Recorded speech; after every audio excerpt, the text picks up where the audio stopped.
Switches of bowls and Janssen gets underneath it, down the ground it goes. Has it got the distance for 6? It does, by some distance. And with that, the highest score in World Cup history.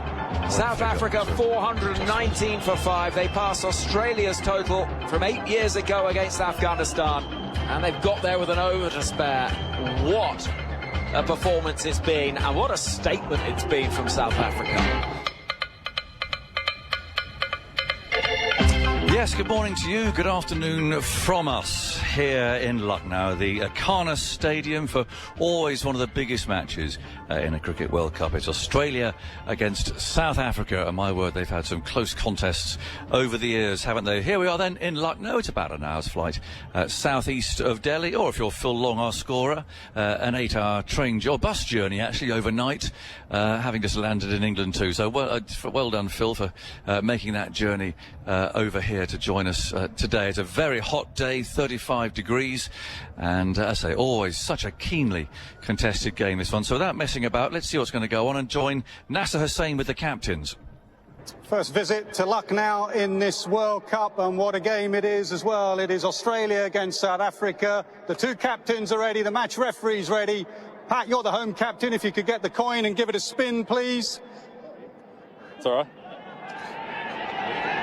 Heads. Heads is the call from Temba Bavuma.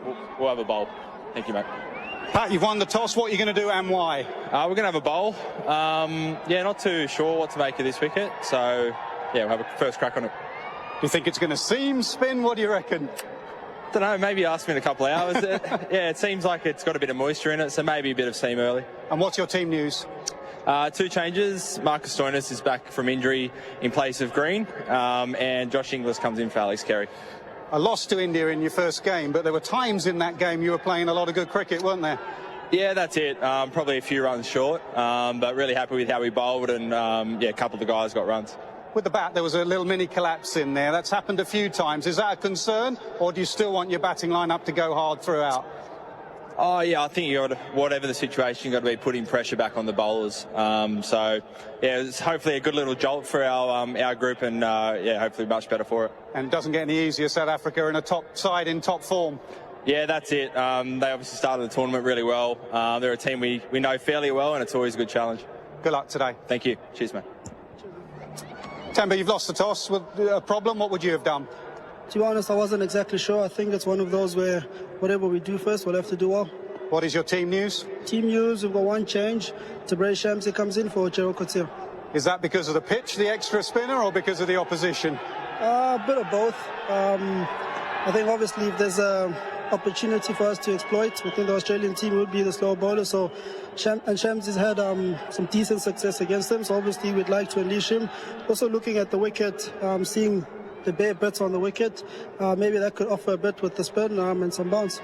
A batting lineup in top form. How important is you adjust to conditions? It's not Delhi, it's a bigger ground, different pitch. You have to adjust to the venue. Definitely, I think every game calls upon that. We always speak about coming, assessing the conditions and trying to adapt our game accordingly. Today will be no different. We'll have to have a look, Quinny and myself, up there at the top of the order in the first 5 overs, and then see what could be a good score for us to post. Go well, Temba. Thank you. So the news from the middle, Australia have won the toss. They're having a bowl. Thank you, Nasser, very much. We've got these massive flags coming out. They seem to get bigger every game, being literally dragged out now, unfurled across the ground. Let's run through the teams. We'll have the anthems and so on as well, and thoughts from our experts alongside me. But South Africa then, it's interesting, they brought in the extra spinner here. So Bavuma de Kock, we saw them bat so well the other day, crikey, against Sri Lanka. Those 300s, won by Rassie van der Dorsen, Aidan Markram, Heinrich Klaassen, David Biller, Marco Jansen, Keshav Maharaj, Gigiso Rabada, Lungi Ngidi, and Tabraiz Shamsi then, he's coming in as the second spinner. We'll talk about the pitch and so on here in a second. And changes to Australia, David Warner, Mitch Marsh, Steve Smith, Marcus Labuschagne. Now Josh Inglis is going to keep wicket instead of Alex Carey. Glenn Maxwell, Marcus Stoinis returns to the team. He's had a bit of an injury, but he replaces Green. Pat Cummins, Mitchell Starc, Adam Zampa and Josh Hazlewood. A reminder, of course, both have played South Africa won one pretty handsomely against Sri Lanka. Australia lost down at Chennai against India. Again, if they'd just taken a crucial catch, India would have been 20 for 4 with Kohli out. Who knows what might have happened, but that's the beauty of this game. Nodding of heads beside me, Geoff Lemon, our old friend, of course, who covers Australian cricket, Firdose Moonda from Cricinfo, South African journo broadcaster. Firdose these days, lovely to see you. Welcome back to BBC Radio and beyond. Now, I watched they played so well the other day. Crikey. They just sort of... They really did. Okay, they're pretty serious. Absolutely. It's a different South Africa from a mindset perspective. I think we're seeing an intent and almost a fearlessness that we hadn't seen from them before. I think it really helped them that they came in completely under the radar. People were not talking about them as a team that might even make it to the semi-finals. In fact, a lot of people were saying it would be probably New Zealand or Pakistan, and South Africa weren't really appearing there. But this is a great top 6. It's probably the best top 6 South Africa have had at World Cups, because you've got different guys performing at different times. And I think in Heinrich Klaassen, they've probably got the best finisher in the game. Yeah, and striking and highest average, I think, best in the world the last 4 years, that middle order. I mean, they looked at it the other night. Crikey. Geoff, lovely to see you. Nice to be here. Lovely flowery shirt. Anyway, we'll gloss on from that. It was tough the other night for me. Australia, and India on a track that just looked like being kind of suited for them. You think, I'd like you to come a bit of a cropper on this. Are you saying that you wanted Australia to win? Am I supporting Australia? God. And then that catch went down, and it sort of confirmed that I was really. Okay, this feels like a therapy session at the moment. I thought you were going to slug it out. There's like a little bromance going on. I've got over it. We're safe to share things together in this space. It's just the three of us and everybody who's listening in. But would they have won that game if Kohli had been caught? They might have done, but given that they only had to chase 200 India, I still think they had enough batting in reserve that they might have been able to get there, because they only needed to potter along at 4 and over. It wasn't that difficult. I still think the rest of their lineup might have done it. Maybe we're putting too much emphasis on that catch that went down. But it felt to me like Australia had decided, or the management had decided before that match, that they weren't going to win it anyway. It didn't really matter. Why would you go into Chennai and pick your big fast bowling attack as though you're starting the season at the Gabba? It didn't make sense to me. Only bringing one spinner in the squad didn't make sense, especially with Travis Head injured for the first few weeks. They could have brought somebody else, and there probably would have been an injury at some stage which would have allowed them to bring Travis Head back in later, had that been the plan. The squad doesn't seem well chosen.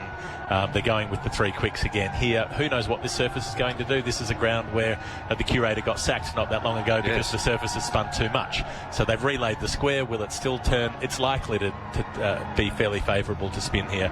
And again, Australia will have one specialist spinner in Adam Zampa, and if he gets smashed out of the attack, they've got nowhere really to turn with only Glenn Maxwell as the backup. It's amazing, really, that 6 months after relaying the entire square, they're playing a World Cup match between Australia and South Africa, but there's a little bit of grass on there. Form-wise, recent form, it looks like a no contest. I mean, I know that Australia weren't at full strength, but they've lost 6 of their last 7. South Africa won 4 of the last 5. And it's all about confidence and getting on a roll, isn't it, at one-day cricket? And we actually wouldn't have said that about just over 3 weeks ago, because South Africa ended up losing 5 in a row to Australia. They lost the T20s and the first 2 ODIs in that series they played in South Africa. Then they just surged back in a way that really nobody expected. 3 finals in a row, so to speak. They won them all, and it really does look like they hold the upper hand here. I think this is the game that if South Africa win, the belief will start to come. And of course, attention all on the Springboks, who play that Rugby World Cup quarter-final, but it'll shift to the cricket team soon too. I'm sure. I'm just keeping an eye on their fielding. It just looked a bit as if under pressure. Again, there's some hard hands, there's some bobbles, some misses. They put down too many. I think it was 5 catches against Sri Lanka. And I'm also a little concerned about Quinton de Kock. He scored that century and then he didn't come onto the field there. It was cramps, they say. That tends to happen to him quite a lot. And it doesn't happen to a player like Devon Conway, who we saw, backed through the innings and field before that. Everybody's been struggling, though. Almost every batter who's played a long innings here has started to battle towards the end of it. We saw Mohammad Rizwan a couple of nights ago really battling with that as well. So I don't think that's unusual given the humidity and heat. It is so hot. Thanks, you two. We'll catch up with you during the course of the game. Of course, Geoff commentating with us. Firdose for giving her thoughts as well, popping in from her ESPN duties. We've got the players all lined up. We've got Australia putting South Africa into bat. We've got Joel Wilson, our old friend, as well, out there umpiring alongside Richard Illingworth. So we're all set for the start. The flags are unfurled, and now we have the national anthems. South Africa and Australia.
National anthem of South Africa. And the Australians wrap their arms around each other.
There we are, formalities done. A good time to welcome our ABC listeners in Australia. We've got some supporters here. I was watching them there in the stands, singing along very lustily there as the players sort themselves out. Australia have put South Africa into bat. It's a big game, this.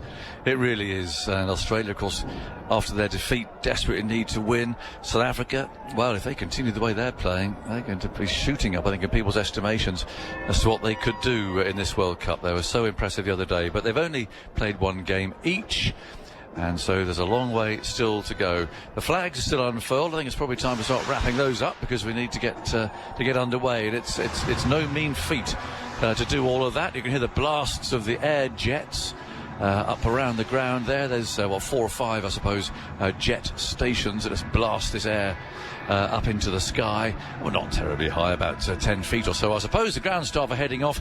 Fascinating to see how this pitch will play. I mean, to dig it up, relay it, and to play a World Cup match on it just 6 months later seems remarkable. But then, well, in this part of the world you can do remarkable things and you never take anything for granted in any way at all. But there is some grass out there. The outfield looks pristine, I must say. After our experience in Ramshana a couple of days ago, it looks really perfectly manicured. And we've got this huge 50,000 seater. It's a perfect circle, and the tiered seating is on quite a sharp rake.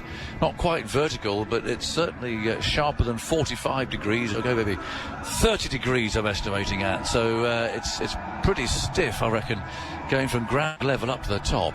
You might be puffing a bit by the time they get up there, especially in this heat that the Australians will be experiencing, because they're coming out now to take the field, having put South Africa into bat. And I'm up for this, Stephen Finn. Looking forward. It's always lovely, actually, as an impartial observer, to watch two heavyweights going at it, as these two are. Yeah, it certainly feels that way, doesn't it? I think Australia winning the toss and bowling, trying to utilise this relayed pitch, is going to be fascinating against the South African batting lineup. That they've got a tried and tested method. They've got 6 proper batters that they rely on to score a bulk of their runs, a couple of all-rounders, and then into the bowlers. So there's a lot of reliance on this top order from South Africa to make the most of these conditions at the beginning of the day, but Australia's strength is quite clearly in the seam bowling of Stark, Hazelwood and Cummins. So this initial foray into the game is going to be probably one of the most fascinating of the whole lot. Yeah, and I don't like to keep going on about the heat, but you've got to. You get off the bus and just walk a shortish distance across, and there's no escape from this, and that's the feature of these grounds. This time of day, there is no shade, no shadow at all for a big fast bowler to just go and lounge in for an over or two. It's relentless, and you're kind of sucking it in, and there's absolutely no escape. But, well, they're very fit, and that, frankly, is what they've got to do, and it's the fittest and the strongest, and those that have played the best cricket, who will come out as winners of this World Cup in about, 5 weeks, just over 5 weeks to go until the final. Now, Quinton de Kock is going to be on strike. He scored that excellent 100 the other day, but then didn't return. He didn't keep wicket. He had some sort of cramps. But again, I think a legacy, really. We've got a huge... Look at this kite coming down here. It's swooping round the outfield. And umpire Rillingworth there better watch out, because it's swooping round behind him, diving down to the ground as if it has seen something there between the white discs. There's of the circle. Look at that. He's wheeling round and round. Now he's got to try and get himself out of the stadium. He's actually circling round within the stadium, flapping those wings, and up he goes. He's still got his eye on that, though, a very beady eye. We've got our eye on the cricket, but just a bit of a glance at that large brown bird going round and round. As Stark comes in to bowl the first ball, and de Kock is forward and plays it from off stump down to mid-off, and there's no run. But what an effort. Talk about the heat. That huge bird to try and get itself out of the stadium, but no, he's saying, no, I'm staying in. I've got to the top of the roof and just going to keep swirling round. I think, I'll tell you what, you keep your eye on a picnic, wouldn't you, if that's going round? If you brought it into the ground, managed to get it through security. I wonder if it was a worm or something it was going for between those. Well, there's something down there. I can still see it lying there. He's wondering what it is. He's still floating over the ground there. Stark on his way from the far end, runs towards us, bowls, and de Kock gets the first run. Opening the face of the bat and running the ball down to third man, just down to our right-hand side. Zampa there will toss it back in again, and they take a run. Phil, I must say good afternoon to you, because that's quite an effort. So you set off from England, you flew to Delhi, and then decided that the best option was to get on the bus. The only option, Jonathan. The only option.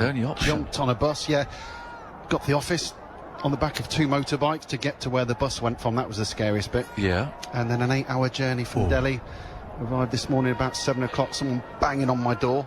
After someone had banged on my door at 3 in the morning, asking me for the blanket surcharge of 50 rupees. Oh, well, was it needed? It was needed, yeah. It was quite cold, the air conditioning, yeah. Oh, OK.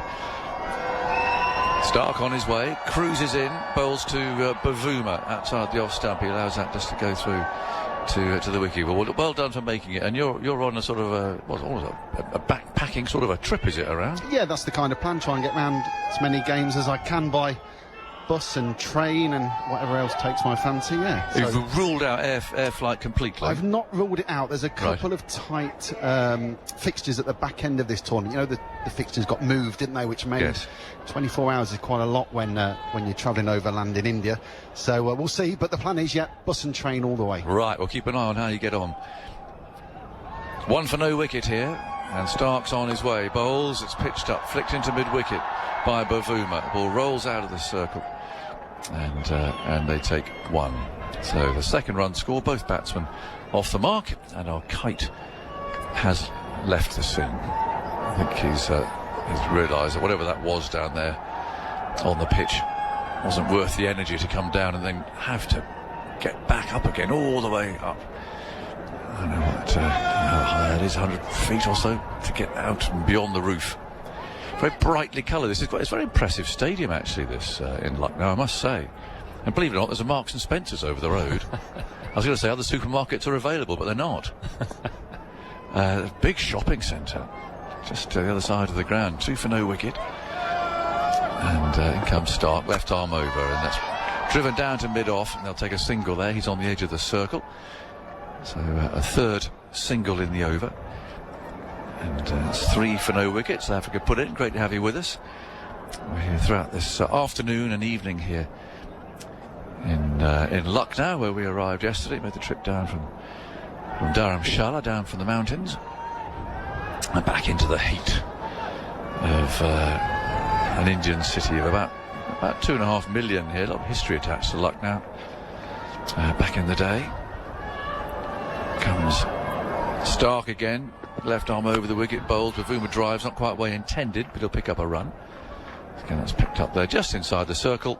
And there are 4 singles from Mitchell Stark's first over. He's got a smile on his face. De Kock 2, Bavuma 2. And just a reminder that, Josh Inglis is keeping wicket. That's interesting. I mean, Carey hasn't really been in the runs recently, but there's some talk about that. I mean, that catch the other day, do you punish a wicketkeeper for that? I mean, I think it was his catch. It was such a crucial one, wasn't it? Kohli, and it's hard to tell watching on the telly quite who did what and who didn't get out of the way or who didn't shout loud enough or whatever.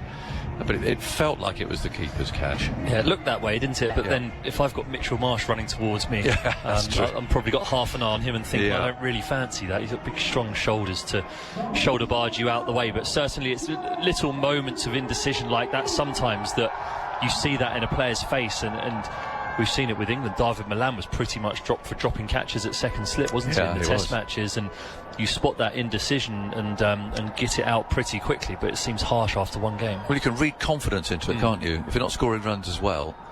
Hazelwood then bowls a second over, and Bavuma is forward to the first ball. That's picked up there in the covers, and there is no run.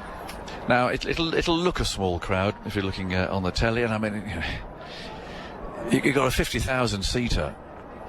All I know is that when we were outside, and it was an interesting journey, and that we actually passed the stadium. I thought, that's good, there it is. And then, well, for reasons really only of the local authorities, there was an immense diversion to bring us in round the other way, which took about 20 minutes. In goes Hazelwood, bowls, and that's driven up to mid-off this time. And there's no run. But there were a lot of people loitering around, excitedly waiting to come in. Not easy to tell if they were just sort of loitering to see the teams arrive or something, or whether they actually had tickets. There's a Sunil Narayan lookalike out there having selfies and photos of people who look remarkably like him. Well, perhaps it was him. Well, West Indies aren't here, but yeah, he might be just tapping up a few IPL franchises. Yeah, that's perfectly possible. You had a good pat down on your way into the ground as well, too. Well, I did. Yeah, I think it must have been the sunglasses he didn't like. Then goes Hazelwood, bowls, and that's tucked away through, or over square leg at least, down to long leg. And the fielder there just easily cruises round at Stark. He's not going to push himself too much in this heat, and they take a couple. Yeah, I think maybe they thought that the sunglasses maybe looked like something out of the Mafia. So I had the full treatment today, full touch-up, for which I thanked him. Had a brief conversation about Rishi Sunak.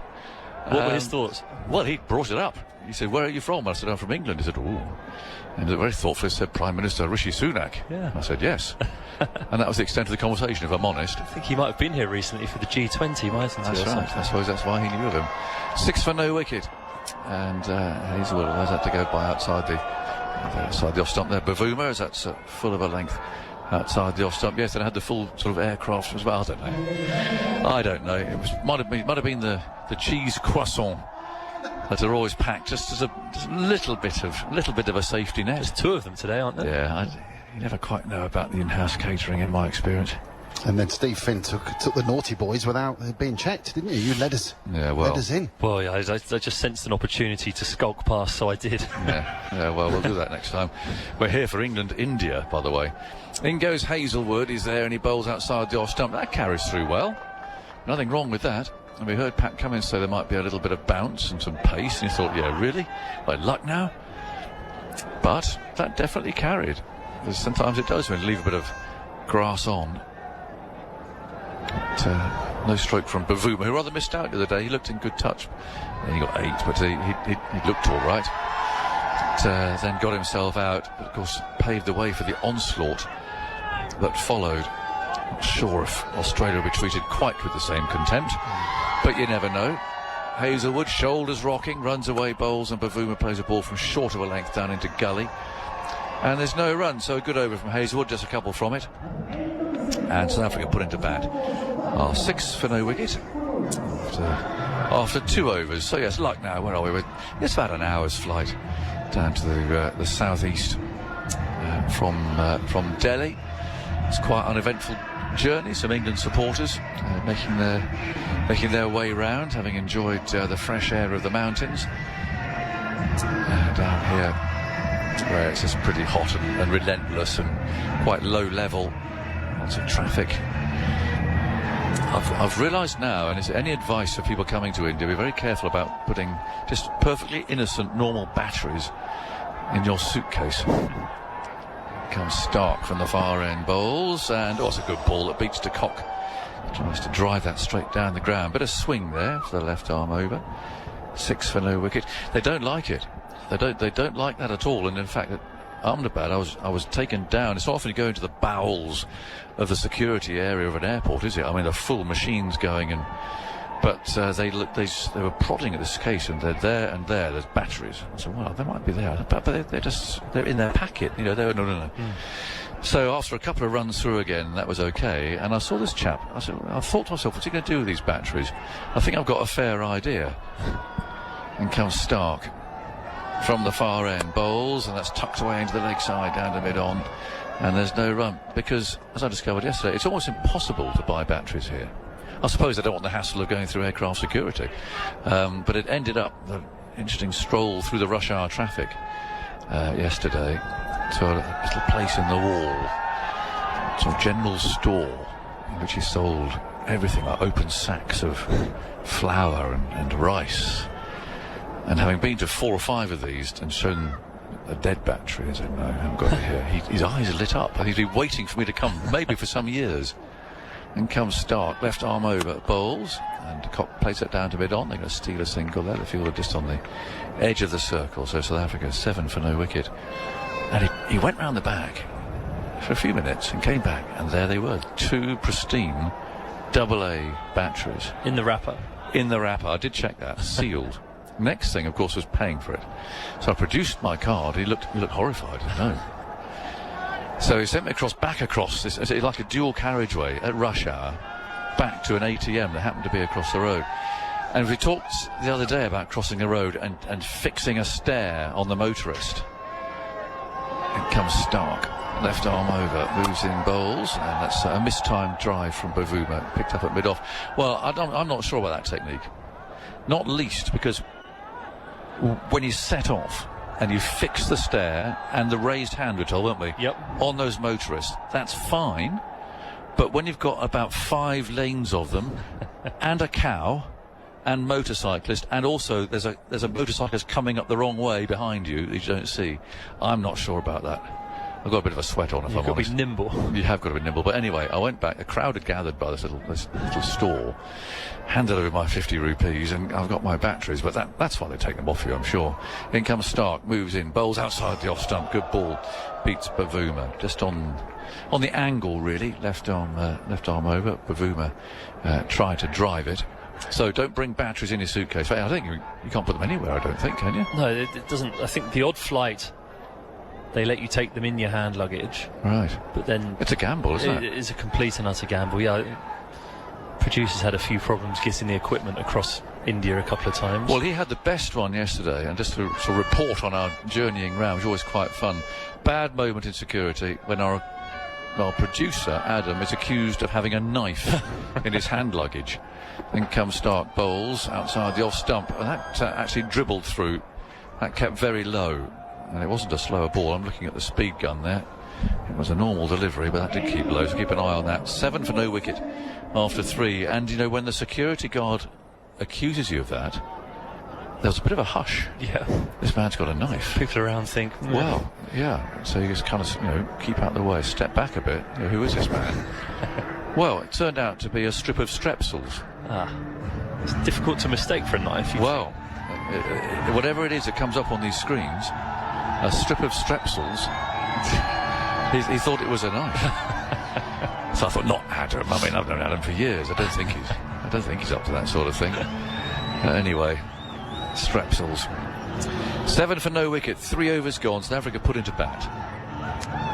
And good atmosphere here. It's not a small crowd. It just looks a small crowd because it's swallowed up. But, anyway, those that are here, and there's several thousand making a lot of noise. In goes Hazelwood, starts a new over, and de Kock's in on the pad, or rolls away out to backward point, and there's no run. Unusual colours in terms of seating here, and I don't think you get many cricket grounds with sort of faded pink seats and a light blue. So bottom tier light blue, top tier is this sort of faded pink, especially the side that gets the sunshine. But it's a very modern, very nice stadium, and not the one that England played here in 1993 in that warm-up game I was talking about before the Test match. In goes Hazelwood, bowls, and de Kock forward, plays back up the pitch, and there's no run. That was more in town, our driver told us yesterday. No, this is a new stadium, relatively new anyway, and it's very impressive. And the IPL has no doubt been responsible, or certainly meant that a lot of money can be put into the facilities here at these grounds. Not sure it's like as a spectator in terms of facilities, but the fact you've got seats, there's some shade here. Never really used to be the case. In goes Hazelwood and bowls. It's driven down to mid-off. And there's no run. 7 for no wicket. But this is it's a mighty impressive ground, isn't it? But everything, the airport, again, hugely upgraded. There's a lot of money being spent. There's a lot of building going on within Lucknow itself. It's one of the fastest growing cities in the world, I think. Yeah, it seems. My research. Seems that way, doesn't it? It's got the Marks and Spencers, a popular coffee chain as well within the airport that I managed to get a flat white. I've been craving it for 10 days. I'm not sure it's got an M&S food court. We'll have to have a look. Here's Hazelwood bowling short. That's a top edge. It flies over Inglis's head and down to the boundary for 4. He sort of jumped there. He's not a tall man. And Hazelwood bowled a short ball. De Kock looking for it. Gets the top edge. So it's a boundary. 11 for no wicket. And he goes to 7. South Africa put into bat, and Hazelwood definitely let him have one there. I think just to see what it does. I think there's a lot of interest and intrigue about this pitch. Yeah, we're still sussing it out, aren't we? It looked like that one flew a little bit from short. It was a good bouncer on de Kock's right shoulder, but still did fly through. Hazelwood bowls and beats him. Again, that carries well. Fair play, they've relayed this. That's gone through very nicely. There's only been one ball so far that's misbehaved, that one that kept low in Stark's last over. But if you think so, they relayed this, in May, say. 6 months of blistering heat. We talk about 50-odd degrees in Ahmedabad, wouldn't we? It wouldn't be any different here, I don't suppose. And they've got a square relayed from here. Looks to be beautifully covered in fresh grass, and there's some on the pitch. They must have worked hard at getting this done. 11 for no wicket. Last ball of the 4th. Hazelwood bowls, and de Kock tries to swing him away into the leg side, and he's got a bit of a stinger there for his trouble. He's turned his back on the bowler, and there is no run. So 11 no wicket. 4 overs bowled. Bavuma 4. De Kock has 7. As I mentioned, this is the ground where England will play India, and looking at the way this pitch has behaved so far, I don't think that England will mind that terribly. It's going through. India, you could say, maybe it's selected grounds that in which the ball does spin, Chennai being one. If they look at the record, this would be another to play England on. So anyway, if it's like this, England will be very happy. Stark is going to start number 5. On his way in now, big black sight screen behind him. Here he comes. Bavuma's hit on the pad. There's an inquiry, really, rather than an appeal towards Richard Illingworth there from bowler and wicketkeeper. Nothing particularly hostile in terms of trying to intimidate the umpire into giving him out, but it's an inquiry. 11 for no wicket. Security personnel there, as they do in this part of the world. They're not really interested in watching the crowd. They're watching the game. Leaning there on the green railing that goes all the way round the ground.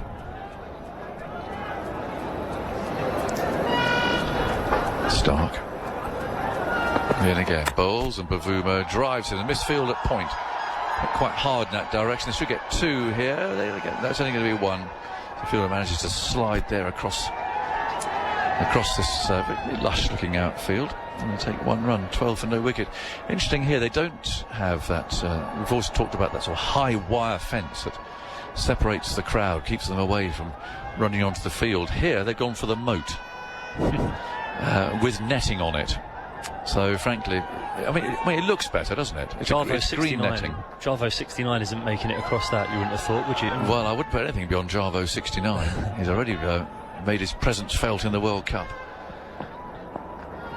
Comes Stark again, bowls down the leg side. It'll be a wide, I reckon. Has he just flicked something? It must have done, because Illingworth not signalling that as a wide. But yeah, a deep moat as well. I mean, that must be 20 feet deep. I think you're not going to go trawling over the net. But it does look better than that high wire fencing, often with barbed wire on top, that goes round a lot of Indian grounds. So not much need, therefore, for the security men there. So they're just enjoying the cricket, leaning on the railings, seeing what's going on. Stark with 2 slips. Moves in again, bowls to the left-handed De Kock, who's flicked that for 6 over the moat. What a shot!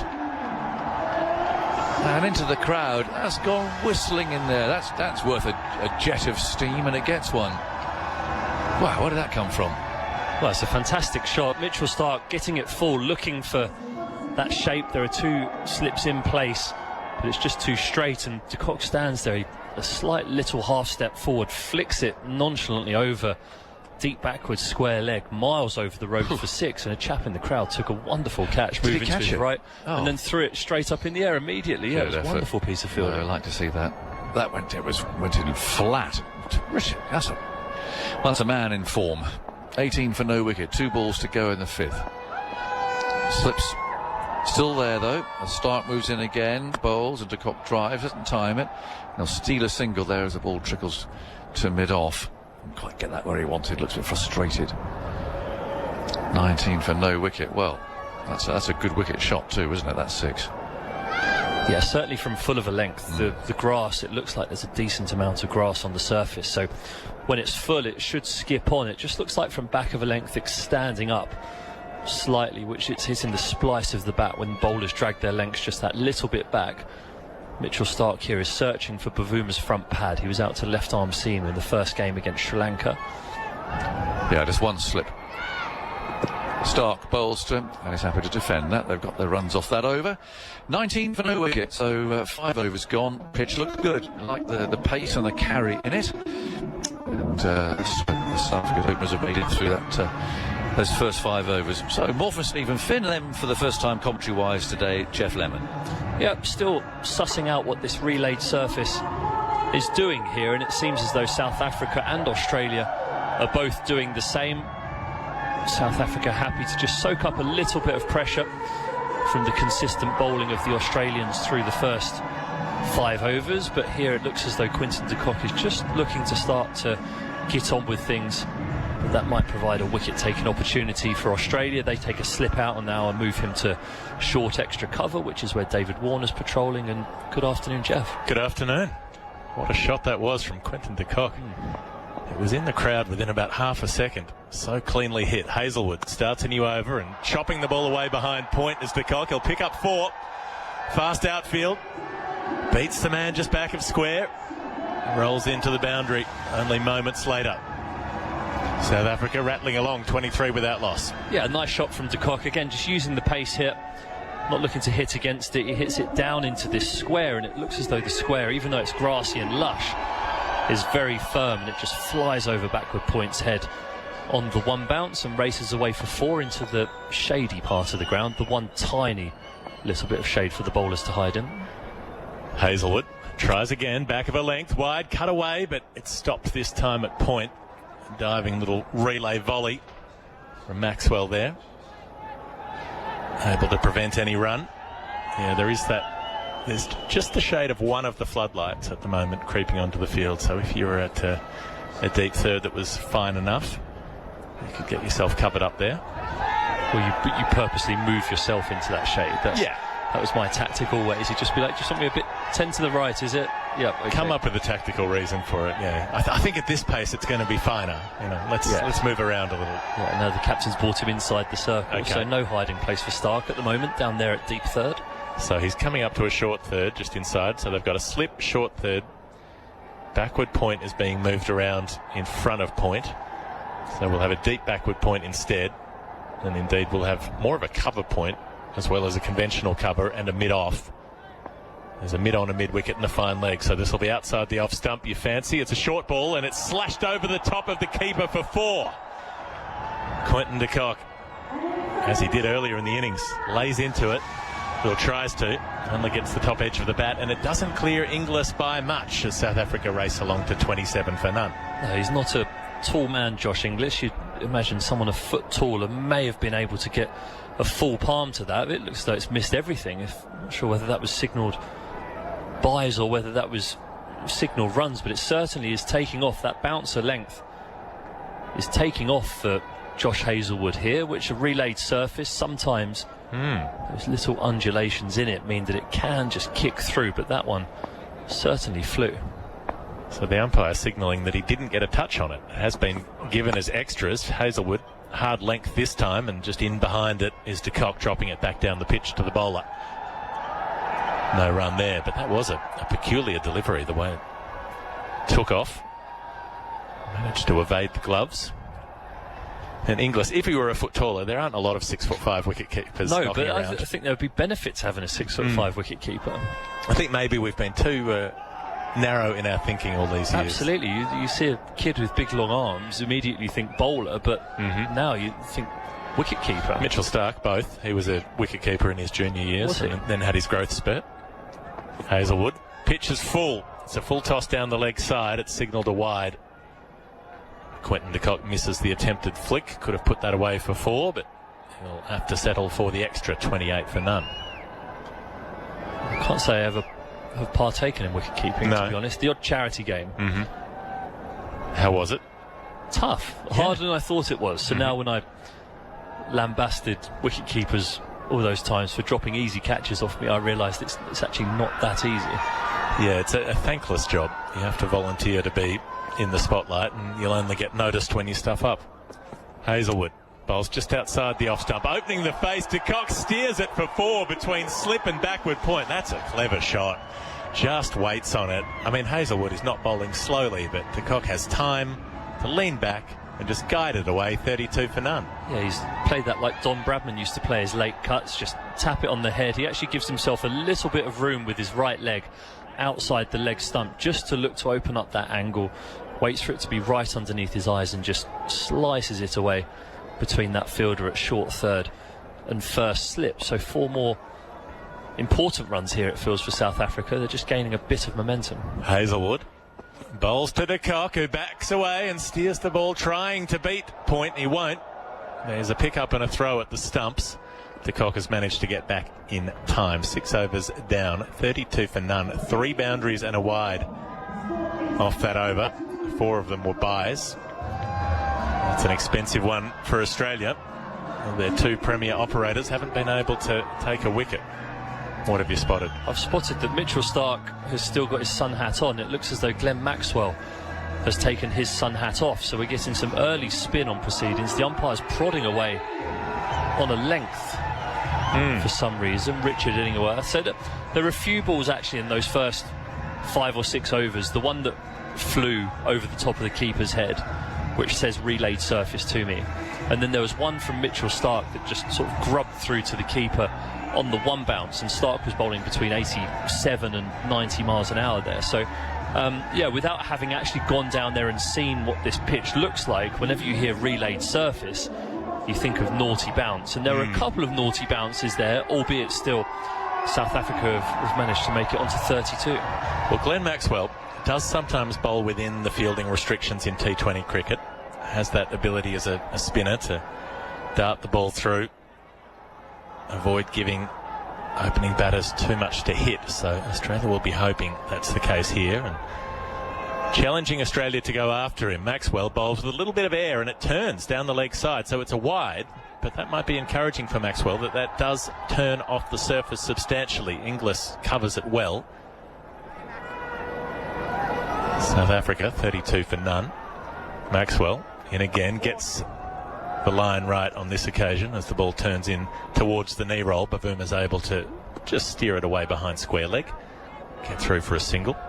Interesting decision though, because Bavuma in the first game of the tournament against Sri Lanka had his pad blown off by the left arm seamer in the opening overs. Mitchell Starc, whilst that ball has this extra layer of lacquer on it, it actually does seem to swing more in these first 10 overs or so, and then it loses that. So whilst Starc was swinging it back to Bavuma, you actually felt as though he was in the game to take a wicket. So unless he switches round ends, I wonder if that's why they're changing ends. Yeah, it feels potentially that might be something that would happen. But Mitchell Starc's so dangerous with a swinging new ball, and he's only bowled 3 overs. Maxwell in now outside the off stump, big bottom edge from Quinton de Kock as he tries to smash it through point. He'll get through for a single instead. I think the internet's down here, which means the scoreboards have all stopped working, so by my maths it's 35 without loss. Does that seem about right, Phil? Yeah, you're right. Everything ground to a halt there, didn't it? It was 32 without loss. And about 4 balls went by. There was a wide and, yeah, ticking over. So we 35 or 36? 35. 35. Well, the lift ground to a halt this morning, as I was just about to get into it. Actually, all the lights went off. Maxwell in and bowls at the leg stump, and Bavuma's able to turn it away. That takes it up to 36 for none. This is quite old school, having to do cricket commentary while remembering the score yourself. But if you look over just to the right of the club end there's an old-fashioned scoreboard there. Thank God. Are your eyes up to that? I can't read it. I believe you that it's there. 63? Yeah, okay. They've advanced the score there. It's a funny game, cricket. Here goes Maxwell, and the ball's just driven back to the bowler. Can't get through. Maxwell off his own work. De Kock down over the bat, tapping away.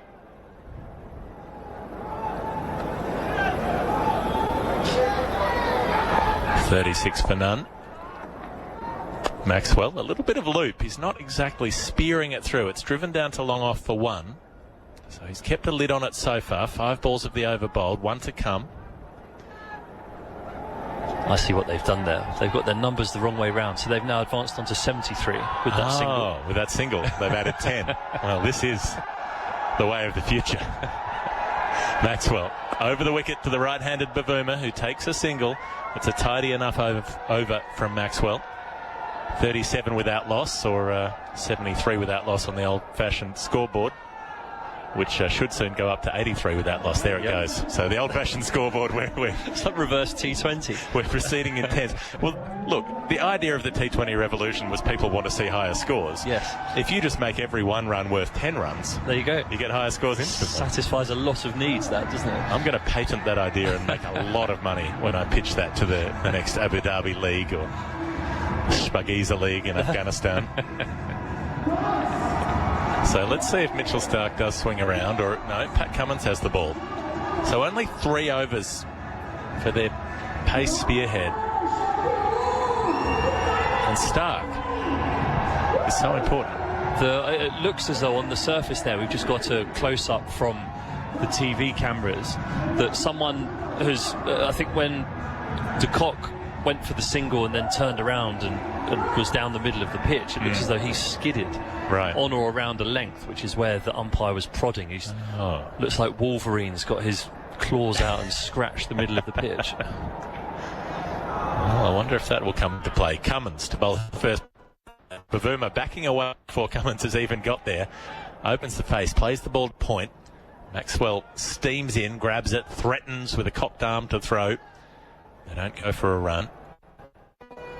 So 38 loss. The old scoreboard's now gone back to 73. Someone's told them the score was wrong, so they've gone from 83 to 73. If you can keep up with this, you're doing well. Cummins, captaining this side. Runs up to Bavuma, who will get a run this time, just propping on the front foot, opening the face, guiding the ball to deep third, the classic one-day international shot. 39 without loss, South Africa. To be fair, I mean, I walked from the bus to the ground and I was a bit hot and bothered by the time I got here. Bowling 3 overs might be, in this heat, it's very, very hot out there. They might have decided that in order to not cook someone early in the innings, that people are only going to bowl 3 over spells. But saying that, this is the most dangerous time for Mitchell Starc. Absolutely, and his record with the new ball, got a wicket in his first over the other night. He's done that so many times. I'd love to know how many times in his career he's knocked someone over in the first over of a white ball international. It was his calling card before Shaheen Shah Afridi made it his. De Kock drives a full ball down to mid-off, runs with the stroke, gets through comfortably enough as Labuschagne picks up, and his throw hits the stumps directly at the striker's end, but Bavuma well home by that point. The ricochet doesn't cost any runs for Australia. None for 40. Phil Long. Yeah, we've not also mentioned today Mitchell Starc's incredible World Cup record. 50th wicket in Chennai. That's right. In just 19 innings, he's fifth in the all-time list. Yep. Wasim Akram next ahead of him on 55 World Cup wickets. Yeah, I was just looking at that myself before I came on air. So Wasim Akram 55, Lasith Malinga 56, Muralitharan 68, Glenn McGrath 71, top of the tree. Cummins up to Bavuma, fully pitched and dug out to cover, crowd catch, as Marcus Stoinis takes the rebound and throws it back into the keeper. But the extraordinary bit about that, so this is Starc's 20th match. Wasim Akram played 38 to take 5 more wickets. Malinga played 29 to take 6 more wickets. Murali played 40 for his 68, so literally twice as many matches, and Glenn McGrath 39, almost twice as many. So Starc in his last 2 World Cups, 27 wickets and 22 wickets. If he had a similar World Cup this time around, he'd be the highest World Cup wicket taker ever. Easier said than done, of course. Cummins in full, and across the line goes Bavuma, clears mid-wicket. It was a slightly dicey shot, and he didn't get all of it, but with the fielders up, he manages to clear them mid-on in the form of Hazelwood. Runs back to retrieve the ball from the rope, and they're 44 for none. Firdose Moonda has joined us. Stephen Finn has made way. Good afternoon. Good afternoon. It's been a good start for South Africa, wouldn't you say? I'm actually fearing for that short boundary, 63 metres, and it looks like Quinton de Kock's got hold of it. He's cleared it once already. Cummins into Bavuma, who'll drop and run a single to mid-wicket. Has to hustle, dives in, slides on his stomach, but he makes it home. So South Africa doing both of the things they need to do. Finding the boundary, finding the singles. 45 without loss at the end of the 8th over. And it's actually a better start than what they had against Sri Lanka. They were going pretty slowly there. It was 48 for 1 after the first 10, and the sense that I got from those who were at that game was that they waited until around the 23rd over before they really pressed go. So South Africa have been really intent on how they're going to keep the run rate ticking along in the middle overs. We all know middle overs is the big talking point of this World Cup, because you don't want to let things drift at that point. And I think that this is exactly what they want to do, build this base and then allow Heinrich Klaasen to come in later and just play the game we know he can play. I'll tell you what, the DJ here is building the bass. They are absolutely cranking out the tunes here. And I've also just noticed, as we came in today, we were told that it's the north end and the south end, very pragmatic. The signage at the far end of the ground says the club end, and down here it's the association end. No, I was told something different. Maxwell bowls and drops it a little short, drives it into the pitch. Maybe he saw Bavuma coming as the batsman advances, and in the end just plays it back to the bowler. But the way they're cranking the tunes here, that is definitely the club end. They are going to be... the club DJ end, DJ club end. Glow sticks up. Here comes Maxwell, and turning it away is Bavuma to mid-wicket, and eventually does decide to take the single as the ball gets past the fielder in short there in Smith. 46 for none. I was told it was the press end and the pavilion end. So we've all been told different things. So we've about got what 3 the different ends are called. sets of ends. I mean, I quite like the press end. Mm-hmm.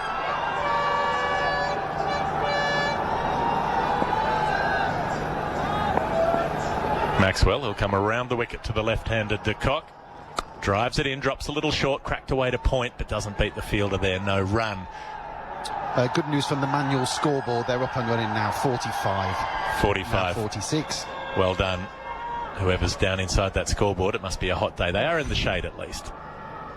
There's a big roof around this stadium. On the front foot comes de Kock and defends. What sports have ends? Darts has legs, doesn't it? But there are sports that have ends. You win an end. Bowling? As in 10-pin bowling? Crown green bowling, old boy. Defensive shot from de Kock. Finish the over. And Ingram's out from behind the stumps to pick it up mid-pitch. No, there's 1 ball to come in this over. 46 without loss, South Africa. 1 ball remaining in the 9th. Maxwell round the wicket to de Kock, who backs away and chops it hard, and a little bobble, but he doesn't quite get past backward point. And they decide not to take on the fielder for a run. So an excellent over from Glenn Maxwell. 1 run from it. Second ball went for a single, Bavuma, and then de Kock couldn't score off the next 4. So at least he's kept the brakes on Glenn Maxwell. 9 overs bowled, that's 54 deliveries, 46 runs off them. They're going along at 5s, but haven't absolutely smoked the bowling early. De Kock on 25, Bavuma on 15. You're on Test Match Special, going out to you on the BBC and also on ABC Sport across the country tonight. Actually really complimentary about Glenn Maxwell in his press conference yesterday. He said he was talking about Glenn Maxwell, the bowler, saying that he thinks he's really underrated and that teams tend to underestimate him and go after him too early. And the way that we're seeing him play, I'm just kind of seeing a reflection of that comment. So I think Australia were pretty smart to get him in there when they did. Talking the talk and walking the walk, Quinton de Kock. Cummins. The ball to Bavuma now, who's slogged across the line, way up in the air. It's gone above the line of the roof, all the way down to the boundary, and it's missed by Adam Zampa, running around it deep third. The ball goes very fine, and Zampa, I don't know if he got a hand on that inside the rope. Might have just touched it on the way down. He barely reached it. It went a long way up. Bavuma trying to clobber it over mid-wicket, toe of the bat. And Zampa just lost it in the sky, I think. Didn't get a touch on it in the end until after it bounced. He went flying over the rope. The ball ended up stopping inside the boundary rope. So he doesn't get 4 for it. Bavuma. Only a couple. He's only got 1 in the end. They could have run back for 2 in that time. So Bavuma down to the non-strikers end on 16. 47 without loss. De Kock on strike. And Adam Zampa could have done better with that. Here's Cummins. Trying again. Right arm over to the left-hander, who clears his front leg and tries to belt the ball, but only plays it along the ground to mid-off in the end. What did you make of that attempted catch? Oh, gosh, I think he probably could have done a little bit better there, maybe having got round as often as he did. What have I written? You both dropped. I did. Yeah. Well, it's a missed chance. Well, I wrote dropped. I did write drop. You're right. No, but that's a drop, right? If you're not good enough...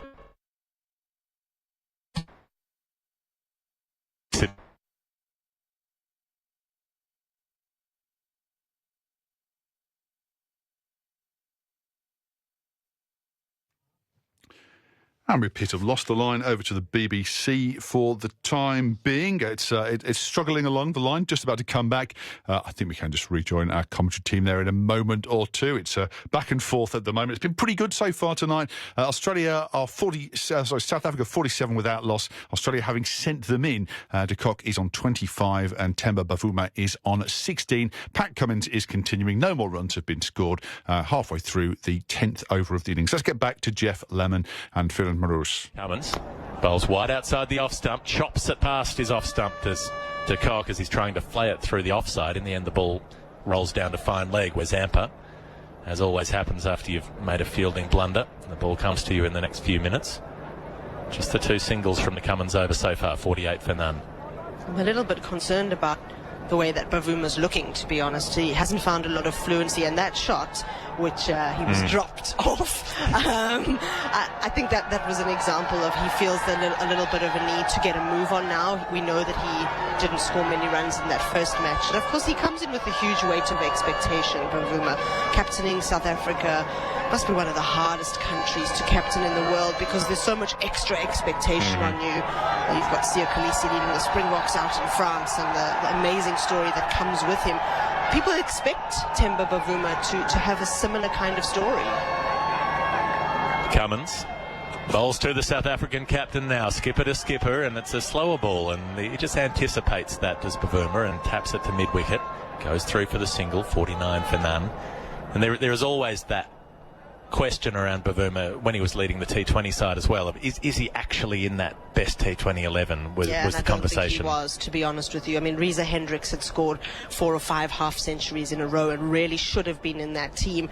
Temba's an interesting captain. He's a 50-over kind of specialist captain. You know, often you get a white ball captain and a red ball captain. He's just a 50-over captain. And of course, his 50-over form has been incredible this year, averaging just under 80. Yep. 3 very good hundreds. You're allowed to be a 50-over anchor. That is a role that the team can require, and you can be an opening bat doing that if your opening partner in Quinton de Kock scores as quickly as he does. Cummins to de Kock, who clears his front leg and slaps it over the leg side for 4. A couple of bounces into the rope. Well, it might have been catchable had the fielder been squarer at mid-wicket, but it also might have taken a hand off. 10 overs gone, South Africa 53 without loss. Good to see de Kock going after the bigger boundary now, because we saw him really plunder in the short boundary earlier on, but he's now showing off the full range. I mean, de Kock on the leg side is just something special to watch. And I also want to add the camera pan to some members in the crowd wearing Nepalese shirts. So Nepal were at the World Cup qualifiers in Zimbabwe that I was in July, and there's quite a big section of Nepalese fans in the crowd. I met a couple last night. We went out to have a little explore. Yeah, the place that you were there earlier in the evening as well. As we left, a couple of Nepalese supporters came up, very excited to have a chat with us. Where were we from and what team were we following? And so if you're listening in over there, one of the gentlemen was telling me very excitedly he's a huge Marnus Labuschagne fan. He says he loves Marnus Labuschagne playing one-day cricket. That is a niche interest. That hasn't been happening a lot, especially in Nepal. Well, yeah, it's only something. Did he say Labuschagne? Yeah, he said Labuschagne, not Labuschagne. I'm sorry to say. I don't understand this. No, actually. I know. Maxwell will continue, and he bowls in at the pads of Bavuma, who takes 1 out to square leg, 54 for none. I'm with you. Labuschagne is not that hard to say. It's not hard. I mean, you can say all sorts of difficult words in Australia, right? Especially if you've watched rugby, you've seen Labuschagne come and go. You know, they're a dime a dozen. But it's an interesting position you're in when the player says, "This is how I'm going to say my name." Then I guess you kind of have to go along with it. However he wants to say it, right? Yeah. Even though, as he says, if he's speaking to somebody who speaks Afrikaans, he's Marnus Labuschagne, not Marnus Labuschagne. But there we go. With a proper rolled R in the Marnus as well. Marnus, of course. As it should be, if you ask me. Well, Australia has a history of killing whatever words come to it and rendering them lifeless in the local dialect. Part of our story, like it or not. Round the wicket goes Maxwell to de Kock, who lays back and cuts out to deep back with points. Stark running around with the green sleeves on. Will field it. They'll get 2 runs. 56. Just on Nepal, actually. They had a fantastic run to that World Cup qualification, and I know we're here talking about the big event, but I found that tournament so interesting. Maxwell to de Kock again. He'll drive down to long on and just walk with the shot just about. Stroll on through for another run. 57 without loss. De Kock up to 33. Bavuma back on strike on 18. It was really competitive, actually, and it's, of course, how the Netherlands and Sri Lanka got to this World Cup. But Nepal had won something like 13 ODIs in a row to get automatic qualification to the qualifiers. Right. So qualifying for a World Cup is really tough, and I think in years to come we'll see them here. Maxwell Wide of the off stump, it turns in sharply, and Inglis has the bails off in a flash as that gets past Bavuma's bat. Maxwell with hands on head. That was a good delivery. Shamsi and Maharaj are going to enjoy bowling on this later, although I wonder if it'll skid on more in the evening. Yeah, I think South Africa made a great selection choice there. Maxwell, again, width doesn't turn as much, and Bavuma's able to cut the ball out to deep backward point for a run. 58 without loss, the South Africans. They're going at a good rate, and they've still got 10 wickets in hand, and that incredible depth of their power hitting through the middle.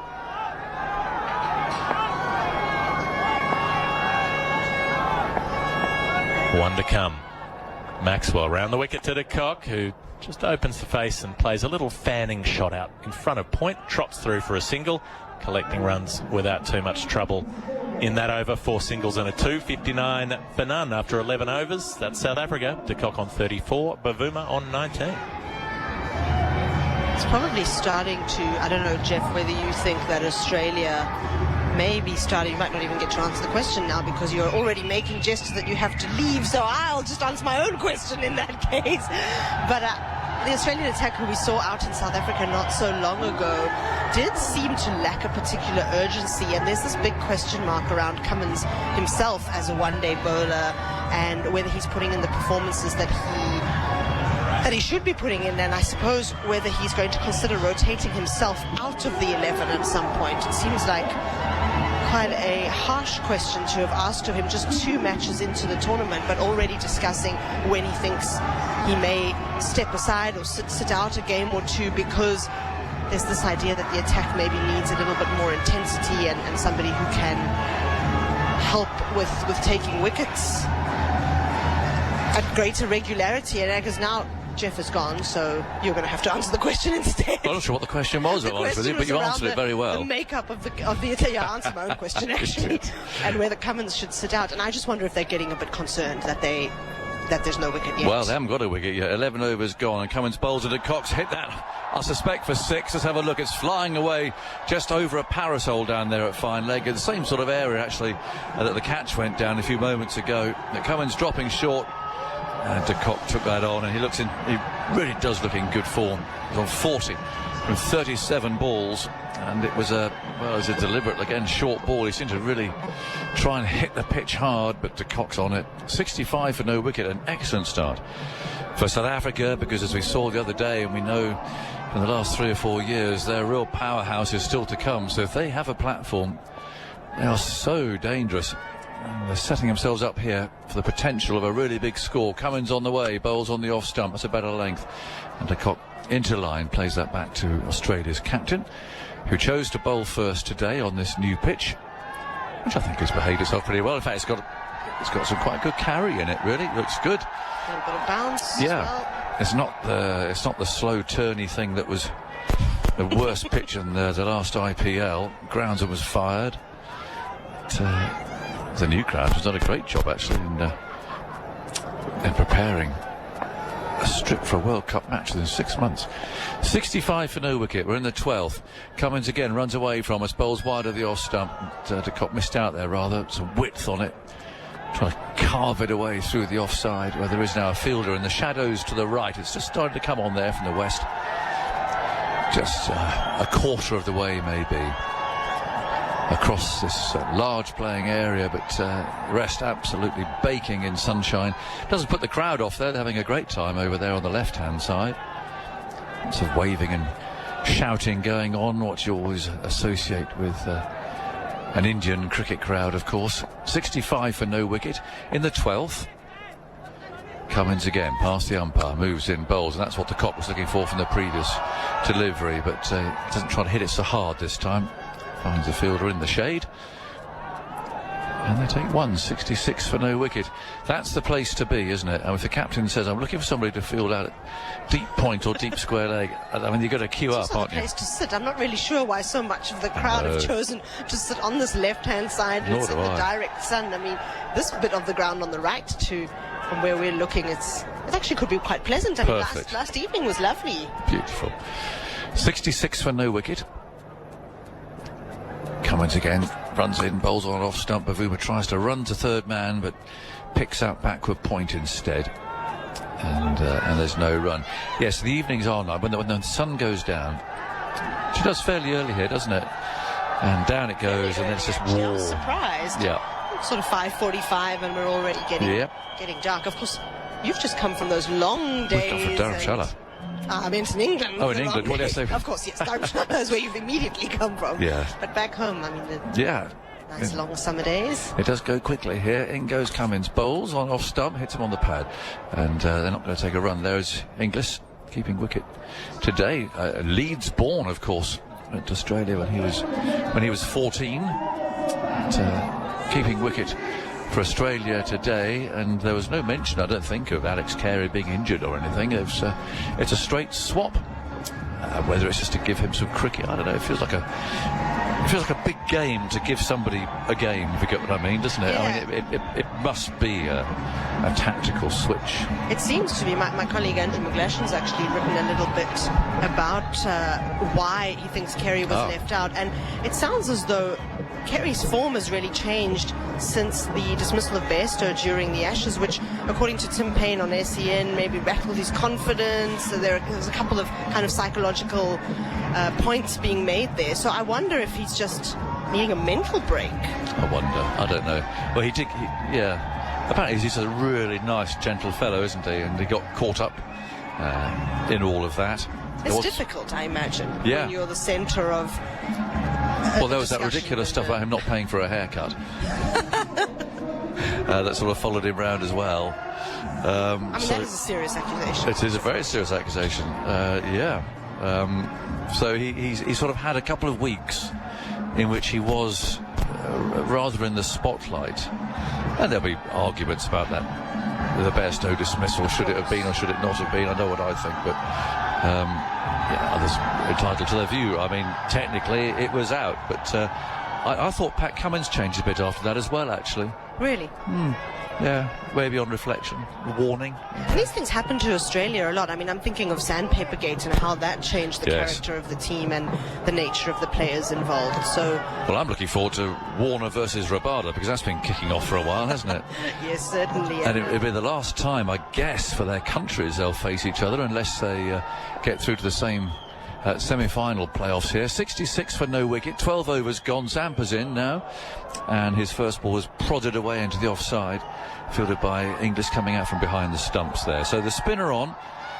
Didn't have a great game down there at Chennai the other day. A lot of pressure on, obviously, with the ball spinning a lot. I mean, it really did turn down there against India, but didn't really do what he had to do. Here he comes again, floating it up, and he's driven but not timed by de Kock. And he also had a really rough time in South Africa, Adam Zampa, conceding that, was it 113 runs in one of the games? It's not great figures at all. So he's been under the pump, and the South African batters like batting against him.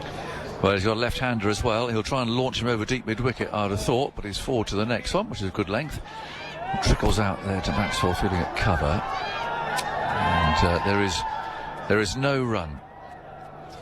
South Africa put in 66 for no wicket, so they're going along at just under 5.5 at the moment.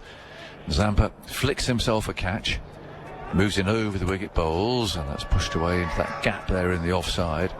Hazelwood will go trotting outside the circle for that, and that brings Bavuma down on strike. He's 19 from 32 balls. It's finding his way a bit, I think, South Africa's captain. But de Kock has looked more fluent, but then that's to be expected after his 100 the other day. Full of confidence, determined to go out with a bang as well from international cricket. Zampa spins himself a series of catches, then bustles in again. Up he comes, bowls Bavuma. Oh, is that little edge? Let's have a look. The keeper's masking our view there, but it certainly turned, and Bavuma played at it, and Inglis he's smiling behind the grill of his helmet there, but I haven't shown a replay yet, so there's no indication from here whether he got a little nick on that, but the ball was dropped by the keeper. Here's Zampa again, bowls, flicked away easily by Bavuma. Interesting shot that, bearing in mind the ball before must have spun quite sharply. He was happy just to play that against the spin.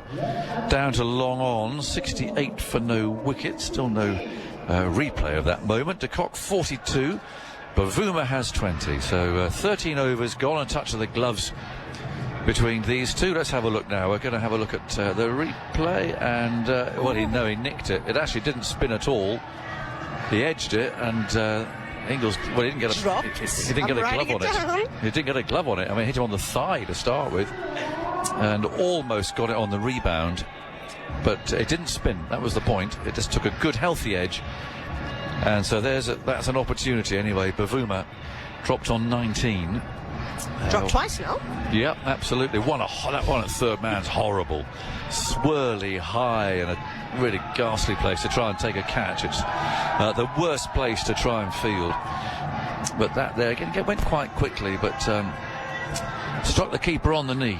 So a life there for Bavuma, who's now on 20, De Kock 42. And a 68 for no wicket. And popping along now, just under 5.5. And over. Familiar figure settles in beside me, but first of all, Cummins bowls short, and it's flogged away into the leg side. Hasn't quite got hold of that, and it comes down to earth just in front of the shadow. That's creeping on over to our right-hand side. Aaron Finch, I love to see you. Good afternoon, how are you? Well, I'm actually on very good form. I love watching neutral games, and I love watching you in South Africa slug it out. They're always good contests, aren't they? And yes. I think you could put anybody out there. You could put a club team out against either side, and you would still get a really good contest. Such is the rivalry between these two, particularly in World Cups. No, there've been some tremendous games over the years, haven't they? Cummins on his way, trotting in, bowls short again, flicked away down to fine leg, down into that shadow it goes, and they take one more. So you enjoying yourself? You sort of made that transformation for over the last year or so from. Have you managed to step away from the stress of playing? The stress of playing, definitely I have. It's been exciting.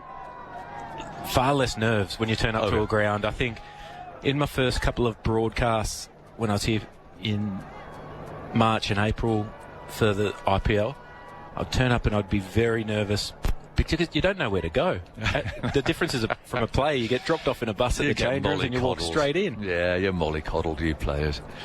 Right, here's the next one. Outside the off stump, carved away, out into the offside. There's going to be one run, though. It's Marsh, not Cummins, by the way. I was distracted by Aaron sitting beside me in his first over.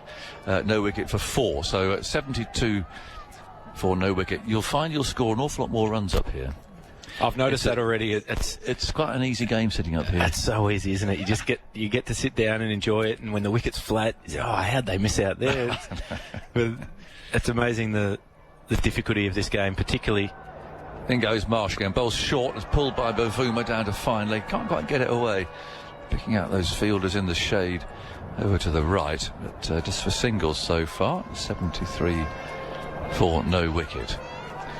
It's hot, that's the one thing I think that you kind of forget sitting up here. It's just there's no escape apart from those lucky couple out there in the shade, but even there it's going to be warm enough. But when you go outside from these air-conditioned boxes, you just remember what it's like, particularly bowling. I don't miss that at all. Marsh again, then right arm over, bowls slow ball, dabbed away into the offside, going for a single. Inglis is there to field, whipping a glove off, aiming a throw at the stumps at the far end. And they take a single again. So they're just setting this dangerous platform here, Aaron, I reckon, aren't they? There's so much hitting to come. Yeah, and this middle order of South Africa have been in such good form for a couple of months now. I think Rassie van der Dusen, he's somebody who is a very good player of spin and pace. Then you've got Heinrich Klaassen, who I think is as good a player of spin as anyone else in the world. Marsh again, past Joel, that's the Wilson, that's right away down to Gully. Cool, so it's the end of the over, 74 for no wicket, 14 overs are gone. There's a Cock on 44 and Bavuma 24, and I guess it's in it'll be in Pat Cummins' mind, won't it? I mean, they must be desperate for a couple of wickets here. Yeah, absolutely, and in this format in particular, there's a lot of stats that get thrown around in all formats now, and how teams should structure up their team and how they should go about attacking an opposition with the ball, and it just comes down to wickets. In this format, if you don't get wickets, it doesn't matter how good your death bowling is, it doesn't matter how good your spinners are generally. If teams have got wickets in hand, you can really go the journey in that back 15 to 18 overs, and that's something that Australia will be mindful of especially with how destructive this middle order is for South Africa at times. Zampa's going to continue from the far end. Up he comes, scuttling in over the wicket. Little bit of turn there, but it's brushed away by de Kock, who just ambles that first run, and Hazelwood runs down below us here, tosses it back into the keeper, and we'll take 175 for no wicket. Were you a stats man? You're big on your stats? I was big on the stats, but it had to be in the right format, because if you look at the raw data, there can be anywhere up to 100, 120 pages of raw data that comes through from your analyst. So I had to find a way to really streamline that quickly. 120 pages. There's Zampa from the far end, bowls, and Bavuma forward. So does it come with explanatory notes, or is it left to you to wade through it? Well, when it comes through in the raw format, there is no explanation to it. There's no context to any of it. So then you send it, or then you put it onto the analyst. So you've got all the different analytic companies who send the raw data out to you. Right. Zampa again, bowling his wrist spin, and Bavuma clears his leg, and that's well stopped at least. I don't think that was in the air to him. He cleared his leg there and drilled the ball back to Zampa's right. Trying to hit it over the top. I reckon there, Bavuma get a bit of elevation on it, but hit it hard into the ground. No run, 75 for no wicket. Bavuma's ready again as Zampa spins himself a couple of catches. Up he comes again, and over the wicket. Bavuma again just picks up one. So it's left to you to try and work it out, really. Oh, well, then it was onto the analyst, and he would send on all the raw data, and he'd say, I can't make sense of it. There is just too much of it, and there's no context. So I want your job to be fine-tune it, put it into a format that I can read quickly, because in between games, you might have one day if it's a bilateral series, maybe 2 or 3 for a World Cup. Zampa again over the wicket, bowls short this time, and de Kock misses out, trying to swing it away. Picked up at mid-wicket. And particularly in a World Cup where you're playing a different opponent every game. Yeah. You physically don't have the amount of time to go through all the numbers. So then it was up to the analyst to put in a format, and at the end he would always put in a one-page gold nuggets, and that was just a little one paragraph on each player. Yeah, that's good. Zampa, and de Kock's it in the air. Over mid-off, who was in the circle. Safe shot and perfectly placed. Really well played. He looks like a man full of confidence to me. 49 now, on the back of that 100 the other day. 80 for no wicket.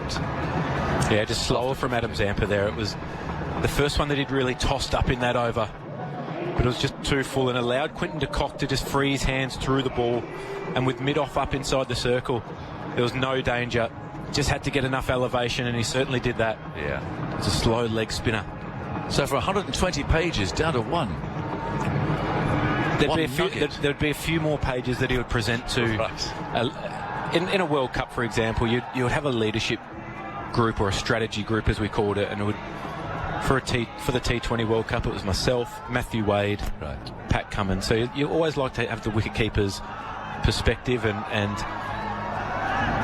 that would be in there, and that would be a little bit more detailed than just a one-pager, and you'd go through each player individually, how they play, how we can match up, strengths and weaknesses and what have you, and eventually it would come down to one page as a gold nugget type, just a reminder with points going through.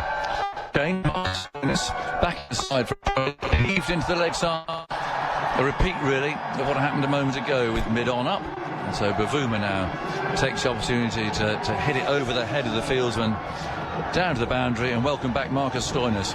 Yeah, really good batting from Temba Bavuma, trying to put the pressure back on Australia, not allowing a new bowler to just come in and bowl a few dot balls and get into the rhythm, especially after being out for quite some time with a hamstring injury. Bavuma taking the approach of trying to get him before he gets me, and with this platform, it's a solid one. He's 29 now, Bavuma, as Stoinis bowls to him, turned away into the leg side. He'll run that first one quickly. Those two fielders converge in the shadows to our right, and they can't prevent the second. Bavuma knew that was on, got his head down, scuttled back and forwards. 86 for no wicket. In the 16th over, with Pat Cummins putting South Africa in today on this pitch that I keep saying, I mean, it's been completely dug up and relayed in 6 months. It's amazing that they should be playing a World Cup game on it. Yeah, it certainly is. And have you been out there? You've been out there? Yeah, I had a close look at the wicket, and I couldn't make heads or tails of it, to be fair. No. I think both captains would have been very happy to bowl first, only because of the unknown. Well, we play India on here. I say we, England. So we're obviously very interested in how it's going to play. In goes Stoinis, bowls, Bavuma backs away, Stoinis follows him.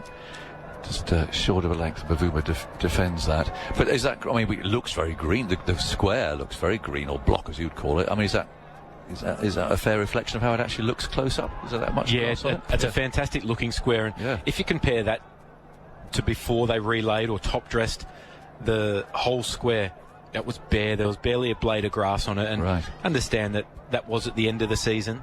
There'd been quite a bit of traffic on it, whereas now it's had a little bit of time to prepare and grow. No, it looks excellent. Stoinis bowls, and he's gone for a big one into the leg side. He's cleared the field, I think. No, he's just caught it. It's a relay, but he's missed it. Oh, well, it's all happened there. He's gone for the big hit over square leg. The fielder running back felt himself going over the boundary. Tossed it back in.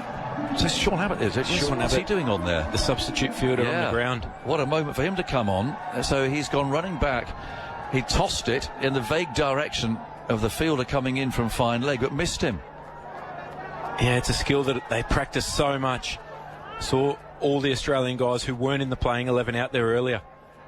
And instead of throwing it underarm and lobbing it up, he went for a little sidearm flick and just got a little bit too much on it for Mitchell Stark and tossed over his head. Well, so they've taken one, actually. That's all they're going to have. I mean, he saved a boundary. But that should have been out. That should have been the breakthrough, really. Horrible for a substitute to come on, though. Suddenly find yourself in a situation like that. 87 get Stoinis bowls a bouncer. Umpire Ellingworth has a look at that, decides that it's okay. 87 for no wicket. Somehow you just don't feel quite part of the game. Come on as a sub. No, hard to get up to speed with the game, and when you've been sitting down there, might have been cracking gags with the other guys sitting there. But he did all the hard work. He was in maybe 15 yards off the boundary, trying to prevent that two into the leg side. Pushed back really hard and got into a good position.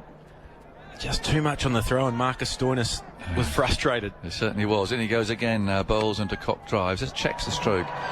Picks up one there to the edge of the circle at mid-off. So he almost impaled himself on the boundary edging out there as well. I mean, some high boundary edging to cope with, but printed to cock 50 from 51 balls, and that goes in the back of that excellent 100 that we watched the other day in Delhi. The drummers are going for it. 88 for no wicket is just the start that South Africa would have wanted. There have been those couple of chances, though. On come the ground staff, on comes the drink cart. That's always redundant, but it's an opportunity to plug something or other, and they're going to have a drink. As again, we saw this the other night. We saw the 12th or 13th man, whoever it may be, coming out not just with the drinks, but with an umbrella and a couple of chairs. And we saw this in the match at Delhi the other day. So the batsmen there, they actually take a seat. Yeah, it's brutally hot out in the middle there. In a stadium like this, there's not a huge amount of gaps to let a good amount of airflow come through it, so it can get stifling. We actually saw the whole of the Sri Lankan team, who are used to heat like this, let's be honest, cowering under one of those parasols in Delhi. They were all in there, all 11 of them. I don't blame them. No. I was always brought up to show you strength, and especially the Australian way is never show a weakness.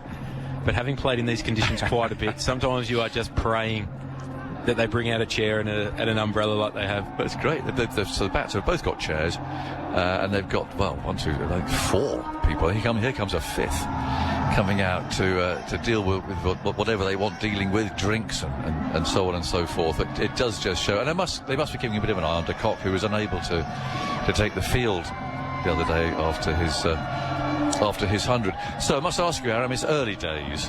What's the Aussie prospects, do you think, for the World Cup? I mean, they've got Travis Head.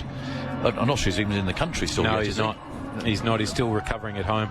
So that was a big decision for Australia to come with one player that they knew couldn't take any part in at least the first half of the tournament. And I think what Travis Head will find difficult is the ability to get any kind of workload in before he gets here as well. It's not like a hamstring or a calf strain where you can still stand there and hit balls and have a field bat on ball. He won't be able to hit anything bar a tennis ball, I guess, until his hand is fully recovered. Yes. Because you're one jarring of the bat, one big drive off the toe end that rattles to your bones at times. And that could just crack that bone again, and he'll be out for the tournament. Marcus Stoinis came in underdone with a hamstring injury. Glenn Maxwell still suffering with that ankle and leg at times after breaking it last year. So it was a really big decision to come in with a few players underdone. I think as the tournament goes on, that could play into Australia's favour, having guys a little bit fresher towards the back half of the tournament. But it's still a risk. And Travis Head in particular, I think, without any content coming in, will be really difficult to replace.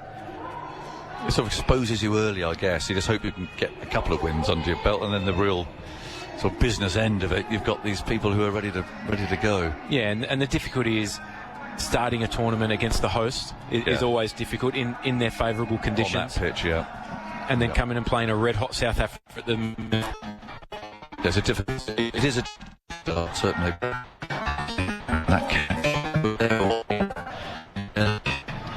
It happened. Was it the keeper's Chennai? Yeah. No, we were in Delhi watching. We're sorry. Yeah. Was it the keeper's catch? I don't think he would have got there unless it was a full-length dive. I think that there's something inside you knows when somebody's coming your way. Yeah. And even just in your peripheral vision, Mitch Marsh would have noticed that and just put you off slightly. Whether it's 1%, whether it's 10%, doesn't matter, because in this game, the margins are so fine, and particularly a great player like Virat Kohli. That would have been 4 for 20 early on. I know. Here's Zampa starting again, and de Kock goes for a big hit into the leg side. He's split the gap too there between two fielders, deep backward square and deep mid wicket. He might have been trying to give a bit of elevation on that, I felt, but it's gone for 4. Anyway, Phil. Yeah, we keep mentioning the word platform, don't we? At the end of 16 overs, South Africa 88 without loss today. When they made that world record score of 428 for 5, they were 91 for 1. So the platform is set. Right. Don't tell me that. Here comes Zampa's reverse sweep. And that's going to send the ball away down towards that boundary. It's going to get there as well. Well, this is messing around a bit here with Australia's field placings now, but he's swept for 4, reverse swept for 4, 96 for no wicket. Perfectly played again. Zampa is perhaps compensating a bit there, but having been swept into the leg side, a little bit of width outside that off-stump area now, and the reverse sweep that de Kock plays so well, 58 from 53 balls. So fielder now has to come to try and block that off just inside the circle. A short ball man, a deep backward point. Adam Zampa has to be really precise with his length now. No man. Here he comes, bowls tucked away into the leg side. Go for a quick single. Bavuma calls him. De Kock runs his batting up at the far end. Nicely taken. 97 for none. For Quinton de Kock, they've got no man within 50 metres of the right-hand side of cover. Yeah. So if Adam Zampa's slightly short, all he has to do is punch it and beat the man at cover, and he'll get 4 every time. And that's the impact of just playing one reverse sweep. Australia have to change their tact. So they've got a long on, a long off for Bavuma. They're a deep point and deep square leg. 97 for no wicket. When the 17th over, Zampa comes in, bowls, and Bavuma wants a single, but then decided it isn't there. So that's pushed away. Square into the offside. No run, 97 for no wicket. But what a good start. Just under 6 runs per over. All their wickets intact, and that very powerful middle order to come. Someone's moving behind the arm. I think he's just gone behind the sight screen. Bavuma spotted him. There he is. Wouldn't be a day of cricket without it. No matter what level you play, it always happens at least once. That is true. And he's scuttling off now. He's feeling a bit chastened, I think, there, that security man, as Bavuma. Well, that found a leading edge there. He's trying to tuck that away into the leg side, but ran out towards point. And there's no run. 97 for no wicket with a ball to go in over number 17. Zampa wheels round again. He's a big spinner of catches to himself. Bundles in again, bowls a bit short. This hurries Bavuma a bit there. Nicely bowled, actually cramped him for space. And it's 97 for no wicket with 17 overs gone. So just the start that South Africa would have wanted. It's fun watching these neutral games. And there's certainly a good contest unfolding here. More thoughts from Aaron Finch. Really good to see you. And then you can be joined by Geoff Lemon. Yeah, it was a good fight back from Adam Zampa then, going for 2 boundaries off his first 2 balls. To get out of that with only 9 off was really important for Australia. I think one thing they can do here quickly is almost be ultra-defensive Quinton de Kock, who's striking at 110 and looking very dangerous. He's in that mood where he wants to face a lot of balls, he wants to hit a lot of boundaries. Whereas Temba Bavuma at the other end, just 32 off 48 deliveries, striking at 66. So sometimes you have to look at it tactically and think, who would we rather bowl to at this moment? Can we find a way to build a few more dot balls in this innings? Let's keep Bavuma on strike. Doing that, you might bring a reckless shot from Quinton de Kock because he's at the non-striker's end. He's seeing the scoreboard slow slightly, so he overcompensates. They haven't been able to do that yet. Stoinis up to de Kock, down the leg side, and he tries to glance it fine. Only gets a little bit of it in the end. He'll get a single away behind square. The umpire says bat involved in that, not a leg by. So getting de Kock off strike, that's the little win number one. He goes up to 60, 98 for none.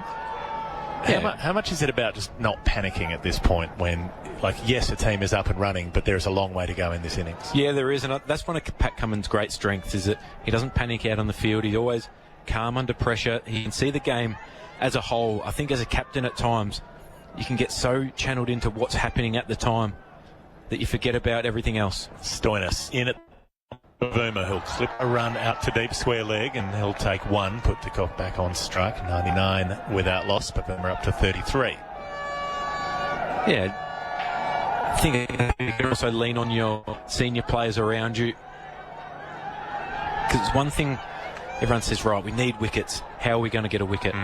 So you can channel into that really early and almost over attack at times.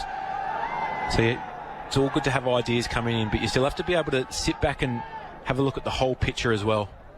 Stoinis, he'll stay over the wicket to the left-hander, bowls full at the stumps, driven back past the bowler who nearly gets a hand on it, but Cummins has him covered at mid-on. So there's one dot ball.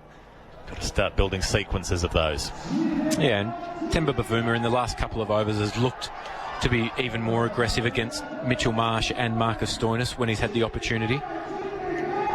He's created one, say, three-quarter opportunity in the deep to Sean Abbott, who made some ground, took it cleanly, and then on the palm off to Mitchell Stark, just overthrew it slightly. Stoinis bowls to de Kock, short, pulled away, big piece of it, it's on the bounce out to the deep where Glenn Maxwell is patrolling the boundary line, so they'll get a run. Just for a minute looked like it might be a wicket chance, but not to be for Australia. The 100 up for South Africa in the 18th over. De Kock on 61. Yes, smart bowling from Marcus Stoinis as a defensive option there. That boundary towards Quinton de Kock's leg side is a lot bigger than the one now that he's bowling to Temba Bavuma.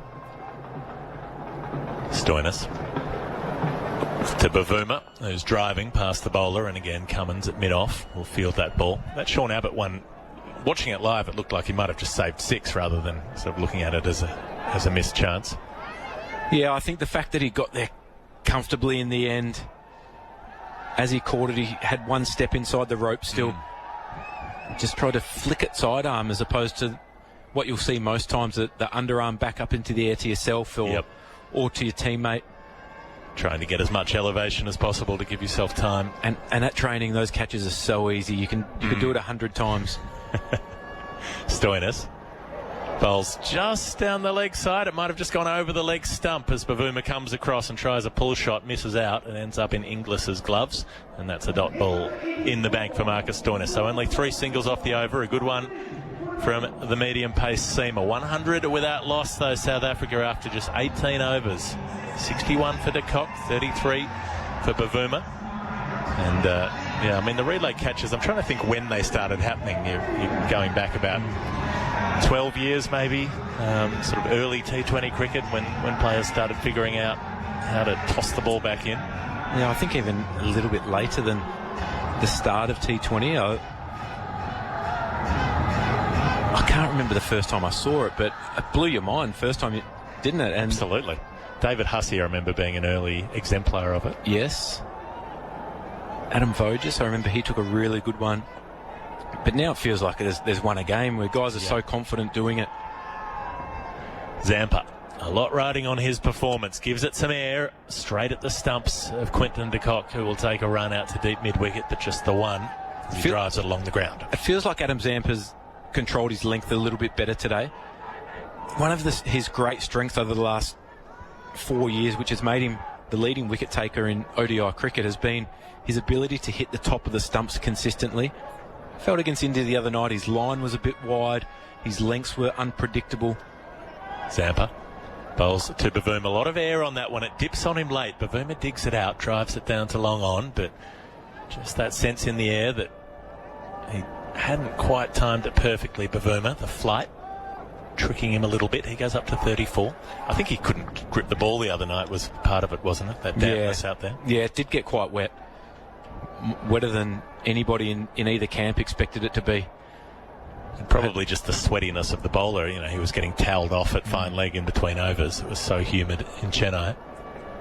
Zampa again, flight, and again it dips full, and de Kock's driving it along the ground out to the deep and only getting one. So he's using that slower pace through the air as a defensive option at this point. Yeah, he is. And I had the opportunity to speak to Rahul Dravid after the game the other night, and he said 100% India would have batted first as well because they didn't think the dew would come, so that surprised them as well. Zampa to Bavuma, quicker and flatter, tries to sweep Bavuma, rolls off the pad. He won't get a run. Mitchell Marsh in quickly behind square leg. That is I'd barely say that was quickly in from Mitchell Marsh. He trotted at best. It was Mitchell Marsh quick. Yeah, that's true. He's an imposingly slow operator sometimes, although he did charge it at Alex Carey the other night when that catch went down. Bavuma backs away, opens the face, drives it out to deep cover. He'll get through for one, trading in singles. So that Dravid conversation's interesting, that India would have gone the same way. Yeah, they'd trained a couple of nights before, and he said slight dew, but nothing heavy enough to make an impact on the game. And then it got to game day, and it just come out of nowhere. And there was a huge storm the night before as well that came out of nowhere. Zampa to finish the over to de Kock. Can he finish it well? He does. Driven out to deep mid-wicket again, the third time in the over that Quinton de Kock has played that stroke. 105 without loss after 19 overs, South Africa. De Kock on 64. Bavuma on 35. South Africa surging away. Australia couldn't get a breakthrough with the new ball. Turned to spin early inside the power play. Glenn Maxwell bowling inside the power play. They've run through all of their options so far. Mitchell Starc 3 overs, none for 13. Hazelwood 3 overs, none for 15. Maxwell 3 overs, none for 13. Cummins 3 overs, none for 21. Zampa has finished his 4th over, none for 22. Marsh has bowled 1 over for 6, and Stoinis 2 overs for 11. So Starc and Maxwell have been the most economical so far. Farewell to Aaron Finch for now, former Australian captain, and hello to former England fast bowler Stephen Finn, enjoying the fruits of retirement, having pulled the pin on professional cricket a couple of months ago. Nice to see you out here on safari. Yes, well, that's why I wear baggy clothes everywhere now. That's what retirement does to you. Is that a linen shirt? Yeah, nice little linen number, yeah. Good option for these climbs. It's the ideal fabric. I did pack quite a few. They don't travel very well, though, so I was frantically ironing these last night. Maxwell will start a new over. Round the wicket to de Kock. He'll drive the ball out to deep cover. He's timed it nicely in between the two sweepers, which means he'll get back for a second run as David Warner closes down that ball. 107 without loss. Quinton de Kock 66, Bavuma 35. And I don't know if you're an ironer yourself or whether you just I've never ironed a shirt, Steve. Ever? This is my claim to fame. Darted in by Maxwell. Defended away behind point, no run. I just refuse on principle. I don't engage with it. It's a ludicrous concept, waste of time. Wear your linen shirts rumpled. Get into it. But there's rumpled and then there's complete disgrace. Yeah. I'm happy to go halfway across the world. I'm happy to go to complete disgrace. Darted in at leg stump, turned away by de Kock for a run this time. 108 without loss. Yeah, it just seems like such a waste of time. I'm with you, Geoff. Yeah, the time reward. Sort of conundrum. Well, look how crisp I look today, lads. Come on. Look crisp. This was all crumpled yesterday. Linen jacket as well? Tucked away? No, at home, not here. Yeah. It didn't cut it with the weight limit, unfortunately. You do look crisp, but is that worth, say you add up all the time over an entire lifetime that you spend ironing, how many years of your life you spend at an ironing board that you could have spent doing something fun? Well, but you can multitask at an ironing board. True. Right? So last night I started the second series of the test. It seemed like ironing material. Yep. And did your ironing while you did that? Okay. Yes. To get an insight into the Australian team, was that the idea? Somewhat, yeah. Maxwell over the wicket to the right-handed Bavuma, clears the front leg, launches it high, could be caught here in the deep water, steadies under it and takes the catch. Australia finally get the breakthrough, and Maxwell roars like a lion. 108 for 1 as Bavuma falls for 35. He's faced 55 balls. He hasn't exactly been tearing it up out there, but he's been providing the partnership with de Kock. 1 wicket falls, although that means for Australia they'll get a more attacking player coming in at the other end. Yeah, they'll bring Rassie van der Dusen in, won't it, you'd imagine. But Bavuma, he just stepped across his stump slightly and looking to hit it into the leg side with the off-spin of Glenn Maxwell, but there were fielders out there waiting for it, and they're fairly big boundaries out there. In terms of the grounds that we've seen thus far in India, these would be up there with the biggest square boundaries, and Temba Bavuma backing himself to boom a big 6 over that deep mid-wicket boundary, but he can't. He was tied down 35 from 55 delivery, so it was almost a hit out or get out situation for him. The captain departs for 35, and rightly so. This will bring to the crease a slightly more attacking player, although he's another one who looks to build his innings as he goes along, but he's a mighty fine player. Well, he can drop the accelerator very quickly once he's up and running. Rassie van der Dusen, he made 100, didn't he, against Australia in the last World Cup in 2019, I think, that final group game that Australia lost in Manchester, that meant that they faced England in the semi-finals instead of playing in the other semi, which would have thrown out that whole glorious finish to the 2019 World Cup. It could still have happened. Well, you wouldn't have had the same teams making it, because New Zealand would have had to play England in the and semi. Australia wouldn't have been as magnanimous in defeat, you'd imagine. 95 he made, Geoff. 5 short. Okay, close enough. Thank you for looking that up, Phil Long. That's the beauty of having a statistician on the call who's taken a 12-hour bus ride across the country to be with you. That's commitment. I also made use of the very short window of the internet being up. Oh, good, yes. Well done. Yeah, it's wartime rations here. Black out the windows at night.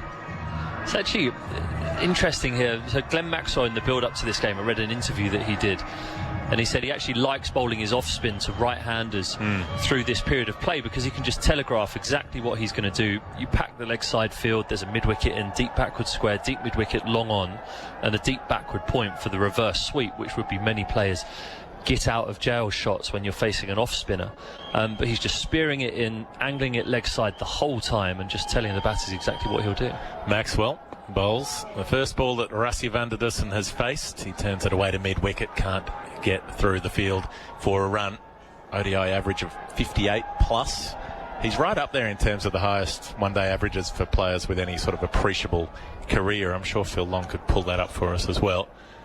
Darts it through to Maxwell, strikes the pad but outside the line of off stump, and that finishes the over. A successful one for Australia at last. Glenn Maxwell taking the first wicket to fall. 108 for 1. Now South Africa's score after Bavuma was dismissed. I know we've got Babar Azam up above 58 for an average, and Virat Kohli's around that mark as well. Milan must be up there as well, although probably not the same amount of games, only 20 odd. Yeah, well, whether he'd be well past the 20 innings mark, wouldn't he? Yes. He'd be past that. That's usually the qualification for statisticians, to count your average. So Milan would count, but I'm sure Phil will pull that up for us at some point. So, an opening for Australia, but they need to prize it further. Interesting what happens next. The Stark scenario is still a curious one, isn't it? Only bowling 3 overs with that brand new ball. And we haven't seen him again, so it looks like Josh Hazlewood will come on from the far end. The club end, sorry, as they've got written up there in the big text above the sight screen. I don't know what the club is, but if you're in it, you'd know. Hazlewood in to Quinton de Kock, who's defending the ball out to short cover. First ball of the over, no run. Maxwell does the fielding.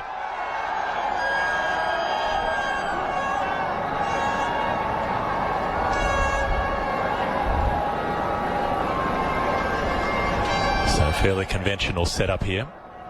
Right armour bowling over the wicket to the left-hander. We've got a mid-off, short cover. Deep point, backward point, deep third, fine leg, deep square leg, mid-wicket, mid-on. 5 in the circle, 4 out. Hazlewood bowls on the stumps and just steering it out towards point. Stephen Smith comes in and fields. 2 dot balls in a row to start the Hazelwood over. Run for 15 off the 3 he's bowled so far, so he was tidy to start with. Didn't get a breakthrough. Took 2 in his first over the other night. A nice way to start for a fast bowler. David Malan in one-day cricket, 63.15 his average currently after 23 innings played. That's a very handsome set of numbers. Hazelwood bowls 4 across the line, goes de Kock, trying to plant it in the stands over mid-wicket, and in the end the ball goes about 3 metres away on the offside, rolling out towards point as he misses that completely. Yeah, and those are the numbers. Van der Dussen, 45 innings, average of 58.29.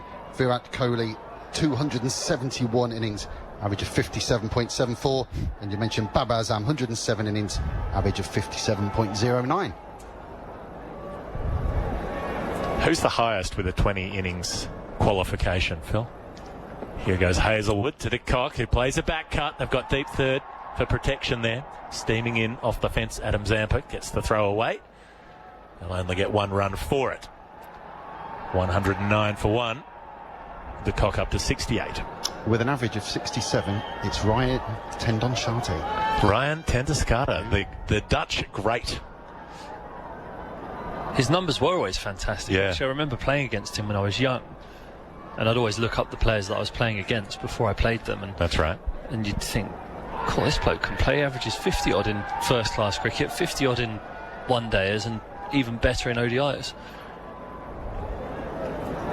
Hazelwood into Van der Dussen, who defends a full ball and overbalances a bit towards the offside, keeps it out to Warner at short cover. Yeah, he didn't get to play a lot of... He played a lot of 50-over cricket for the Netherlands that wasn't counted as one-day international cricket at the time. So from memory, he only played about 35 official ODIs. But he has one of the best ratios of centuries to innings played. It's about 5 to 1, I think. He's up there with Virat Kohli in terms of... for many years, Tendulkar was the gold standard. He made 100 every 9 innings, and nobody else got close to that. Hazelwood in at the stumps, defended down to mid-on, but then Tendulkar, Kohli and Hashim Amla, I think, with about 7 innings per 100. Kohli and Tendulkar are about 5. Yeah, 5 hundreds from 32 innings. Got 100, of course, in the 2011 World Cup against England. Right. Yeah, that was his finest hour, I think, Ryan Tendulkar, that 2011 World Cup. 21 overs bowled, 109 for 1 with de Kock on 68. Van der Dussen yet to score, having faced 4 deliveries. And it's difficult to keep your average up there in one-day cricket because you do have to sacrifice wickets at times. There are players who are good in run chasers and who are not out quite a lot. They're the ones who can get a more flattering set of numbers. Coming on the front foot is de Kock, defending away. Maxwell fields in his follow-through. So Michael Bevan famous for that, for finishing off a lot of run chasers. Darted through at leg stump. Turned away off a little leading edge towards cover. There'll be no run. Virat Kohli, having added a couple more successful run chasers in his last 2 matches, has something like 5,500 one-day runs in winning run chasers for India. Floats it up outside the off-stump, Maxwell, driven to short cover and can't beat the field. 3 dots in a row. Which is what made that drop the other night when Australia were on top in those first 10 overs. Darted through Maxwell, backs away de Kock and again cuts it straight to short cover. 4 dots. Yeah, it made that drop even more significant, didn't it? Because you can't. In again at the stumps, Maxwell just doing the same thing. He's operating around the wicket and got that angle in. De Kock defends it back to the bowler. 1 of 13 balls since the wicket. Fascinating. Here goes Maxwell and he drives it to short cover, and that is a maiden over. After 22 overs of a one-day international, when you've got a guy there who was on 68 at a run a ball before that over began,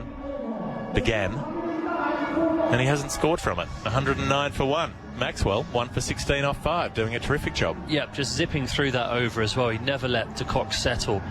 Sometimes in that scenario, if you're the batting team, you want de Kock just to step away, take a step outside the crease and make Maxwell wait for him, but he played it all at Maxwell's pace there, whipping through, bowling dot balls, picking out extra cover, almost every single ball. It was well bowled by Maxwell and good pressure after the wicket for Australia. Hazelwood from the club end, and he gets an inside edge from Van der Dussen, which will yield the first run for the South African number 3 down to fine leg. 110 for 1, South Africa's score. Still only 3 overs bowled by Mitchell Starc. I'm wondering what their plan is for him. Unless they feel as though this surface is a bit abrasive, because down there looking at it, the footmarks where the bowlers are running through the crease, they already look slightly dark, which may suggest the ball will get cut up through the middle of this innings. Hazelwood to de Kock, who pulls across the line. It'll land short of deep square leg, who comes tearing in David Warner, as he always does, but can only reach it on the bounce. De Kock to 69. And if that's the case, then Mitchell Starc is probably the biggest exponent of reverse swing in the world with a white ball, you'd have to say. So the only thing could be that they've sensed an opportunity to rip wickets out through the middle overs, which was Australia's problem the other night and is a wide problem around world cricket at the moment, is taking wickets through those overs 15 to 40, and especially with this South African team as well that they're facing. Hazelwood to Van der Dussen, who's hopping up in the air and turning the ball out to square leg. He's running the first one hard because he wants a second. De Kock says, all right, fine, let's do exactly that. 113 for 1 as Van der Dussen goes up to 3.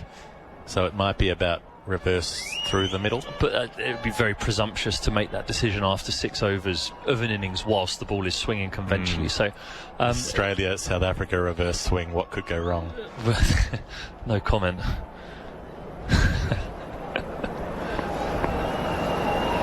Fred Flintoff had it reversing after 13 overs at Old Trafford in 2005. Back of a length in at Van der Dussen, who drops it away into the offside. They'll go through for a run. Just saying. Well, notoriously abrasive surface at Old Trafford as well. That grey soil up there. Yep. That's towards the back end of a summer. Well, that was a late Ashes series, wasn't it? The Ashes this year was done in July.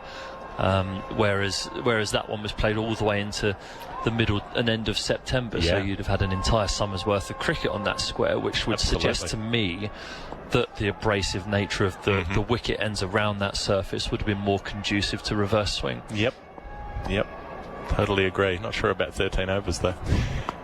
Walks across his stumps, does de Kock, flicks the ball away and it clears fine leg for 6. Mitchell Marsh backpedaling. Was hoping to get there, was hoping it'd be a catching opportunity. It was just that bit too long for him in the end. It landed just inside the LED hoarding, and I don't think, even if he'd had his heels right on the rope, I don't think he would have been able to stretch back far enough to snaffle that one. The scoop shot from de Kock, walked across, whip of the wrists to lift it, and he got the perfect bit of timing on that, which you can do when you've got a bowler bowling a nice regulation length, 120 for 1. Remarkable that's gone for 6, really. It wasn't a scoop like you'd see Joss Buttler play a scoop and get right down and across the crease. He stood tall and just flicked it over fine leg and it went all the way for 6. Hazelwood tries again and de Kock pulls him for 6 more. That's gone way back. Mitchell Marsh braced himself for a second and then gave up and just started figuring out how to climb the fence. A couple of the Indian boundary riders wave him back. The staff down there going to fetch the ball for him so he doesn't injure himself clambering over a 1.6 metre tall LED hoarding. 2 6s in a row. 17 off the over. Goodness me. 23 overs gone. Josh Hazelwood, well, he started off pretty well. Single, 2 single, and then bang. Over the fence twice in a row. 126 for 1. De Kock is up to 81. You could see de Kock just at the beginning of that over, the pull he tried to play, he wanted to take that over on because we'd had a stagnant 2.5 overs up to that point. So recognising that Hazelwood was the man that he wanted to take down, he was fortunate with the first 6 that he hit. That second one was all the more convincing. On the same line but off the back foot. It was a lovely shot. Maxwell will bowl over the wicket to Van der Dussen. Reverse sweep. Top edgy, but it clears short third. Bouncing down towards the rope. The deep backward point will get around and keep them to 2 runs. Van der Dussen back on strike. This is probably the matchup South Africa want. Get Rassie facing the spin and have Quinton de Kock able to take on the faster stuff. Gee, he's made such clean contact with that pull shot. It wasn't that short a ball, only about waist height, but picked it up from up and under and lifted it over, never trying to roll the wrists and keep that down in the traditional style. Maxwell in at the pads of Van der Dussen. Good bit of fielding from Smith at mid-wicket, tumbling across, denies them a run. 128 for 1, Van der Dussen on 6. Maxwell. 3 in the circle on the offside, 2 on the on. Down the pitch comes Van der Dussen, drives it straight at mid-off, and they come through with the stroke because Stark has to tumble to his left to stop that ball. 129 for 1, Van der Dussen on 7. De Kock facing Maxwell. This is where it gets interesting again. 3 overs bowled, 3 balls bowled in the over rather, and Maxwell around the wicket to the left-hander who played Adam Maiden against him last over. Cuts him this time out to the deep point sweeper. Only 1 run, 130 for 1. De Kock to 82.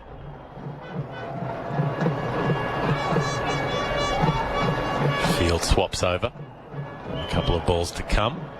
Cummins waving his arms, trying to get the attention of deep backward point.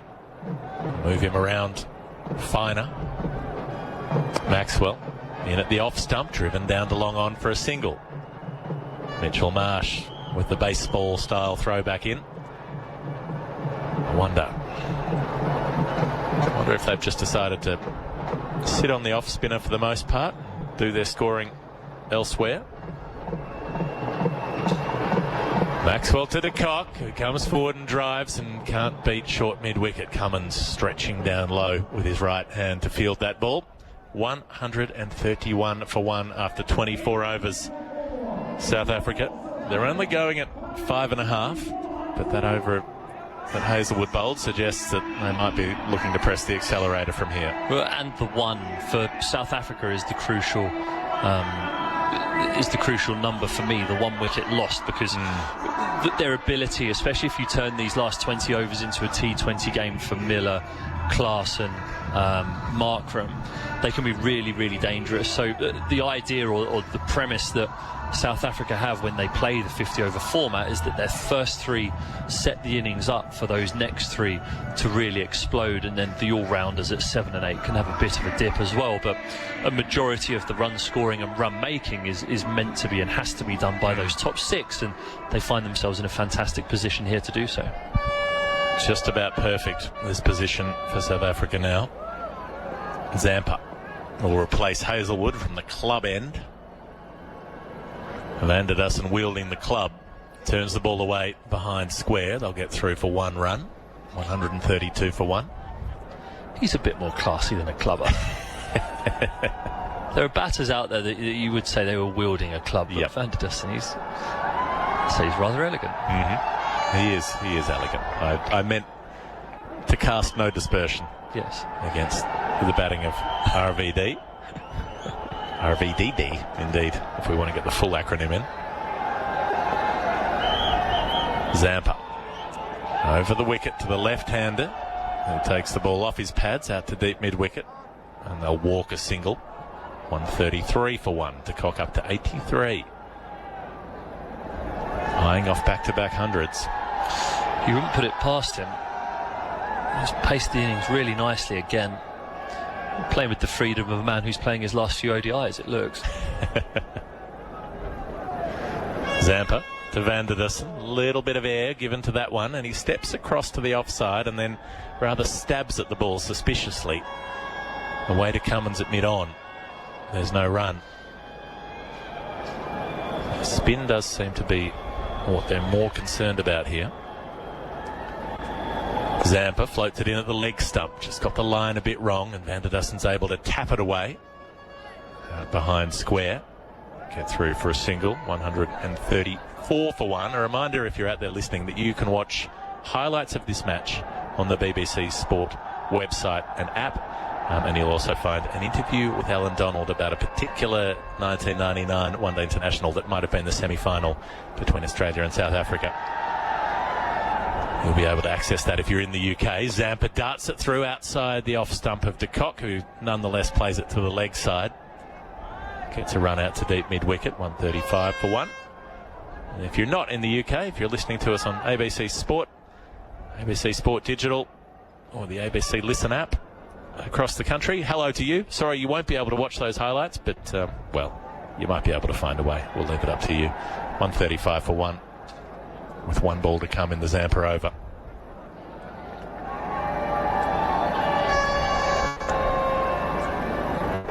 On the middle stump, and rest under us, and just on the front foot, taking the ball across out to square leg for a single.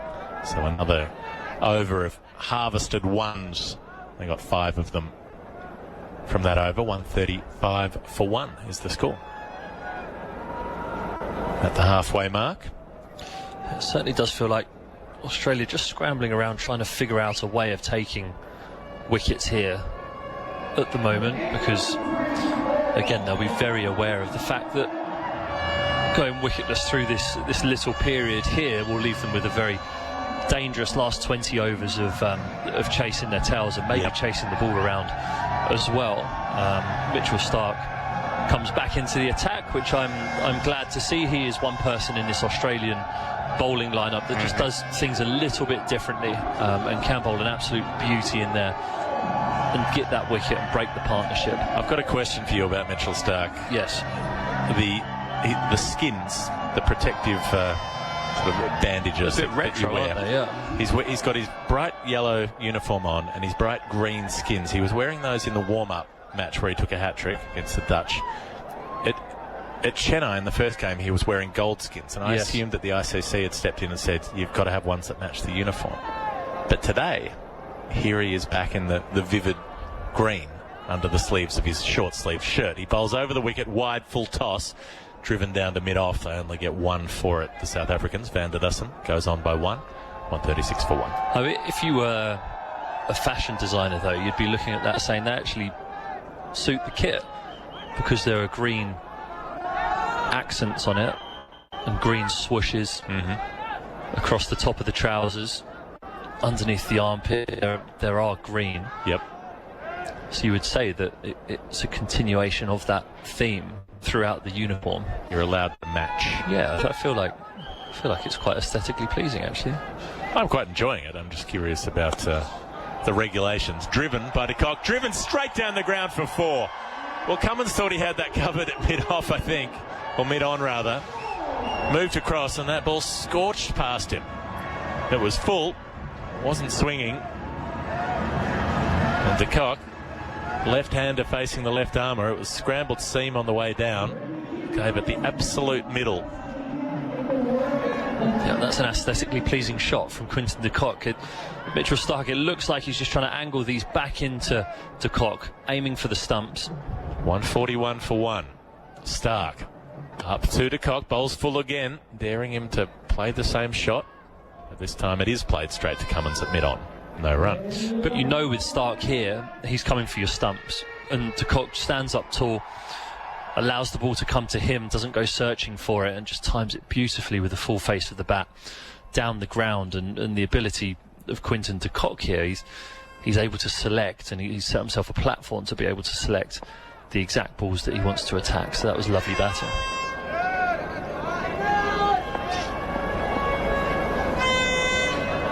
Starc lopes up to de Kock, who just doesn't go through with the shot, just bunts the ball in the end straight to mid-wicket.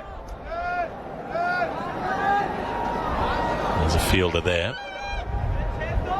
Thought about playing something more expansive and just dead batted it in the end to Stoinis. It's quite a sizable roadblock in there at mid-wicket.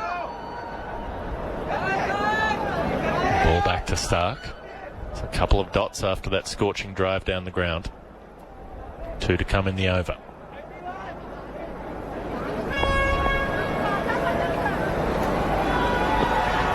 Bowls full, bit of width, and de Kock's able to drive it out to deep cover point. Warner skipping in off the rope, launching the throw back into the gloves of Josh Inglis, who is the surprise inclusion in this 11. Alex Carey dropped after 1 match at this World Cup. 5 hits ago, he made 99 against this same team. It seemed a strange sequence there. It seemed curious. The only thing, maybe the right-left hand element of it, expecting Shamsi to play a big part. A lot of right-handers in Australia's top 7 now. Stark. Ball's outside the off stump of Firdose, who drives down to mid-off. And they'll get through for one.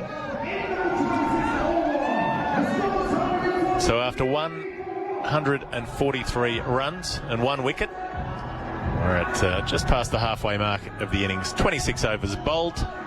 South Africa going along nicely. De Kock on 89, Firdose on 13. I'll leave you in the company of Stephen Finn, and after that will be Jonathan Agnew. Yeah, it certainly is a curious selection decision that the Australians have taken to bring Josh Inglis into the team and relieve Alex Carey of his duties when around 72 hours ago he was the #1 wicket keeper at the start of the World Cup.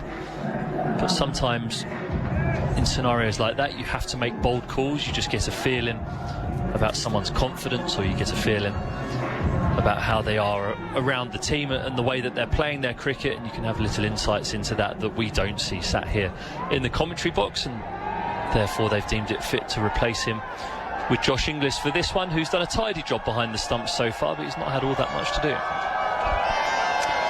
Well, 143 for 1. Look at that. What a setup here for South Africa.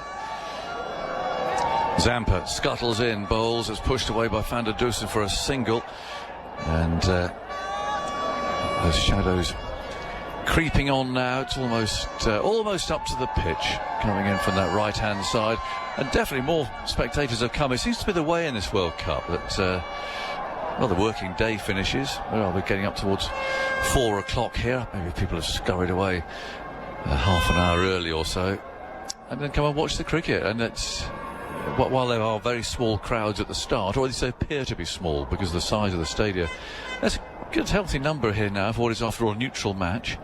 Zampa bowls, De Kock defends it, plays that back up the pitch again, and there's no run. But they're such big grounds, aren't they?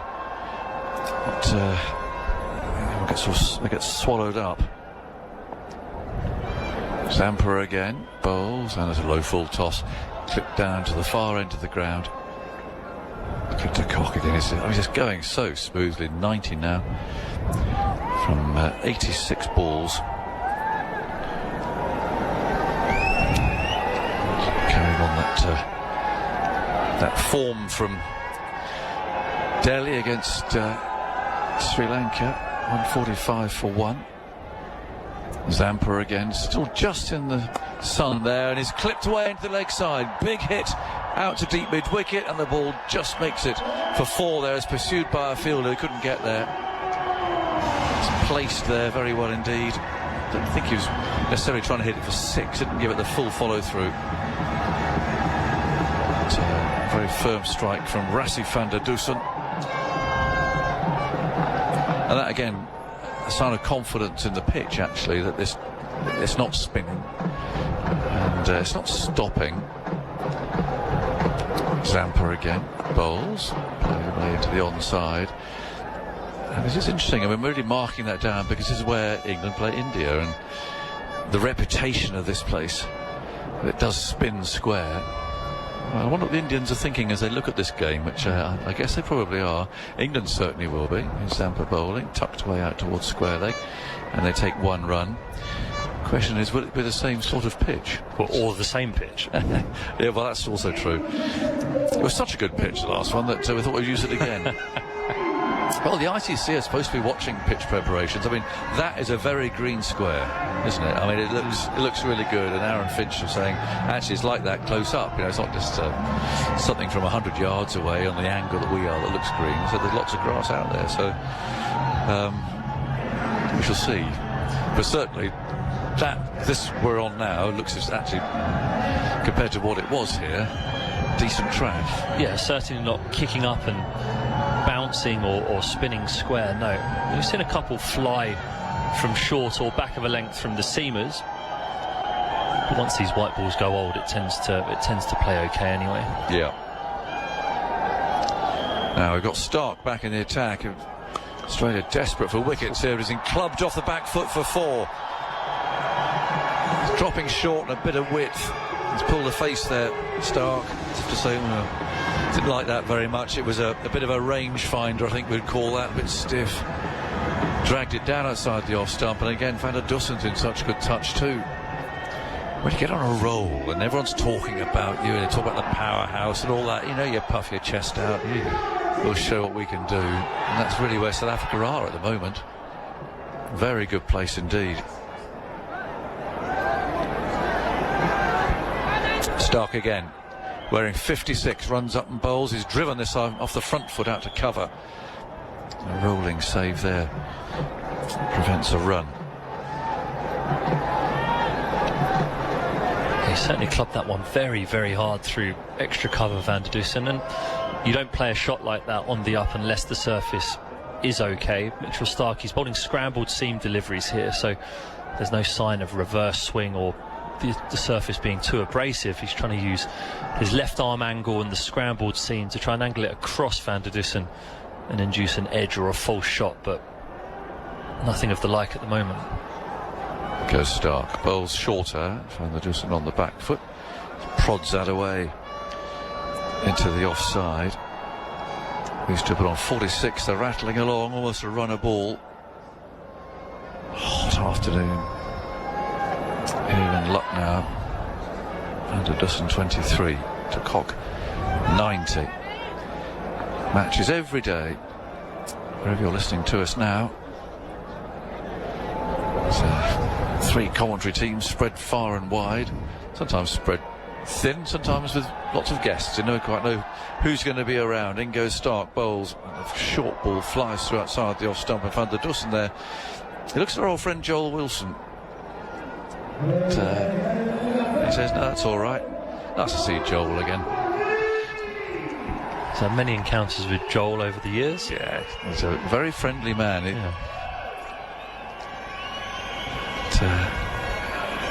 had him in Pakistan. He was on great form there. 154 for 1. A real smile on his face. He's at square leg. Richard Illingworth is on duty up at this end. Stark again, left arm over the wicket, bowls, fires it down the leg side. Richard Illingworth won't like that. Stretches his arms out. That's a wide. 155 for 1. Seems strange, doesn't it, that Stark only bowled 3 overs up front for probably the most potent new ball bowler in the world, whilst it was swinging. Something just didn't seem like that was the correct decision at the time. 155 for 1. And the 28th over. Score predictor 335. Stark again moves in, bowls on off stump, played down into gully, and there's no run. Lots listening in Australia, I'm sure. It's nice. It's a nice evening time difference for you there, I think. What are you, about 5 hours on from here, I suppose? So Eastern States, 9-10 o'clock in the evening. Bit of a challenge to see the game through, I'll give you that. But it's very good to have you with us. Hope you're enjoying BBC coverage throughout this World Cup. 155 for 1. Stark runs up, bowls, and there's a thick inside edge. They'll take a single, rolls up to mid-on, and there's no run. So 156 for 1. De Kock has 90. Van der Dussen has 24. What I will say about the Australian kit, and I'm not sure if they're all the same, but they've got stripes along the bottom of the shirts that make them look as if they're all wearing sweaters, which I'm sure they're not. In the form of many England cricket sweaters, jumpers, whatever you want to call them, they often have these sort of lines around the bottom. And I can't think for a minute that David Warner actually there is wearing a sleeveless sweater, but these kits of Australia's particularly make it look as if they are. 156 for 1, and Zampa has now bowled 6. No wicket for 34. Spins himself a catch again. He is now in the shade, so he wasn't in the last over. Here he comes, bowls, and Van der Dussen forward, rolls out to mid-wicket. It shows how quickly that shadow is going across the field. The previous over, he was fully illuminated by the sun. Now he's completely in shadow. 156 for 1. Van der Dussen on 24, and a little scoopy sweep there, sends the ball over his shoulders. No one down here, so the chase that Mitchell Stark didn't really want, down to almost to the boundary edge. And 2 runs taken, 158 for 1. Not all about big hitting, is it, Firdose? Nice to see you back again. Yeah, it's been really good, I think, from South Africa. That 50 partnership now coming up between Quinton de Kock and Rassie van der Dussen, or 53. So they're keeping it moving nicely. And I know that was an area they were talking about, is how do they make sure they don't let the middle overs drift. I think we're going to see them put the foot down probably around 30, 32 overs. It was 23 overs against Sri Lanka where they started scoring really quickly. They've got a great base here, good foundation. Zampa bowls, big hit down the ground. He's going to be caught. He should be. He is. He's just holed out there. Picked out the man absolutely precisely down on the long on boundary. He was obviously trying to clear him. But, just didn't get the elevation that was required. A skimming catch down to long on. My word, Australia needed that. There have been a couple of chances that they've missed today. And van der Dussen on the back of that 100 against Sri Lanka has gone for a big, powerful hit down the ground. Quite got hold of it. And the long on fields, and they only had to move a couple of feet to his left. And takes a pretty comfortable catch, really. So it's Abbott who's on the field again as substitute. I haven't quite worked out who he's on for, whether he's come on and off, or whether it's that sort of substitution, or whether somebody somewhere has tweaked something. But anyway, he made a better job of that than he did the relay catch out at deep mid-wicket earlier. 158 for 2 in the 29th. I actually think this is not such a bad thing for South Africa now, in that just before Rassie van der Dussen was dismissed, we were talking about when are they going to start to put foot and look to accelerate, and now they've got the players who will all play like that, Aiden Markram, Heinrich Klaas and David Miller to come. So those are their hitters.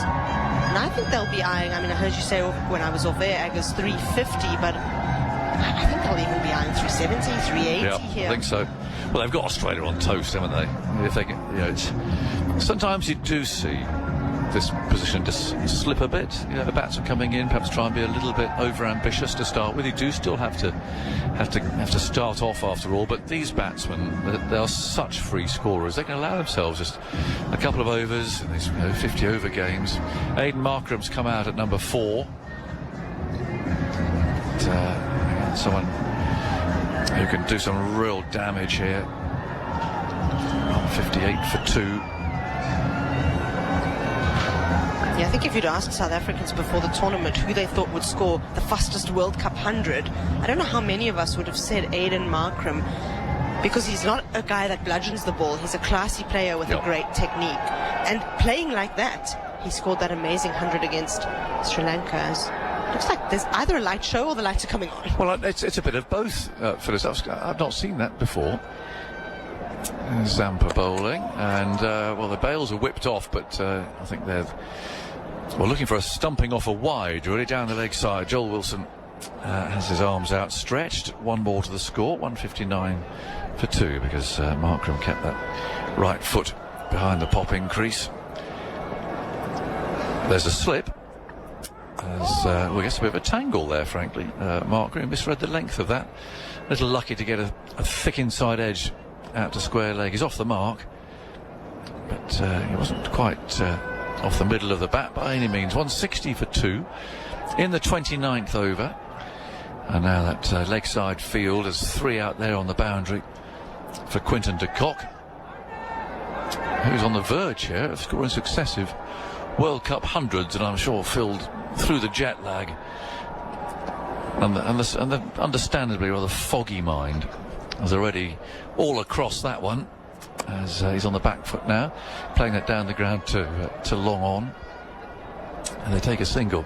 How's it going over there? Yeah, going all right. Yeah, good. Yeah. Keep going. Yeah. Dig deep. The lights are on, I think. They're coming on. They are coming on slowly but surely. They're interesting lights, and they sort of fade on. And from the top down to the bottom, although actually, having said that, that looks a bit more random, that one over there we can see. Now the sort of odd ones lighting up all over the place.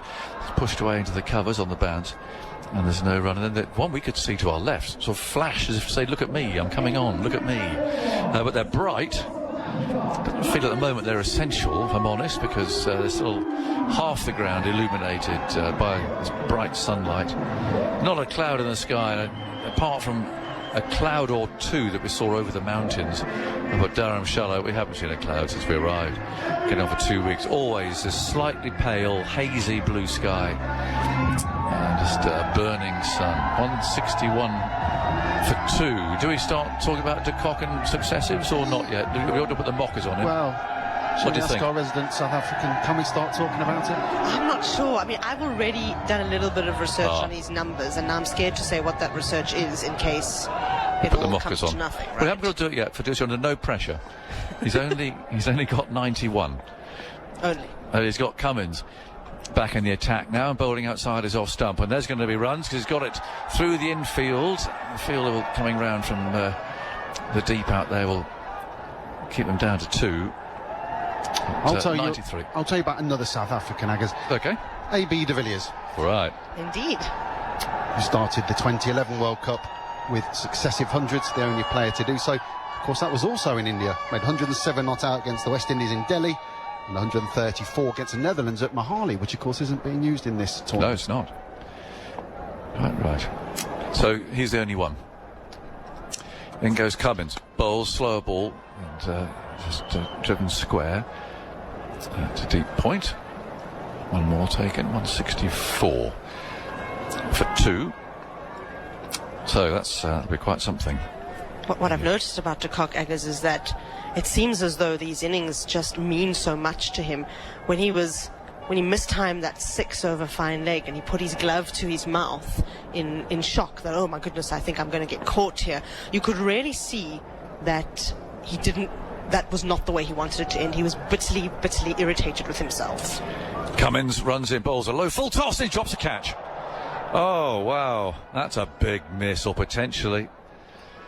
Those low full tosses are often the hardest to deal with, and Cummins there, presumably looking for a Yorker, has slipped him a shin-high full bunger, and Markram just hit it back at him. And he's furious to have dropped that. That's that's a 10 out of 10 really. I mean, give it a 9 out of 10 because he dropped it, but sometimes following through bowler-wise, you're a bit unsteady, but oh, no wonder he's furious. Markram on 1, and now he's hit into the offside. That's for a single out to the deep cover fielder out to our left. Oh, Cummins was furious. How many drops have you got now? I've got 3.5. 3.5, okay. Whose was the half? The one on the boundary. Oh, that was a horrible one. Yeah. Didn't get fingers on it. Is it a drop? I still think that one was a drop. If he'd got moving earlier... Okay, so 4. Okay, settled. And Australia not going to be happy with that. It's a horrible catch, though. Third man, a steepler like that. You don't know, it's swirling, you don't know how far it's coming. It's the worst place. In goes Cummins, bowls short. Oh, 6. Into the moat. That was immediately 6. And what a way to reach 100. Just the second person in World Cup cricket to reach successive hundreds. He joins his compatriot. Oh, what a shot. And what a way to go. And he just looked in. He's looked in such good touch. Built on, of course, that 100 the other day. Leathered that. That's a big hit out there. Definitely, and this was a much more muted celebration from de Kock. We saw his 100 against Sri Lanka. He got that wide-legged stance out and fist pump, absolute roar in delight. Actually thought he might have been crying there, a little glint in the eye. This time acknowledging the change room quite mutedly. Once again, bowls driven out towards extra cover. So AB de Villiers has done it, and now Quinton de Kock joins him. Yeah, joins him. Yeah, the 2 players to score hundreds at the first 2 innings of a World Cup. Other people have done it in successive. They're the first 2 to do it at the start of a World Cup, and he also goes to the top of the charts in this World Cup with 200 runs in the tournament so far. Well, he just looks in such rumbustious form, doesn't he? He announced his retirement before this World Cup, didn't he? And you want to go out in style. 91 balls. 8 4s, 5 6s. There's a lot of thought that maybe if the 2027 World Cup still has one-day cricket as a thing that people really care about, that maybe Quinny will unretire, as players so often do these days. Right. Do a bit How old would he be then? Iqbal. He'll be 34 then, which it's not ancient. It's not. It's really not. I mean, No. people think 30 is ancient, but I've changed my mind on that. There goes Zampa over the wicket, bowls, and that's just planted. Just past his right hand there, rolls away down to the shadows in the distance. And they take 1 run, so 172 for 2 is the score South Africa put in, and they're heading for a big one. Certainly around about the 330 area. If they keep going at this rate, and if de Kock keeps going. Yeah, I mean, 137 runs in their last 10 overs against Sri Lanka, so that was really quite something to watch, and Aiden Markram batted so well there. So I think they'll definitely be eyeing something around 380, because they know they can, and they want to make those kind of statements. Zampa bowls, tucked away into the leg side, keeper after it, throwing his glove off, denies them a run, but to drop Markram on 1 like that. And Australia also look really flat. Well, they do. I agree with you. It doesn't look like it's their sort of... they're not kind of full on today, I don't think. This is clipped away out towards deep mid-wicket for 1 run. It's definitely not the body language I was expecting from them. Thinking they'll definitely want to show up for this game. It's a big rivalry against South Africa. They've just lost a series to them. Of course, they've lost the World Cup opener.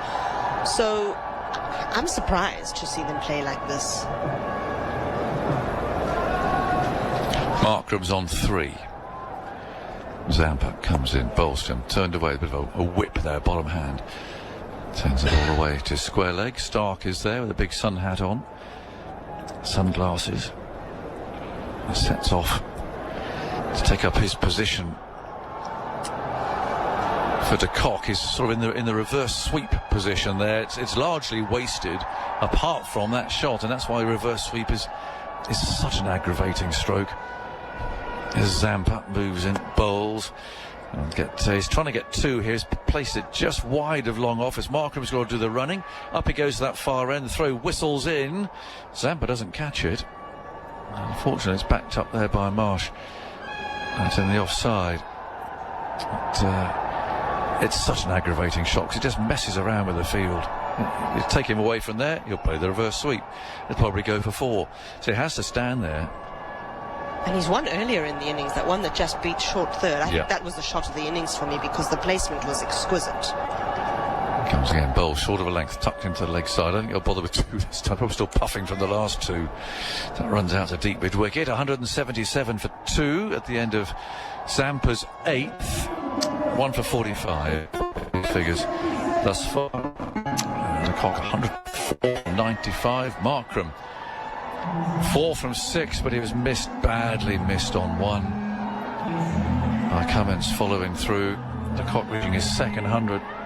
Successive innings, the first 200 of this World Cup. And he's stuck Cummins into the moat out there at deep square leg. It's a fine stroke. People coming in, look at that, they see them at the top there, which is great. And it's cooler now as well. Yeah, well, that's the point. It's the games we've seen. People have come in at the end of the working day, and they've come and enjoyed the evening. I don't know how much it is to get in for the second half, but I suspect for the India game here against England, it'll be pretty rammed from the start. 177 for 2. Cummins on his way again. Bowls to de Kock, short outside the off stump, a flash and a miss. Although actually the keeper's leaving there, rather belatedly. Cummins joined in with that, but nobody looks very convinced out there. No, they don't. They're mid-wicket saying, hang on, I might have heard something. He's saying, come on, to Mitch Marsh, did he hear that or not? They're going to have a review. This is a very strange one, because normally if a caught behind, everyone goes up and they're pretty confident. But the keeper went up first of all. Confident is not a word you would choose from that body language. Well, no, Cummins is already walking back to his mark. This is a bizarre one.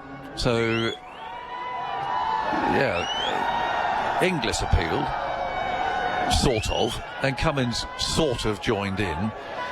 And he turned and walked back to his mark, said something to mid-wicket, Mitch Marsh. I mean, it's near the bat. You've got to say whether there's a sound of something. Does the bat hit the pad? No, or does it hit the ball? That's the most important thing. But Cummins has already gone back to the start of his run-up, so he's not the least bit confident about this, although having seen how close it is to the bat, he might have a little think about this. Let's have a look. Looking at the ultra edge, is there a little flicker there? There's absolutely nothing. At least it doesn't look like it. One more frame will satisfy me. No, not out. Well, that was a strange one. They've rather burned off one of their 2 reviews there. And that's kind of a little summary of what their body language has been like through the innings. You know, they're just not looking very energetic. They are not. That was a lethargic review, actually. Cummins bowls, played off the front foot by de Kock down to mid-on. It's... I don't know why he did it. Because... convinced him to do it. I don't know. Anyway, they've burned a review off. And, well, they're up against it here. 177 for 2 in the 32nd over with the powerhouse of South Africa. Well, I mean, they're already in to an extent with the way de Kock's playing, but there's more to come. A lot of hard hitting to come. And de Kock waits. Cummins runs in. A slower ball tucked away into the leg side. He'll want 2 here. If he can, he should do. It's a long, long way out there. That's the boundary that he hit for 6 to reach his 100. Very difficult for any fielder out there to save the second. It's Stoinis who's patrolling that area. That's the short straw. The nice area is to the right. It's in the shade.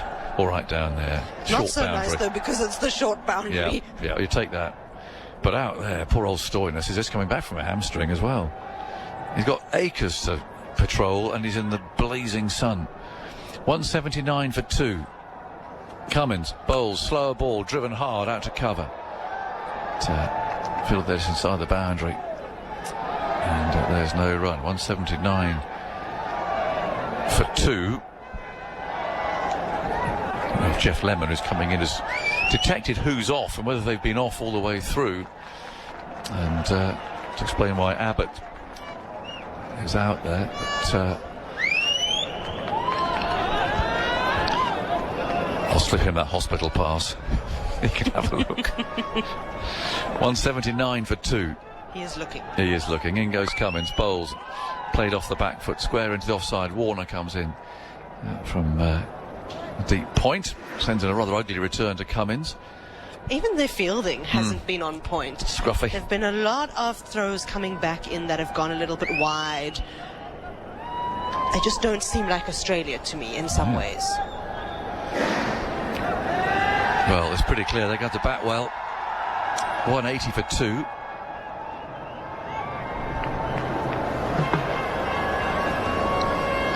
Cummins tosses himself a catch. Runs away from us. Bowls. There's an edge, and a bit of a sort of a startled edge, actually, from Markram. It wasn't a guide to third man edge. That was just a bit of extra bounce sort of an edge. But he picks up 1. 181 for 2. 18 overs to go. De Kock has 107. Markram has 5. And Geoff is going to come in here to join you for this. I'm looking forward to hearing what Geoff has discovered when he tells us who's been off the field. There's a big Aussie flag being waved to our left from inside the boundary, and you would imagine that if Australia can see that, they'll hope that it'll give them some extra motivation, because, Geoff, we were talking about it a little bit before that you came on for the stint. There's something up with them. They've been flat today, that's for sure.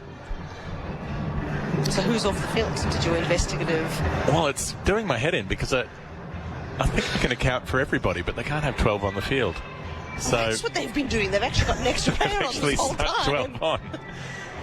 Well, Warner's been out there with Marsh, Smith, Labuschagne. They're all there. All of the bowlers are there. Because we've seen the green sleeves. That's right. Hazelwood's been the tall timber down the ground. Maybe Zampa was off for a second just then. There might have been a few coming on and off, because Maxwell was off briefly before, at one point when Abbott was on, and then replaced him, I think.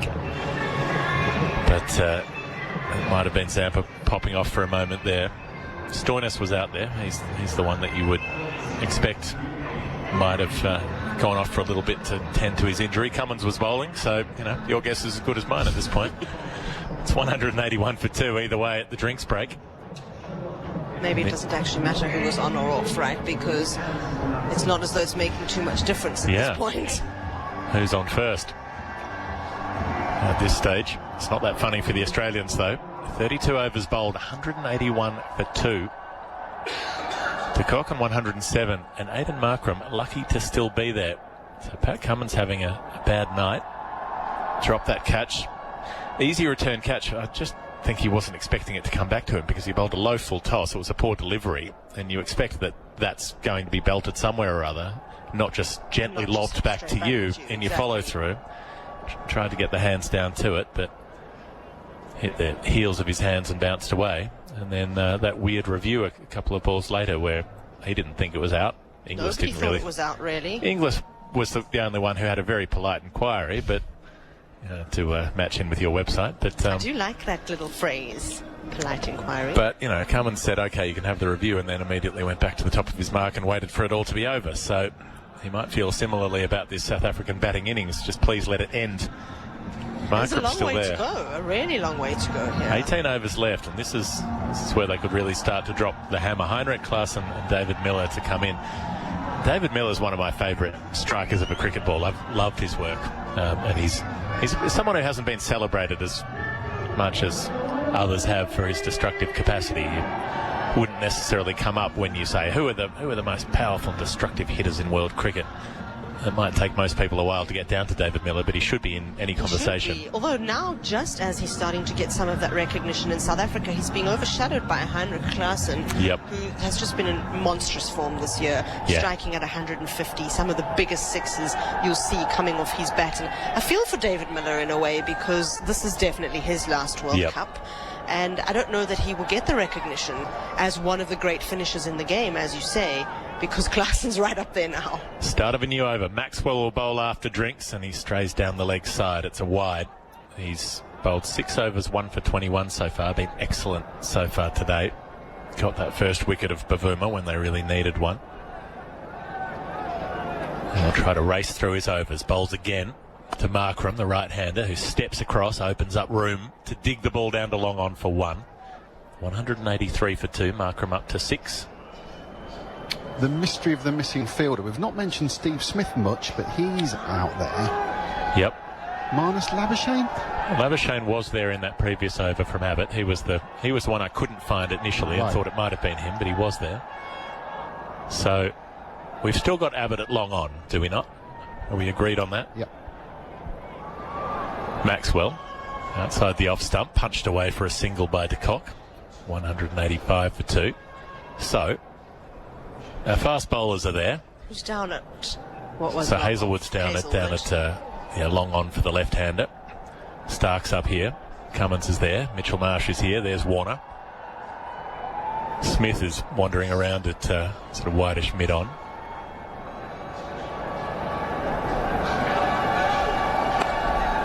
Steps across again, does Markram, and doesn't beat Smith on this occasion. There'll be no run there. Smith walks over and hands the ball back to Maxwell with a word of advice or encouragement, whatever it might be.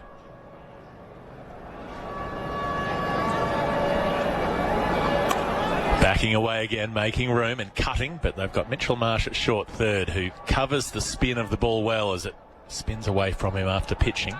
Again, there won't be a run, so maybe it is Labuschagne off the field at the moment, because Stoinis is out at deep backward square. And who's out at deep mid-wicket, though? Flicked away off leg stump out to that deep backward square leg position where... That's annoying. I think it's Marnus. Yeah. So, this is what I'm saying. There's got to be somebody we didn't mention. Well, there's movement behind the bench now. Look, someone's just sat down.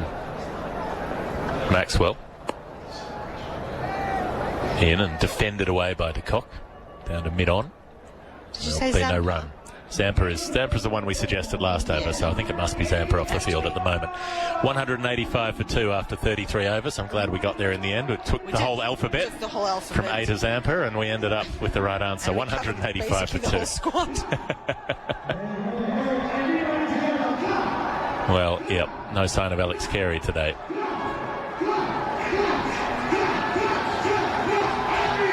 In what does strike me as an odd decision to come in with your supposed first choice keeper, give them one game. Yes, he made a duck. He was only out there for 2 balls. You can't really say that somebody is out of form if they make an early globe. That happens all the time. Cummins in and bowls back of a length, punched away handsomely by Markram. All the way out to deep extra cover. It beats the fielder for 4. And that wasn't a convincing run either to try and save that boundary. We're talking about him being flat. It is Stoinis, and we know he's carrying that hamstring niggle. Although he did pass the fitness test yesterday. Yep. To me, it just didn't look like he was motoring after it. Yeah, had that been David Warner out there, you would have seen the legs pumping. Stoinis maybe just a bit ginger, a little bit holding a bit in reserve. So a boundary for Markram, 189 for 2, and every run that he scores is going to cut at Pat Cummins, who put him down earlier. Cummins again, bowls on a length outside the off stump. Markram just covers up like it's the first session of a test match, defends it out to extra cover. Geoff, on the Alex Carey situation, it was sort of suggested that after the Bairstow dismissal, he wasn't kind of the same person or player, and there may have been a psychological effect on that. And Aggers and I were chatting about it earlier, but I was wondering what you thought. I think he was knocked around by it. I think he wouldn't have wanted to concede that at the time, but that's probably the truth. In it, leg stump, Cummins. It's turned away out to deep square leg. They'll get through for 1. Markram goes to 12. South Africa 190 for 2 in the 34th over. I can't speak for him, for Alex Carey. I don't know exactly, but that would be my guess, is that, he's a very pleasant, even-tempered, gentle, kind-hearted, respectful kind of person. And that's every dealing we've had with him since he made it to the Australian team has been in that mould. He's used to being liked, and he's used to being respected. Yeah, and social media, as we know, can be so difficult. Can be an absolute open sewer. Outside the off stump, it's chopped away hard into the ground by de Kock out to deep point for a single, 192 for 2. So I would guess if you're someone with that kind of temperament and someone who's been regarded that way, liked by opponents and as well as by your own teams and so on through your whole career, and suddenly you're painted as a villain and held up for abuse and vitriol. It would affect anyone. It's hard to believe it wouldn't throw you. So whether that's translated into on-field results, it's hard to say. It's easy to speciously make that link. Cummins bowls outside the off stump, punched away by Markram, nicely timed. He's beaten mid-off and it'll roll away for 4. This outfield is very fast, and Mitchell Starc could see very quickly that he wasn't going to be able to chase it in. He just trots after that ball to retrieve it. Another boundary for Markram from Cummins. Another little insult after that return catch was shelled. 195 for 2. Markram up to 16 from 15 balls. That's the Markram style of batting that we absolutely love to see. We were just chatting about his centuries, 49 ball 100 against Sri Lanka, the fastest at World Cups, and how it was built on classical shots like what we've just seen there. Cummins looking to finish the over well. Markram just taps the ball on the head. It rolls out towards point, and he trots through for a single to keep the strike. 34 overs gone. 196 for 2, South Africa. Australia electing to bowl first on winning the toss this morning. So, yeah, on that Alex Carey situation, it's I can't imagine that it wouldn't have had an effect. But we'll talk about this more later, because Firdose Moonda is going to be leaving us for the time being. 196 for 2 after 34 overs. De Kock on 109. Aidan Markram on 17. And former Australian captain Aaron Finch has opted in to join us, which might be an opportune time. Firdose and I were just chatting about Alex Carey being left out of this side, and whether Thanks for letting me walk into this one then. Well, just whether he'd been knocked around by the experience in England and whether that might affect you on the field, or whether that's spurious to draw a link between the two of the things. I just thought you might have a perspective on that. Oh, I think absolutely it would have knocked him around a little bit. He's one of the most lovely people you'll ever meet, and no one says a bad word about him, and I think that was probably the first time in his career that that's happened.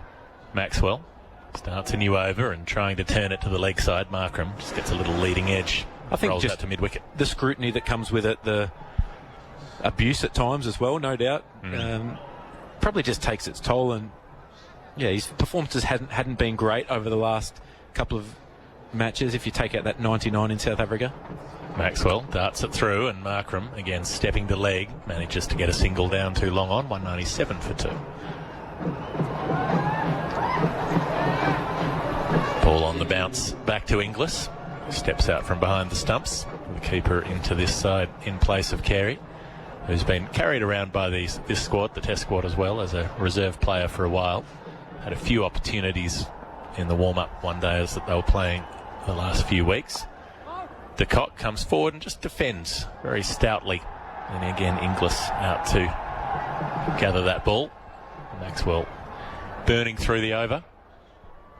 Just trying to rush Quinton de Kock, who again comes forward and defends. This has been fascinating today, but this little duel between the two of them. Quinton de Kock has not wanted to take any chances against Glenn Maxwell's bowling.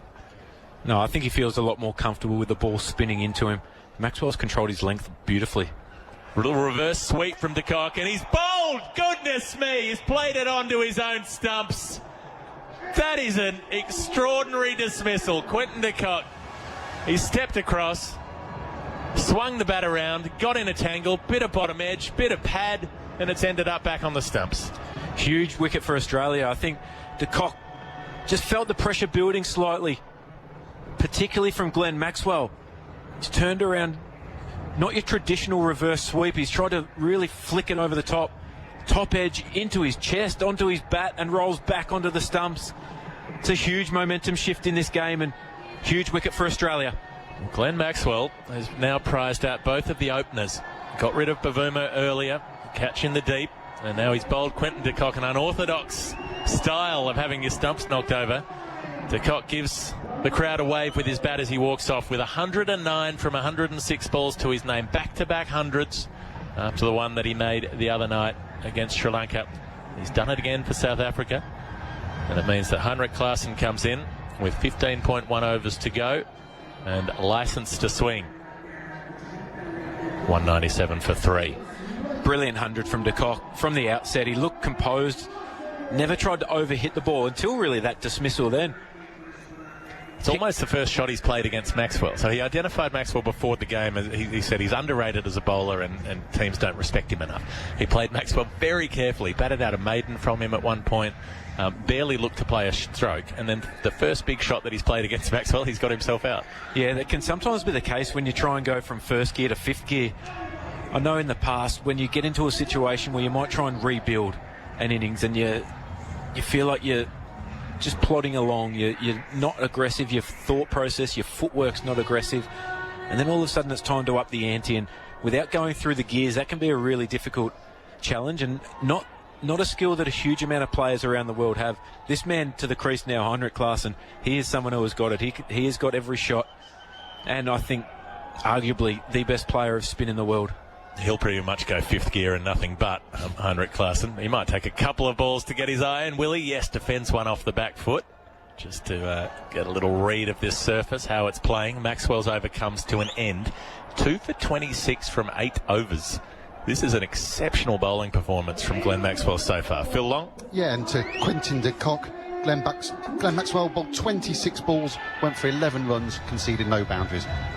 That is extraordinary given the way that he's pasted the faster bowlers all over the place. That hook shot that he played before, that it was one of those ones where you hear the crowd all gasp at the same time as the ball came off the bat. Yeah, any time that Australia have been slightly short today, he's been really savage on that, and I think his strike rate's up around 145 on the back foot with balls that are above his waist.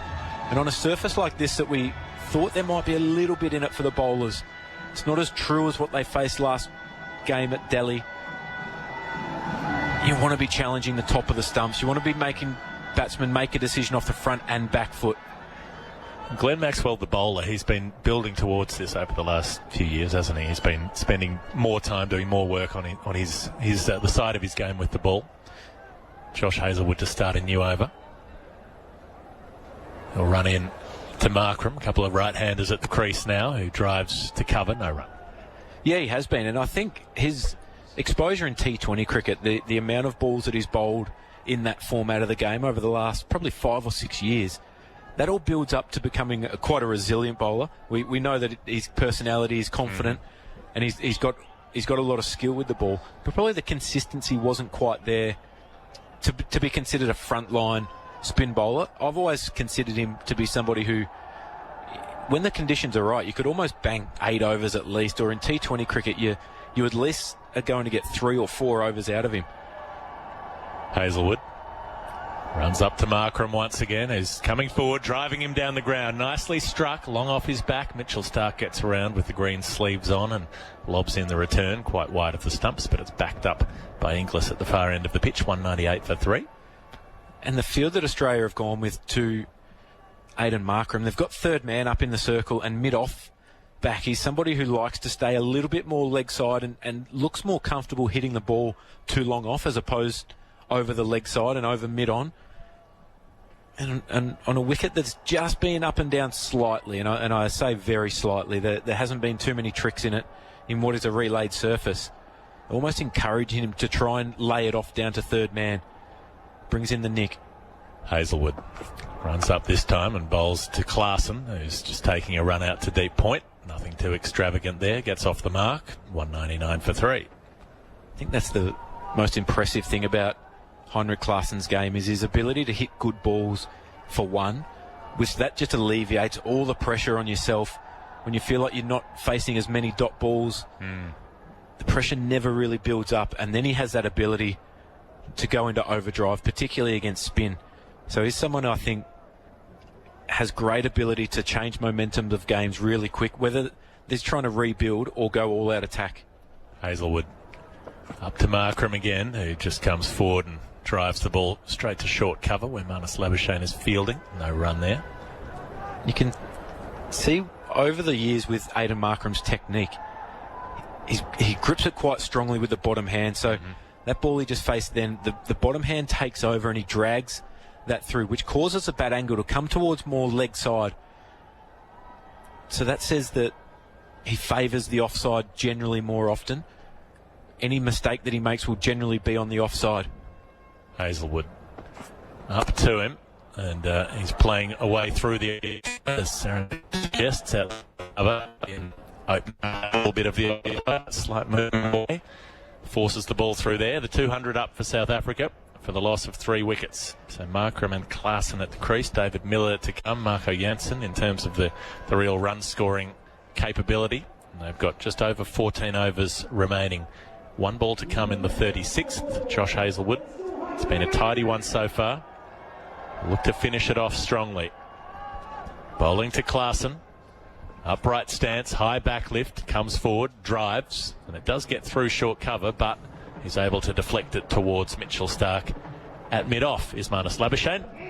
So there'll be no run. Just the 3 singles from the over. A good one for Australia. 200 for 3 is South Africa's score after they were asked to bat this morning. Klaasen on 1.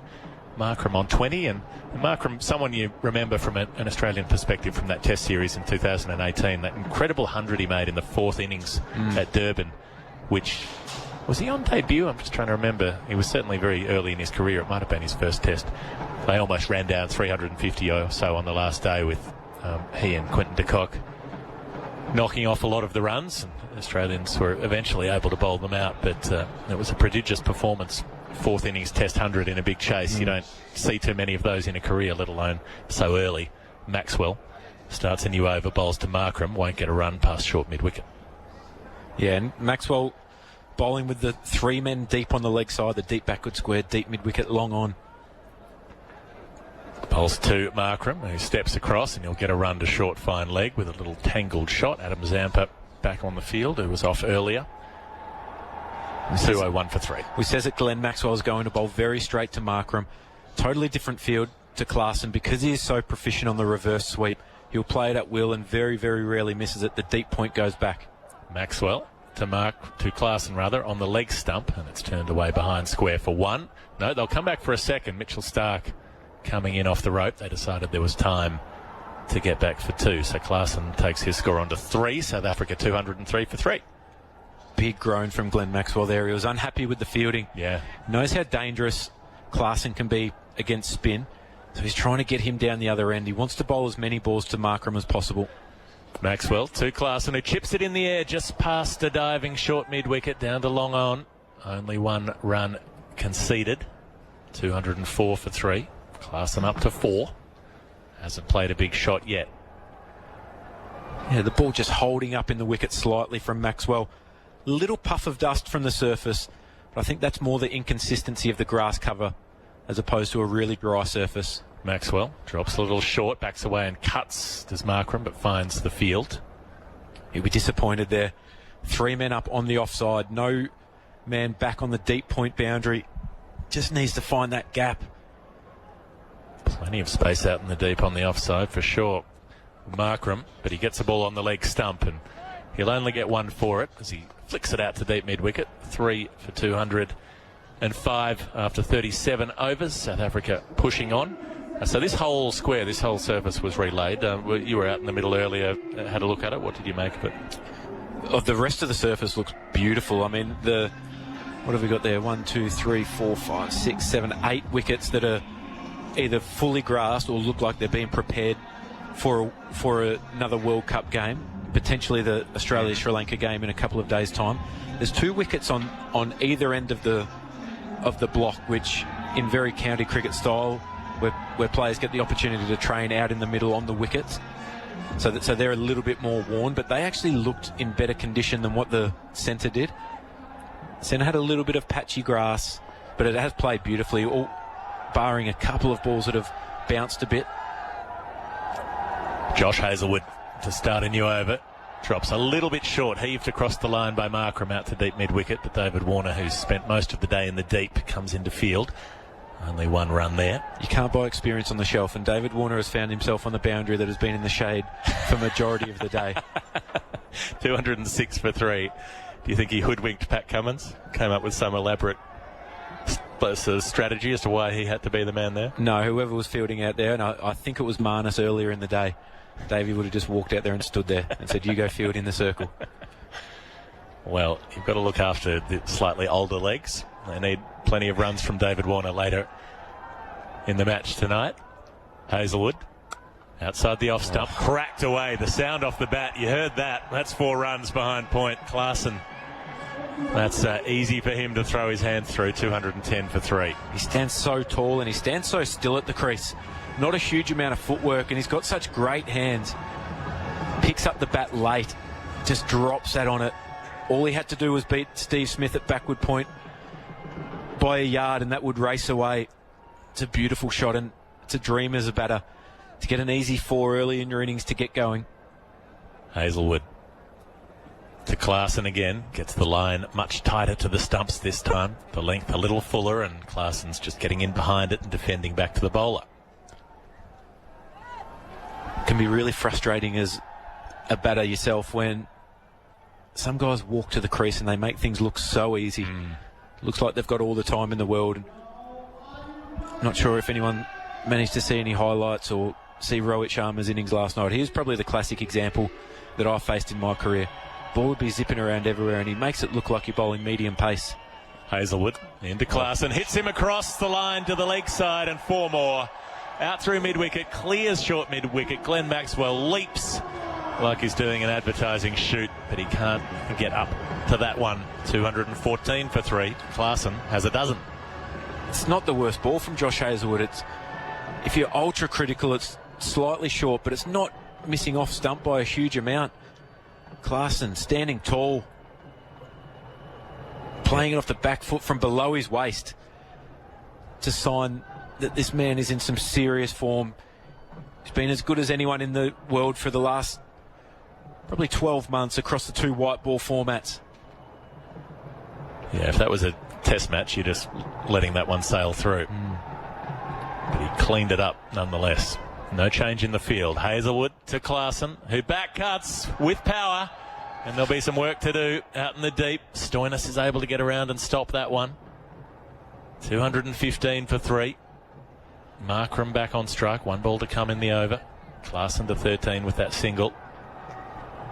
If we think back to Australia's innings the other night, I know it was a different surface and against a very different attack with 3 spinners and 3 world-class spinners. But the ability for guys to get some momentum into their innings without taking a risk. I think the intent from Australia just wasn't quite there against India.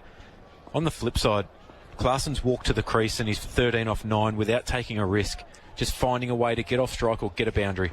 Hazelwood in and bowls a little short. Markram tugs away the pull shot and he'll pick up 4 more. So Josh Hazelwood having some struggles today, and they have gone after the short ball, South Africa. Quentin de Kock certainly did in his 109. 38 overs gone, 14 runs from that over, 219 for 3 South Africa, with Markram on 26 and Klaassen on 13. Yeah, knuckleball from Josh Hazelwood. Just gets it a little bit too short, a little bit too leg side. No fine leg. Deep square in front of square. Just helps it on its way. Almost goes for 6. That shows the power of Aiden Markram. The Rohit Sharma innings last night, it was an extraordinary thing to watch. 50 in the 8th over, 100 in the 18th over. He could have been on for another double comfortably had he not got himself out on 130 odd. He would have been spewing. There wasn't more runs to chase. Absolutely. Here goes Maxwell, who bowls outside the off stump. Little back cut, no run. Can't get past short third. This has been extraordinary from Glenn Maxwell. 9.1 overs, 2 wickets, only conceding 30 runs. These are old school bowling figures, Aaron. This is Chris Harris stuff. Here goes Maxwell in at the leg stump, turned away to mid-wicket. They'll race through for a single, no more than that. 220 for 3. This is real danger signs for Australia, especially going into this last power play in 10 balls time. These two guys are very good in T20 cricket. Dave Miller has made his name in T20 cricket, batting at number 5 and 6. Maxwell darts it through at leg stump. Markram backs away and pulls a single down to long on and throws his head back. He looks disappointed, like he wanted to really slam that short one somewhere, but in the end, it was on him a bit too quickly. 221 for 3. I think the most impressive thing about Glenn Maxwell's bowling is how he's adapted his speeds to different players. Maxwell darts it through again. Klaassen's leg stump, who turns the ball away for 1 run to deep mid-wicket. So no big attacking shots here, with a couple of balls left in Maxwell's spell. 222 for 3. He bowled really slow to Temba Bavuma earlier. He's a player that you don't want to give a huge amount of pace to allow him to work. Now to these two have got a lot of power. He's a bit quicker, a bit flatter into the wicket. Bowls through outside the off stump this time, and it's cut by Markram, but he finds cover where Pat Cummins is fielding under the broad-brimmed hat. 1 to come. And Maxwell darts it through again, and that leg stump line, and it's turned away to deep backward square leg for a single. So the Maxwell spell comes to an end. 10 overs, 2 for 34. Outstanding in the context of South Africa being 223 for 3 after 39 overs, with Klaassen on 15 and Markram on 28. I'll leave you in the company of Aaron Finch and our scorer Phil Long, with Jonathan Agnew to come in next. Phil? Yeah, wonderful figures from Glenn Maxwell. I was just pointing to out there that, conceded no boundaries at all in those 10 overs. Yeah, great control of his length all throughout his 10-over spell, Glenn Maxwell. And traditionally, you would say finger spinners have more control than leg spinners, but I think his tactics have been spot on. He's adapted them to the 4 or 5 different players that he's bowled to in this innings. Defensive when he's needed to, attack when he had the opportunity against Bavuma to really slow it up and force him to make all the pace. As we see Mitchell Starc come back into the attack. He's just bowled the 5 overs so far. No wickets for 26. He came off surprisingly quick at the start, don't you think? I mean, for one of the top new ball bowlers in this, what do you have? Was it 2 overs? You started 3, was it? I think he bowled 3 up front. Yeah. And then just the burst of 2 overs through the middle. End, yeah. So, here we go. Really important phase this now. 223 for 3. Markram 28. Klaassen 15. And there's 11 overs to go. What are South Africa going to set? The lights beaming down. Stark's on his way. That cruising approach. That's down the leg side. Brushed away off the pads. And goes straight to the man over to the right there at long leg. The shorter of the boundaries down there. It'll be where these big hitters will have their eye. Much longer over to the left. That was where Quentin de Kock found the moat to bring up his second 100. Big pull shot off Pat Cummins. 224 for 3. Yeah, it's an important spell from Mitchell Starc, and you would assume with 11 overs to go, Mitchell Starc's still got 5 to go, that he would bowl 5 of these 11 overs. Third man's up, long leg back, and he bowls on that leg stump again on the pads. Brushed away down to fine leg by Clarkson. He goes to 16. 225 for 3. He's still below 6 runs per over, but as we know, these two and what's to come is extremely dangerous. Yeah, if they keep going at this current rate, they'll get 268. What I haven't seen yet is the timing of the innings. And I grumbled very slightly. Can't really grumble about things, but it'd be really nice if the plus or the minus was up on the scoreboard all the time, so you'd know where the timing is. Because it's important when you've got to bring a fielder in, isn't it? It only flashes up every now and then. In goes Starc. Bowls pulled into the leg side. The man at deep mid wicket, but he won't be able to get there. It plops over Warner's head and over deep mid wicket for 6. I'm not sure it came absolutely out of the middle of the bat, and that sounds a bit ridiculous, but it is a shortish boundary out there. I think if it really got hold of it, it'd have gone into the crowd. But it's gone far enough, that's for sure. Just rolled his fingers down at Mitchell Starc, just slightly too short, and Aiden Markram loves it there. Not a bouncer, just back of a length, and allowing him to clear that front hip, swing right through the line to that shorter boundary. There's a taller man they put up there than David Warner. In goes Starc, on his way, bowls outside the off stump, rather an ugly smear there. Aiming to drag the ball into the offside, but it's played it down to mid-on the edge of the circle for a single. 232 for 3 in the 40th. Quinton David has 2 wherever you're listed. Great to have you with us, and there's cricket virtually every day, I think, all the way through until the semi-finals are sorted out. 232 for 3. Then goes Starc again, left arm over there, and he bowls full just outside the off stump. Good delivery. And Clarkson has a swish and a miss. You're showing me your schedule, Aaron. Crikey, the new boys got the... They've sorted you out, haven't they? They've seen you coming there. Oh, whipping boy. Oh. First time up, and... You're all over the place. Yeah, it's a part of learning, isn't it? I know. How many have you got? 18? Was it 18 games? 18 games, plus back and forth to Mumbai for some studio work as well. A few days of shooting some feature pieces as well, which they add up after a while as well when you travel somewhere for them. Yeah. Starc again is full, driven hard, but straight to the fielder there at extra cover. And there's no run. We're going to have a rest now. Poor old Aaron. It always happens to the newcomers. 232 for 3. 10 overs to go, so it's a power play situation, so one more can go out. What have you got, Phil? I've got the top 3 scorers in this World Cup so far. You mentioned Quintin de Kock and his 109. He's top of that list. He's on 209. Third place, Kuzal Mendes, 198. Mohamed Rizwan, 199. Yeah, and as I mentioned, top of that list, Quintin de Kock, 209.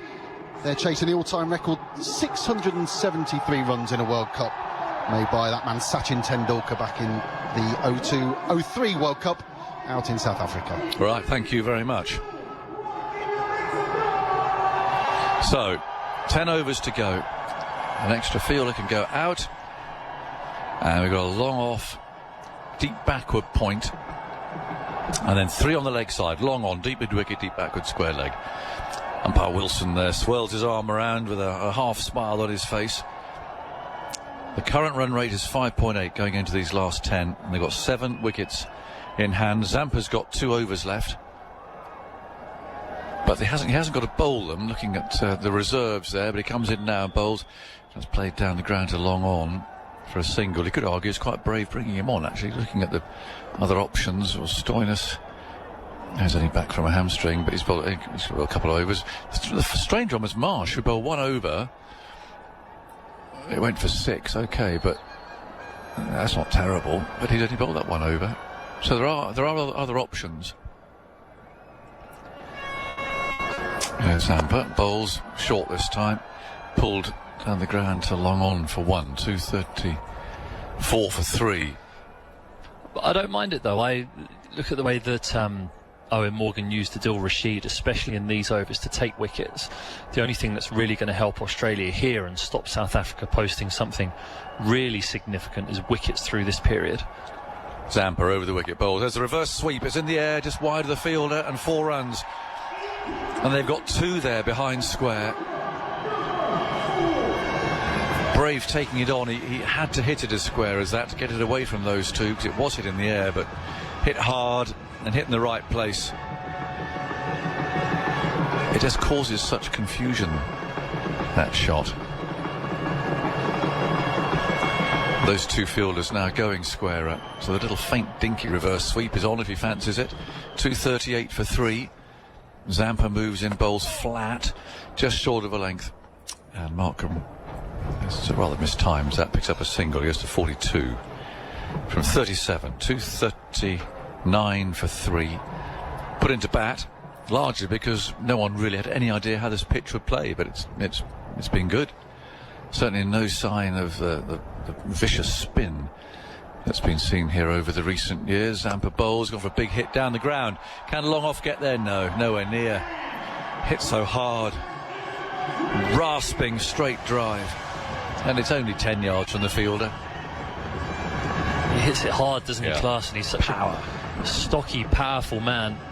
And this situation is set up perfectly for him. The ball's actually outside leg stump from Zampa, trying to cramp him for room, but he manages to open his left leg up, get the full face of the bat, going straight through it, and nails it down the ground. And that fielder, albeit he's quite wide, at a wide long off, it still has to be hit very hard to beat him, and it was.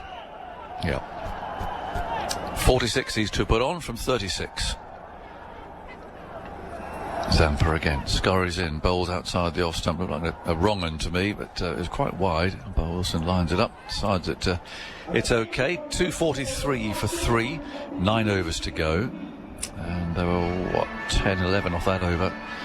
So it was a bit of a gamble.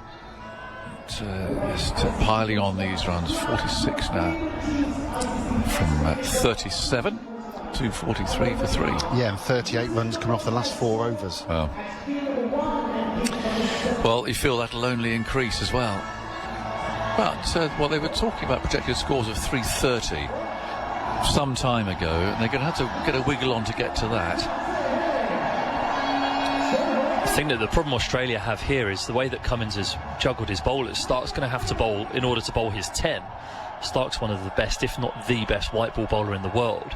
He's going to end up bowling 5 out of the last 10 overs, which to me is poor juggling of your bowlers from the captain. Yeah. Hard, isn't it? Third man up, long on back, and long off, actually. The Stark runs in, bowls, driven hard down the ground to long off. They take a single. That's the sort of field that if I were facing Mitchell Stark, I think I'd quite like to see. Yes. He's going to pitch it up, isn't he? You know it's not going to come round your ears, and if it is, it really is a surprise. Yeah. So I think I'd quite welcome that field. Not that I'd want to face him, because you're not now. You could remove yourself to the leg side in the essence of positivity, as many people can these days. I think so. Looking to get it over third man. Yeah, you were just playing positive all those times, Aggers. Yeah, well, I always argued that. 244 for 3 in the 42nd. Stark eases in again, bowls. There's a bit of a swish and a miss from Klaasen. It was just short of a length. He was lining up that big hit. I was sort of semi-joking about a taller person being at mid-wicket on the boundary there, because he does hit a lot out there. He likes that short ball, and they've got one of the shortest men in the game, apart from Bavuma, fielding out there, and David Warner. I think just get I don't know, Marsh or something, get a tall person out there. This is just a silly little detail, but the last one just popped over his head. 244 for 3.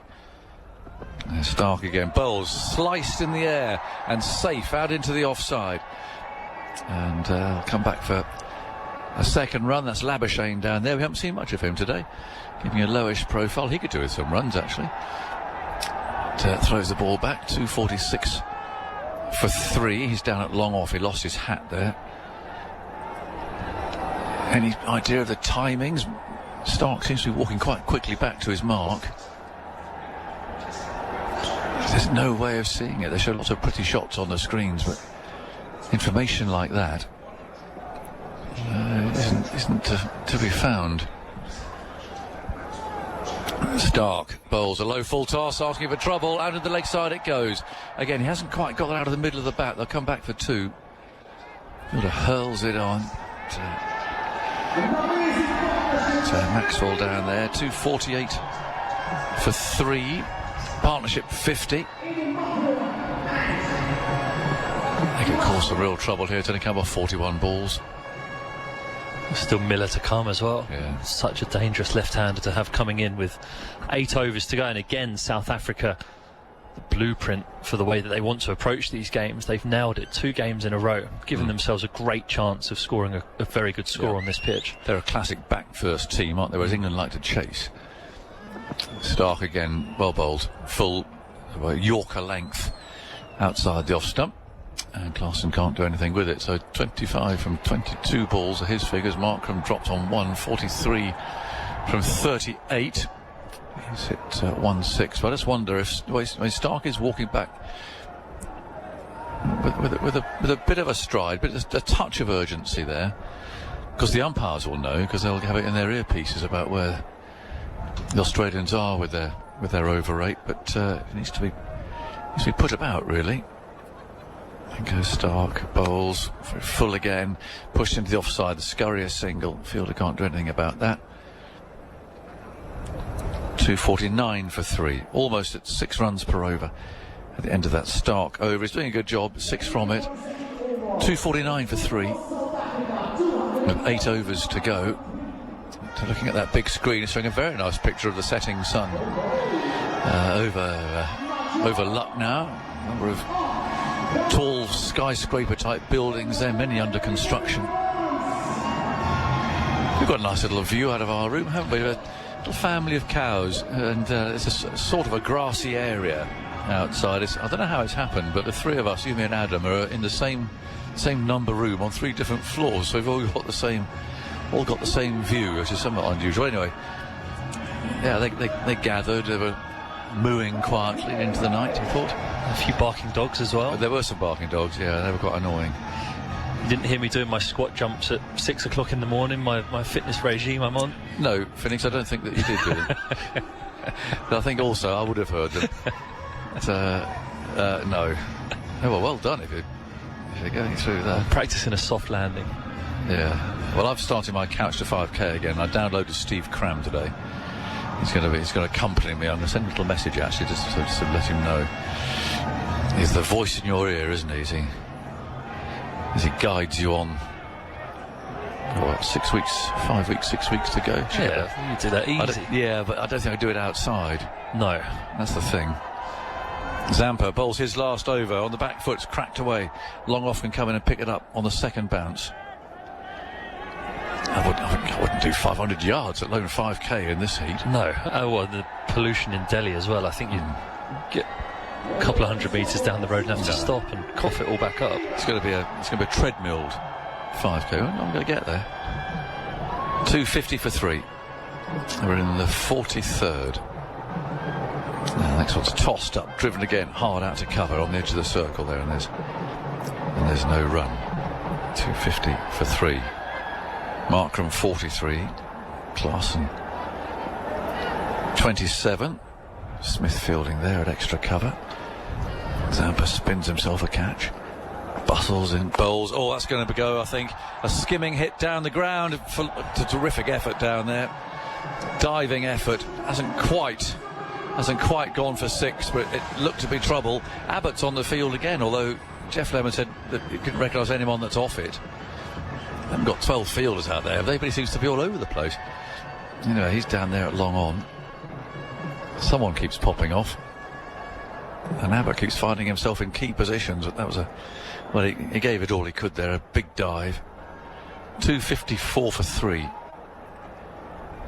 The next one, he steps away, flat bats the drive out through extra cover. That's a classy shot. Brings up Markram's 50, dropped on 1. Horrible miss, really, from Cummins in the circumstances. A knee-high, shin-high full toss that Markram only really, he sort of patted it back at him, really. Blocked it at him. And Cummins dropped it. Big miss, we said at the time. And now as Markram raises his bat, Well, I'm afraid that's come to pass. 258 for 3, and the run rate for the first time goes over 6. And Cummins will have a lot of things on his mind now with trying to chase wickets and trying to stem the flow of runs, and always as a bowler when you miss a chance like that, that'll be in the back of your mind as well, which won't aid your decision making. 258 for 3. There's Zampa again, bowls and hit in the air over cover, and again a terrific shot there. It's beautiful. Markham really showing his class here. Big gamble, Zampa. There are other options of. I'm afraid he's taken apart here now. Expensive. I think his confidence is low anyway after his India outing, and also earlier games against South Africa. 1 for 69. He's got a ball to go. That's a fine shot. Inside out, hit over cover, but with immensely strong forearms. And now Zampa. His last ball. He's bowling to Markram. In it comes, bowls to him, but he's done okay there. It's skidded through. Go for a single. Pick up and throw. Misses the stumps. Coming in there from cover.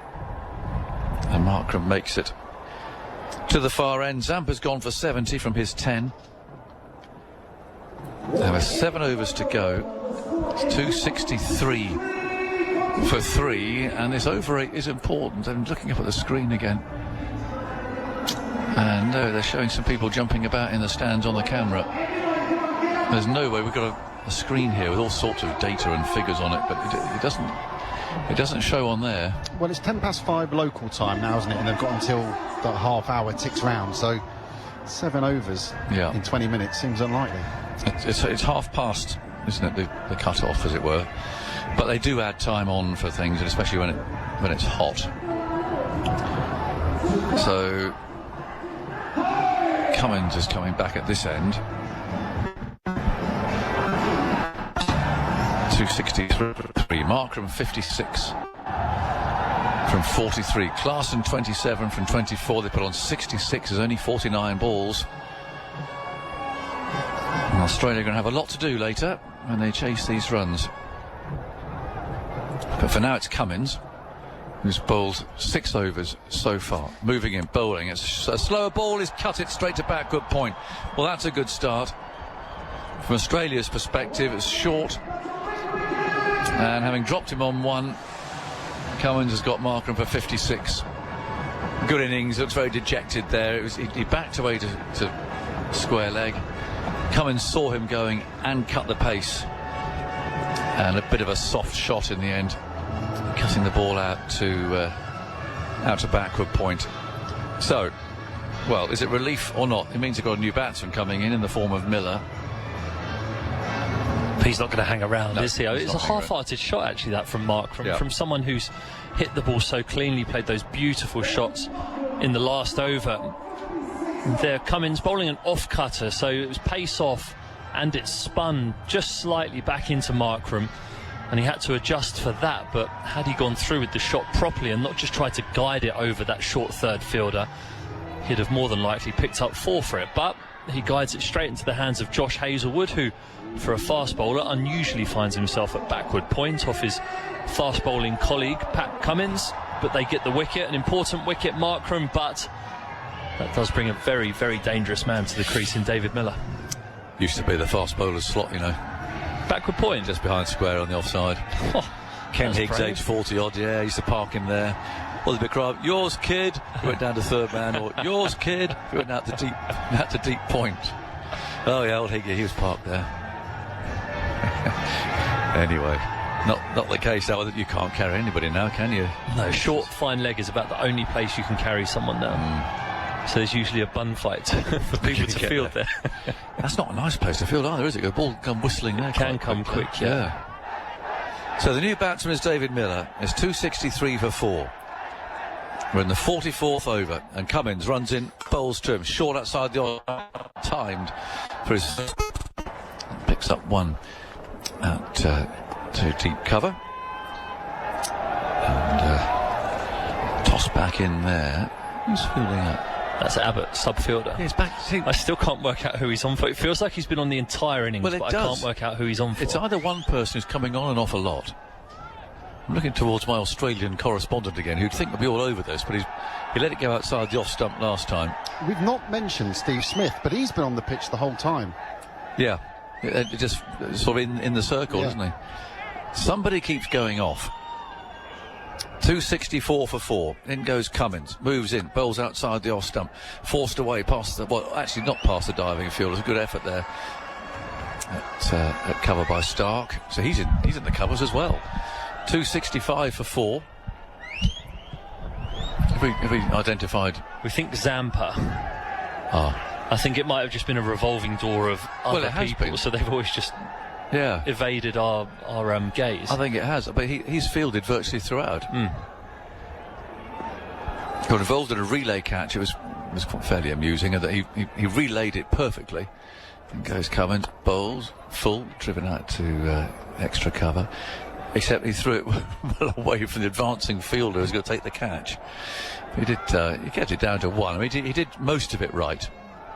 Just the last bit he didn't quite perfect. 265 for 4. Warner comes back here at long off. Third man is up. 2 balls to go in the over. The left-handed Miller on strike. Cummins can't give any width here. Here he comes, bowls short on the leg stump. And it's tucked away to deep square leg for a single. So he's done well here. A wicket and 3 off the over so far. I think he's stopped this one from going for 4. The Australian captain's bowled a good over.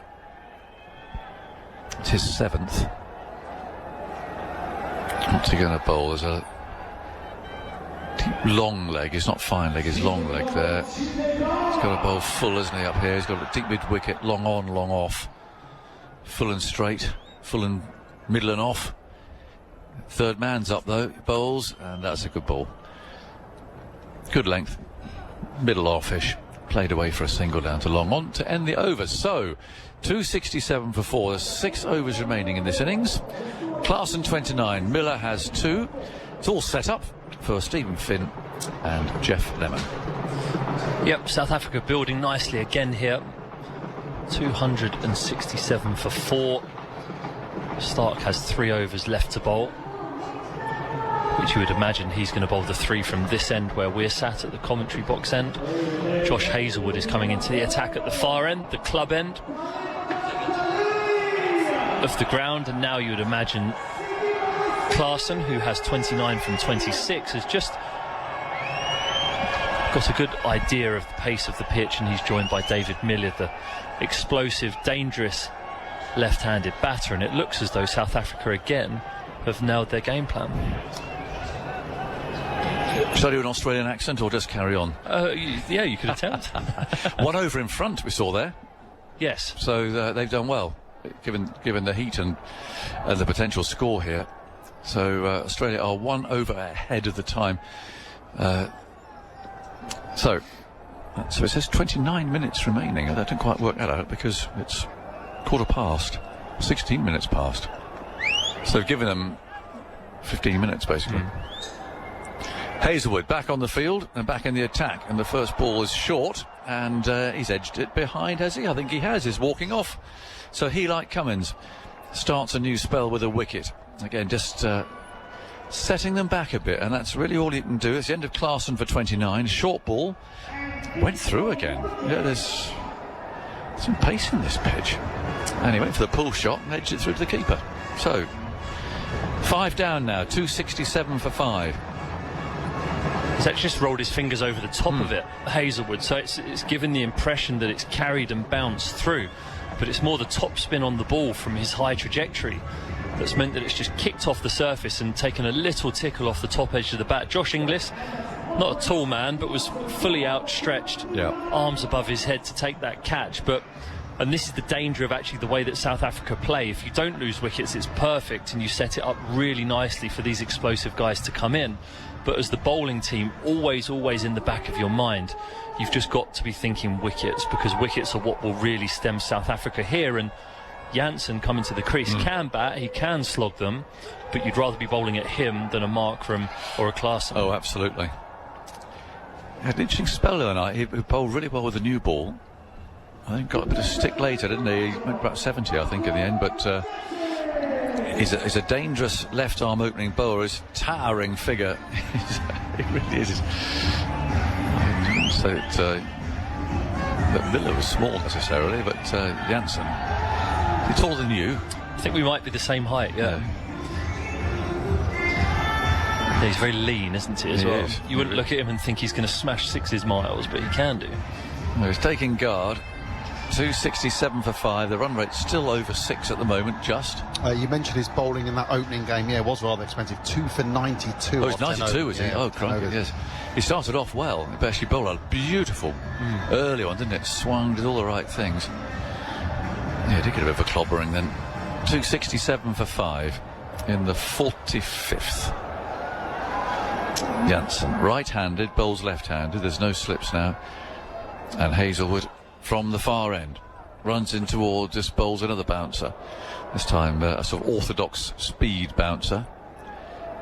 And through it goes. Joel Wilson's on it, saying that's one for the over. He can bowl another one. That was delivered like a fast bowler who'd received a bouncer from this fella before. Do you know what I mean? First ball. Yep. Take that. I remember you. Yeah. I've got your number. I think so. I think so. To bowl a bouncer first ball at the opposition fast bowler, that suggests a bit of history. 267 for 5. Hazlewood moves in, bowls, played away into the leg side, rolls out to mid-wicket. Smith is there, so he's definitely on the field. He's actually kept quite a low profile today. 267 for 5 men out today to cock a really good 100. His second, of course. Pavuma 35, Rassi van der Dusen 26, Aidan Markram 56, and Heinrich Klaassen 29. So Miller and Janssen together, and Hazlewood on his way again, bowls outside the off stump, but again it's short, a bit of width there. Janssen can't do anything with that, it's through him. And that projected score just keeps inching down. 8 and over gives them 310. 6 per over, 299. Yeah, Australia will feel a little bit more in control here, I think, now. It's amazing how quickly 2 wickets and 2 new batters at the crease just changes the whole dynamic of these last 5 overs or so. One more here really does put the cat amongst the pigeons. Hazlewood bowls, and well, Janssen's got that away. I mean, complete fluke. He's got 4 for it. The rather strange, sort of tail-enderish looking pull shot. And, short again from Hazlewood, but it's flown away over the keeper and down for 4 runs. So that's unlucky. The drummers enjoyed it. It's him hammering away down there on one of the podiums. 271 for 5. A little bit of fortune there for Janssen. It's definitely kissed through, hasn't it, as well? It's onto Janssen much quicker than he anticipated, bouncing around shoulder height. Closed his eyes and had a swipe at it and just took a thinnish edge. Guys, there's some life in this pitch. Here's Hazlewood coming in, bowling, and Janssen gives a little bit of room there, steers that down to long off, and they take 1 run. So 45 gone, 272 for 5, Miller 2, Janssen has 5. I'll do 1 more, and then Geoff can come in and see the innings out, but Australia's still 1 over ahead on their rate, although there has been, without explanation, 15 minutes or so have been added on. Geoff's coming in after thoughts from you, Steve. Here we go, up to the end of the innings. Yeah, Pat Cummins choosing to bowl himself again here, juggling his bowlers here towards the back end of the innings, but Mitchell Starc isn't going to bowl his full 10. For someone who takes wickets at the rate that Mitchell Starc does and his death bowling prowess, you'd say that seems slightly strange, I would say, the way that Cummins has decided to juggle his bowlers around today. But he has the ball in his hand. It seems as though Australia here towards this back end have decided to go into the pitch, take the pace off it, and use this bounce and steep bounce at times to try and unsettle these South African middle order players. Cummins running up now, bowling outside the off stump. Attempted pull from Janssen. It's gone high up into the air and it's dropped in between the keeper and deep fine leg running in. So he'll get a run, Janssen, and get off strike. He's up to 273 for 5. And yeah, some of the decisions have been a little bit odd from Cummins, but as Brittany said, that's my prerogative. She did say that. Got the right, if you're the captain, to make the decisions you want. Yeah, Stark, 7 overs bowled. It's a bit even more curious then, though, that he didn't bowl more than 3 with the new ball. I know I've mentioned it a few times, but it's bugging me because... Oh, it bugged me as well. You don't pull off one of the best new ball bowlers of all time. No, after unless 3. he's not well or something, I don't know. But he stayed on the field, and it's not like he was getting belted either. So Cummins bowls to the left-handed Miller, who plays a hard cut shot, but only to the sweeper, Sean Abbott, who's a permanent member of this fielding side. He's a bit like Ravindra Jadeja in 2019, who I think officially played 1 match and had more, score involvements, more touches of the ball on the field than anyone in the tournament, fielded in all 9 of India's group games. Phil Long? That opening spell from Mitchell Stark you mentioned, 3 overs, only went for 13. Yep. And one of those was the 6 that de Kock clipped him over backwards square leg. Cummins up to Janssen, who's hit on the pad trying to turn the ball away to leg stump, to the leg side rather, and can't get a run there. 274 for 5. Just whisper it very quietly. Australia have done all right here. They've dragged it back. Yep, they've dragged it back nicely. I think they've figured out what's working on this pitch, and it seems as though the seamers have gone very much to into the pitch, slower balls, bouncers with the odd Yorker to keep the batter honest, so they can't just plod their left foot out towards the leg side and swing for the hills. It certainly has been intelligent bowling from Australia, but I don't know what that signals for their chase. Cummins up to Janssen, who pulls slightly back of a length ball, only to the sweeper out at deep mid-wicket. Abbott, once again, 275 for 5. You would think from the point where they were 1 for 158 in the 29th over, a side is probably making 350 from there if things go well. Yep. Now, they could still go a little way over 300 if they start to swing things away. Maybe 320 if David Miller latches onto some. We know he can score very, very quickly. But equally, they could be under 300 at this point if another wicket or 2 goes.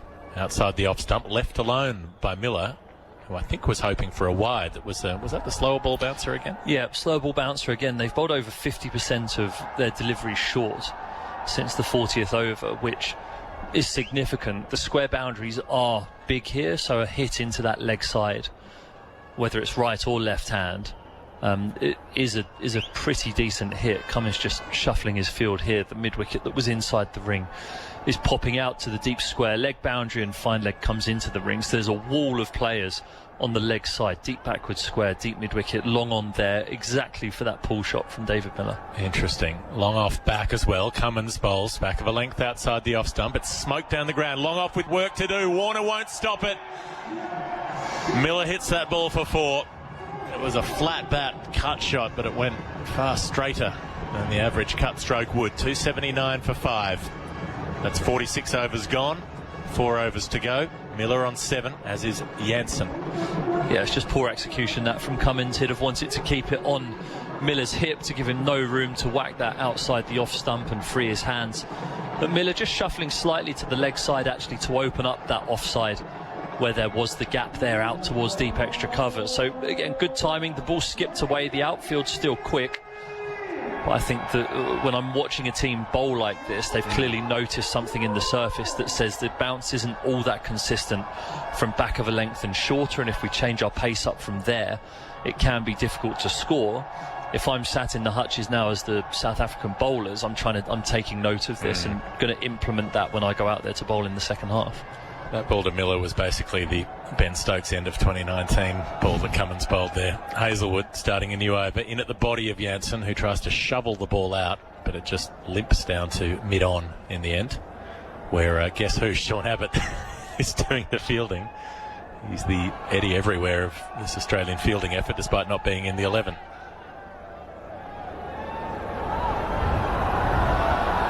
So we think it is Zampa that's off the pitch? At the moment, yeah. It was Zampa earlier. I mean, a couple of others have come and gone at different times. Must be a swimming incident that's causing him discomfort. Hazelwood. Up to Janssen, very wide of the off stump, and that will be called wide by umpire Joel Wilson. 280 for 5 with the extra. Yes, if you weren't aware, Adam Zampa managed to swim into the wall of the swimming pool at one of the hotels and cut his face open at one point. So when Alex Carey fell in the pool last year, everything went really well for him after that. His average went through the roof. Zampa didn't have quite such a pleasant experience. Hazelwood from the club end. Make of that what you will. Bowls a bouncer and it goes over the head of Janssen, and it's called a wide by umpire Wilson. Now Janssen did duck, but I don't know if that would have been much above helmet height had he stood to his full extremity, which is extreme. He's just about 7 foot tall, Marco Janssen. Yeah, that is extreme. Yeah, you've got to get in very, very short in order to bounce it over Marco Janssen's head. Yeah, so I feel a degree of sympathy, as much sympathy as I could feel towards an Australian. I just felt it for Josh Hazelwood. Hey, Fast Bowlers Club transcends national lines. It probably does, yeah, you're right. Until they're bowling at you and they start bouncing you, sure, then there is no Fast Bowlers Club. But you understand you would have done the same to them. It's like the scorpion and the frog. It's just in your nature. Yes. Mitchell Stark has come up to a short third inside the circle. So they've got a deep backward square, a deep mid-wicket, a long on and a deep point, as well as a long off there, the 5 outside the circle. Hazelwood bowls full at the stumps and Janssen drives down to that long off fielder for 1. 282 for 5 after those 2 wides. Janssen on 8, Miller on 7. Yeah, I take a bowler bouncing me as a personal affront. I'm like, what did I do to annoy you? Just going about my business. I'm trying to bat. It's more than likely if you bowl the ball straight and full, I will miss it and you'll get me out anyway. You just want to inflict pain on me for pain's sake, and I'm not here for that. Okay. Were you too kind-hearted to do that yourself to other bowlers? Well, there was clearly a humanitarian side to me that... Never bowled a short ball to anyone batting below 8? Not that I can remember. No, I did actually, and it cost me. It cost me my finger. Hazelwood up to Miller, who just chops the ball off his pads, off middle stump for 1, down to a squarish fine leg. 283 for 5. Go on. So we were playing a Middlesex against Sussex, and this is when I played for Middlesex before I moved to Sussex. Right. In 2018, and there was this lively quick bowler, Geoff Archer, had just come onto the scene, had played a couple of years of domestic cricket, and he had a penchant for digging himself in and being obdurate when he batted. So he was doing just that against us at Lord's. Hazelwood. Up to Janssen, who is going under a short ball, and this time Joel says it's all okay at square leg. Umpire Illingworth says that's your bouncer allocation for the over-exhausted. And I was bowling to Jofra, and we couldn't get him out, and the captain came up to me and said, you need to bounce him. And I was like, do I really need to bounce him? It's Jofra Archer. He was like, you need to bounce him. So I bounced him, and it hit him in the head, which was my first mistake. Right. Concussion protocols, people come on to check the helmet, change the helmet. And then he ended up hanging around for a bit longer. He got out, and, you know, I obviously asked if he was okay when I hit him in the head. Hazelwood. Into Janssen, who backs away, has a big filthy swing at the ball and gets nowhere near it, as it was a fairly full and outside off stump. He misses it. It goes through to wicket-keeper Inglis. 283 for 5, still the score. So then the next morning, I'm walking down the steps of the Lord's Pavilion, through the long room. Walking the other way is Jofra Archer to walk out there to warm up. First thing in the morning, I said, morning, Jofra, how are you doing? How's your head? And he was like, yeah, my head's fine, but you'll be getting that one back, Steve. Hazelwood to Janssen, who backs away, steers it to short third. Miller says, yes, we're taking a run. Marcus Stoinis does the fielding, just the 1 to end the 47th over at 284 for 5. And I was just a quivering wreck for the rest of the day. We were like 1 or 2 down, I think, overnight, so I was a long way away from batting. But I knew it was inevitable that when I came to bat, Jofra Archer was going to have the ball in his hand. And lo and behold, later on that day, after sat at the back of the dressing room, sort of just sat there rocking in my spot for a few hours, thinking about what was to come. I went out there, and Jofra Archer was at the end of his mark, and I was taking guard. And I was thinking in my head, I was like, is he going to try and make me look really, really stupid here and blow my stumps out of the ground first ball and make me walk off with the shame of having been bowled and first ball? And I was thinking about that scenario, and I thought I'd take that scenario right now of my stumps ended up in the wicket-keeper's chest. So as he was running up, I was thinking, right, look for the full ball, look for the full ball, look for the full ball. And before I knew it, the ball was right in front of my face, and I just put my hands in front of my face, and it squeezed my index finger against my bat handle, and it was agony. Like, I don't know if you've ever felt that feeling of someone bowling decent pace, but it squeezes. And I've still got a fat bent finger from it now, this right one. Oh, goodness me, you do. You can see that right here in the comm box. Here goes Mitchell Starc, and he bowls a full toss, which is, he tries to wipe it away down the ground as Jansen, but doesn't get a big enough piece of it. And it just bounces towards Warner at mid-on as he cleared his front leg. So it broke the finger. Well, it didn't break it. I think it sprained and strained all the ligaments in it. Right. But when you've done that, your hand's like shaking just from the shock of it, and you're taking your glove off and you're just expecting to see bones sticking out and blood everywhere. Yep. Yeah, it's Halloween it's stuff. not a nice, a couple of seconds where you're nervous. Starc runs up to Jansen, who swings across the line and misses it. The ball bounces through to Inglis behind the stumps. Geoff Lemon, you wanted to mention this very quietly, but Australia are getting slightly back into this. Last point, 4.2 overs, 21 runs for 2 wickets. 21 runs for 2 wickets. It just felt like from that base, South Africa could have put the foot down more at times. They did hit big shots here and there, but there were quiet periods all the way through the innings where they were going along at about 5.5 rather than trying to press that up past 6 towards 7. Jansen, he's got Starc over the wicket, left armour versus the right-handed batter, backs away, carves a good shot over cover. It's into the gap with a couple of boundary riders, but they'll keep them to 2 runs. So again, South Africa can't find the fence, which is what you're looking to do, well, at any time of the innings, obviously, but particularly these last few overs. 286 for 5, halfway through the 48th. So the physio comes on and he's like, are you okay? And I'm there and I'm stood because I sort of carried on a bit when I got hit. Ended up back towards the wicket keeper and I was like, God, he's a bit sharp, isn't he? They were like, yeah, and he likes hurting people too. I was like, right. So next ball, I've faced up. It took about 5 minutes, got the physio off the pitch. Next ball, faced up again. Mitchell Starc doing the same to Jansen, short, but Jansen's clubbing it over the leg side for 6. See you later. That's gone into the crowd. It's gone over the hoardings, over the trench, the moat that's dug around this ground to stop people getting onto the playing surface and into the seats. Well, that is a fair shot from the beanstalk figure of Marco Jansen. Saw that dug into the pitch, and it was angled across him, but he still baseballed it all the way out of here. 292 for 5. Yeah, he just waits a split second for that Jansen. It's an attempted off-cutter slower ball from start, trying to get the ball spinning and moving away from Jansen, but he just holds his shape a split second, and by holding his shape it means that he powers through the ball. It prompts a field change. Deep point comes into the ring and deep mid-wicket goes out onto the fence. Jansen up to 17.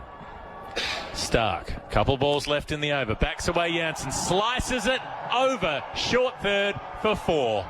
Well, that's always the risk with that fielder up inside the circle. You get anything on it, any elevation, and you get the full reward. Jansen up to 21.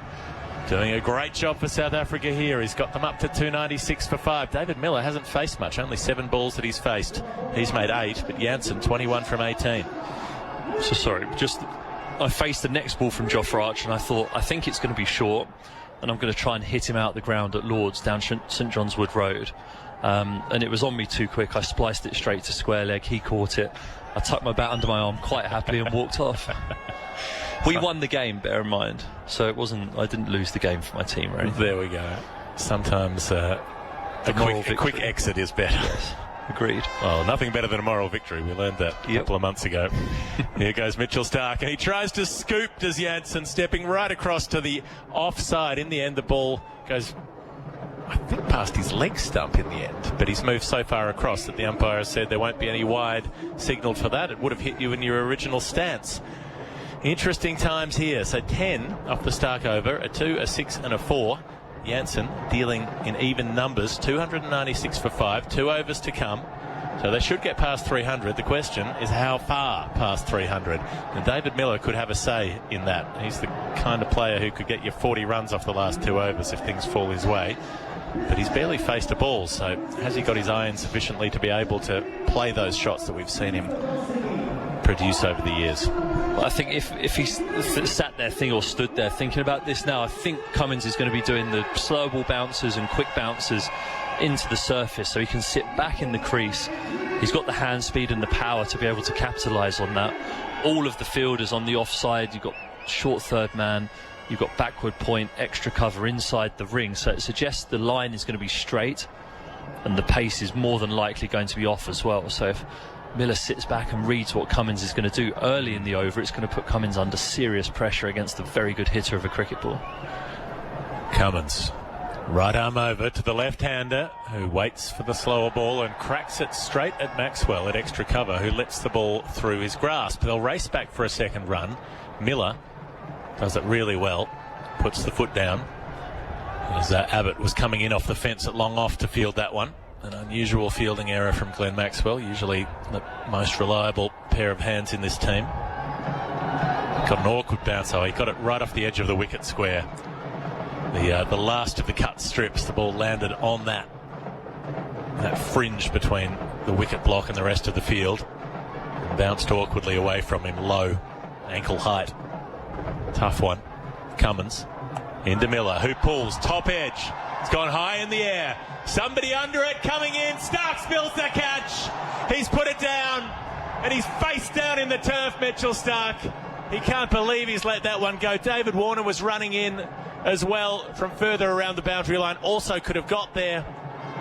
Stark said it was his, dived forward, and he's let it through his grasp. Another drop, another twisting of the fingers down the side of the ball from Cummins, digging it into the pitch. And Stark got that right in his hands, and the ball jarred out as his elbows hit the ground, which is exactly what might have happened at Lord's when he turned his hand over and put the ball on the ground. Had he not slid for about 20 yards with the ball on the floor, but he had it. Was holding it like an ice cream cone holds its ice cream on the top of his fingers, and just as his elbows hit the floor, whilst it looked secure in that grasp, it's just bounced out. Another drop catch for Australia. They don't look easy, those steeplers, but still, that one should have been taken. 299 for 5. Jansen on 21. Miller 11. And it's Jansen on strike, hooking it over the keeper's head for 4. That's about the third time he's done that in this innings. The top edge has been very kind to Marco Jansen today. He's up to 25 from 20. And Jansen at 7 was something that looked like a weak link for South Africa before this World Cup, but it's working out for them thus far. Yeah, he's Mr. 360, but he's Mr. Unconventional 360 by the looks of it. Well, you say 360, but he's only using about 30 degrees of the field, which is the bit between fine leg and deep third. No, he just muscled one over mid-wicket. He's using that as well. Come on, let's give him 180. Yeah. I'd like to see him go over cover before we give him the full set of degrees. Here goes Cummins, full, and he smacks it high in the air and straight. It's going to end up at cover, but in the hands, and it's dropped again. Stoinis this time has put down an absolute sitter. Yes, it was high in the air. Yes, it was coming from a long way up, but that was dead straight, as straightforward as they come in white ball cricket. And Australia cannot hold on to one. It's 304 for 5. Yeah, it's a litany of drop catches. Started with that Virat Kohli one against India, and now that's 3 today, I think. Phil Long's saying 6. We've got the Abbott one in the deep, the Cummins caught and bowled, the 2 in the last. Sorry, I meant minutes. 3 steeplers. What are the other? We'll get back to that, Phil. It's 304 for 5. Full toss, smashed over the leg side for 6. It's Miller time. He goes up to 17. David Miller survives and punishes those who gave him the reprieve. 310 for 5. 7 balls to come in this innings. Yeah, it's those moments in this format. You can see the Australians there. They all, as soon as that ball goes out the ground, they hunch their shoulders, they look at the ground. They've given a dangerous player a reprieve at an important moment in the game. The captain, his body language isn't fantastic there, stood at the end of his mark, but he's missed his execution there. Miller's punished him. 1 to come in the Cummins over. An innings he would like to come to an end. He bowls a bouncer that Miller just stands up and plays a funny little paddle pull that knocks the ball back into the pitch and to the bowler on the bounce. So a dot ball to finish, but an expensive over. Goes for 14 in the end. 310 for 5. 1 over to come. Jansen 26. Miller 17. It's just not something that you would ever think of an Australian cricket team really dropping catches, sloppy fielding, poor body language. You can see it. It just doesn't look fantastic for Australia out there at the moment. I think they realise that this surface doesn't look that easy to just score runs on. This does feel like a good total that South Africa have posted here, and sort of total where, with a shorter batting lineup that South Africa have, you can't give players reprieves, and Australia have done, and they've made them pay it. Well, Mitchell Starc, with a couple of overs left in his allotment, will only bowl 9 in the innings today. He will bowl the 50th, something he's done so many times before. 310 for 5 the score. He's bowling from the association end, which is our broadcast position end. He's got Marco Jansen crouching over his bat like a praying mantis, waiting for the left armour, who digs the ball in. Jansen off the top edge, high in the air, another chance for a catch, and Warner makes no mistake. He takes it at mid-on, and Jansen's cameo is over. He's made 26 from 21 balls, and Starc gets World Cup wicket number 51. It did seem strange that he'd gone through this match wicketless to this point. So prolific in 50-over cricket, but he snags one here, an important one in trying to reduce the damage. 310 for 6 now.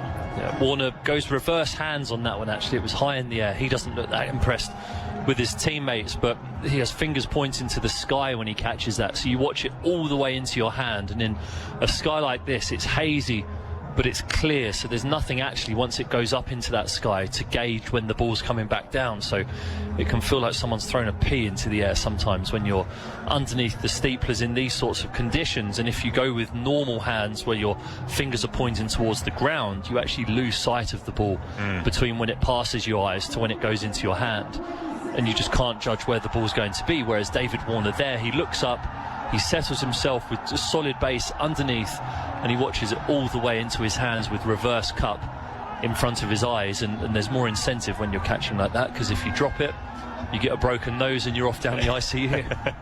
At least you might get a bit of sympathy if you put it down. Yeah, it's what they call it back home, the Australian style of catching. I don't know. The Australian way. That's what Ricky Ponting caught a lot of slip catches around his knees with his fingers pointed to the sky, didn't he? Which, that's right. I mean, he's a small man, so it's not too hard for him. 1 for 53 is Starc's takeaway for the match so far, and he bowls a full ball in at the leg stump of Rabada, who manages to get off strike. That's the best result for South Africa as the ball rolls away towards short fine leg, and the keeper gets across to field. Yeah, he's not that small. He's 5'10", but he's small too. I mean, you and I are. What, Ricky Ponting's 5'10"? Yeah. What's that, in special shoes or so? There's no way he's 5'10". Well, has he been down Clark's and got a pair of platforms or something? No way Ricky Ponting's 5'10". Where have you read that? I'm pretty sure that's the case. No, he's 5'6" at best. I hope he's not listening, because he's still terrifying. No matter, it doesn't matter how much taller than him you are. He's still a frightening man. Mitchell Starc runs up to Miller, full outside the off stump and through to Inglis on the bounce. Can't lay bat on it. Was that the change of pace from Mitchell Starc? I wasn't watching. I was too busy googling Ricky Ponting's height. I can't connect to any Wi-Fi conveniently for you, though. Finally, one of those autocomplete things will be useful when you type in someone's name. It always says Ricky Ponting height. Ricky Ponting wife, Ricky Ponting net worth. 311 for 6 is the score. 3 balls to come in this innings. Starc, left arm over to the left-handed Miller, who's bowled. He's gone right through him. Mitchell Starc, full, straight, bang. The lights go up and the lights go out for David Miller's innings as he walks off the field. Starc took him until his last over to take a wicket, but he's made that too. 311 for 7 as Miller departs for 17. Yep, Starc doing what he does best. The seam's pointing towards where a deep third would be. but it just drifts in with the angle of his arm and goes inside the inside edge of David Miller's swooshing bat. He can't get anything on it. It cannons into those stumps, and in the dusk night time here with the floodlights beaming down, those zinger bales certainly lit up. We've just had the info in from Adam Mountford, our producer. Ricky Ponting, 175 centimetres, which is apparently 5'9". I want to get the tape measure out on him. I wonder how much he'd appreciate that next time I see him. Ricky, you can just measure you. Could we put you back to the wall, please? just put him against the door frame. Shoes off and socks off. We're not giving you the extra millimetre. Do a little pencil mark on the door frame above Ricky, his head. age you can 42. write it, Ricky, age 42. Oh, you have got big, haven't you? Mitchell Starc with a couple of wickets in his bag now. That's 51 World Cup wickets for him, so he's 4 away from Wasim Akram, was it, in 4th spot?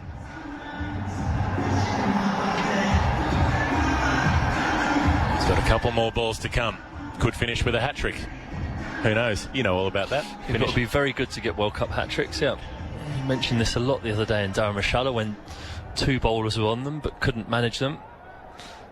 Particularly with the last 3 balls of the innings. Yeah, the off-cutter into the pitch works well for the hat-trick ball, yeah. Oh, yeah? Good. This is why we have you here, Steve Finn, the inside information. Starc around the wicket to the right-handed Maharaj, who swings and misses. So he won't get finished with a hat-trick, but he bowls a dot ball. This is why it's curious he's not bowled his extra over, especially at the death. Yeah, one more off the top wouldn't have hurt. Starc. 1 to come in the innings.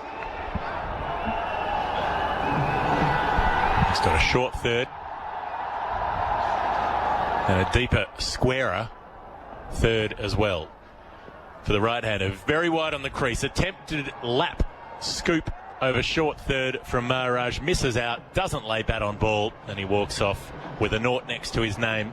Not out. Rabada also not out. And South Africa, after 50 overs, 311 for 7. Phil Long? Yeah, cheeky double wicket maiden for Mitchell Starc there to finish.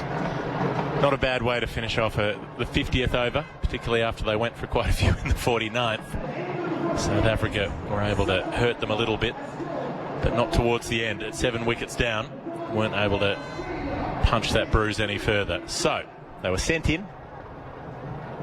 There were times during that innings where it looked like they might go absolutely enormous. They didn't quite. But what do you make of this as a score, Stephen Finn? Yeah, I think it's interesting the way that South Africa have paced their innings. They go about it differently to other teams around the world. They sort of bat sensibly, and normally you feel for the first 30 overs, then they look to explode. But on this surface, as the ball got more tired, as the surface got that little bit more tired with the bowlers running their fingers over the balls into the surface as well, they found it increasingly difficult to capitalise on that fantastic start that they got. But saying that, I still do think that 311 for 7 is a very, very competitive total on this pitch. The only thing that might come into effect is that sometimes under lights that ball does just skip on that little bit better in the second half of the game, and the Australian batters will be looking to make the most of that.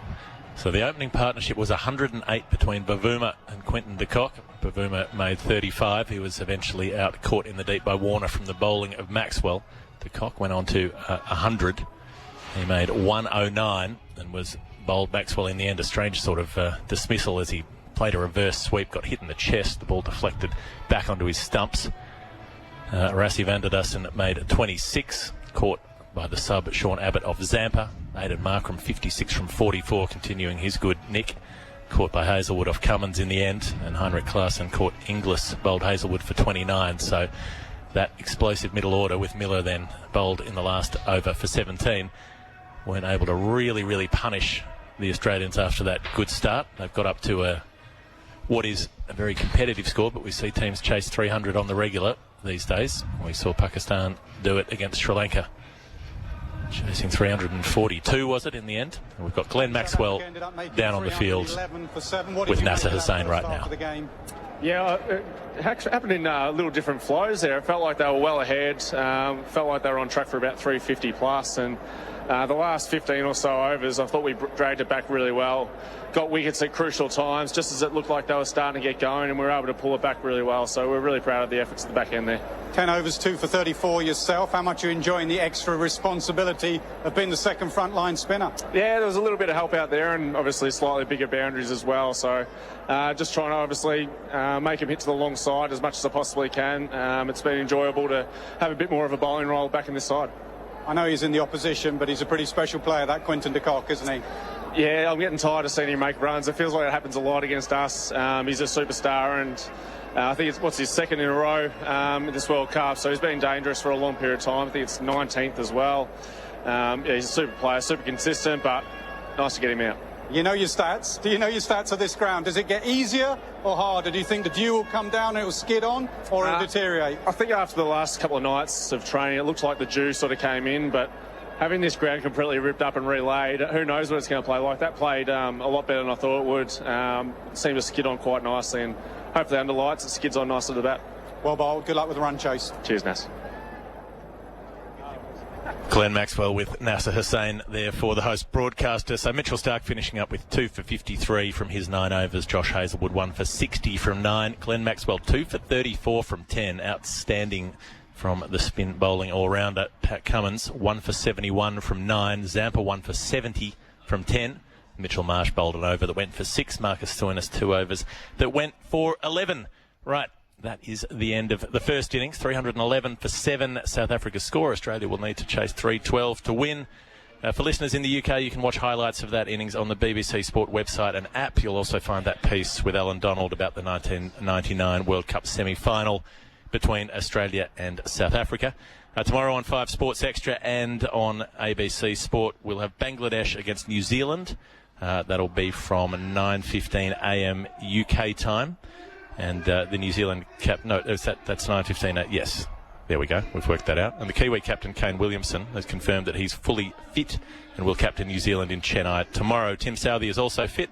He won't feature in the game. His recovery from his thumb injury means that New Zealand have confirmed pace bowler Kyle Jamieson will return home after being the player cover for this squad in India. So, throughout the World Cup, there's a lot of content on BBC Sounds, including the World Cup Daily podcast, the Good Pace for Radio podcast with Mark Wood and Chris Wokes from inside the England camp, and special editions of Stumped with Alison Mitchell, and there'll be Tail Enders with Greg James and Jimmy Anderson. You can also find a podcast of the latest 5 Live cricket show, which is hosted by Steve Crossman, with former England bowlers Catherine Siver-Brunt and Phil Tufnell. And Phil was impressed with how England recovered from their opening defeat to bounce back and beat Bangladesh. No game, I don't think, is going to be easy in this World Cup, you know, because there's different conditions. They're up and down and across the country, and different pitches and different surfaces. You've got to be on your mettle. But yeah, no, they'll be delighted with that win. Lift off, Catherine, isn't it? Yeah, just watching this, it's tough, isn't it? I mean, I've played in India a few times, as tough as we live, and it's a different ball game altogether. It's hard. Everything just goes up a level. Like the humidity, the heat, the crowds, the atmosphere, like the amount of, because we drive around here. When we go abroad, we fly, and they, you know, it takes it out of you. And the palaver of how like each day goes in India is a spectacle in itself. So it's quite draining, and all these things. It adds to it. You can't say that it's a complaint. It's not. It's just part and parcel of playing overseas, mainly in India. It's really bloody tough, and being a bowler is not fun. You got to work hard. You got to change your game slightly. And what I'm seeing is a group full of amazing cricketers, and I think this table suggests that everybody's caught up in the last 4 years. It looks like everybody's on par, and I couldn't call this World Cup at all. If you ask me who's going to win, no idea. Who's going to be in the top 3, not really sure. I've got a good idea, but... We won't end the show with predictions then, eh? Yeah, like, crikey, I feel for England. This is going to be hardly fought. It'll be the best... If they make it to the final, like, it'll be I think one of the best achievements they'll have ever made.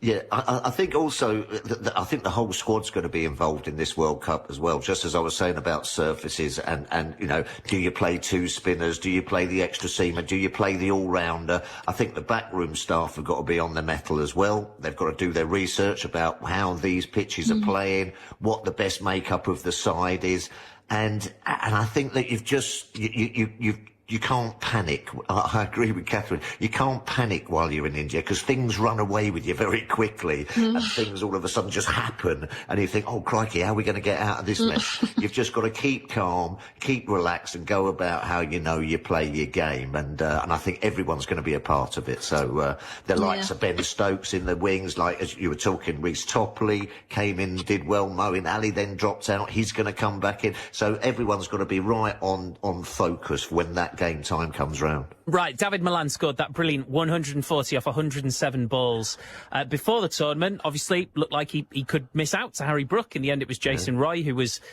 the unlucky man left out. We can hear from David Milan. After being left out of the 50-over World Cup squad in 2019, after being injured for the latter stages in last year's T20 World Cup, he's just pleased to finally be here. Yeah, definitely. You know, I hadn't been part of that 50-over squad. Really, I played the odd game with scheduling, you know, when Ruti wasn't available and Johnny and so on. So I didn't really think that I was going to be part of it. So to get a few more opportunities and to sort of play myself into this team has been great, especially after missing that last one. I don't really think I was in the running in that 2019, even though I played the game at Malahide before. But yeah, to miss out on that World Cup last year was, you know, one of the worst things ever on that final, but you know, great to win it. But hopefully this one I can stay fit and we can play some good cricket and get us towards that business end. And does it feel that you're always having to prove people wrong? Well, that's another headline if I say yes. There's nothing wrong with that, David. No, I feel like every series I'm under pressure, so you know, for me to keep silencing people is all I can do. You know, if I can score as many runs as I can and help contribute to wins, then hopefully eventually people's opinions might change. Well, if that is the case, Catherine, then 140 off 107 is quite a good way to go about it, isn't it? No, thanks for coming to me. No, I think it is right. It does follow him around a bit, but being under scrutiny and under pressure like that all the time is not a bad place to be. It's certainly, when that was me, it certainly made me produce. And it's not a bad place to be. Like, and as you can see, he doesn't do badly under pressure. Like, whenever he's asked to do something or do something better, he does produce a better result. So he's always I think he'll always probably carry that around with him a bit, but I don't think it's bad for him. No, I think he's one of the best players we've got, you know, and he's one of those fellas who goes under the radar. And he's been, as you said, missed out in 2019, missed out on the T20 as well. I think he's thinking to himself, listen, I may as well just go out there, you know. Sometimes that does take the pressure off a little bit and just go and play my cricket. I know what I can do. Look at his stats. His stats are incredible. You know, absolutely Mr. Consistent. He's amazing. And I watched that 140, and what struck me was just the sort of the level of composure, you know, and sort of that unflappable nature that he has. I mean, he's a very elegant sort of player anyway, those beautiful extra cover drives and what have you. Plays 360 and plays those little pick-up shots over the leg side as well. But just is sort of like, he never gets out of his little bubble, you know, and with all that pressure and all that sort of like, oh, is he the first one to go because of Milan? You know, he's changed his role a bit. He's opening up at the top now as well. And he just goes out there phlegmatic and goes about his business. And the other thing that really impresses me about him as well is that he doesn't get panicked about getting behind the rate in his own score. He sort of he has the confidence in his own game that he can catch up at the back end of it. And when he gets going, he's one of the best in the business in my book. Well, he's got the stats behind him, hasn't he? I mean, he was the number one T20 batter in the world. I mean, for somebody that's not a T20 batter and doesn't want to smash it from pillar to post, he was the best in the world for over a year. So but he no knows one he's got it in the No one sort of said it, did they? No, and the other night he played some shots. He just flicked one off his legs for 6, just out of the blue, like, and and he knows he can go to that gear if he wants to. And all he's got to do, he's opening the batting, but all he's got to do is look down the order, and he's looking at Johnny at the other end. He's got Joz to come in. He's got Rooty to come in. He's got, he's got so much support. There's no need for him to panic, and there's no need for him to play any other way than what he is. So, good on him for keeping that composure. Him and Rooty are a little bit similar in a way, really. They're that sort of glue of that England side a little bit because of the big hitters they've got around them. They can just go out there and go about their game. And it was nice to see Joe Root coming back to form, couple of 80s as well. And I think that if those two guys can still go about their business with the guys around them, I think we're in with a great shout. I think that's an excellent comparison, actually, because similar in the way they're playing, totally different in the way they talk. And I'm just really interested from both of you, really, Phil, if you could give us a little bit of a window into maybe when having a bit of a chip on your shoulder isn't the worst thing. Like with Milan, if I was David Milan, my sort of snippiness, if you like, would probably go back to losing the central contracts in 2022. I'd be amazed if that isn't the case. But sometimes, as Catherine was alluding to, can't help push you on.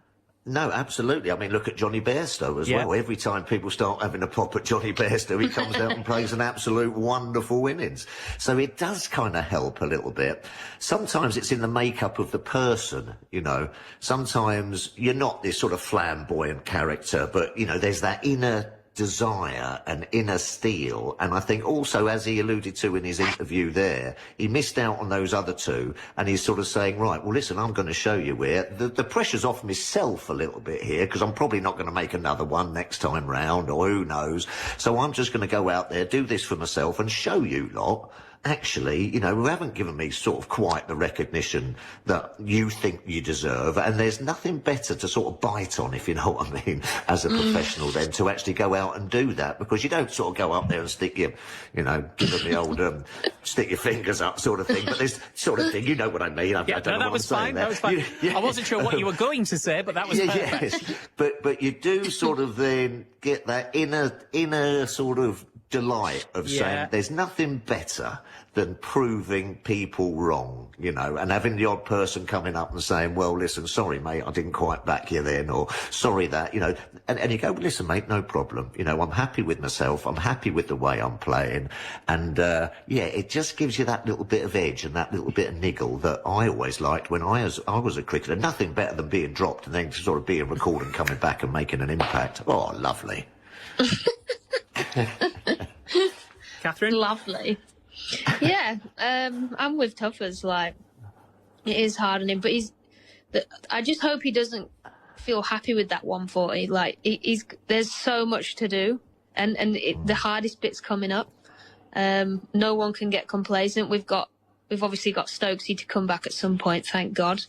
But hopefully he stays hungry, because obviously, as we know, it's not how you start, it's how you finish. So we've got some really tough stuff coming up. I hope all the lads are obviously behind him and being quite vocal about that. And I knew he was struggling back with the Rockets in the 100. And that was literally a month and a bit ago. He was feeling pretty, without swearing, naff about obviously being left out of that team for, arguably it shouldn't have been him that stepped out. And speaking to him about that at the time, he took that pretty hard, and that would have carried on into the start of this World Cup. So I think, this is stemming back a little bit more than you think. Yeah, and also, I mean, he's a proper player, and I think that, he plays proper cricket shots up front, doesn't he? In that power play, sometimes, we got the Johnny absolutely smashing it around and stuff. Sometimes it's nice to have someone who plays those really strong cricket shots, but with sort of like minimum risk. And then can get moving as the game moves on. You don't necessarily... I think it's a nice blend between those two. You don't want two smashers up the front, because then you can lose a couple quickly, if you know what I mean. You know what I mean? If things don't go too well. So he's... Yeah. And it just gives him that little bit of extra time, even though, as you say, his record's fantastic in T20 when he has to go from ball one. But it just gives that little bit of time for him to get into his tempo and into his rhythm. And when he's going... fantastic player to watch. Yeah. In his player of the match interview afterwards, he was asked about struggling against spin, and he said sometimes people create a narrative that isn't there to justify their own writing or views. So, look, I mean, I suppose the positive thing, Catherine, and it kind of speaks to what you were saying, he's talking about things in the present and future tense. You know, in that clip we heard from him, he said, I have to keep doing this. I have to keep proving people wrong. So the key thing there is he doesn't look at this one innings and think, oh, I've shown you. He's thinking about a tournament, a whole tournament, which is exactly what he needs to do. Correct. And he'll be looking to be our MVP, England's MVP, or player of the tournament by the end of it. That's the way you prove people wrong. You don't prove people wrong with one innings. Not in a world tournament like this, but right now it's a reminder, but the proof will come at the end. And like I said, this is stemming back quite a long way, isn't it? And of course, yes, he's not as strong against spin as he is against seam. That is a fact. He prefers seam, and he prefers the offside. So these are the facts, and he won't deny them. Of course, he'll get, he'd get annoyed about people bringing up the fact that he's not as strong against spin. But especially after he's just hit 140, to be fair to him. Yeah, correct. But even Joe Root has had a little bit of wobble against spin recently, and I don't know many more people better than playing spin than him. So sometimes that is just the way it crumbles, and we're in India, and it's spinning, and it's gonna spin more, and it's gonna be difficult. So even the best players in the world will, struggle. So it's okay for people to say that. He does have a preference.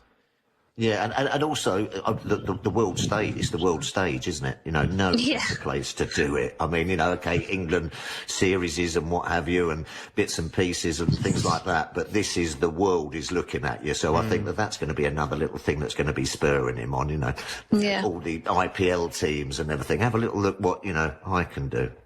Yeah, definitely. No better window, no better sort of like shop window to do what he did there. Everyone will be talking about it. By the way, I've also found his next motivator. If David Milan is listening to this and thinks I need something else, do you know what he was compared to in The Guardian this week? Go on, not a wheelie bin. A potato. Because he is... David Milan is a potato because he is underrated, reliable, extremely adaptable, and the last one I don't really understand, easily spiced up. There you go. Oh, okay. Get that on the dressing room wall. Yeah, well, no one wants to be known as a potato, really, do they? So, I mean, I've been called worse, and I think you have too. But absolutely. So we want to put that right. Listen, not everyone can be a Joss Butler. Not everyone can come across as a Ben Stokes and what have you. You know what I mean? But you still do your business, you get your runs, and that's what he's been doing for England. I'd have him in my side all day long. We can't all be kale. Some of us are potatoes. That's just how it is. That was just the best vegetable, isn't it? That's what people say. I don't eat it. I'd be a sweet potato. That's better. Nice. There you go. There you go. Much better. Nero. So David Milan was the star with the bat, and Reece Topley was the pick of the bowlers. In comes Topley from the far end. That's an edge and caught. And a really nice start for Reece Topley. Shanto's first ball. He's left-handed. Drives in the air. Is caught. Caught at backward point. Another wicket for Topley. In goes Topley. Bowls short down to third man, and Rashid takes the catch. Jonathan Agnew, of course, with commentary there. We've got Catherine Sither-Brunt, and we have Phil Tufnell with us on 5 Live Cricket. 4 wickets, Phil, in his first appearance at a 50-over World Cup. Yeah, delighted for him. And another one who's sort of... through injury, I mean, he had a couple of really bad injuries, didn't he, which have kept him out of the running for sort of like England honours, or more England honours. And another fella, I think, who's just delighted to be there, delighted to get his run out and gone out there and bowled beautifully. I mean, he's virtually first on the sheet now, isn't he? You're not going to be getting rid of Reece Topley. Bowled beautifully, swung the ball, 6'10" or something, so he bowls from that height. He's got good skills at the end of the innings as well. And another, as I said, you know, a bloke who's just going to be thinking to himself, listen, I'm not going to put myself under pressure. I'm delighted to be here. I might not get back here again with me injury record. And he's, I mean, how old's Reece now? He must be getting on a little bit. So go out there, just enjoy the occasion, enjoy India, enjoy that pressure and go out and perform. And he bowled beautifully at the top of the innings the other day. And I'm absolutely delighted for him. He's 29, Phil. He's 29. Oh, is he? Yeah, he's got a bit of time then. Sorry, I was putting a few years on him. No, I very much take Phil's point there, though, Catherine, because the injuries that Phil mentioned, 5 stress fractures, ankle and shoulder injuries, and an operation on his back. So that's a lot for anybody. Yeah. Yeah, I mean, I've been there myself, but the stress fractures are a bit of a, once you start with them, you can just carry on. They're like, they catch on. No matter how much rehab you do, they can just keep coming back. Like it depends on yourself as a person and your makeup. But I was told I had the densest bones in the England women's setup, the whole setup. So the densest bones. Is that a good or a bad thing? Is that worse than being called a potato? I don't. It's a very good thing. I'm a strong potato with strong roots. Yeah. So I do feel for the lad, and like he says, like a bowler's life is short, so it wouldn't surprise me if he wasn't at the next, World Cup, because there's always young fast bowlers coming through, always, and so obviously we've not seen much of Gus yet, and he's only 24, 5, so they're going to want to let him loose soon. But I think they went with Reece the other day over Moeen because of the height. I think the height, the bounce that he creates was something I think was a good matchup against Bangladesh, and not necessarily the wicket they were playing on. It wasn't exactly like an awesome seam bowling wicket, but I think that the team matchups were a good matchup, and we've always got the likes of Joe and Liam to fall back on if we need a bit of off spin. So because, and also as you saw later on in the game, I think Liam took a wicket with his first ball and ragged a few, so spin wasn't a bad option, was it? But it was really nice to see Reece come out and just have a bit of success early on. Yeah, it does bounce a little bit at Dharamsala, and also with those left-handers at the top of Bangladesh's order, it was the perfect pick. And I think England are going to have to do a little bit of thinking like that. Going to think, get their matchups absolutely spot on for conditions, for opposition players. All this kind of backroom stuff is really going to come to the fore, I think, in this World Cup. It's just not. It's not about having a settled side. I don't think this World Cup. Usually, a settled side is a good side, and it virtually picks itself. But I think there's going to be lots of little bits of tinkering, and who gets those little bits right from the backroom staff, I think, is going to progress. Yeah, and you don't want to cook all your best players before they get to the the meaty stages of the game. So. Yeah, I think they've experimented a lot, haven't they, with the 15 on every tour they've done this year, and it's nice to see everybody getting a rest, because we have been known for ruining some bowlers, but not the case this time, I don't think.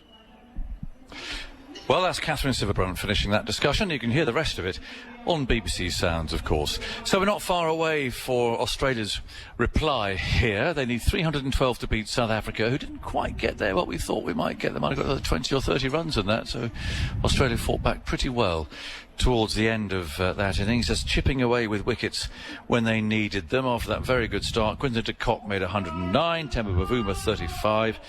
They got the innings away to a very fine start, put on over 100 for that first wicket. De Kock in particularly good form, 109 from 106 balls. Rassi van der Dussen 26, caught on the deep. Aidan Markram 56.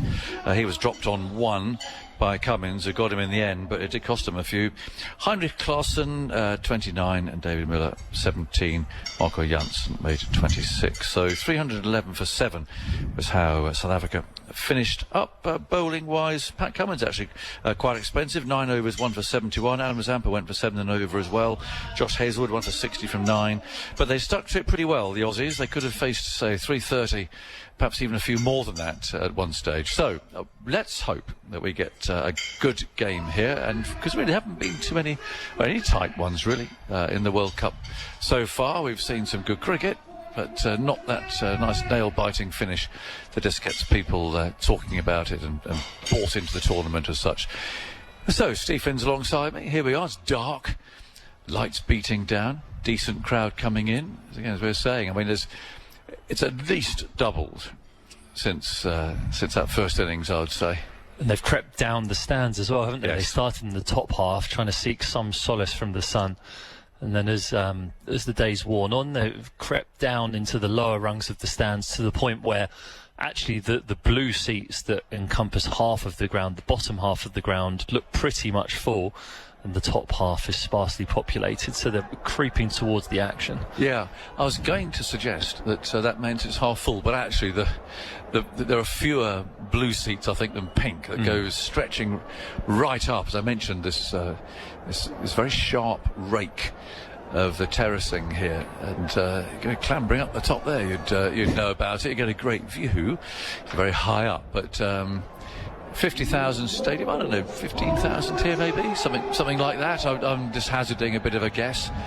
12 to 15,000. I can see Australia's openers are ready for business, and South Africa's fielders as well, because the umpires are on their way out into the floodlit stadium. Got these 4 big pylons, the lights shining down. They're very good here too, they're very bright.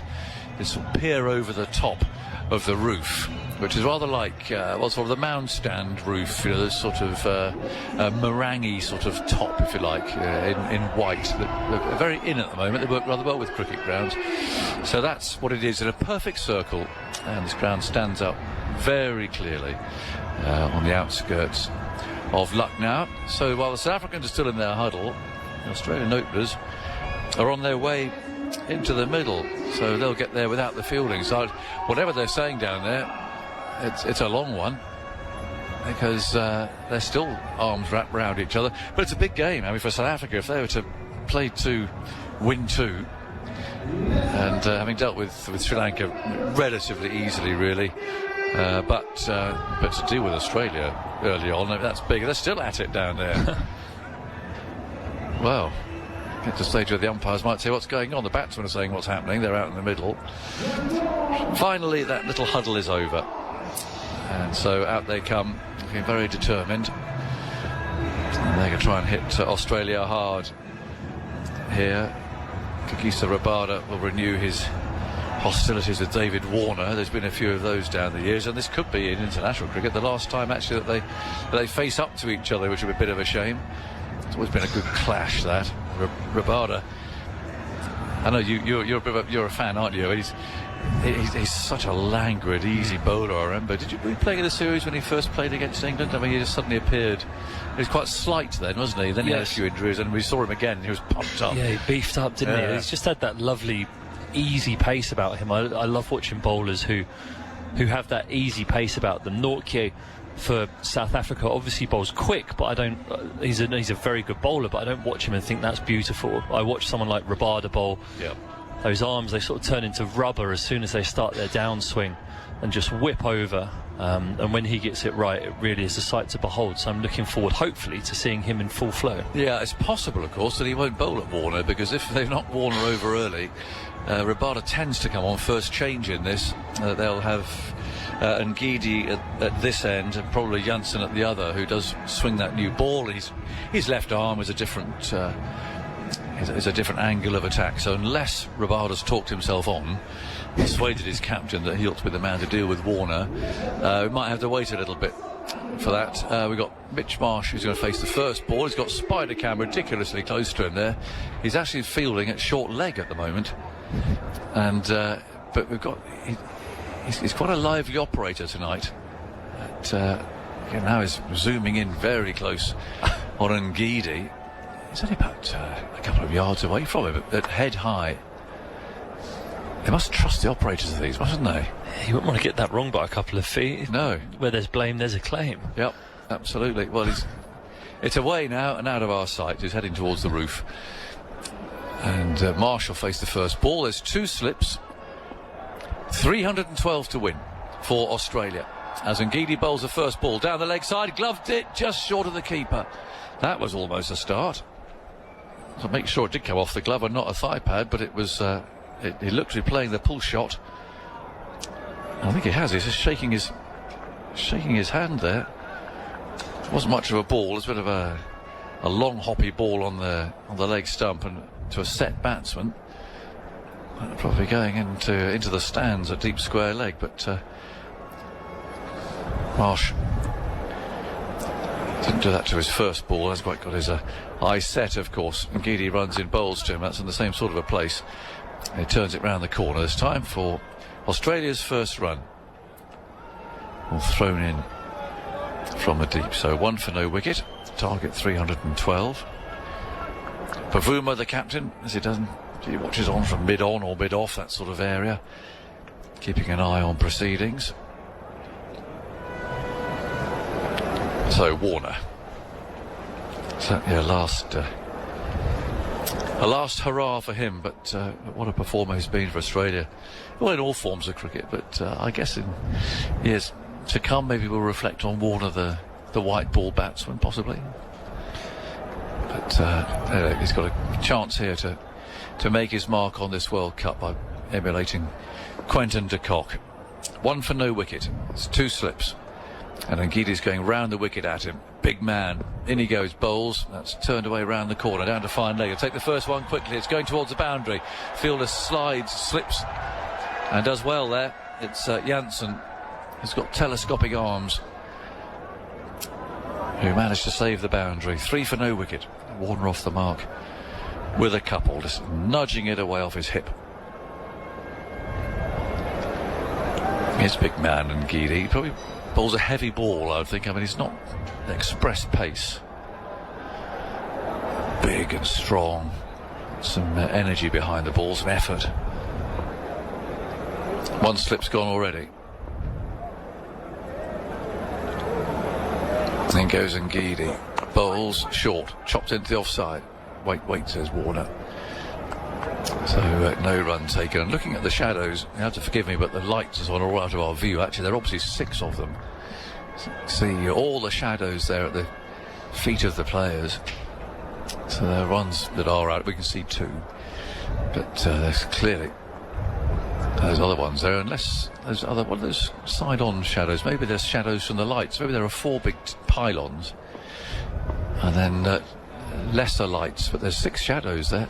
As Getty runs up, bowls, Warner hit on the pad, peel from behind the stumps. Not much from Getty. That would have gone down the leg side from round the wicket. I don't think South Africa will be tempted to waste a review on that one. Just skidded through a bit. Yes, that angle from round the wicket from Getty that everyone seems to bowl to David Warner. The seam, unlike the way Stuart Broad bowls, where he has the seam facing towards first slip, and Getty's seam was facing towards where a leg slip would be. So everything on the angle and with the shape of the ball was going down the leg side there. But it's a dangerous angle for David Warner. And Getty thunders in. There he is, bowls. There's a bit of swing there. And well played by Warner, coming forward, playing up towards mid-off. Who fields the ball, gives it to the umpire, because of course there'll be a fresh ball down at the other end. 3 for no wicket after 1. Marsh has 1, Warner 2. The target is 312, and it is going to be Marco Jansen who will bowl the second over. So South Africa keeping to plan. And Jansen did bowl a good first spell the other night. Then got expensive later. Looking at 1, 2, 3, 4. There are 6 floodlight pylons, aren't there? Get those that ground shot we can see there. Standing up proudly above the roof. It's just got green flashes to it. Very colourful stadium, this. England will play India here. And given that they've turned out in good numbers tonight, I think we can bank on that one being busy. You'd like to think so, yeah. The atmosphere here, the roof's actually very much like Dubai's stadium, and when I've played in that when it's full, the sound bounces off the roof and back into the stadium. It does create quite an atmosphere. So hopefully for that England game we can get something similar. No, well, I think it'll be great, won't it? 3 for no wicket then. Jansen left arm over the wicket, moves in bowls to Marsh, who nudges that very fine past the keeper. Chase here for the fielder, who should just get there, which suggests it came off the pad rather than the bat. And umpire Wilson will tell us, but no, it must perhaps a glove then. Something slowed it down, because that would normally have gone down here for 4. But Marsh Takes 2 for that, 5 for no wicket in the second over. Jansen bowled a beautiful first put over the other day. Yeah, I guess just to put this chase of Australia's into context, this will be comfortably Australia's highest chase to win a World Cup game. It'll be their second highest ever to beat South Africa in all ODIs. Right, thank you. And it could have been more. Marsh was just taking his helmet off there. I think he's already sweating under that. So Jansen has to go back and try again. Some hospitality boxes up there, some posh seats at the far end, maybe a bit of movement there as well. As Jansen strides in again, a very easy run he bowls, a little bit of movement there into Marsh. We can turn that away down to long leg and they take 1 run. So other things for us to watch with that England game in mind. Dew, see what happens there. Is bowling first essential, a real advantage? Whether it affects the pitch, makes the ball come on and so on a bit more. So we'll keep an eye out for those sort of signals. But so far I think it's fair to say that in the day-night matches we've seen, that's been the case, where the ball hasn't been sopping wet. No, just enough to make the ball skid on, I think, to make the difference of the actual pitch that the ball lands on, different enough reaction off it. Jansen bowls and Warner lets that go. That went through at good pace, some bounce. Little job for you, Phil. The 96 World Cup in this part of the world. What time of year was it? Because that was the final that was very affected by dew. Cunning captaincy by Arjuna Ranatunga, who thought he was mad to bowl first against Australia. But then, of course, Shane Warne and co couldn't hold the ball. I was wondering if that was later in the year. That's right, yeah. I remember it very well. It was my first ever trip away to watch some cricket, yes. It started on February the 14th. There you go. Finished in the middle of March. Yeah, so it was later. In comes Jansen bowls, and that's played by Warner out into the gully. No, it's a bit of a farce, really.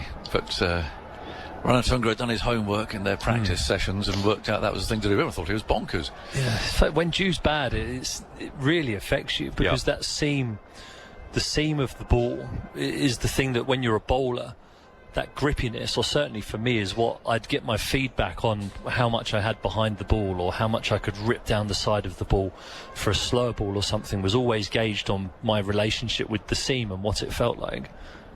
Jansen bowls, Warner hit on the pad, going through a quick single, well called by Marsh. Picked up at square leg. And if you make the ball wet or you make the seam wet, immediately it means that you feel like you have less control over your fingertips on the seam, and it just makes it infinitely harder to bowl, and from both the physical and mental perspective as well, because you're running up and you're feeling the ball slipping slightly in your hands, thinking, God, how am I going to control this thing? It's amazing how much it affects you, really. Absolutely. No, it was bad, that game, really. 7 for no wicket with a ball to go in the second. Comes Jansen, bowls, hit him on the pad, appeal for leg before wicket. Umpire Wilson says no. So Jansen's there, got his hand on his head.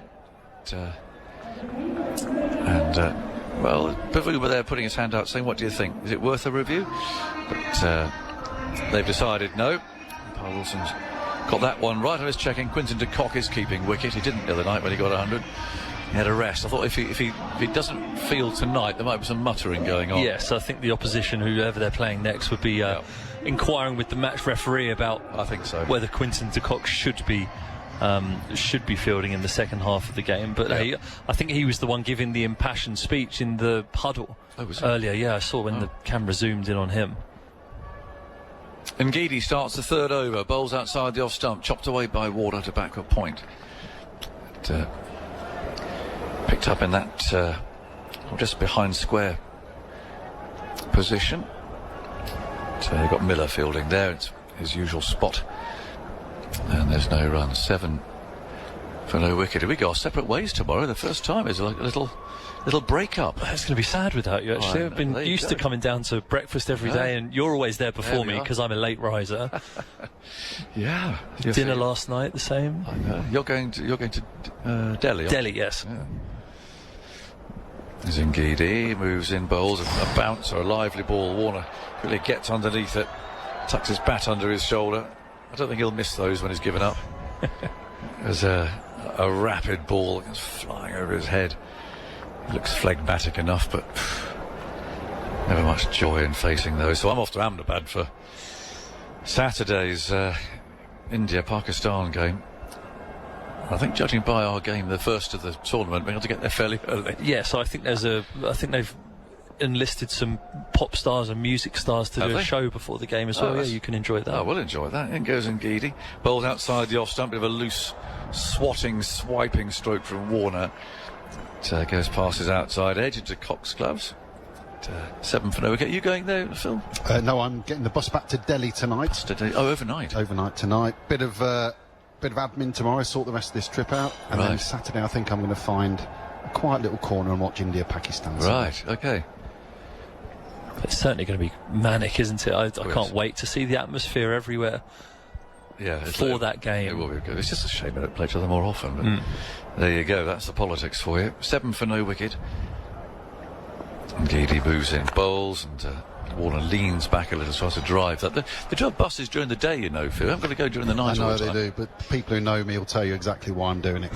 So hang on. So you didn't sleep on the flight out. You've done an overnight bus last night, and you're doing an overnight bus again tonight. Yeah, I can see 3 of you at the minute. Wow. You're doing well to still be coherent. Wow. I might suddenly hit the wall. Well, I think you've seen me asleep at the. You've probably hit the wall in a couple of days, I suppose. Oh well, that's a good effort. Was the bus absolutely rammed? It was full, yeah. But it's a sleeper bus, so I got you get a bed. Oh, we've got a bed, yeah. Oh right, okay. Getty bowls, Warner defends, ball trickles away into the leg side. I was starting to feel sorry for you, but but of course, lying down, you notice every single bump in the road. And it's not the smoothest here. Yeah, and the beeps. So is there a policy from the driver not to do the beeping during the night? I don't think so. I think when you've been here long enough, the beeps just become like white noise, don't they? Yes, it's just a constant. Unless you're particularly irritable, yeah. Yeah, that's right. I think there was one point I was a touch tired the other day, and it was just an empty road, and the fella was just beeping every 3 seconds going down the road. I was like, come on, is that necessary? But it's a friendly beep, though, unlike beeping at home, which is a sort of hostile. Yes. Here, it's a, hey, I'm just coming through, just to let you know. I'm here, Here's Getty, bowls wide of the off stump. Warner thinks about it and allows that to go through. So a maiden over there. I haven't seen many of those today. 7 for no wicket. No, after 3. The other thing with lying down on a bus is that Indian bus drivers don't really tend to recognise speed bumps as being something to slow down. So the further you are back in the bus, the more sort of take off. It takes off, over the wheel arch. So you've got to get up the front. Got to put your foot down and get in one of the front beds. And is there a sort of chai stop on the way and that sort of thing? Or? Yeah, it's more of a convenient stop, shall we say, especially if you're a man of a certain age and you're on a bus overnight. And are there sheets on these beds, a pillow? Yeah, it's all quite nice. Yeah, surprisingly nice. And there's little glass, well, not glass, perspex that you close to sort of keep yourself in. Well. Oh, there's a good ball. Janssen, that's that left armour for you. Swinging the ball into the right-handed Marsh. He gets an inside edge there as he tries to drive. And that's picked up for a single, 8 for no wicket. I'm selling it to you both, I can tell. Well, you are? Yeah. I might speak to our producer and see if I can swap my flight tomorrow. Nice. I don't know, but Finney, please don't, Adam. You might be 3 or 4 inches too big for those beds, I think. That might be the problem. 8 for no wicket in the 4th. We'll keep up with Phil's travels as we go. He's doing it, in an interesting fashion. 2 slips waiting. As Janssen cruises in, bowls outside the off stump. He's put that away, Warner. Leaning forward. How many times has he played that shot? It's a little check drive to try and hit it too hard. Just all the experience there of just finding the gap, really. Just enough on it. Don't need to do any more than that. 12 for no wicket. Well, you've got to do those. Be around at lunchtime tomorrow if you can, before you catch your flight. It's the big one tomorrow at lunchtime. Is this you learning to do your naan bread? The chef is going to teach me how to do naan bread. Because it's... I would claim that it's the only thing that I can't cook properly with an Indian meal. Emma would dispute that and say everything's bad. But the bread... So he's going to sort me out tomorrow. I've got a lesson.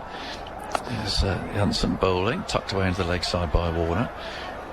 Rolls away to mid-wicket. I softened him. I told him his buffet last night was the best we'd had in India. I think you were spot on, though. I don't think you were... It wasn't hyperbole. It was... it was good. but I thought I'd just win him round.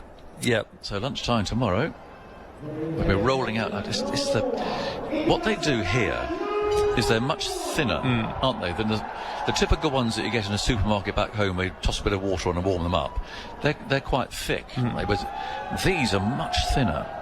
The garlic ones are really nice. Yeah, beautiful. 13 for no wicket. In comes Janssen. Bowls short. It's top-edged it, but he's going to get away with it. That just plops over square leg's head. And Marsh comes back for the second run as that's thrown in by Maharaj, retreating there at square leg. And then are you going to throw it into the tandoor? Well, that's the thing. That's the tricky bit. This is what I'm lacking at home, because that, I suspect, is key, isn't it? That tandoor, he's got one, I've seen in there, it's got a sort of cover on it. Yeah, and red hot. Yeah. It's all the technique in and out. Well, I think oil prices at home at the moment, I can't run to a tandoor, unfortunately. So that might be my shortcoming. 15 for no wicket. In comes Janssen, moves in, bowls. Oh, felt for that. Just went past the outside edge of that lovely line, pushing and missing. But I'll film it for you, Steve, so you can take that. Well, yeah, I'm gonna come down and watch. Keep an eye on it. Yeah. I mean, part of me hopes that maybe there's a couple of imperfect ones first. Oh, there will be. Yeah. I don't think, to be fair, there'll be ones that are served to customers. It's that sort of flour you toss around and roll it out. It's all anyway. I shall report back. So there'll be some very nice naan bread doing the rounds at home soon enough. Janssen, left arm from over the wicket, just forces that away from Marsh, and it's the end of the over. So a couple of tidy overs so far. 15 for no wicket. The target's 312. We've had 4 overs so far. And, 2 from Getty, 2 from Janssen. I think my time is up here. I'm looking towards one more. Towards Geoff over there. And Getty will bowl this 5th over. Pounding music out there. We've got a very lively announcer here. I rather hope he's got a sore throat before the India game. Ruled out of action. 15 for no wicket. In goes Getty, round the wicket, bowls, steered away out to point. Go for a quick single, they'll get there as well. So, good calling, good running that, because it's a couple of fielders there, but they knew that was okay. There's a ring of fire around the roof, but not one that actually lights up the ground as such. It's actually shining down onto the spectators within the stands. Unlike a lot of stadiums at night, you can't really see the crowd. Actually here, they're perfectly illuminated all the way around. It actually makes the stadium feel bigger. It lights the whole place up, and the roof, and yeah, it's really quite spectacular, this place. And from the outside it is as well, isn't it? It is. It just stands by itself. But that's obviously the supermarket we were talking about earlier on over the road. And Getty bowls on the leg stump, tucked away hard. Out to mid-wicket by Marsh. Just missed out there a bit. Went straight to the fielder inside the circle. And Firdose was able to cut that off. So 16 for no wicket. And Getty walks very slowly back to his mark. He's one of those rather ponderous fast bowlers. I don't think anything really speeds him up. Wanders back very slowly, but they've got 2 spinners, so their over 8 will be fine, I'm sure. And has this crowd gone quiet? They have, actually. Engaged in the game, I think. It feels like a significant part of the game here, really. Yeah. And Getty again, thunders in bowls, hits him on the pad. De Kock appeals, but not Getty. And again, he's not an excessive appealer, actually. He just appeals when he thinks it's out, which is fair enough. But De Kock not quite got the view, of course, that Getty would have had.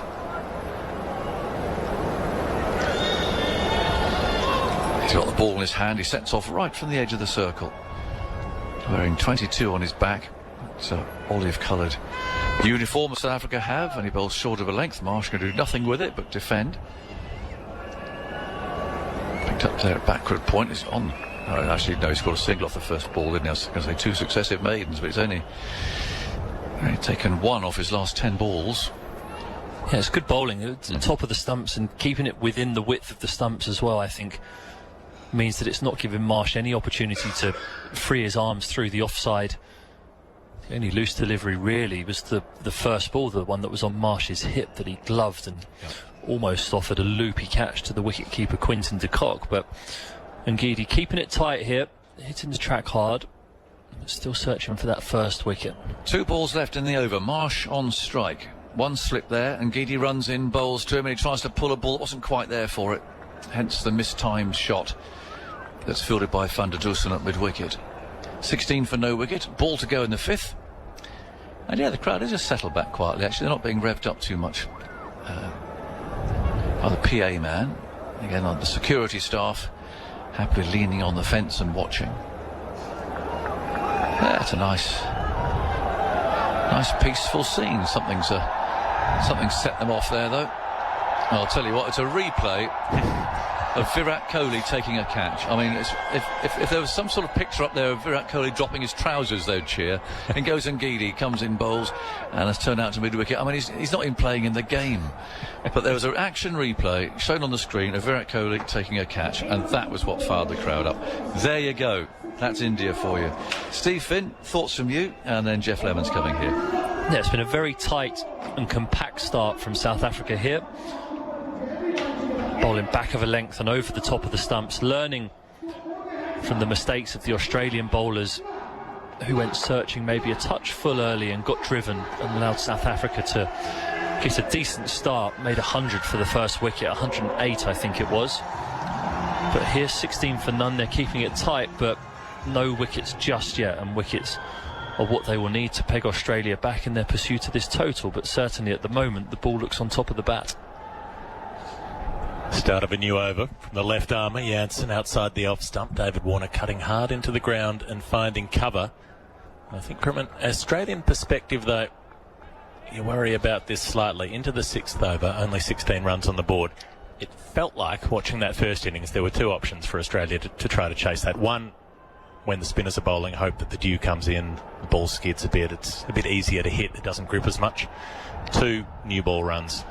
Because it looked like it got harder to score as the innings went on. We've seen that in some of the games and some of the warm-up games, that as the ball gets softer and more worn, it's harder to smack it to the boundary or over it. Warner leaves outside the off-stump as Jansen gets a little bit of bend away from him off the surface. And Marsh is such a clean hitter of pace bowling when he feels confident to play those shots. Warner can do it as well. Felt like Australia needed these two to go hard at the beginning, make the most of the first 10 overs, and well, we're halfway through those and not many runs have been scored. Yeah, which is why actually when you look at someone like Mitchell Marsh, he's not really timed one ball yet. He's faced 14 of them. Jansen bowls to Warner, who's tucked up and he's struck on the body. The ball goes to backward point. There won't be a run, which makes it seem like it might be easier said than done to go out there and score quickly. Yes, and towards the back end of the innings, when you saw the Australian bowlers just running their fingers over them and bowling them into the surface, that suggests to me that there's a touch of uneven bounce in the surface, which, with it being relayed, isn't all that surprising. And under lights here, it does look like it's just zipping around off that surface a little bit, and the South African bowlers are taking advantage. Jansen to Warner, who flicks the ball away, gets that one cleanly out of the middle of the bat through a deep backward square leg, and it rolls into the boundary rope for 4. Skims into it, really. A couple of bounces, and there is a boundary for David Warner, who moves to 12. Australia 20 without loss. Yeah, he waited patiently for that ball, David Warner. It was 2 full, 2 straight from Jansen, maybe searching for the pads of Warner. What's been successful for him is that back of a length or good length. He's gone searching full there, and it's the first ball that David Warner really, apart from the good push that he played through the offside. No ball. No ball, so 4 and no ball. And little moments like that can just change the momentum of a power play. David Warner gets this one away for a boundary. All of a sudden, 25 for none from 5.5 is starting to look a much better start. But yeah, if Jansen retains his diligence here and Ngidi at the other end with Rabada to follow, it's going to be tricky for Australia to get away too much. Free hit for David Warner. So 5 from the previous ball. The extra plus the 4 and the free hit. He gets a big outside edge that bounces down to deep third. Rabada's on the fence there, so they'll only get 1 run for it. 22 for none, but that's still 6 from 1 ball effectively. Warner up to 13. Marsh on 7 will have strike with 2 balls to come in the Janssen over. And Janssen did that the other day, actually. He started really well. Got 2 wickets early, swinging it back through right-handers' gates, but then just lost his discipline as the innings went on and the game went on. And something that him and South Africa are just going to have to keep an eye on, whether it's his mates at mid-on and mid-off. Need to make sure he's still concentrating as the game wears on. Janssen runs up to the right-handed Marsh, down the leg side and flying away to the boundary for 4. Those are wides. Didn't touch anything. So Janssen, he's overstepped. He's given the free hit away, which only cost them 1. And now he's donated 5 wides to Australia's cause. Score goes up to 27 without loss. And that one did swing a bit, but it started too wide. It probably would have been wide even had it not swung, but the swing takes it away from Quinton de Kock. Diving away to his left, his preferred side, but that didn't allow him to close the gap to the ball. 27 for none, 2 balls to come. Janssen to Marsh, who hits him in the air, down the ground. Could be caught here, he's out! Mitchell Marsh is gone. Bavuma takes the catch. And the South African captain snaffles the man who was temporarily Australia's captain during some of the warm-up games. Mitchell Marsh walks off, tried that booming straight drive that we've seen him nail time and time again. And a gentleman in the crowd in a Port Adelaide jumper, it looked like, was wiping a tear from his eye, apparently. That got Marsh high on the blade as he tried to drive straight. And the first wicket falls for Australia. 27 for 1. Yeah, much better line and length there from Janssen. Just drags it back slightly, and again, the top of the stumps is a really, really tricky length to hit on this pitch. It was seam up, maybe just held in the track slightly, but Mitchell Marsh, in an attempt to try and instigate some momentum in this innings for Australia, sensing an opportunity to put pressure back on Janssen after a no ball and 5 wides in the over, looks to hit it hard, almost over his head, and can only catch the outside half of the bat. And it loops to Temba Bavuma, who would have had the litany of drop catches from Australia at the back of his mind when that went up into the air. He called everyone away from it, made sure it was his catch, settled under it, reverse hands like David Warner took when he caught the one steepler that Australia managed to, catches it in front of his face, finishes the passage of play and sends the dangerous Mitchell Marsh back, striding up the many steps that there are there to the dressing room, which must be a lonely and tiresome walk after 50 overs in the field and not a fantastic batting innings. It's a long way to the top, indeed. 1 ball to come in the Janssen over, which has already gone for 11. Steve Smith to the middle, and that feels hugely important. Not just that a wicket fell, but that it's Mitchell Marsh, whose ability to smash good fast bowling has been such a feature of this Australian white ball team. In that T20 World Cup winning side from 2021, the months leading up to that tournament, and ever since, he's absolutely brutalised some bowling attacks. He's the kind of player who can make you an 80 off 40 odd balls to start things off. And Steve Smith is a different style of player, just stepping across to Janssen towards the leg side, dropping the ball down into the pitch. And that over will eventually come to an end after 8 balls, 1 wicket, 5 wides, 1 no ball 4 and a single. 27 for 1 after 6. Yes, and I think it's fascinating, this World Cup, with the lack of 50-over cricket in the years preceding it for everyone, basically, apart from India. It feels as though people are still working out their methods, and South Africa have settled on a strong top 6 and their 5 best bowlers, with a couple of those bowlers who can bat. And Australia at 3 and 4 have 2 batters who aren't really playing at the same pace as other batters who would bat there for other countries, you'd say. Start of a new over. Warner fans outside the off stump. Doesn't get a touch on Getty. Or is that harsh, do you think? I think Steve Smith has picked up his tempo quite a bit in recent times. I think that's pretty accurate if you go back even a year. But to have them both batting next to each other. Yeah. At 3 and 4. I don't think that was the plan. Well, I mean, Labuschagne wasn't even in the original squad. So he's in this squad because he made a glut of runs in the series leading up to this. Yep. And Getty bowls to Warner, who's struck by the ball. It ends up at his feet very quickly, so he's okay. Looked like a slower ball bouncer. Tried to play a pull shot. Totally clear how it clattered into him, if he got a little edge on that or not. He looks fine, has a smile on his face. And as all batters do when they misjudge one, they go and look straight at the wicket. Well, it couldn't be their fault. Came up and hit him on the bottom of the gloves in the end. It was a cutter, rolled his fingers. And Warner, in fact, gets that high up on the bat as he tries to shield his face, basically, from the ball, which drops at his feet. And Getty bowls to him again, and Warner cuts, and it's well stopped in front of point by Aidan Markram, who dives away and gets both hands to it. 27 for 1. Halfway through the 7th over.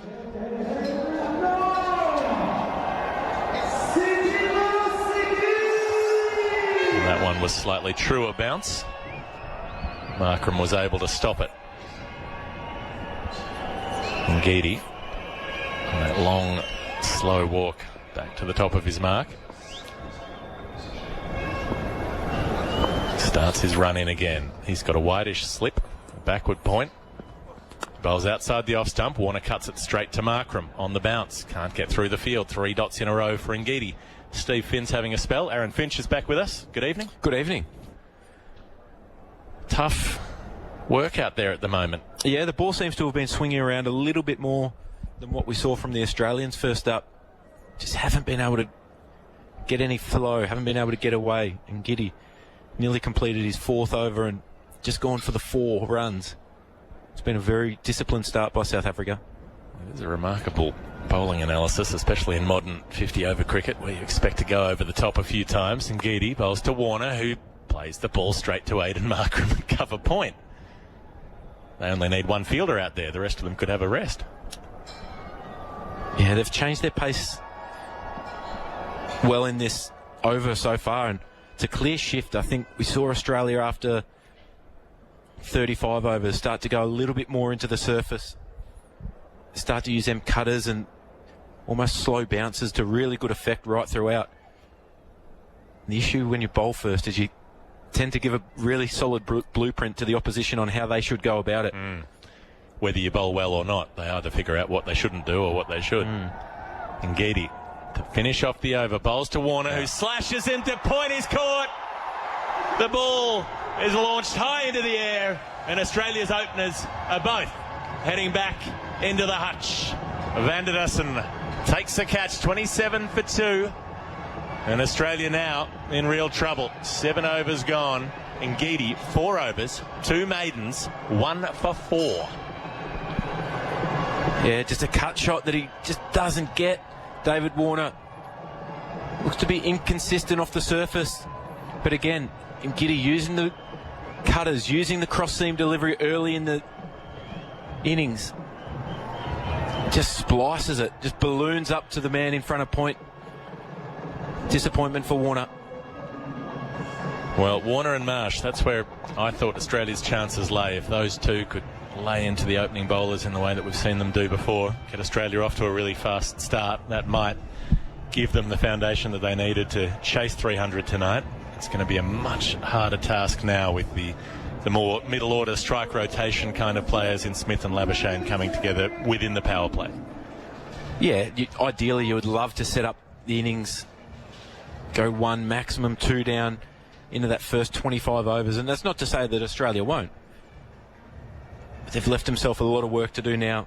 That run rate required at the start of the innings was tick under 6.3, and it's just climbing below 7 at the moment. And it's a period of the game when Australia, in the previous game, just got a little bit bogged down against India. They weren't able to rotate the strike a huge amount. But this is a different challenge with the ball just seeming enough, just swinging enough. And then Getty has had it on a string so far. Well, he's got enviable one-day bowling figures. You'd think that Temba Bavuma might just leave him on for another couple of overs and see if he can continue doing what he's done so far, tightening the clamps. So Steve Smith on strike. We've had 7 overs bowled. Someone's just trying to get a perfect vantage point in front of the sight screen. It's remarkable how often someone thinks that would be the best spot to watch the game from. He's been chased out now, flushed out. Marco Jansen bowls to Smith, who leaves outside the off stump, which is an interesting decision to make when you need to chase 300. Yeah, you've got to lay a platform, though. And I think if you look down Australia's batting lineup with Stoinis, Maxwell, still to come, Josh Inglis, who I expect to come in next, they're all powerful. They're all good enough players to chase a big total, but they can't afford to let them guys or make them guys come in too early. Jansen, the ball in hand. Runs away from the club end, bowls to Smith, who'll clip a run out through mid-wicket. Might be a couple, might be 4. The diving attempted stop, only pushes the ball on towards the rope. There's a secondary chase out there, but Tabraiz Shamsi can't catch up to the ball and can't tidy up his own mistakes. So, Smith, that just looked like a simple clip for a single. He's picked up 4 runs for it. They're 31 for 2. Yeah, he got right across his stumps there. Jansen has been swinging the ball back down the line. Steve Smith identifies it. If he swings it back, he's got so much confidence playing off his pads. Backs himself to hit it every time. It's just beautiful when he's in good form. He's able to pick a gap no matter how small on that leg side. They've got a reasonable gap for him. He leaves again outside the off stump as Jansen gets the line right. So there's a mid-on and then more of a forward square leg than a conventional mid-wicket. They've got a fine leg back for Smith. They've got a wide slip at about a second slip. Deep third. A backward point and a regulation point, both inside the circle. Almost a gully more than a backward point. A few paces in from the edge of the circle. Then a cover and a mid-off. So a strong offside field for Jansen to bowl across the right-hander. See if they can draw some sort of leading edge from him playing into the leg side, perhaps. Jansen does bowl across him. Smith pulls and hits it straight to the forward square leg. A lot of room out there, and he finds the one man anywhere near that delivery. Yeah, it just seems to happen when a team's got the momentum. Those kind of shots go to the field. But he was in a great position, Steve Smith. Back, it was only half short, but shows good intent, good clarity. Climb all over that. The fielding position that I like here is, like you said, almost a wide gully, especially with the ball going across. Jansen bowls to Smith, who's just pressing the ball down to mid-off and says no run, as Labuschagne isn't sure where it's gone.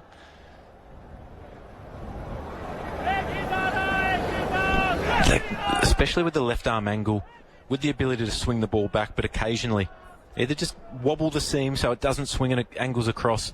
Any drive can seem to squirt out in that direction, and David Miller is the man. And he's in really tight. By the time that ball's bowled, he's almost, say he's 15 yards off the bat, and that can be a really good catching option to Smith. Jansen up, down the leg side, and that will be a wide. Add that to his extras tally, 5 wides plus the no ball in the previous over, but did get the wicket. He'll have to bowl that one again. Australia 32 for 2. I think it's not the worst position to have Labuschagne and Smith come in. Yes, you would love your openers to get off to a big start and lay a really solid platform for your middle order.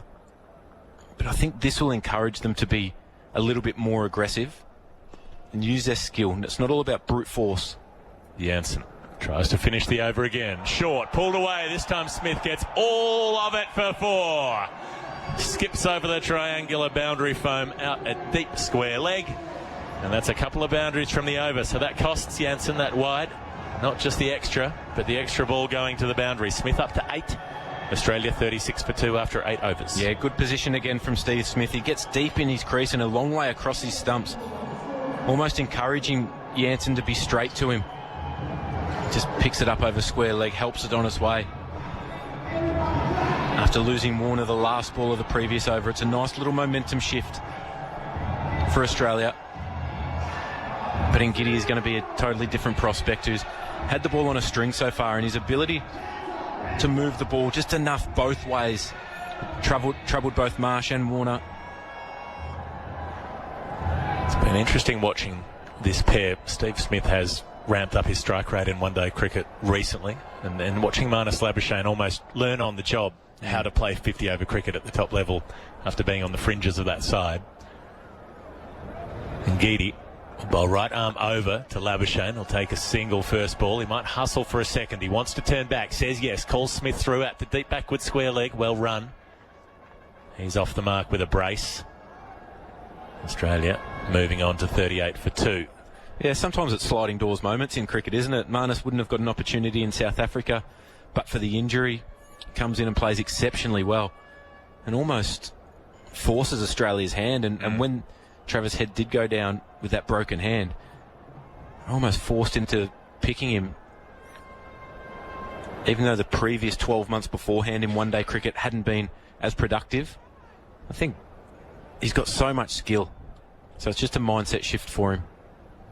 And Getty into Labuschagne, who's struck on the pad, little inside edge. He races through as the ball trickles out towards square leg. Only a couple of metres. Smith was sharp enough to say yes, while Labuschagne was still searching for where that ball had landed. 39 for 2. Got a leg by, given as an extra by the umpire, so the run goes to Australia, but not to Marnus Labuschagne. Still on 2, Smith on 8. Yeah, interesting that the slips come out now to Steve Smith into a short mid-wicket, a catching mid-wicket, saying that they're probably going to drag their length back slightly, be a little bit straighter. If he makes any mistake there, he's out. And Getty bowls to Smith in at his hip, and he tries to pull away to find leg, but can't get hold of it. In the end, the ball just hits the body and bounces away. I suppose you know that no matter what you bowl to Smith, he'll eventually try to clip it to the leg side. Exactly right. You can bowl anywhere and he'll manoeuvre his body and get across his crease. So that short mid-wicket, maybe it's a mental block as much as anything to say, well, maybe you shouldn't play your favourite shot. If that was me batting, that would be a mental block, and I'd change my game, because that mid-wicket used to bother me a lot. And Getty to Smith again outside the off stump, and he just moves across slightly towards the offside and plays it down into the pitch towards that short mid-wicket. No run. Yeah, 4 balls this over, already 2 slower balls. So again, that's an important position, that catching mid-wicket where Heinrich Klaasen is situated. And the ball before, which Smith tried to pull, and he gestured as only he can. There's a lot of carry on and there's a lot of animation at the crease. But it just shows that the wicket's not 100% true. There's just enough hold in the wicket, and cross-seam balls seem to be very inconsistent. Some bouncing, some skidding through. Just different paces. And Getty up to Smith, who does get hold of the pull shot this time. Down to fine leg. Has it just been tapped back in? Marco Jansen has a long, long way to go down, but I think he's done very well down there at fine leg. Had to move a long way to his right. Tumble, roll, not touch the rope. They'll check the replay for sure, but I think he's done a decent job. Yeah, great bit of work from Jansen. Again, Smith pulling. And Getty was ruthless with his length in his first 3 overs, and not much has changed here, but I think it's just a change in approach from Smith. For a guy's best part of 6'8", it's a great effort to get down there and stop that boundary. Small margins. He's done it very cleanly, Marco Jansen, doing his bit in the field as well as with the ball. And Getty bowls wide. Smith throws the bat at it and slices it down to deep third for a single. So he got 2 for the previous stroke, 1 there as we come up to the end of the over. 11 for Smith, 2 for Labuschagne. Australia 42 for 2 after 9 overs. You played a lot alongside Steve Smith. The gesturing and so on, it's fair to say that that's not even really conscious. He just does it. It's just sort of something that feels natural to him. Yeah, it does feel natural to him. I think it might have gone to a new level in the last couple of years. I think after he came back in maybe 2019. But what it does prove is just how hard he watches the ball and how close he watches the ball. I think if you're the average cricketer on the street, playing club cricket on the weekend, even at times I think first-class cricketers, you could be batting in the nets and the coach says, right, tell me exactly where that ball pitched. And you'd be in a roundabout area, but you wouldn't know exactly. He can tell you exactly where every ball pitched. Start of a new over. It will be Rabada for the first time today. He's bowling to Steve Smith, who's turning the ball to square leg. Won't beat the field on that occasion. It's amazing how many times the bowler will be running into bowl and he'll pick up something with his seam position or just a change in the bowler's delivery stride and come straight down to you and say, right, this is what I've noticed. Watch when he does this. Rabada. Smooth action up to Smith, who stands up tall, drops it away towards point. I'll tell you what's a shame is that David Warner is already out and we don't get to see him face off with Kagiso Rabada again. That personal duel has got very personal at times over the years, but it's been terrific to watch. It has been. It's always entertaining. Rabada is somebody who doesn't back down from any challenge, whether he's got ball or bat in hand. You know that he's going to keep coming and coming. It runs up to Smith again. Bowls in full at the stumps. Flicked away 2 straight. Smith picks up 4.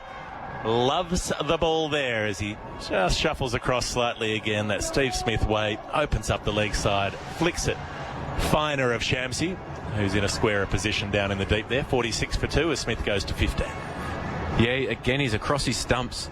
Rabada goes seam up, and if he misses that, it's crashing into the top and middle and leg stump. So, yes, Smith gets 4, but I don't think the Rabada would be all that disappointed. They might face off, I guess, Warner and Rabada in the T20 World Cup next June. I know Warner's expressed a desire to continue in the shortest format until then, if he gets picked. Smith crashes Rabada through the covers for 4 more. Well, he can do it leg side, but he can do it offside as well. Opens up that grip, carves it away, splits the field, and that's a textbook cover drive. Well, textbook for Steve Smith anyway, who writes his own textbook. There's the 50 up for Australia in the 10th over for the loss of 2 wickets. Extraordinary shot. It's not a half volley by any stretch from Rabada. Slightly wide if you're being critical, but it's on the up. Yeah. And he's just managed to get his hands through it so beautifully.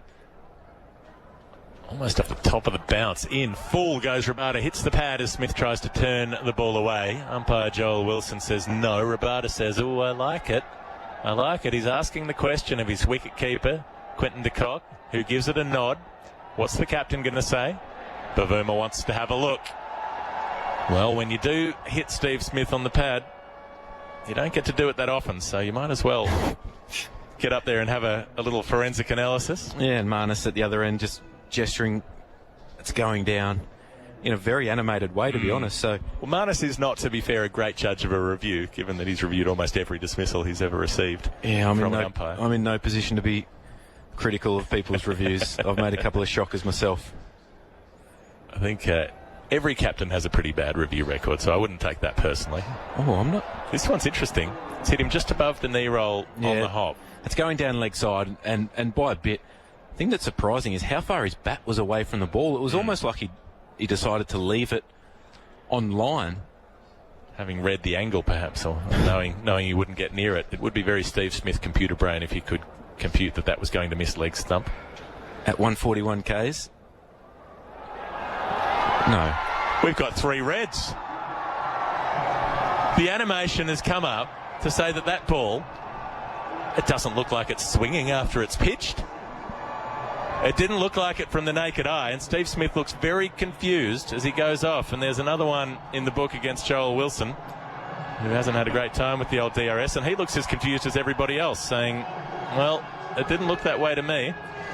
Are you sure they reviewed the right delivery there? I'm not entirely sure they have.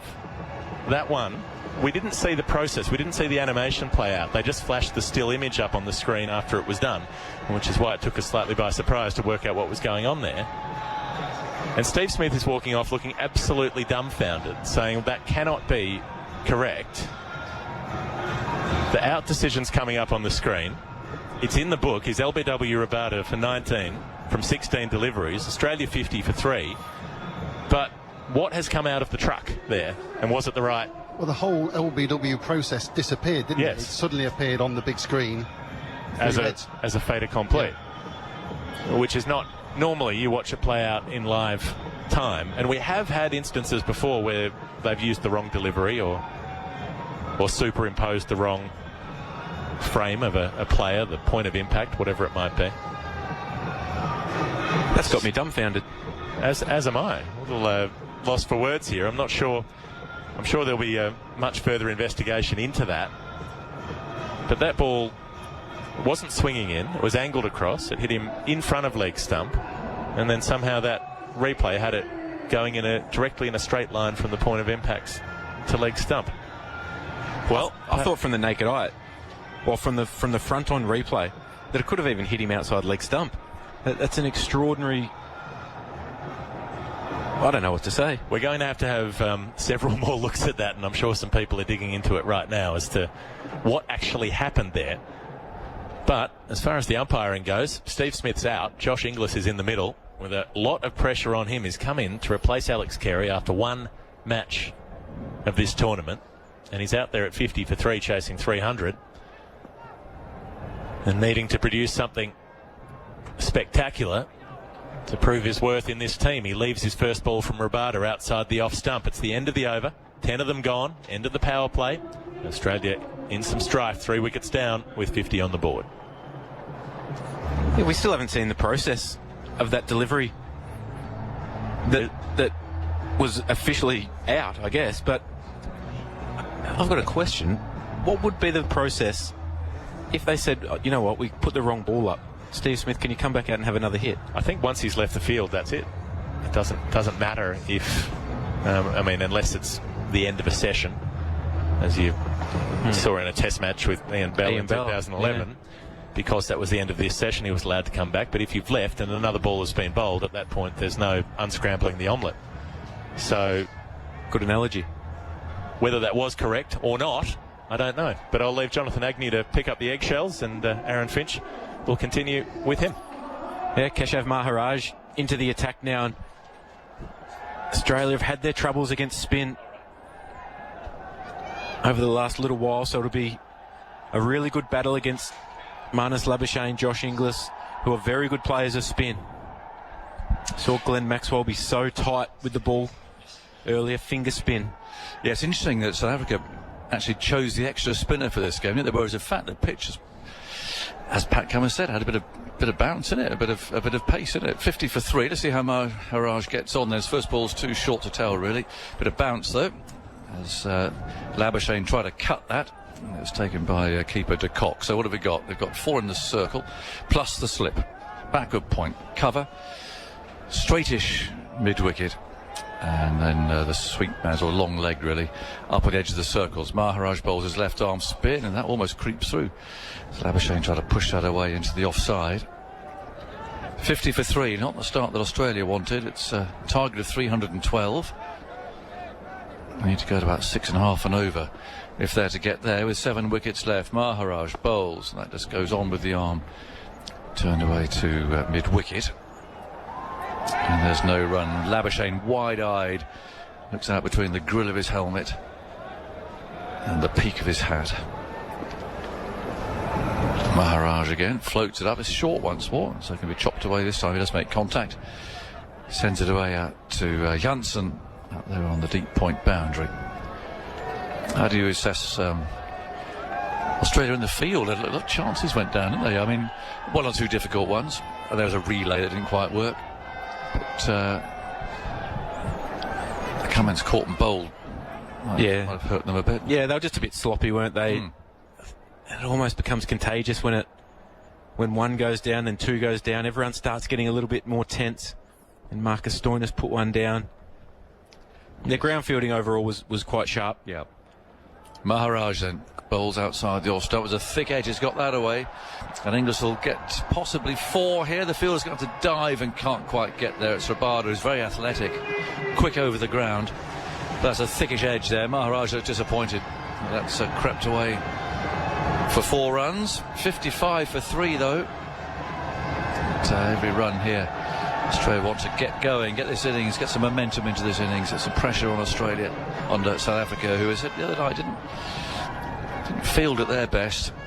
Get some pressure on them. They've got an extra man in the circle now. It's Maharaj again, round the wicket, moves in, bowls a bit short of a length again, tucked away for a single by Inglis, who's in the side for Carey today. And 1 more taken, 56 for 3. Cheerio to Aaron, is a busy man running this way and that, backwards and forwards. 56 for 3, 11 overs gone. Labuschagne 3, Inglis has 5. That target at the moment looks a long way away, doesn't it? South Africa, just keep that screw tightened, keep them under pressure. Yeah, we mentioned earlier Australia's highest successful chase in a World Cup, 289 that they scored to beat New Zealand in the 1996 World Cup. So there's a slip of Inglis. They'll be following us in Leeds, I'm sure, where he was born. He left England when he was 14 to go and settle in Australia.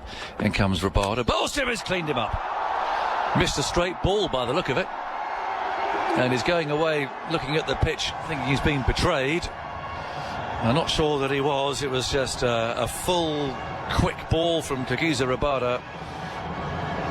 And Inglis is on his way for 5. Perhaps not cheering so much in Leeds anymore. 56 for 4, and Australia here in real trouble. Let's look at it. It's a straight ball. It's hit middle and off. Firdose is back. I am, and it's been an eventful couple of overs. It has. Kagiso Rabada rivalry against Stephen Smith. You know, those 2 fours. Smith looking so imperious and an almost unbelievable wicket. And now this. I mean, there's no mistaking about this one, but I think the disbelief around the review. Yes. You could see it in the Australian dressing room. You could see it on Marnus Labuschagne's face at the non-striker's end. Yes, wasn't it a strange one, that? Very strange. Yeah. We immediately thought this is a terrible review, But actually. 3 reds. Yeah, 3 reds, bang, bang, bang. Off you go. And it was Quinton de Kock, really, who said, yeah, I think that's out. Go for the review. So Glenn Maxwell's coming out rather earlier than he would like to. Listen, the 12th over. And Australia here making a real old mess of this. 56 for 4. Glenn Maxwell in at 6. Lights beaming down, excitable crowd. But I think, like the rest of us as neutrals, I know you would tuck me away here, Firdose, but we'd like to see a close contest. No, to be fair, I would like to see a close contest too, because we're almost a week in now to the tournament, and I don't think we've had a game that's gone down to the wire. That Pakistan-Sri Lanka one was the closest, I suppose, that we got in terms of fairly similarly matched scorelines, but we just haven't had a nail-biter, and really that's what you want. That's what keeps the interest in a World Cup going. Of course, here the home 2 team weeks winning. in, aren't we? Did you start late? 2 weeks has it been? I think we really? are. Yeah, since England, since the opener. That was on a Thursday, wasn't it? What day is it today? It's a Wednesday. And today's Thursday. A week. A whole week. 7 days. Is that all it is? That's all it is. Blimey. It feels a lot longer, we had 2 doesn't weeks. it? We've been all over the place. We've done about 8 flights already. Wow. Here's Rabada bowling outside the off stump. And a little prod and a miss. And through it goes to the keeper. Is that all it is? That's really all it is. Last week, this time, was New Zealand. 8 days, says Geoff. Wow. It's incredible. Feels like it's been a lifetime already, Well, we've been... Yeah. And we go until November the 19th. Yes. Well, there we go. Which is more than 4 weeks away still. Yeah. Here's Rabada on his way in then. Bowl to Maxwell. But a bounce there. It plays the well. It's very well fielded. It happens, when you're up, when your tails are up. And Miller there, sprawling to his right. Fielding that one-handed. It's just everything's going right here for South Africa. They're on a roll at the moment. I mean, I suppose part of the thing, given that we're only a week into the tournament, Firdose, is they've got to keep this momentum going because they've started so well. Yeah, of course, the concerns are always, have they peaked too early? Can you keep it going? That's the question. But from a body language perspective, we spoke about Australia earlier looking a little bit off colour. Rabada runs in smoothly. Oh, that cuts back.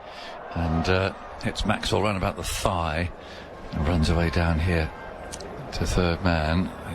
Shuffle through for a leg by. He's limping a bit. 56 for 4. 57 for 4, in fact, in the 12th. Yeah, they've got to keep this going. I mean, you can get on a roll. That's the thing, and they are about really. New Zealand, 2015 on that magic home run, I suppose. South Africa also have beaten Australia in 15 of their last 20 ODI meetings. So I think there's a recent period of dominance that they're building on here. Of course, Australia have played several second-string sides in the bilaterals, and that may be why the results are so positive in South Africa's favour. Labuschagne, much depends on him, and he's forward now, guiding the ball out to cover. And there is no run, and then he plays a very elaborate-looking cover drive after that. But the first stroke, the one he actually played, was much more secure, careful. And you do have time in 50 overs games to rebuild. That's part of the idea of it. But from 4 down in the 12th, that's a lot of rebuilding when your target's 312. Rabada again runs in over the wicket, bowls a lively bouncer. Labuschagne ducks underneath it. The crowd enjoyed that. Flies over Labuschagne's head. 12 overs gone. 57 for 4, the target. 312. It's a reminder, it's on this ground. I keep saying it, but it's worth just logging away that England play India on. So we're all looking really, aren't we, where that game is against the host, what the pitch will be like. And this is a good test case, I think, because it's only the 5th ODI here, but 2 of the previous 4 Afghanistan featured in, West Indies played a couple. So I guess this is maybe a game that tells us a bit more, and since that relayed pitch. It's a good pitch, isn't it? It's got some I think so. Yeah. It's come onto the bounce. Yeah. Balls come onto the bat. 312. I don't think I'd scored 312 on the previous pitches here. 57 for 4. Maharaj is continuing. And is bowling to Maxwell, who's not yet off the mark. He got that bruise on the leg. And now he's settling over his bat. And they've got 5 in the circle, plus the slip. It's Maharaj, left arm round the wicket, bowls. And it's pushed away to backward point. It's fielded by Rabada. No run. 57 for 4 in the 13th. The target 312. And we have to talk a little bit about Maharaj, who... There he goes again round the wicket, bowls full, flicked away past mid-wicket and out for a single to the deep. He's made a miraculous recovery from a ruptured Achilles that he suffered in celebration in a test match in March. He was playing against West Indies, took off celebrating the wicket of Kyle Mayers and immediately crashed to the ground. Dean Elgar held up his foot and the whole foot just went limp in his hand because that Achilles had snapped. Sorry for that rather gruesome description. So he took off vertically or just took off sprinting? Took off sprinting, no, not vertically. Won't be doing that again? No, absolutely not. His celebration's much more measured now. He was going to be out for the rest of the year, in fact. Dear me. Well, he does look fit enough. He bowls on the leg stump. That's turned away out towards backward square leg. Wasn't it Ollie Stone who did something in England, but he was playing in championship cricket? He did a crazy celebration and injured his leg. I'm sure he did. I mean, it happens. There's a moral to the story. Well, I think there is. If you go back and watch a bit of 1970s Test cricket, here's Maharaj, and that's pushed away out to cover. That's how you celebrate. Yeah, just smile. Yeah, you walk up and you perhaps shake a hand. Smile and shake hands, gentlemanly. And then you're not going to rupture your Achilles doing that, are you? Maharaj's surgery actually was a bit of a revolutionary type of surgery. They had some clinical trials on it just 18 months ago, so it involves small cuts. Okay. Here's Maharaj, and that's tucked away out to mid-on. I've just had my dinner. Sorry. Anyway, it's revolutionary medical science, and he's back on the field 3 months earlier than planned. Oh, is he? Well, therefore, it's clearly worked, hasn't it? It's worked, absolutely. Yeah, it's a good cricketer. Lots of people making quick recoveries from injury now. Kane Williamson. Yes, he's back, I think. He's just played away out to mid-wicket. Back and fit and declared fit. He's playing tomorrow, I think, isn't he? Mm-hmm. You'll hear that game here as well, wherever you're listening. 58 for 4. Yes, Stone, it was at Northampton. He leapt skywards into light. This is Ollie Stone. And fell awkwardly. The attempts to finish his over, but collapsed, and the delivery stride was carried from the field. It's a bit of a shame, isn't it? But that was some time ago. And that was a vertical celebration. But it sounds like it. Maharaj's was more horizontal. Yeah. Were you there? Did you see I did. I was there. Yes, that was his knee. He's been back since then. Anyway, here's Rabada bowling outside the off stump, inside edge into the pad as Maxwell tries to force this off the back foot. It's picked up in the covers. And there's no runs. We're talking about where we're all going. Where are you? Where's your next? I am going back to headquarters in Mumbai to ESPN headquarters to head up some studio shows and do South Africa's next 2 matches, which means I'm going to miss Dharamshala. And that's a shame. Yeah, I do feel quite sorry for myself. There's Rabada driven hard back at him now, comes off his boot, ricochets in the right direction. He goes straight to Bavuma there, fielding it mid-off. Oh, that is a shame. You've just come from there, haven't you? Yes, and I've got you down as a trekker. I can see you getting up I would have loved to. Yeah, that's totally my thing. I can see you in Telford heading off up into the hills. Never to be seen again. Well, possibly. But a touch of the Sound of Music about it. Always did like that play. Yeah, well, there you go. But So it's not to be? It's not to be, not for me, unfortunately. The other 3 South Africans who are out here will be heading there. Right. It makes it even worse because they'll be tormenting me with all their pictures. Yeah, they will. I've got some nice ones I can show you, actually. Here's Rabada bowling outside the off stump, but he fiddles and misses there. And Maxwell can't get it away at the moment. He's finding it all a bit difficult. 58 for 4. It is beautiful. I mean, the big question is whether or not the ground is actually suitable for England's Test match in March. And it's the way it was the other day, the answer would have to be no, because the outfield is just very sandy, and the bowler's marks. I mean, look at the foot marks you see here. This is only a 50 overs game. We're only into the 60 odd over, aren't we? And Maxwell again inside edge. Rabada's all over him here. It runs out into the offside. You know, I just don't think that ground at the moment could sustain fast bowlers running in, landing in the same spot. And is that also a result of a relayed outfield, I believe? Yeah, well, it is, and it seems to have got some sort of bug in it. Or yes, a fungus, isn't it? So it was odd because there are areas where the grass has taken. Here comes Rabada. Bowls slower ball, inside edge again. A moral victory for Rabada, but Maxwell's away and he's going to come back for 2. That's tossed in by Shamsi, who will see bowling at some stage. His wrist spin, I'd imagine. 60 for 4 in the 14th, chasing 312. That's Australia chasing South Africa's target of 312. But it's a delightful place. You know, You're not making me feel much better. So sorry for this. I'm going to miss out on it, and now you're just telling me how great it is. Well, Mumbai's nice this time of year. Here's Rabada again, and a huge drive from Maxwell, and that, narrowly missed everything, like inside edge, off stump, the works.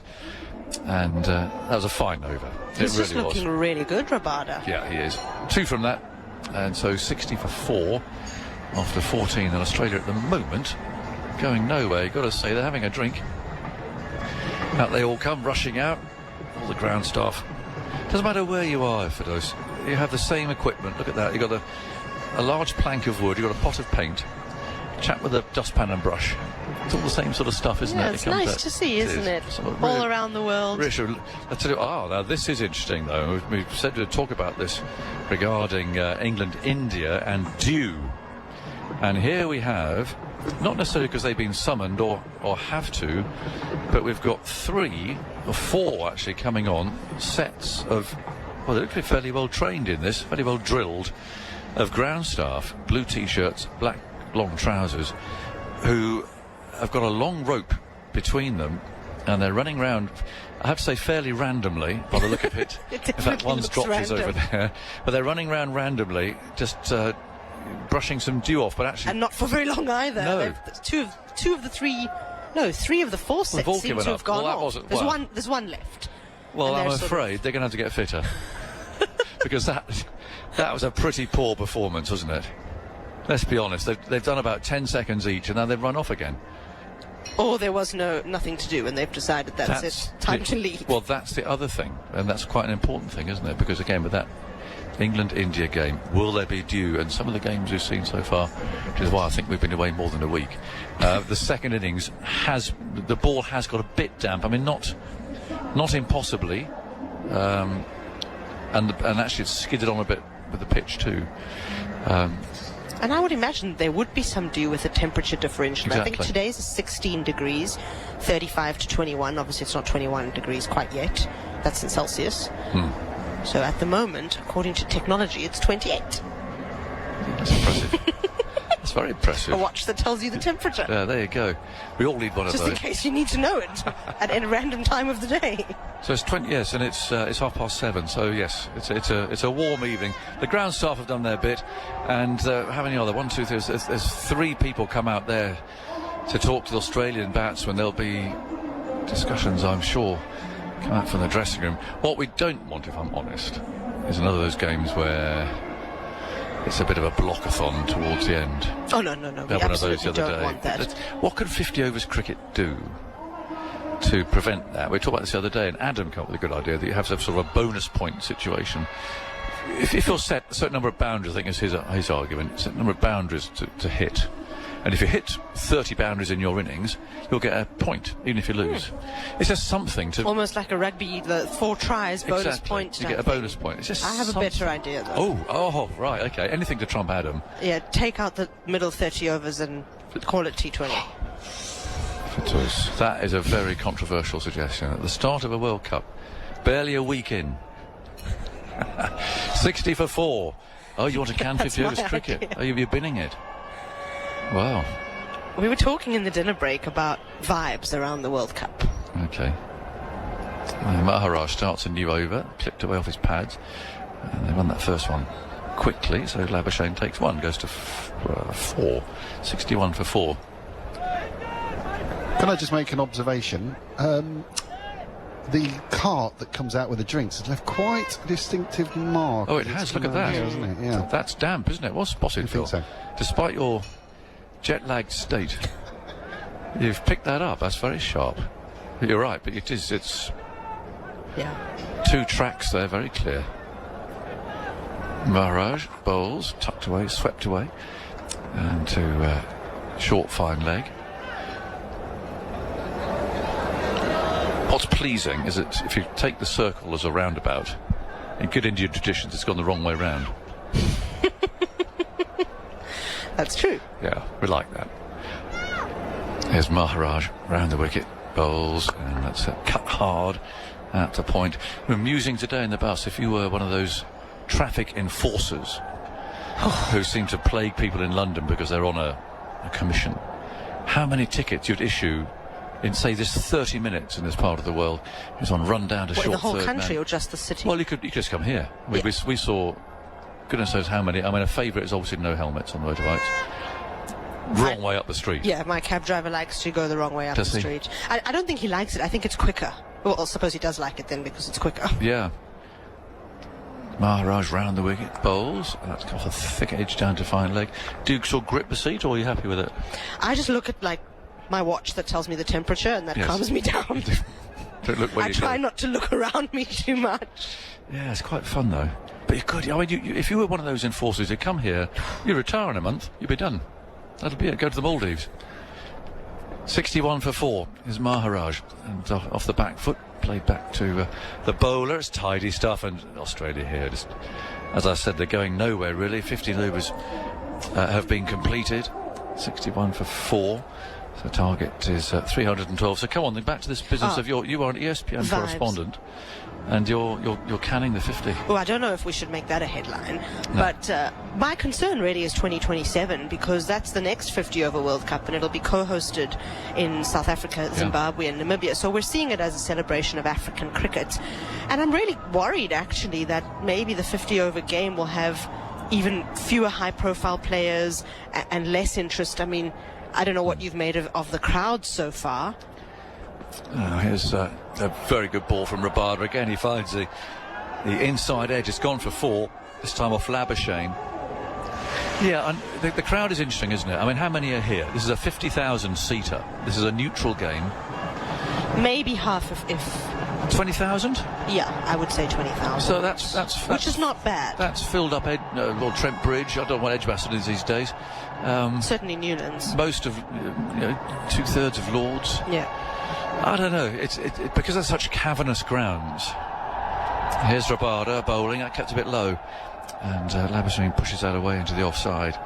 I know what you're saying. And it's also a general vibe because I was here for the 2011 World Cup and the feel this time, I mean it's 12 years on, is very different I think, and the kind of countrywide uptake we felt in 2011 feels slightly diminished to me this time around. You're not getting everybody stopping you saying, oh, you're here for the World Cup. I mean maybe you guys are, I'm not sure. No, I'll take that point. Here's Rabada bowling, and that's played again defensively by Labuschagne. I feel that it would on. No, it doesn't feel as if it's taken off yet. But there is so much cricket here, isn't there? There's so much one-day cricket. It's interesting that the slogan "It takes one day" that's the slogan. There's a point today where I thought that referred to "It takes one day to get into the ground." But I think it means they're just trying to make the point. This is a one-day game rather than a shorter game. That's what and I mean you could also make that point like it takes one whole day, which is a big time commitment. Indeed. You know. Here's Rabada. That's ball outside the off stump. There's no stroke. About 18,000 in, we're estimating. So that was pretty good from us. I mean, yeah, good guess. But that's the slogan suggests that there is that argument that you're talking about. It is a whole day, and as we've talked about the team's preparations, haven't we? Without playing so much 50 overs cricket as before the last World Cup. All the teams are the same, really. Rabada, this is a terrific spell, you know.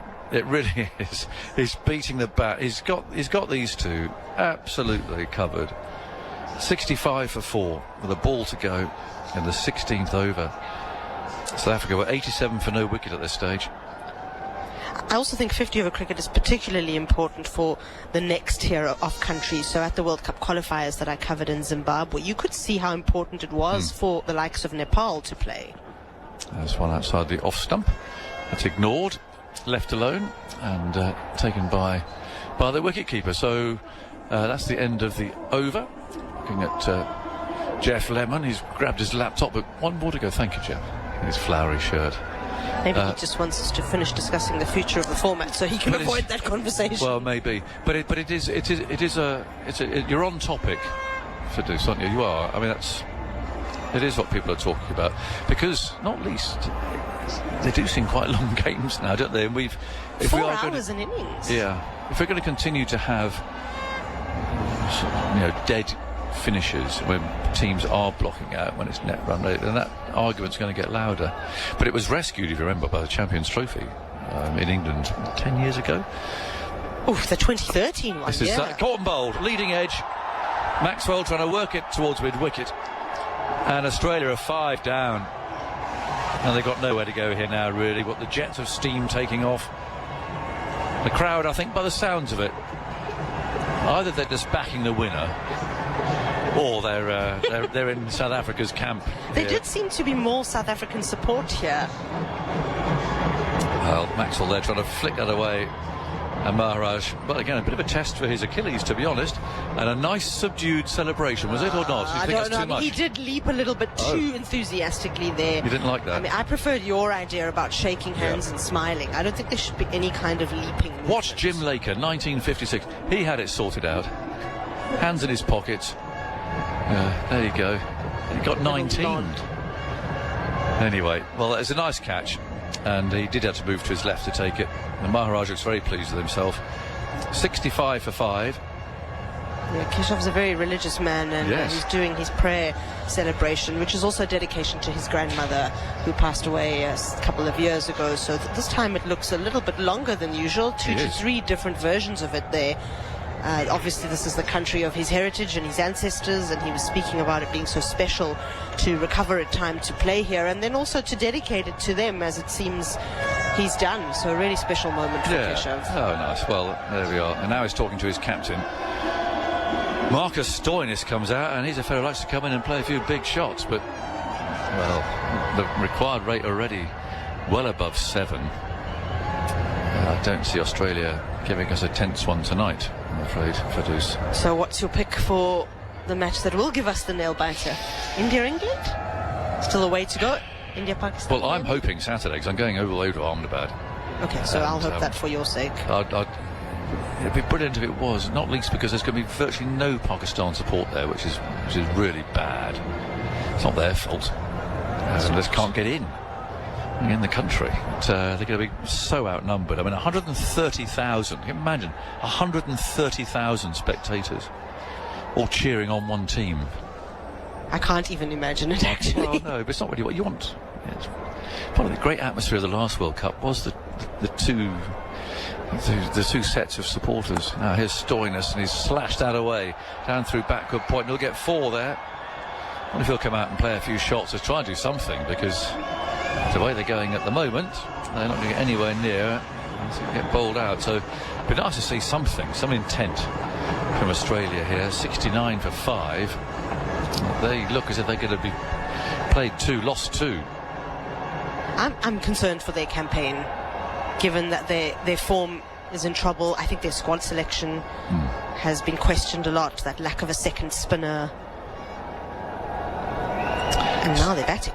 Yeah. Stoinis over his bat. In goes Maharaj from round the wicket. Tosses that up. Stoinis drives in for a single. Maharaj dived there.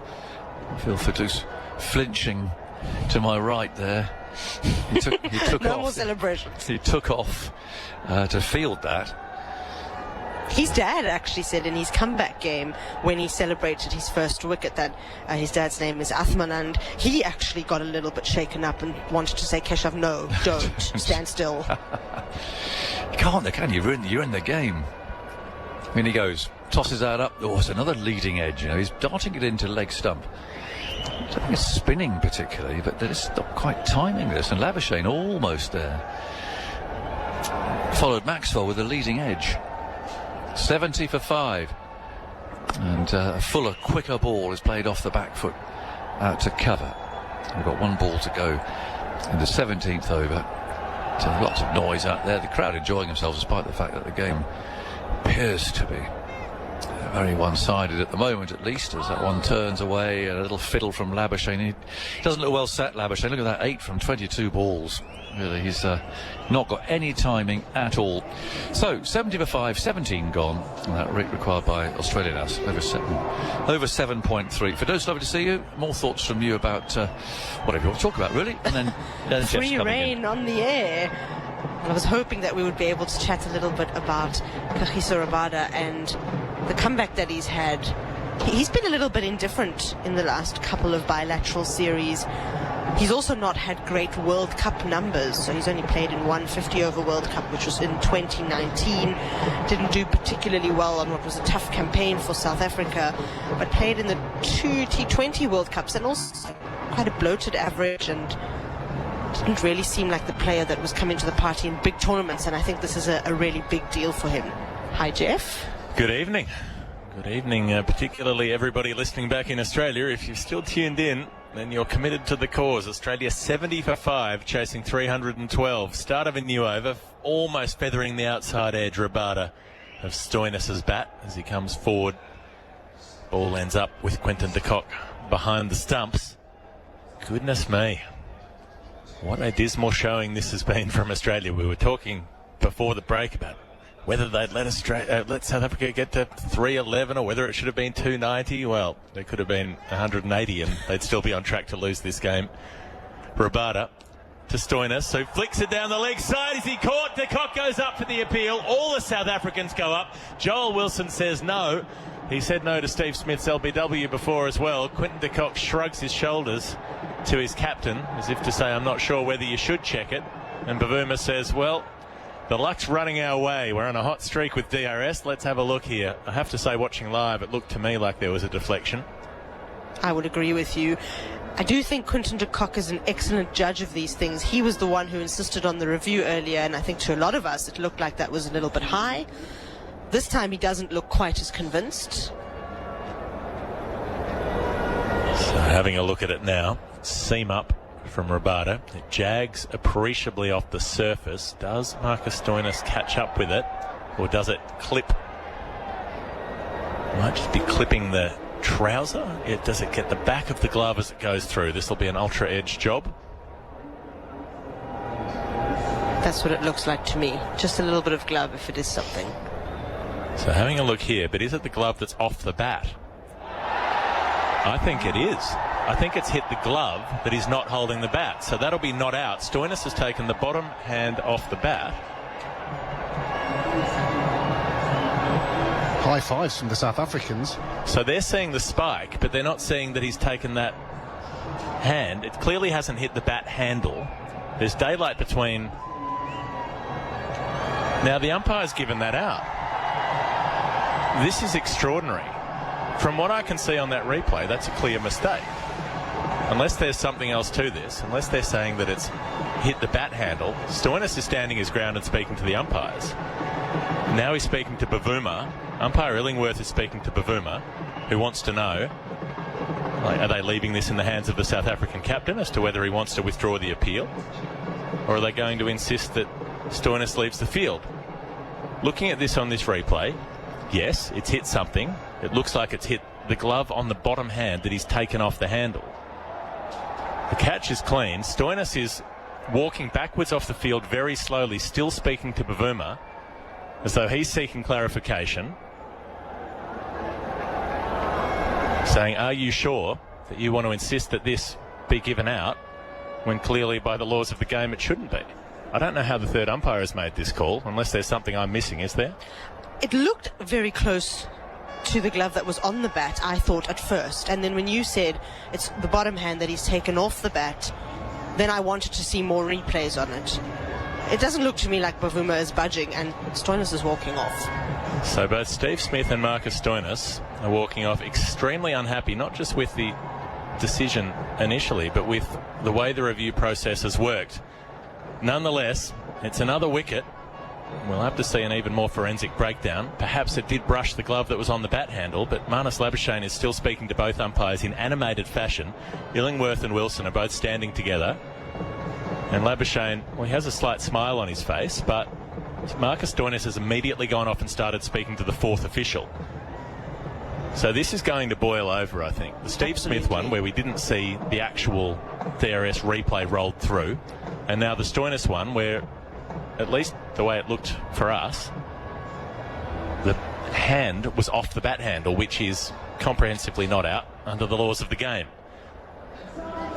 Probably doesn't make a difference overall when you're already 5 down, but you never know. Games have been won from worse situations. Yeah, I was just going to say, thank goodness it's not a closer game, because then what is already quite a big talking point would become a case of whether it's denied one team or win. I don't think that's the case here. I think Australia are on course to lose this match anyway.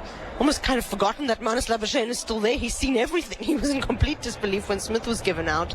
Seems to be the same now. Well, Mitchell Starc is joining him in the middle, who can hit the ball a long way. He's played some significant test innings, but hasn't done a whole lot in the one-day international batting arena. You rarely get the opportunities when you're down the list. He's made 1 half-century in his one-day career. But they need something unprecedented from him tonight, Australia, to challenge from here. They're in the 18th over, chasing 312 if you're just tuning in, and they're 70 for 6. Labuschagne on 8. Starc yet to score, yet to face. His first ball is very wide of the off stump, and it's called a wide by umpire Wilson. And there won't be any challenge to that decision. I'd be quite keen to see the Australian dressing room here. Oh, that's a replay of that wicket, which we're seeing again now. So I think on this frame, it could look as though it's coming off the glove that's on the bat, but then in the second frame, clearly not.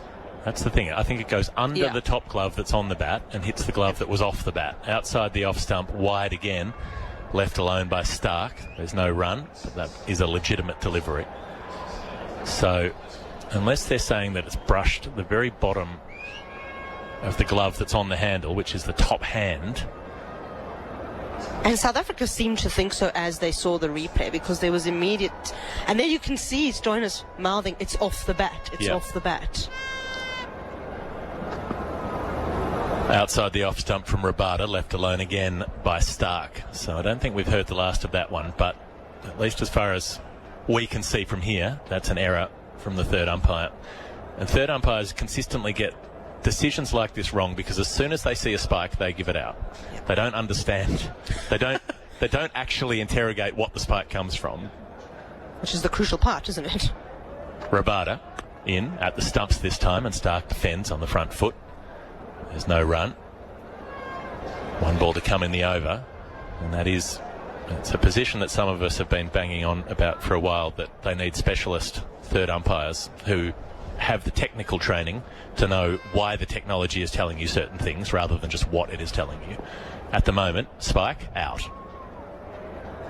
Rabada to Starc, who fishes outside the off stump and misses, ends up in the gloves of de Kock.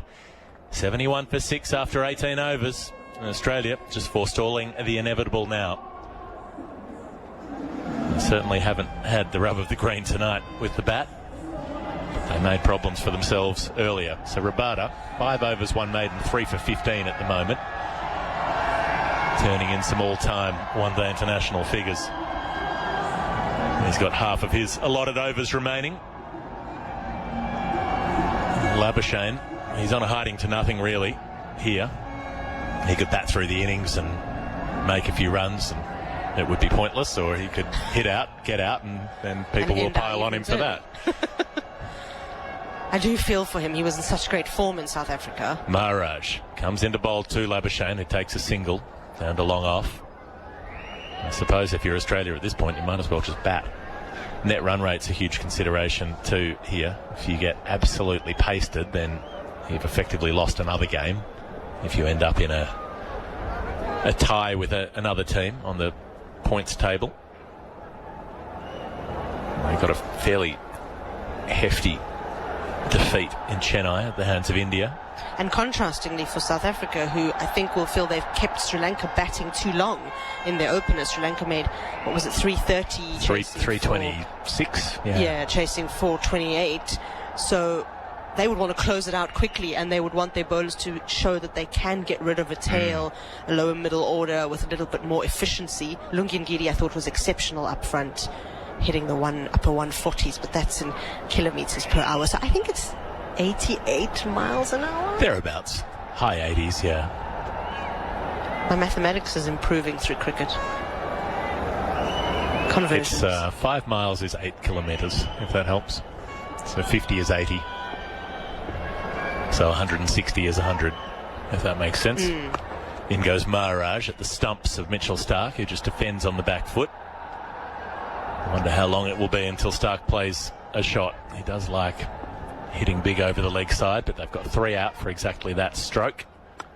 He plays an off drive instead, all along the ground, straight to mid-off. No run.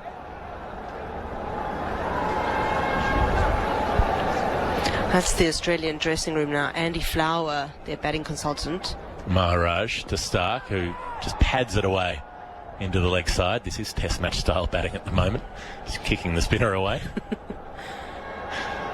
Yeah, we just saw Andy Flower there having quite a serious discussion with Stephen Smith, and I imagine they were re-looking at a couple of those dismissals. Maharaj to Starc, who flicks off the back foot, and he'll get his first run of the evening. Trot down to the non-striker's end. So if you've just tuned in and you're wondering why you're hearing Mitchell Starc's name with the bat, it's because in the 19th over, Australia are 73 for 6. Labuschagne out there on 9. Came in at number 4. He's faced 23 balls and he's watched the house of cards come down. A little bit of air from Maharaj around the wicket, the left arm and out to the right-handed Labuschagne, who cuts to backward point. Can't beat the field. 2 singles from the over. Australia trickling along, 73 for 6. Also feel a little bit for Tabraiz Shamsi, brought into this game as a horses for courses style selection. South Africa were expecting that this would be a spinner's surface, but he hasn't had a bowl yet, and when he does, there won't be many wickets left to take. Someone else is going to tell you all about that. Thank you, Firdose Moonda, writer for ESPN Cricinfo, South Africa expert. Great to have you on the coverage today. We've got Phil Long, our scorer, as well. My name's Geoff Lemon. And former England pace ace Stephen Finn is just jumping in alongside me. In comes Rabada to start his 6th over. Flicked away off the pads by Starc. He'll pick up 4. That is a nicely timed shot by Australia's left-arm fast bowler, who shouldn't be out there with the bat, but he is. He gets a boundary out through deep backward square leg. He's got 5 runs to his tally. 77 for 6, Australia. What a strange evening it has been, Steve. That it has been a strange evening, yes. A couple of interesting decisions.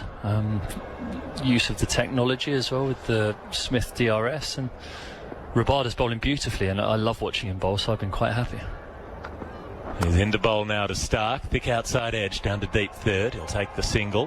Why not? Coming in off the rope is Ngidi. 78 for 6. What do Australia do in this situation? What's your... I mean, aside from the general universal ennui that, you know, all existence is pointless and that nothing actually matters. We're in the 20th over. They've got 4 wickets left in hand. Do you set yourself to try to bat 50 overs and just get what you can get and hopefully slightly limit the net run rate damage? Do they have the patience for that? Rabada beats the outside edge of Labuschagne coming forward. Good delivery. Yeah, it might not be a question of patience if Rabada keeps going here. 5.3 overs. He's got 4.5 left after this. You'd imagine they'll keep rotating the seamers. Oh, it's a no ball. No ball. Free hit for Marnus Labuschagne. Now, what does he do here? Because will he be in any state of mind to actually attack this ball? He's been batting cautiously. He's been going at a crawlingly slow strike rate because there hasn't been much choice with wickets falling regularly. Now you have to suddenly get out of that. He's got a huge gap at mid-wicket, hasn't he? Because the field doesn't change. That's true. Does he use it? No. He backs away, slaps it way up in the air, and the bowler will take the return catch, but it won't be out.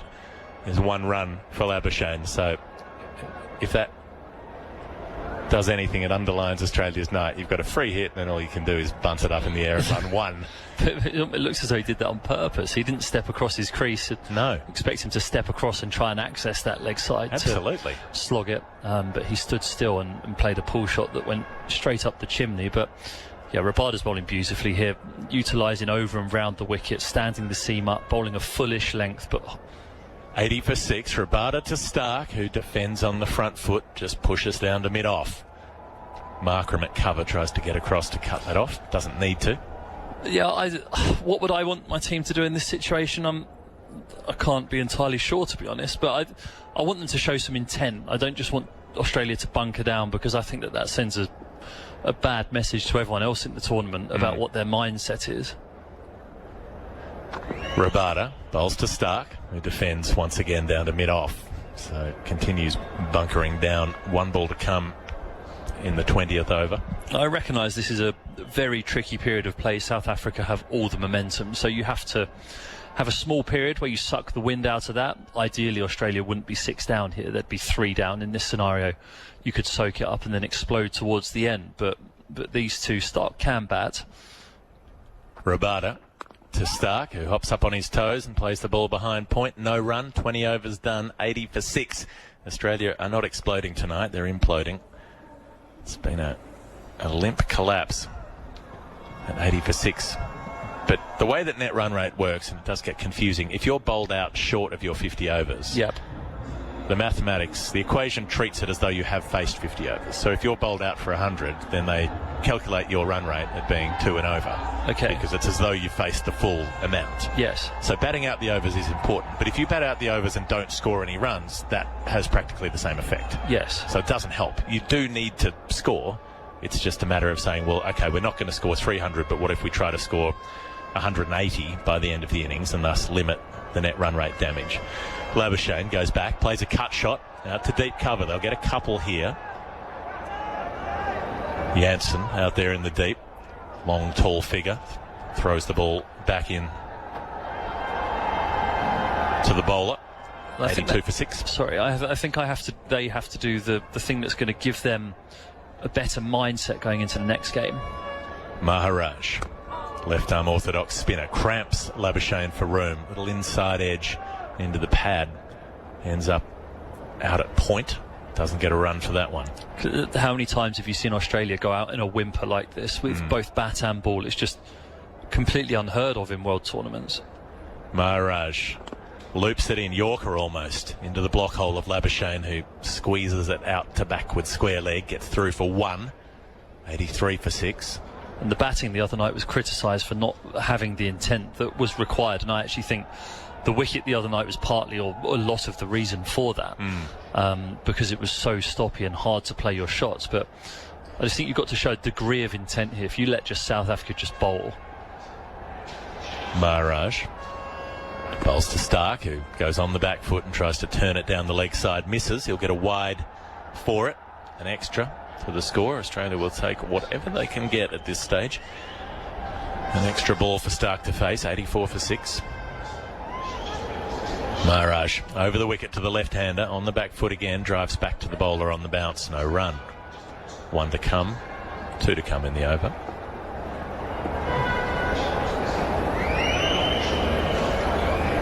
Wider on the crease goes Maharaj on the front foot. Stark defends out into the covers. The bowler pursues it, kicks the ball up to himself. A little bit of hacky sack skills. Could be in Dolores Park in San Francisco. Probably fit right in. Maharaj, got a bit of that vibe.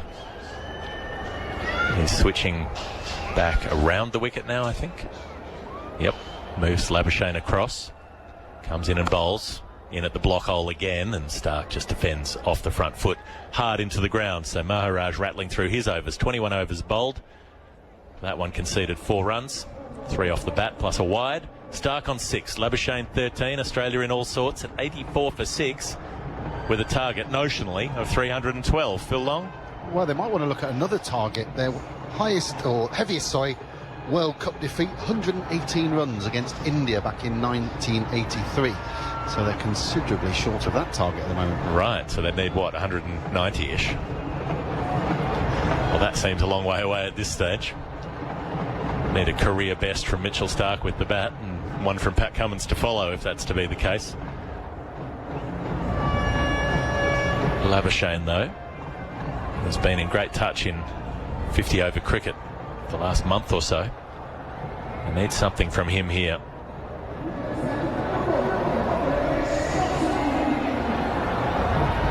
The question is, what can you get out of a game like this?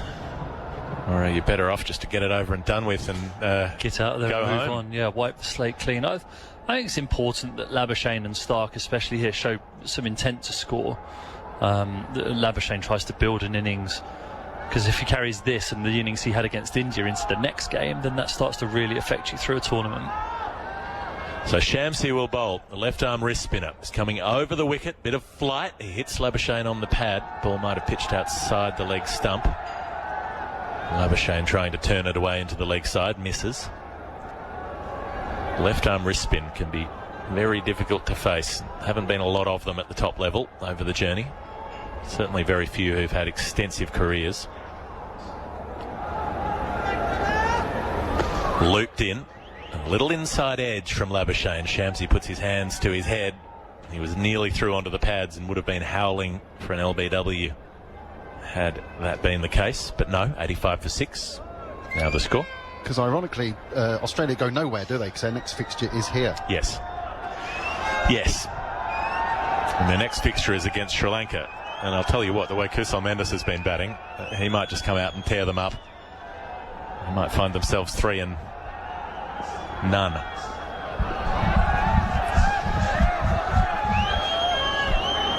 Shamsi darts this one through, gets a bit of grip and turn. It's cut by Stark, but straight to Bavuma at short cover.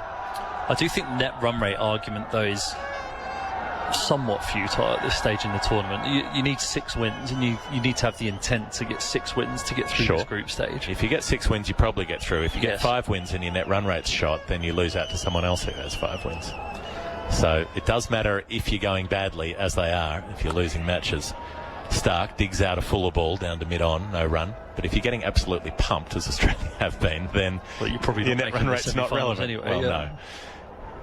Although, you'd have to play 9 games. You can lose 2. Absolutely. You can lose 3. You can lose your first 3 and just win the last 6 in a row. Easy done and you're in. It's as simple as that. Teams have done that in tournaments before, started very poorly and then stumbled upon a method. Australia in 1999. Here we go. Outside the off stump. Shamsi driven hard by Stark. Wide of long off. They might have raced back for 2 had that been the last 10 overs in a tight chase, but they just take the 1 here. Stark up to 7. Labuschagne 14.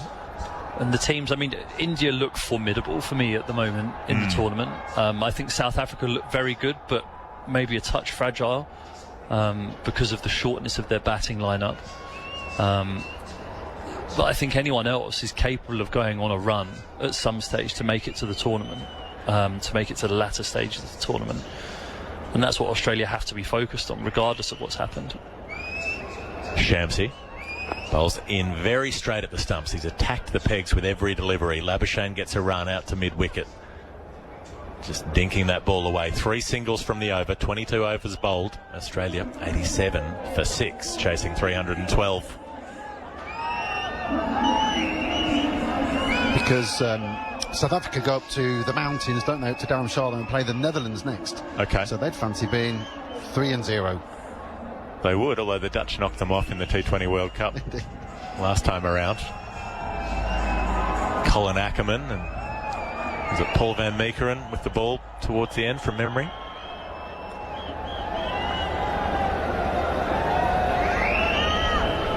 Keshav Maharaj, double spin. Labuschagne walks at him.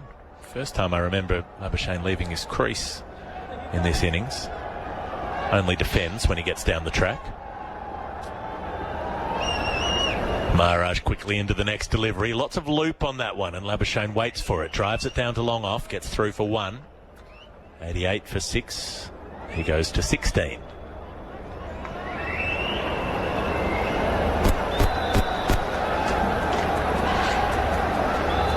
Now they're bringing in some close catches for Mitchell Starc, the left-arm orthodox spinner. He's got a slip and a leg slip.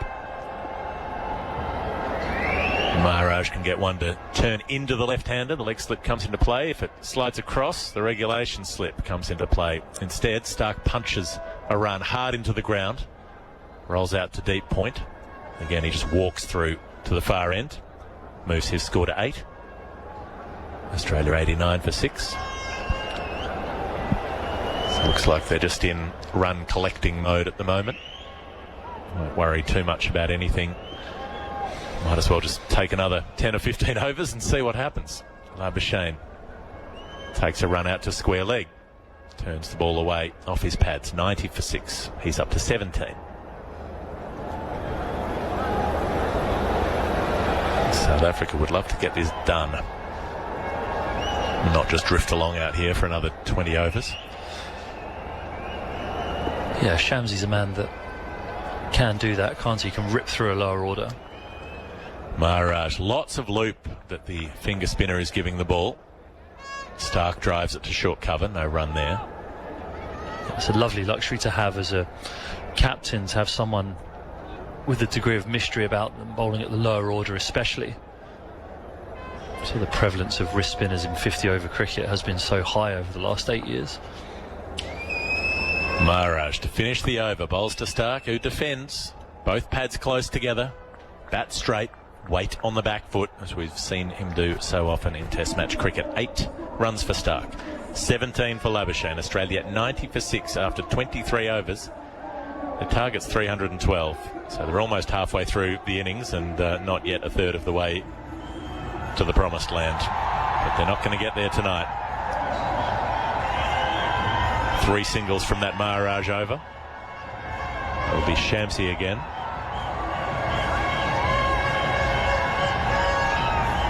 You'd think if you were Pavuma, you might be tempted just to get Rabada on and see if you could finish the job off. But when you have Shamsi in your side, you have to give him a bowl. He's been picked. Gerald Coetzee has been left out. A super quick young fast bowler. Shamsi, though, from the club end. He bowls outside the off stump. Labuschagne wants a run. Starc doesn't, as the ball trickles out towards point. It's pushed away by the right-handed bat.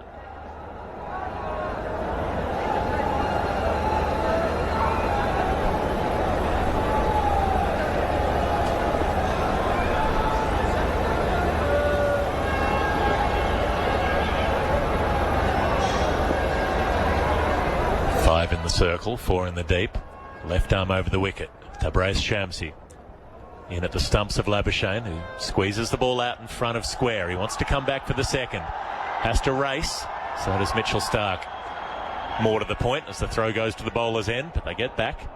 Labuschagne to 19. Australia 92 for 6. Woke the crowd up momentarily, didn't it? The 2. The excitement of a 2. It wasn't Virat Kohli coming up on the screen again. It was actual excitement at the cricket. I noticed that the pump them up ground announcer has rather diminished in output at this point. He might have clocked off. He might have realised that make some noise isn't really going to work at 92 for 6, chasing 312. Darts it through Shamsi, and Labuschagne tries to play the Kohli-style hockey slap away to the leg side, even though the ball was angling across him outside his off stump. He finds mid-wicket. No run. Did we decide that the Stoinis one was out in the end? I don't think it was. Right. But I'm open to other people's interpretations. Shamsi darts it through outside off and coming forward.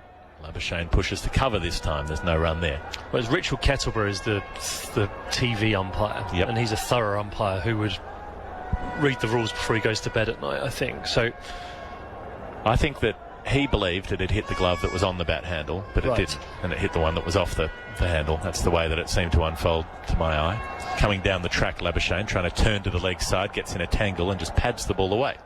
But then is there potentially a subdivision of the rule where if your bottom hand is touching the top hand that's touching the bat, and it then flicks your bottom hand, that it's then an extension of the top hand? Sure, I think if there's any contact, that is the case, but I don't know that there was. Okay. I don't think there was. Labuschagne takes a run here, flicks it out in front of square leg, and he'll move his score on by 1 and keep the strike. For what it's worth, he's up to 20. Stark's on 8. Australia 93 for 6, chasing 312. And for the next chapter in this thrilling narrative, I will leave you in the hands of Jonathan Agnew. Yeah, a curious decision, and one that will be unpicked. I'm sure the Australians will be up in the match referee's office after this one, as Andy Flower, the coach that I played under for England a lot, he enjoyed a trip up to the match referee's office when he wasn't happy with a decision of some description, and Andrew McDonald might be up there just asking a couple of questions right now. Yes, it's Javagal Srinath is the ref who seems to be following us around everywhere. Remember, he was chased by the monkeys the other day. What's worse, I mean Andrew McDonald up there berating him for a decision, or being chased by the monkeys in Dharamshala. 93 for 6. And Getty is back again. He took 1 for 9 his first 5 overs, and he's bowling to Labuschagne. 20 from 41 balls. He's really struggled. And Getty bowls to him, short of a length, tries to work into the leg side, doesn't time it. And Getty himself could do the fielding. So nearly halfway through, and Australia out of this. I think I left when it was 7.5 and over required. It's now 8.5 and over required. South Africa were 132 for 1 at this stage.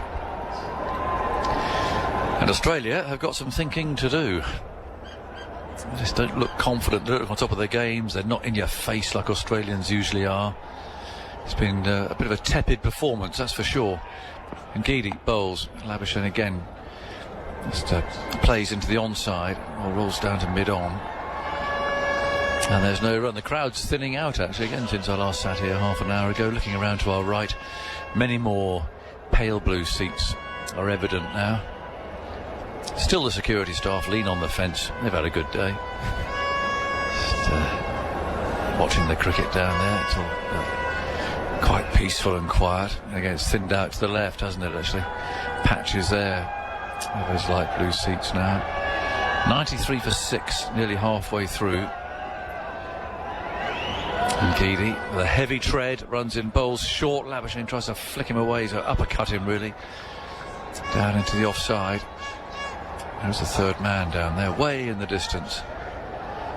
And a rather disconsolate looking Australian bench there. They've got these sort of bus stop type arrangements where the players sit, and it's just the support players who are sitting out there.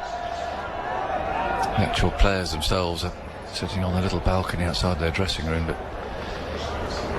some long faces in there, and a couple of angry ones too, because Smith and their LBW. Goes in Getty again, and he bowls, and runs away down to that slip, and there's no run.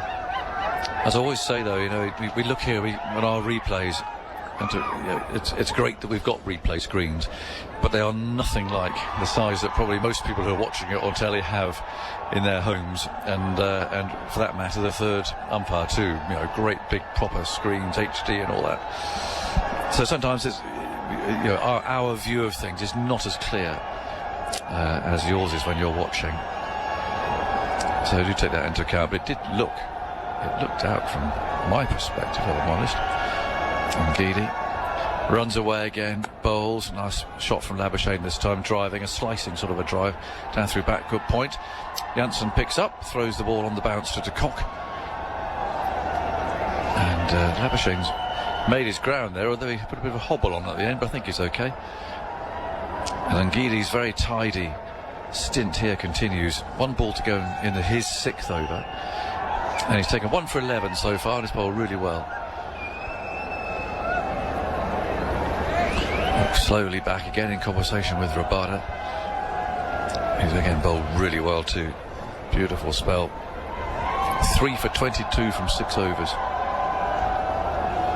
Getty ball's wide outside the off stump, and it's hit hard out to cover. Very well fielded there. Well, it got through for a minute. But, Markram there dives and fields. 95 for 6 at the halfway stage. And at the moment, there's not much of a fizzer, I've got to be honest.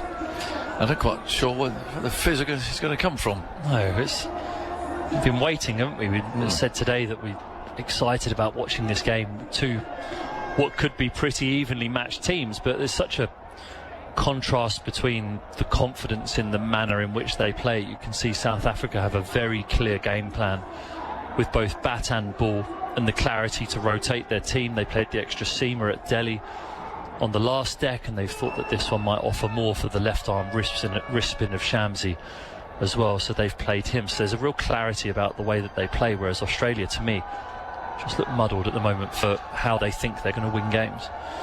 Crowd waving their phones with their torches on just to light up the stands as Shamsi bowls starts a new over. As a dive and a miss there at backward point, and the ball trickles away down to the boundary. Janssen normally very secure. If he slipped there, maybe. It does look a bit damp. You know, it's worth a jet of that steam from these machines that are stationed around the boundary edge. Shoots that hot steam up. 99 for 6.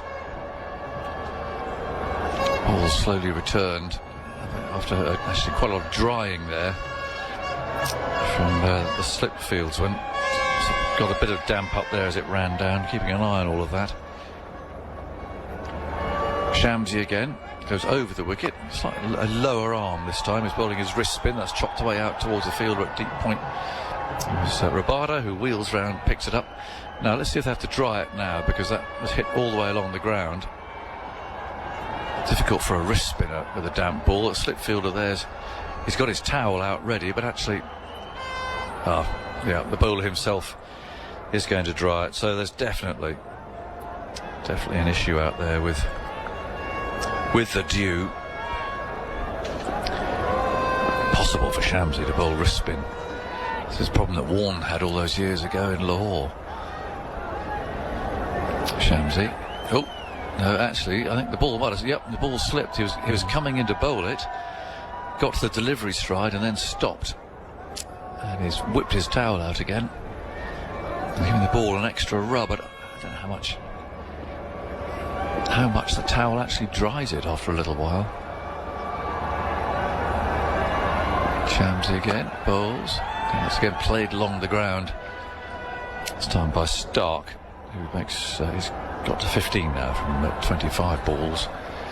More drying going on. You can see footprints, can't you, all over the field where the fielders have been on the boundary, walked in, reversed back to the boundary below us here. Yeah. You can see those, the cart, the drinks cart. Yeah. Its wheels all the way off the pitch. The footmarks where the bowlers are landing look damp as well, so it looks significant out there. Yeah, more here actually than I think we've had elsewhere. Shamsi again, tucked away into the leg side. Again, it rolls along the ground, so it's going to get damp. Rabada comes in from the deep mid-wicket boundary. So 141 for 1, plays 103 for 6 in this game at the moment. Australia having real problems. Marshall for 7, Warner 13, Smith 19, Inglis for 5, Maxwell 3, and Stoinis for 5. Went off very grumpily. 103 for 6.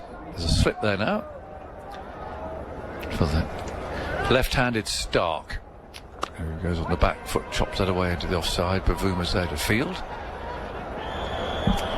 and there is no run. Yeah, the only positive I can really give is this is the highest partnership of the Australian innings. Right. Thank you. That's about it. 33, yes. Well, that's fairly positive. Long on goes back now. So they've still got those 5 in the circle they have to have. Just allowing Stark to take a single if he wants to have it. Back he goes. Heads out towards long off. He'll have his single. He'll keep the strike as he heads for the far end. 104 for 6, 26 overs gone. Stark 16, Labuschagne has 23. The highlight of South Africa's innings was that second 100 for Quinton de Kock, 109. 50 from Markram. Janssen made 26. Bavuma himself made 35. So good scores. They're good solid scores, but they did look to be heading towards 330, even 340 at one stage. But Australia managed to at least keep them within that. But they've lost these wickets. They need 209 more to win from 24 overs.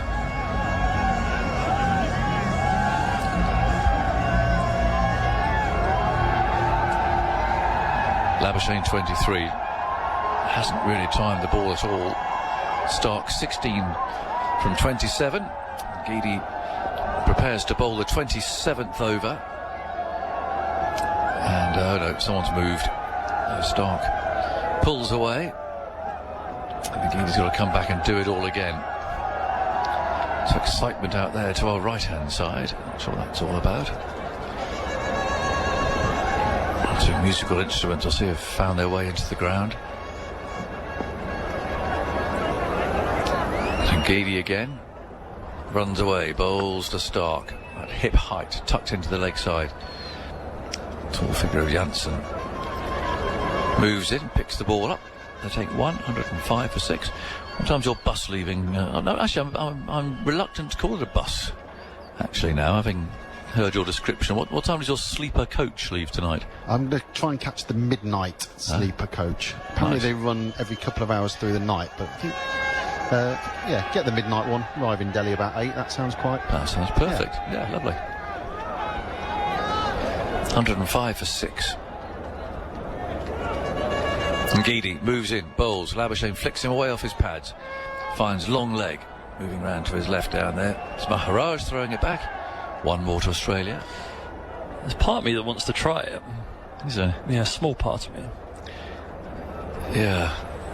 We shared that flight yesterday, didn't we? Both of us with our knees under our throats. Yes, you got a nice photo of that, actually. Yeah. That was... you need a can opener to get us out. It's that little twin prop down from the mountains. But, yeah, very pleasant. Yeah, the sleeper coach, I mean, I had visions of being an old red bus, sort of rickety thing. 106 for 6 in the 27th. Getty bowls. It's angled away to backward point. Miller will field there. And there's no run. Is there any sort of catering on board, or...? No, normally a couple of stops every couple of hours, maybe 2 or 3 hours. You stop at a sort of the Indian equivalent of a service station. You can nip in, go to the toilet, get yourself some snacks, get yourself a proper meal throughout the night. Yeah, it's, that sounds all right. It's all very nice. Yeah. And then you have to wait for your you normally get 2 horns. You get 1 horn to tell you to get back and 1 horn to tell you the coach is leaving, and you'll probably stop there for the night. So. Is that right? Oh, that's interesting. Getty bowls, driven off the front foot to cover, and there's no run. How big is it? If you imagine a normal sized coach but then converted into, so what is it? It's a single bed one side, a double bed the other side. Yeah, you get double beds on and there. A double decker, as it were. The bunk beds. So like bunk beds, yeah. Right, okay. So yes. And you slide yourself into a little glass box. Slide yourself in. Sounds like David Blaine. Slide the door. Putting himself above the Thames in that glass box. This is getting more and more. I started today feeling sorry for you. It's ridiculous. Getty bowls a bouncer. Stark pulls it, almost falls into his stumps. Rolls outside the circle for a single. But presumably, in order to attract custom, they have very bright lights on the outside. So I described it on my tweet earlier as a disco bus. And those lights, those lights on the outside do come in on the inside. So it is a little bit trying to sleep in a nightclub. So you need your eye blinds on and so on. That actually hit Stark on the helmet. He's on his haunches now. He went to the pull shot, surprised him, and clattered him on the lid. Right in the peak as well, that's where you watch it go all the way onto your forehead. He looked a bit discombobulated for a second there, where he's sort of wheeling around wondering where on earth the ball had gone. He's on his haunches, he's stripped all of the inner bits of his helmet out and just thrown them on the floor as well, as if he's disgusted with the helmet, but he looks okay. Yeah, thumped straight into it, didn't it? So so we have a concussion test then, so the physio's out there making sure that Stark's okay. He's on one knee, but he's actually much more interested in repairing his helmet than he is in conducting the test, which involves a series of questions just to make sure that he's okay, and the physio looks into his eyes and that sort of a thing. I think we are in for a bit of a break here because one of the players is running off, the Australians there, to go and get, I suspect, a fresh helmet, of which they have many. I suspect they've got them there actually in that bus shelter, ready to go. Let's have a look. Oh no, there's people running everywhere now. I think they'll have it. Yeah, they have. They've got a big box down there, and they simply, I mean, amazing these days that they take bags and bags of helmets, don't they? You don't take your own helmet anymore. It's just sort of team helmet. Well, no, you take your helmet. I think now there's modern technology that's moulded each helmet to a player's head, so it's not just a generic helmet you have anymore. Oh, right. Someone comes in and fits it perfectly to your head. So what are all these replacements then? Well, unless each player has one replacement helmet, I don't know, or whether Mitchell Stark's just going to go from his customised one into a generic one now. I'm unsure. Right. I never actually got to do that. I never got to have my own helmet. No. Well, I never changed my helmet either. No. But right. It'd be quite a bouncer to hit you on the head, wouldn't it? Yes. Honest. Well, it tended to be me ducking into them if I got hit on the head. Yeah. Well, this is all taking a bit of time here, and the South Africans having a break as well. Both umpires are in there in the melee, making sure that Stark's okay. I assume the concussion test has taken place and he's all right. He's still down on one knee. It's not been Australia's day at all, is it? They just haven't really been at it, and this rather sums it up. There's half a dozen of them round there, the umpires, physio, Stark on one knee, basically trying to rebuild this helmet, or at least try out the new one that he's been brought out, making sure that it fits. The rate required's nearly 9 and over. They've only got 4 wickets left. Labuschagne 24 not out, Stark 17 not out. And there's some talking points. Smith's LBW didn't look very happy with that. No, he almost looked in complete shock when it came up 3 reds, and it was only Quinton de Kock on the field that thought it was out and convinced Bavuma to go upstairs and do it. Rabada had almost turned around and walked straight back to his mark, thinking that there's no way that it could be out, but because Steve Smith goes so far across his crease, I think sometimes it can give the impression, if it hits him on a certain area of the pad, that it's definitely going down the leg side, because your brain's programmed just to think, well, there's no way that's hitting the stumps. But certainly the way that it pitched and seemed to hold its line on that line onto leg stump, it sort of pitched on leg stump and then would have been hitting leg stump, according to Hawkeye. It did look curious, but saying that, the next over, he bowled Josh Inglis with a ball that pitched on middle and off and then hit the top of off, so he was getting it to shape as the Hawkeye suggested he did. So I don't think it looks quite as strange as Steve Smith was making it out to be, but also it did look slightly curious at the same time. Yeah, no, you're right. I mean, he does get very strange positions, doesn't he? Batting to come then, Cummins, Zampa and Hazelwood, but almost ready for a restart, although there are 2, maybe one of those is the physio hanging around there with the training kit, waiting as Stark is now okay. He's putting his gloves on and he's going to carry on. So hit really on the forehead there, but with the helmet on. So that's quite a long break. 107 for 6. The ball to go in the 27th over. Coming up to 8:30 here. Game, I think I'm right in saying, is due to end at 9:30, isn't it? But that's not going to happen. There's 24 overs to go yet.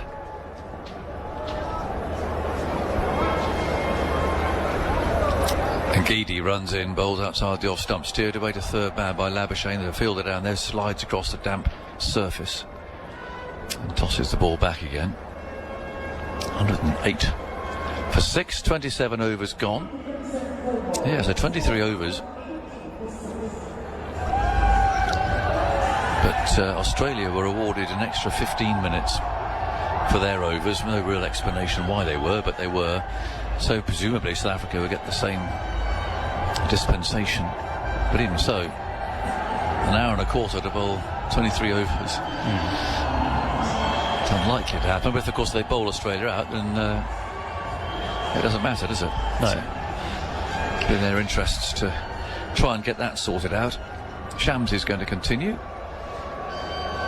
Haven't really seen a shot in anger from Labuschagne. 25 from 50 balls and hit one boundary. Strike rate just 50 then. Starks hit 2 boundaries. In comes Shamsi, bowls, and Labuschagne just nudges that around and immediately accusingly points at somebody who's standing down there by the sight screen, who points back.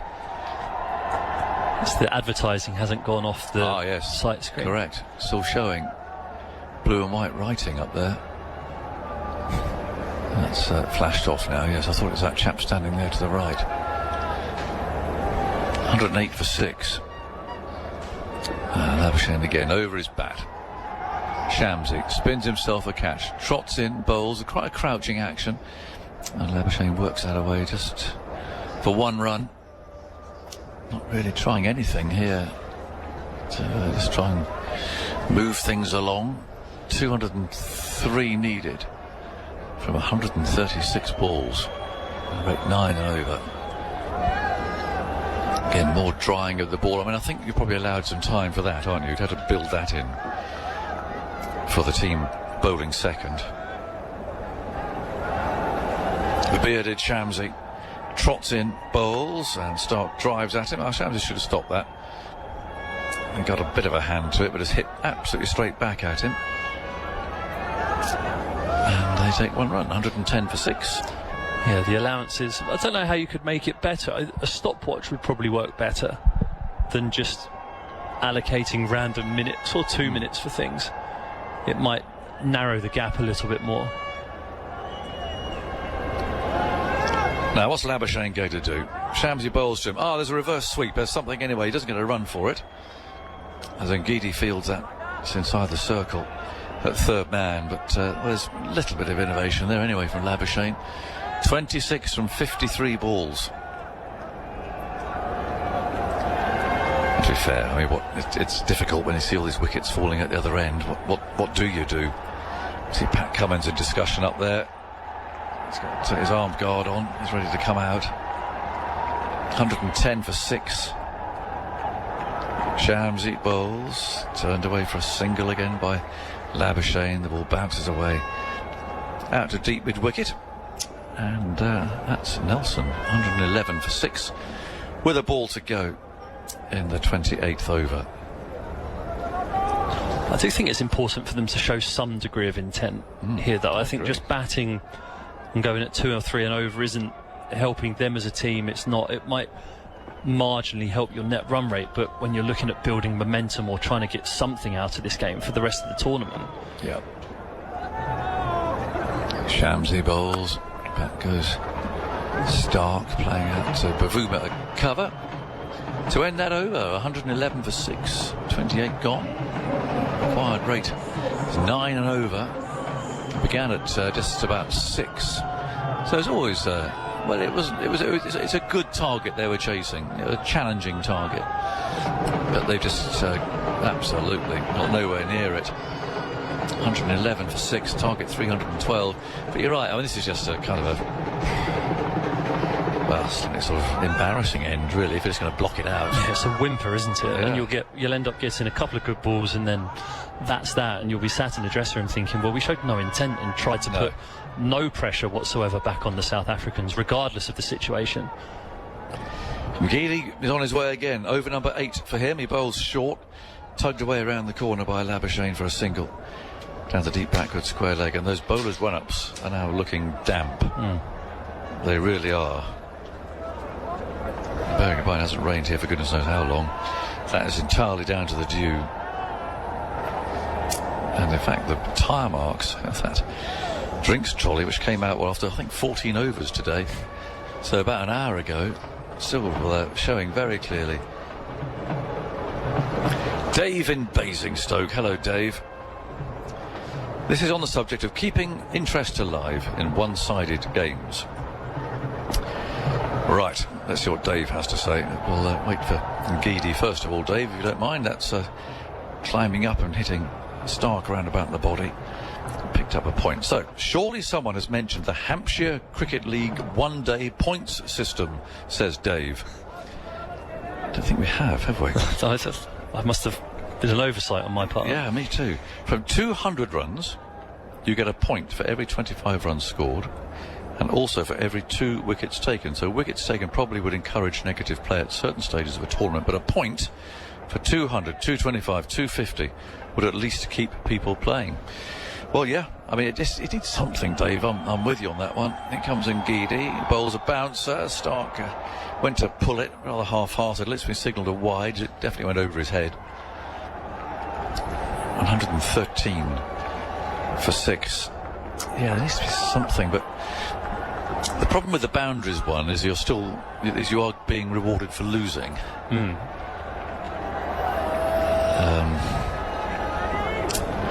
don't know. That's tricky, isn't it? Do you think the T20s sort of made it more obvious?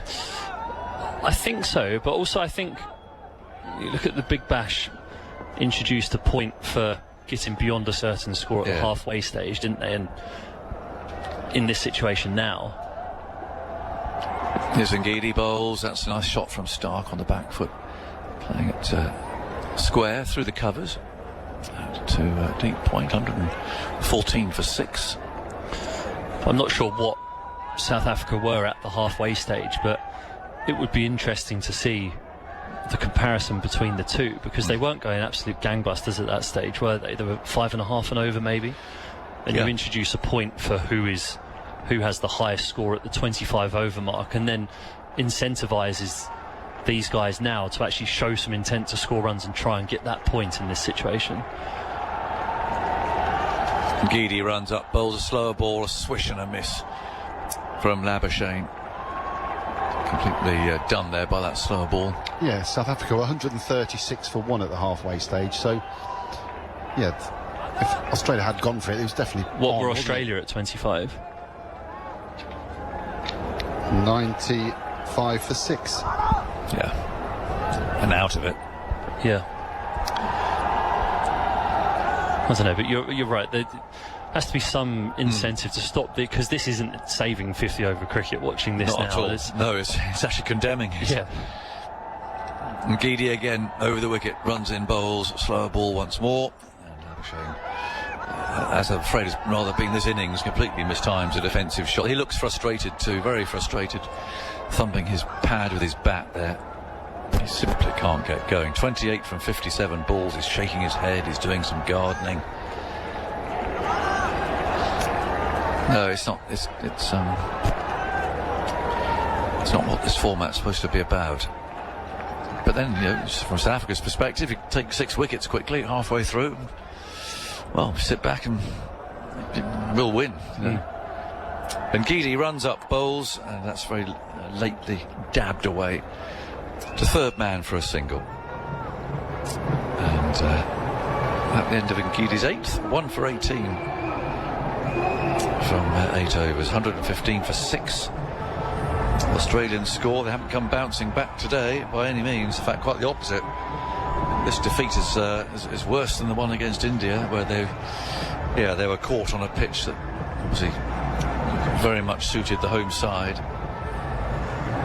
and they were caught napping there. Although who knows with that catch, as we've talked about, with Kohli offered.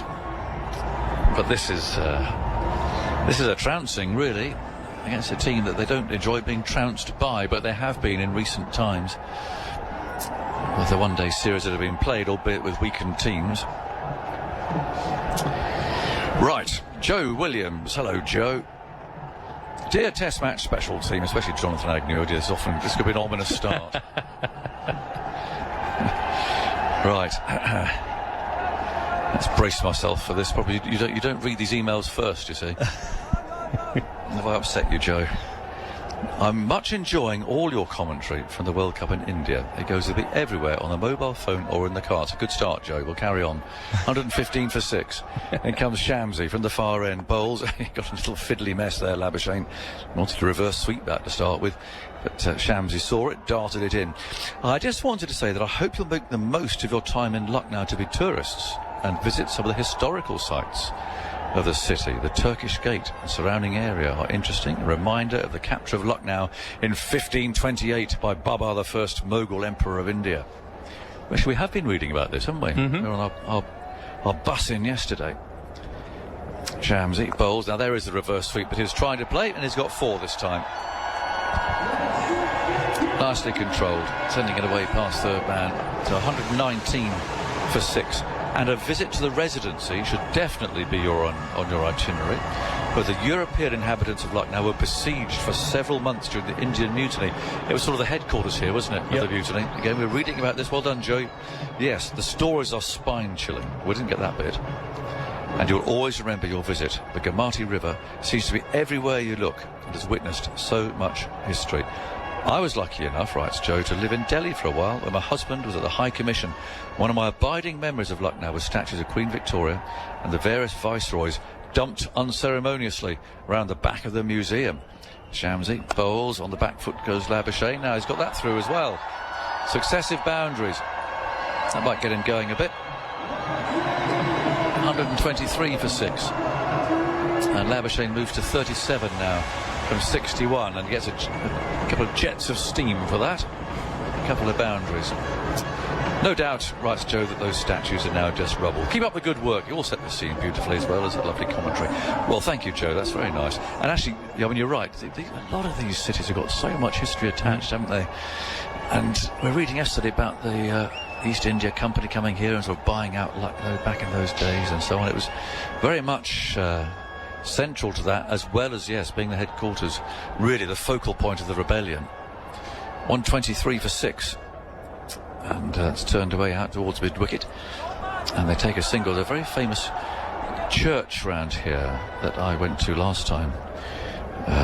We were lucky enough to play at Kanpur, actually, which is a ground not to be missed. And we were had some time in Lucknow wandering around. And it's one of those churches. I'm not obsessed by graves, I'm honest, but you went round because it was so much history, and you had British soldiers alongside Indian soldiers, and one of those sort of places really made you think of the history of this place. Stark forward, plays out to cover, and there is no run. The siege here lasted for, off the top of my head, a very long time. You could Google it. Well, he could. He should do, because Geoff's coming in a minute. He's got his fingers on these sorts of things. 124 for 6. In comes Shamsi, bounces in and bowls.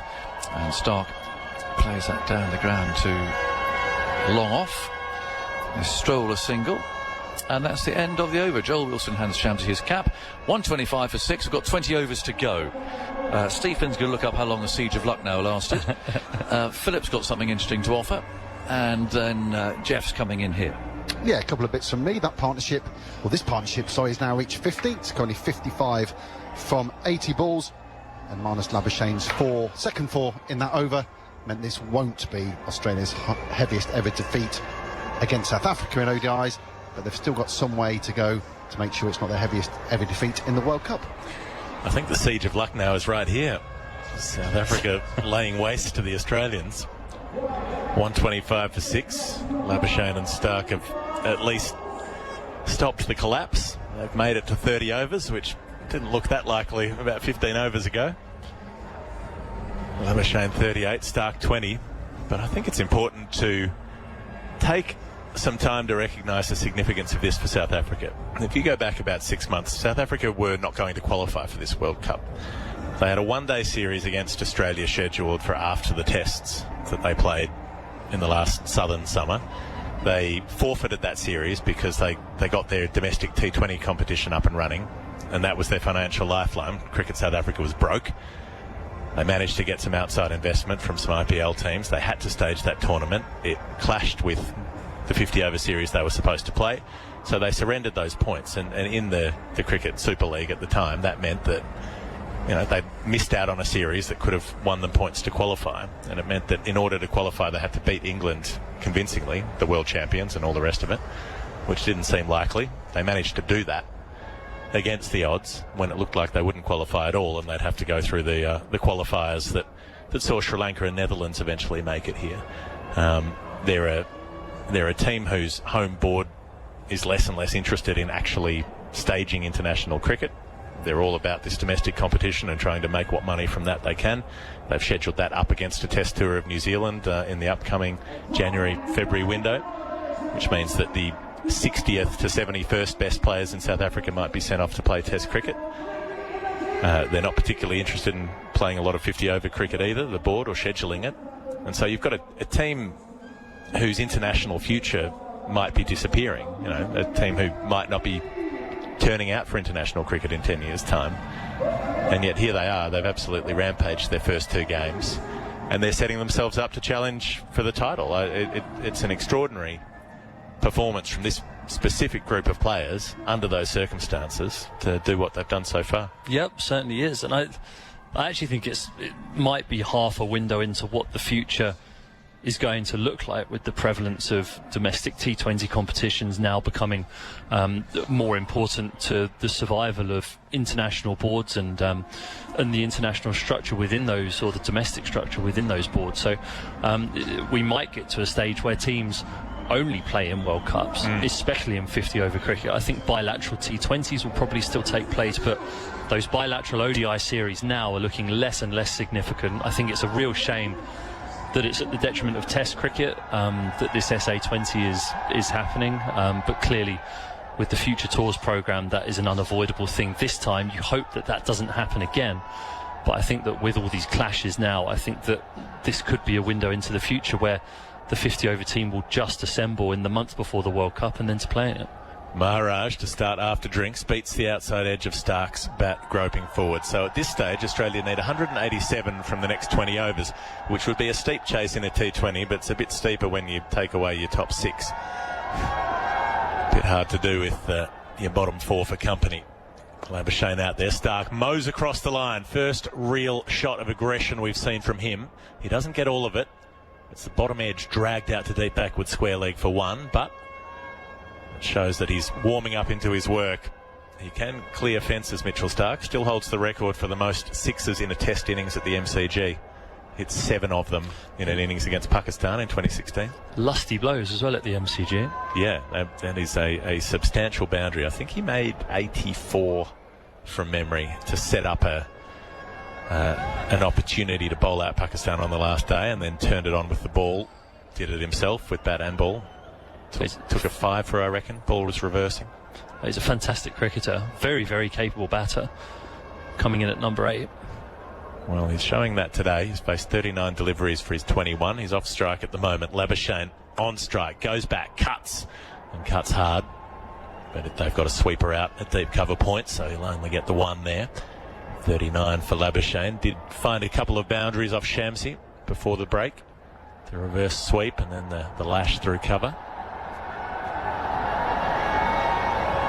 So just building what they can here. Need about 9.5 and over to win. I think we can put that one in the freezer.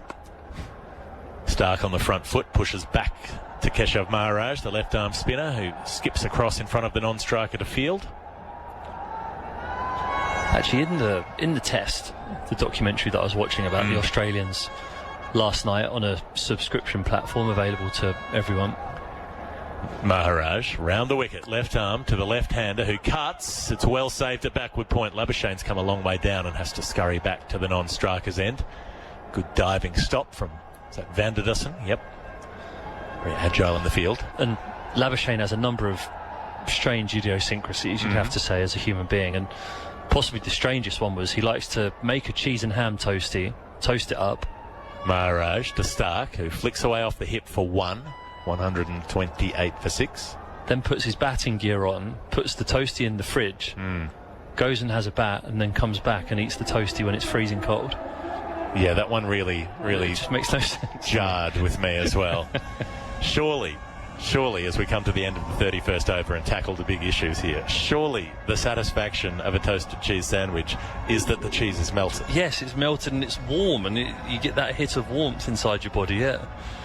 I couldn't quite believe it. I'm finding that perfect sweet spot between the cheese being absolutely, molten. Yeah, molten. Surface of the sun. And then being cold. Yes, if it's in the fridge, it's... Oh, it's in the fridge, it's solid. It's an abomination. Yeah. It's starting to get dewy out there, the close-ups we're getting from the TV cameras, but it's far too late for that to help Australia. Yeah, I suppose, sometimes if they have the croque monsieur or whatever, the fancy French word for a toasted cheese sandwich sitting in the display case, it might be cold because it's waiting, but then they put it in the grill for you. Yes. Because obviously you want it hot. Although, one thought occurs to me. We'll just wait for Marco Jansen to stop interrupting our conversation. Stark pulls. They don't get a run. Good diving stop from Bavuma at mid-wicket. Commitment from the captain, even though South Africa are well ahead in this game at 128 for 6. A hot pizza, delicious. Cold pizza the next day, also delicious. Delicious, but not as delicious. In some ways more delicious in its own way. In terms of the level of satisfaction, when you get home or when you wake up after, for instance, a late night and you remember that you have cold pizza in the fridge, there are a few greater moments of happiness in the life of a human. And then what, you eat it first thing in the morning? I wouldn't say it was first thing in the morning. It's probably second thing in the afternoon. Jansen in at the middle stump and Stark turns away, straight to square leg, can't get a run there. But there are a few things that bring you greater joy than knowing that you have 3 slices of margarita left over from the night before. Yeah, it's that fantastic moment when you remember that, isn't it? It's like, yes. oh, yes, they are in the fridge. Remembering it is even better than eating it. I mean, the thing that disappoints me about this whole thing is that you eat margarita pizza. Well, it's just the first one I could think of. I didn't have you down the way you dress, the way I saw you smashing in the local breakfast this morning. I didn't have you down as a margarita man. If I'm honest, I've never ordered a margarita. Okay, it is a very boring pizza, but it was just the first name I could think of. Pull shot from Stark. The duck pull. The look away pull. Glenn Maxwell style, and he nails it for 4. They've got 2 boundary riders back behind square on the leg side. And Stark looks towards point, turns his head away from the ball, and absolutely creams it out of the middle. 132 for 6. Yeah, he's nailed that. No look hook. Jansen, obviously, since Stark has been hit on the head, the South Africans have bowled 1 bouncer, 1 good bouncer and over, and not looking at the ball whatsoever, tucks his head down in between his arms, plays a swivel pull shot and absolutely nails it between the fielders. Jansen to Stark, full, and he absolutely booms a drive and misses it completely. That's the vintage Mitchell Stark shot. Loves to try to pump it over mid-off. 132 for 6. Stark is up to 26. That's a smart way to play the pull shot. Put your head between your arms, and then if the ball hits you, it'll hit the bicep or something. Your head's not in danger there. Yeah, you've got a bit of cushioning on the... Stark's pretty lean, but he's probably still more stacked between the shoulder and the elbow than most of us. I'm not sure the MCC are going to rewrite the coaching manual just yet, though. Could do. They might need to have a look at that glove bat scenario. Stands up tall to Stark and steers the ball past backward point down to deep third. He'll get through for another run, so they're at least providing annoying resistance here, Australia. Moral victory, dare I say, in their sights. It's been a year of moral victories, hasn't it, really? It has. It was a 4-1 to England in the Ashes. Are you giving Australia 1? That's interesting. Well, it was 5-0 personally. I'm pretty sure the dodgy ball change at the end of the Oval Test match goes against them. Not that we want to get back into that. 133 for 6 is the score here in the 32nd.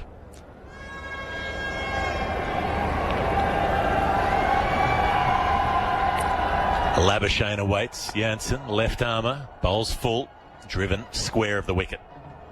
Out to deep point. Van der Dussen comes skipping in, flicks the ball back towards the wicket-keeper. Another over gone, 32 of them now. 134 for 6, Australia. They're chasing 312, which means they need 178 from 108 balls. They're probably not going to do that from 6 down. If you're just tuning in, South Africa made 311 for the loss of 7. Quinton de Kock opened to batting and made 109 to underpin that innings. 35 for Bavuma, 26 for Van der Dussen, 56 for Markram in quick time off 44 balls, 29 for Heinrich Klaassen, 17 for David Miller. Janssen clubbed 26 off 22 balls. Rabada and Maharaj were not out at the end. Start of a new over, and Maharaj bowling to Labuschagne, who flicks it to mid-wicket, no run. Australia used 7 bowlers. Stark took 2 wickets, as did Glenn Maxwell, 2 for 34 off 10. Hazelwood 1, Cummins 1, Zampa 1. Defensive shot from Labuschagne onto the front foot. So 3-11 for 7 at the halfway mark. We were thinking, well, it's probably about 20 runs too tall for Australia, but they'll give it a shake. Well, they did not give it a shake. Mitchell Marsh was out for 7. Maharaj in. Sweep shot. Top edge. Labuschagne just clears backward square leg. Wants the second run. Stark was ball watching. Labuschagne urges him on. Calls him through. Gets back to the striker's end. 40 to Labuschagne. 136 for 6. Australia. Yeah, Marsh clubbed one up in the air and was caught for 7. Warner was caught at point for 13. Steve Smith, LBW, contentiously with the DRS doing some weird things for 19. Josh Inglis bowled by a beauty from Rabada for 5. Labuschagne drives the next ball down to long off for 1. Australia 137 for 6. And Glenn Maxwell caught and bowled by Maharaj off a leading edge, and Marcus Stoinis given out incorrectly after he was given not out by the on-field umpire. The third umpire ruled that he'd gloved a ball when his hand was off the bat, which is not out under the laws of the game. Shades of Michael Kasprovic in 2005. He was given out for 5. So Stark and Labuschagne just trying to prevent total collapse here and see if they can bat out a good chunk of this innings, which they've already done. Stark plays a back cut, misses. 137 for 6, still the score. And these two have been out there since the 18th over, and we're currently in the 33rd. A substantial effort. Maharaj outside the leg stump, and Stark misses out. Was given as a wide, but that was a half tracker outside leg stump, and he could have put that on the moon, and he missed out completely. Frustrating for Mitchell Stark. Spears it in outside the off stump, does Maharaj, and Stark just digs it out to short cover. No run there. 33 overs gone. Australia 138 for 6. As South Africa move towards going 2 from 2, and 2 very big margins, depending how things finish up here. They made 428 against Sri Lanka. Conceded 326 in reply, granted. And there are not too many similarities between the two games, but South Africa had Sri Lanka in that game 150 for 5, and then allowed their lower order to get another 176 runs from that point. And I think if you're looking to build momentum through a tournament, if you want to try and tick all the boxes that you are before you start coming up against the stronger, more well-formulated teams within the World Cup, it's situations like this that you want your bowlers to mop the tail up and take that confidence into the next games. Janssen, left arm over to the right-handed Labuschagne, who hooks along the ground down to fine leg. They've got Shamsi back protecting the rope there, so 1 run. Labuschagne to 43. Australia 139 for 6. Labuschagne 44 as the board ticks over. They have solved their problems on the manual scoreboard down there before, which had its numbers the wrong way around for a while, to comical effect. It would have been 931 for 6. It would have been a phenomenal 50 over score. It'll happen one of these days.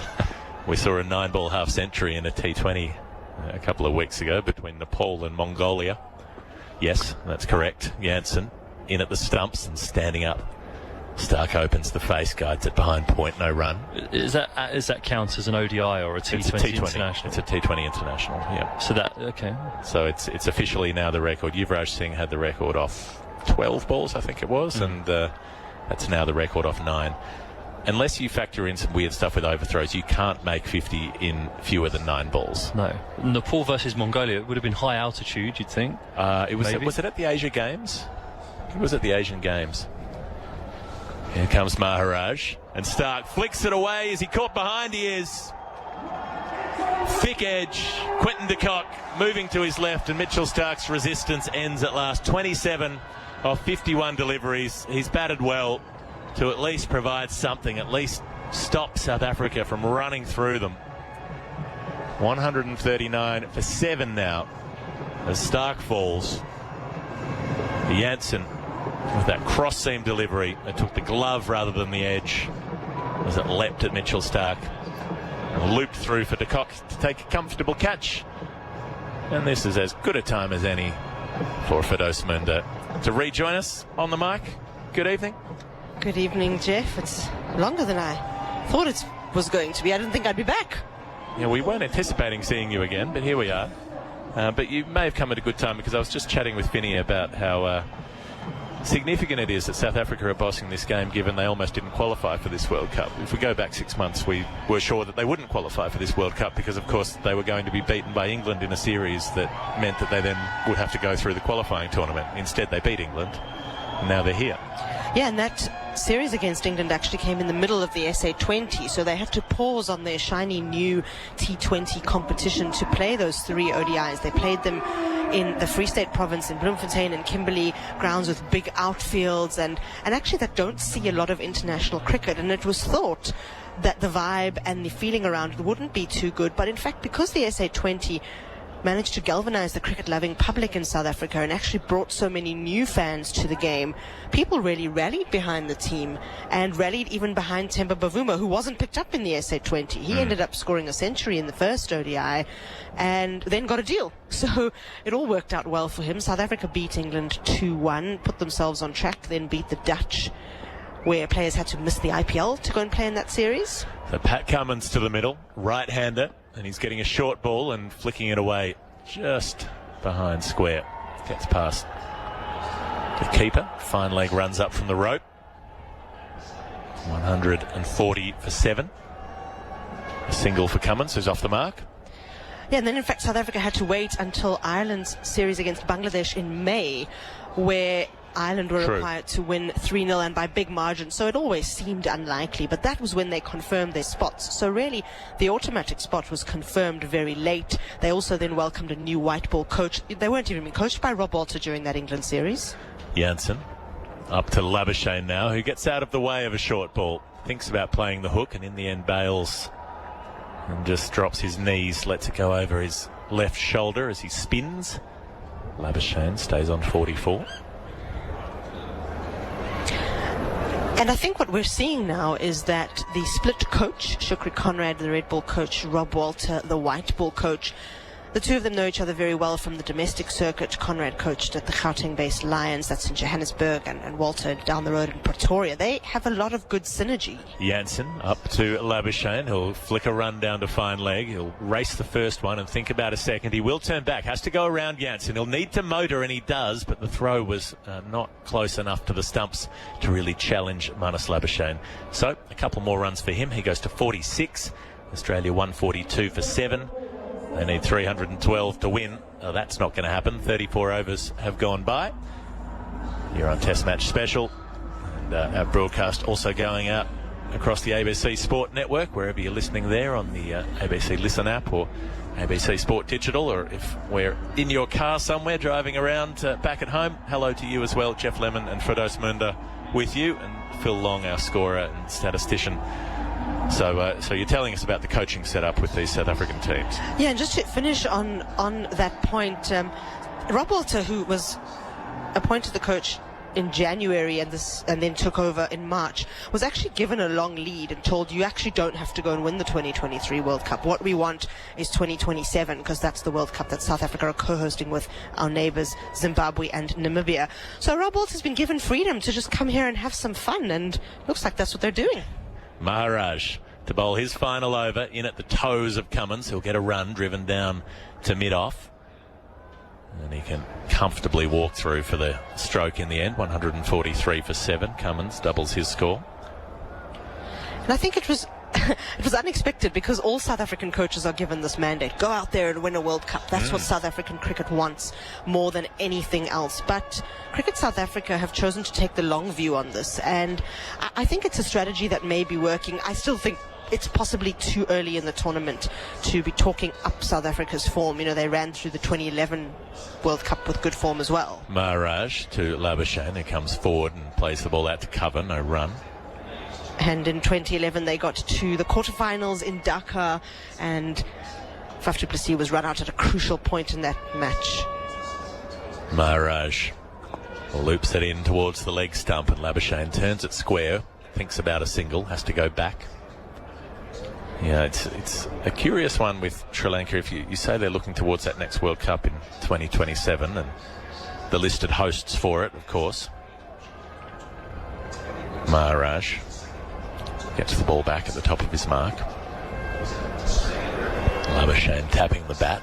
A couple of dot balls. Comes down the pitch, lofts a drive, and he's caught. Well, that ended with a whimper rather than a bang. Bavuma takes the catch. And a squarish extra cover. And Labuschagne, just a limp little shot. Wanted to take him on, wanted to use the feet, wanted to hit hard, and in the end he just chips it short and flat to a fielder about 15 metres away. And that all is in accordance with the way that Australia's batting has gone tonight. Labuschagne dug in, had some resistance, did his best. Outperformed everybody else, but he's out for 46. Caught Bavuma, bowled Maharaj. Australia 143 for 8, and the end is 9. Yeah, certainly. So I think this is important for South Africa because there is a sense that they let Sri Lanka bat for too long and that they need to be able to close out games with a little bit more precision, a little bit more incisiveness and aggression. So to see them do that now, I mean, there's still a couple to go. As we see Geoff Maharaj with his celebration, as we mentioned earlier, a very religious man, a lot of dedication there to his late grandmother, and this one also seems to have a few extra bits to it. He's in the land of his heritage and paying tribute to that. Quite a moment there, watching Maharaj celebrate. Bavuma impassive, hands behind his back, chewing gum, looking to knock over these last couple of wickets, Zampa and Hazelwood, to get through yet. And in terms of South Africa, given the lack of importance that Cricket South Africa seems to be placing on international cricket at the moment versus needing to make money from the domestic tournament, it seems strange that there's also a focus on winning a World Cup in 4 years' time, when how much cricket is this team actually going to play in the 4 years between now and then? Yeah, not much, and it also won't be this team because there's so many of them who are over 30 that I think there are 8 of them playing their last World Cup. They haven't said so. Of course, Quinton de Kock's the only one, but all of Themba Bavuma, Rassie van der Dussen, David Miller, Heinrich Klaassen, Geoff Maharaj, possibly even Kagiso Rabada, are right towards the twilight of their ODI careers. It's a sore point for South Africa. It's a country that desperately wants to win a World Cup. And Maharaj will start Zampa's innings, bowling outside the off stump, and Zampa forward, good stride, defends, no run. Winning a World Cup is everything to South Africa. So the other thing is they love hosting World Cups. So with the Women's World Cup, T20 World Cup earlier this year, it was a great party. We want that again. Maharaj to finish the over, bowls to Zampa, a little slower through the air. Zampa steps back, cuts at the point. Can't beat the fielder. And Maharaj's spell ends. 10 overs, 2 for 30. Well, Glenn Maxwell had 2 for 34 off 10 earlier in the day, and his fellow finger spinner returns similar figures, gets some high 10s from his teammates. He's bowled well, but he was given a pretty easy brief by the time he came into the attack. Cummins on 2, Zampa naught. Australia 143 for 8. They notionally need 312 to win. They're not going to get 169 from 90 balls with 2 wickets in hand, or if they do, it will be well worth listening to. So either way, stick around. We're chatting about the politics of South African cricket. So how does that work, that contradiction between reducing the number of fixtures for the international team, while also being desperate to host a World Cup in 4 years' time and try to win the thing? As we start a new over with Jansen coming in to bowl to Cummins, who clears the front leg and mows him away through mid-wicket for 4. Might as well. Cummins can hit the ball a long way when he gets onto them. Might as well give it a shot. He goes up to 6. And Australia 147 for 8. I think Cricket South Africa are quite keen to now start to allow players to not even play for the national team, like a Quinton de Kock who's going off to the Big Bash in Australia. He'll miss T20s against India, and those are the only competitive fixtures South Africa have before next year's T20 World Cup. They're happy to let players do that and come and play for the national team when they're available. And so that's the stance that they're taking. They're going to have a lot more flexibility and a lot more leeway. And I also think playing a little bit less might be good for the team, because you've spoken about Australia, who've played so much, and look at them now. Jansen short, and Cummins backs away, tries to pull, and in the end just has to yank his head out of the way as that ball sails over middle stump at about ribcage height and doesn't clean up the Australian captain. What do you make of this test team that they're going to send to New Zealand, allegedly missing about the first 60 to 65 players in South Africa who'll all be playing in the SA20. Yeah, the only good news from that front is that Dean Elgar didn't get an SA20 deal, and so he'll have to open the batting, potentially captain the side after being removed as captain not so long ago, and he'll have Tony DeZorzi with him because he also didn't get an SA20 deal. Jansen into bowl to Cummins, clears the front leg again and pumps it over mid-wicket. Better contact this time. The ball races to the rope more quickly, and another boundary for the Australian captain, who'll be feeling pretty sore and angry with the way that this match has panned out. He's taking it out on the ball right at the moment. He's 10 off 5 in the 36th over. Australia 151 for 8. The person I feel the most sorry for in that situation is the Red Bull coach, Shukri Conrad, whose task it is as also chief selector to go and pick this team. So we're going to see a kind of South African under-19 / South African veterans combo going to play 2 tests against New Zealand. It's also not good for Cricket New Zealand because they want good quality opposition for their team, but also for their public, also for their broadcasting rights. I mean, these are the realities of the cricket economy, and I understand Cricket South Africa is still hopeful that New Zealand cricket will consider moving those tests. There's nowhere to move them, though. The calendar's the calendar. It's so packed. When do you move them to? 2025? Jansen up to Cummins, who goes again. This time it was Fuller, but he hits it to exactly the same spot on the map. His wagon wheel is a line at the moment, and all those lines lead out to deep mid-wicket as he again moves that front foot out of the way and swings through the line of the ball. Good contact. He's 14 off 6. Well, if he keeps going like this, maybe they will get 157 more from 86 balls. They're 155 for 8 at the moment, so they're still not yet halfway with 2 wickets in hand. Cummins owes them some runs after dropping Aidan Markram, doesn't he? Goodness me. Well, they put down 6 catches in the field, the Australians, but again, the way they started with the bat, it wouldn't have mattered. If they were chasing 200, they probably still wouldn't have got there. But they're doing something here, at least. Providing some resistance. Jansen down the leg side. Cummins moves across to the off stump. In the end, it looked like he wanted to play some sort of scoop. He was trying to swing that away over deep backward square leg. It's a wide, says Joel Wilson. At one point, the Australians were 70 for 6 when Marcus Stoinis got out. Mitchell Starc put on 69 runs with Labuschagne. He was out shortly after that. Now it's return of Cummins with Zampa at the non-striker's end as moral support. 2 balls to come in the over with that wide from Jansen. He tries again to Cummins, who's playing a defensive shot. Ball squirts out to cover off a little leading edge along the ground. Cummins has a smile at it. Pretty good at keeping a smile on his face, but he's probably not going to be flashing the dentures too much today. No, I'd imagine that Australia will be really, really disappointed with this result. They faced South Africa quite recently. They know what they're coming up against, and the talk was all about the spin threat, but before we even got to the spinners, Australia were pretty much out of the game. Jansen up to Cummins, who plays a back cut but can't beat the fielder backward point. That's the end of the over. 36 of them gone. Australia 156 for 8. I will leave you in the capable commentary hands of Firdose Moonda with Jonathan Agnew to join her in a moment. Thank you to everybody who is listening to us. I don't think we thought we'd be here this late into the game. I still think if there's something we are to be a little bit picky and niggly about with the way South Africa have gone about things, then it will be that they won't be happy that after having Australia 70-6, they weren't able to close it out sooner. They're still likely to dismiss them perhaps even under 180, 190, which you'd think would be good on any day, and they'd be happy with on any day. But I know that one of the things they're concerned about, especially with the composition of this attack, an attack that's without Anrich Nokia, who's got what we think is a stress fracture of the lower back, and Sisanda Magala, who's struggling with an injury to the tendon that connects his kneecap to his shin bone. And I feel like I'm always talking about body parts when I think you are. I'm not sure why, Firdose, but there you go. 156 for 8, 14 overs to go, and in goes Shamsi. Bowling his spin, he's dropped his towel actually there as that's hit away hard down to deep backward square leg. A spectacular dive. It always looks better when there's some dew around. It carries the dive at least an extra 5 yards, and Zampa's hit that ball for 4, so 160 for 8. The target 312. But you're right. I mean, South Africa want to bowl them out here. I mean, we don't know how they are doing with their over rate.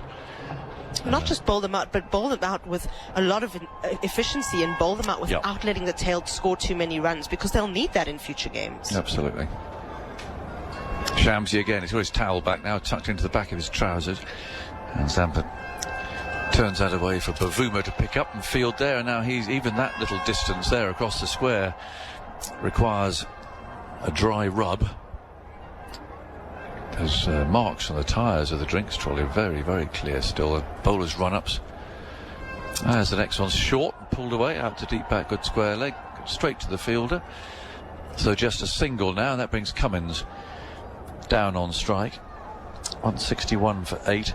Quite relieved it's not my job to interview Pat Cummins tonight, because he doesn't give you a lot of the best of times. I think tonight he might be very grumpy.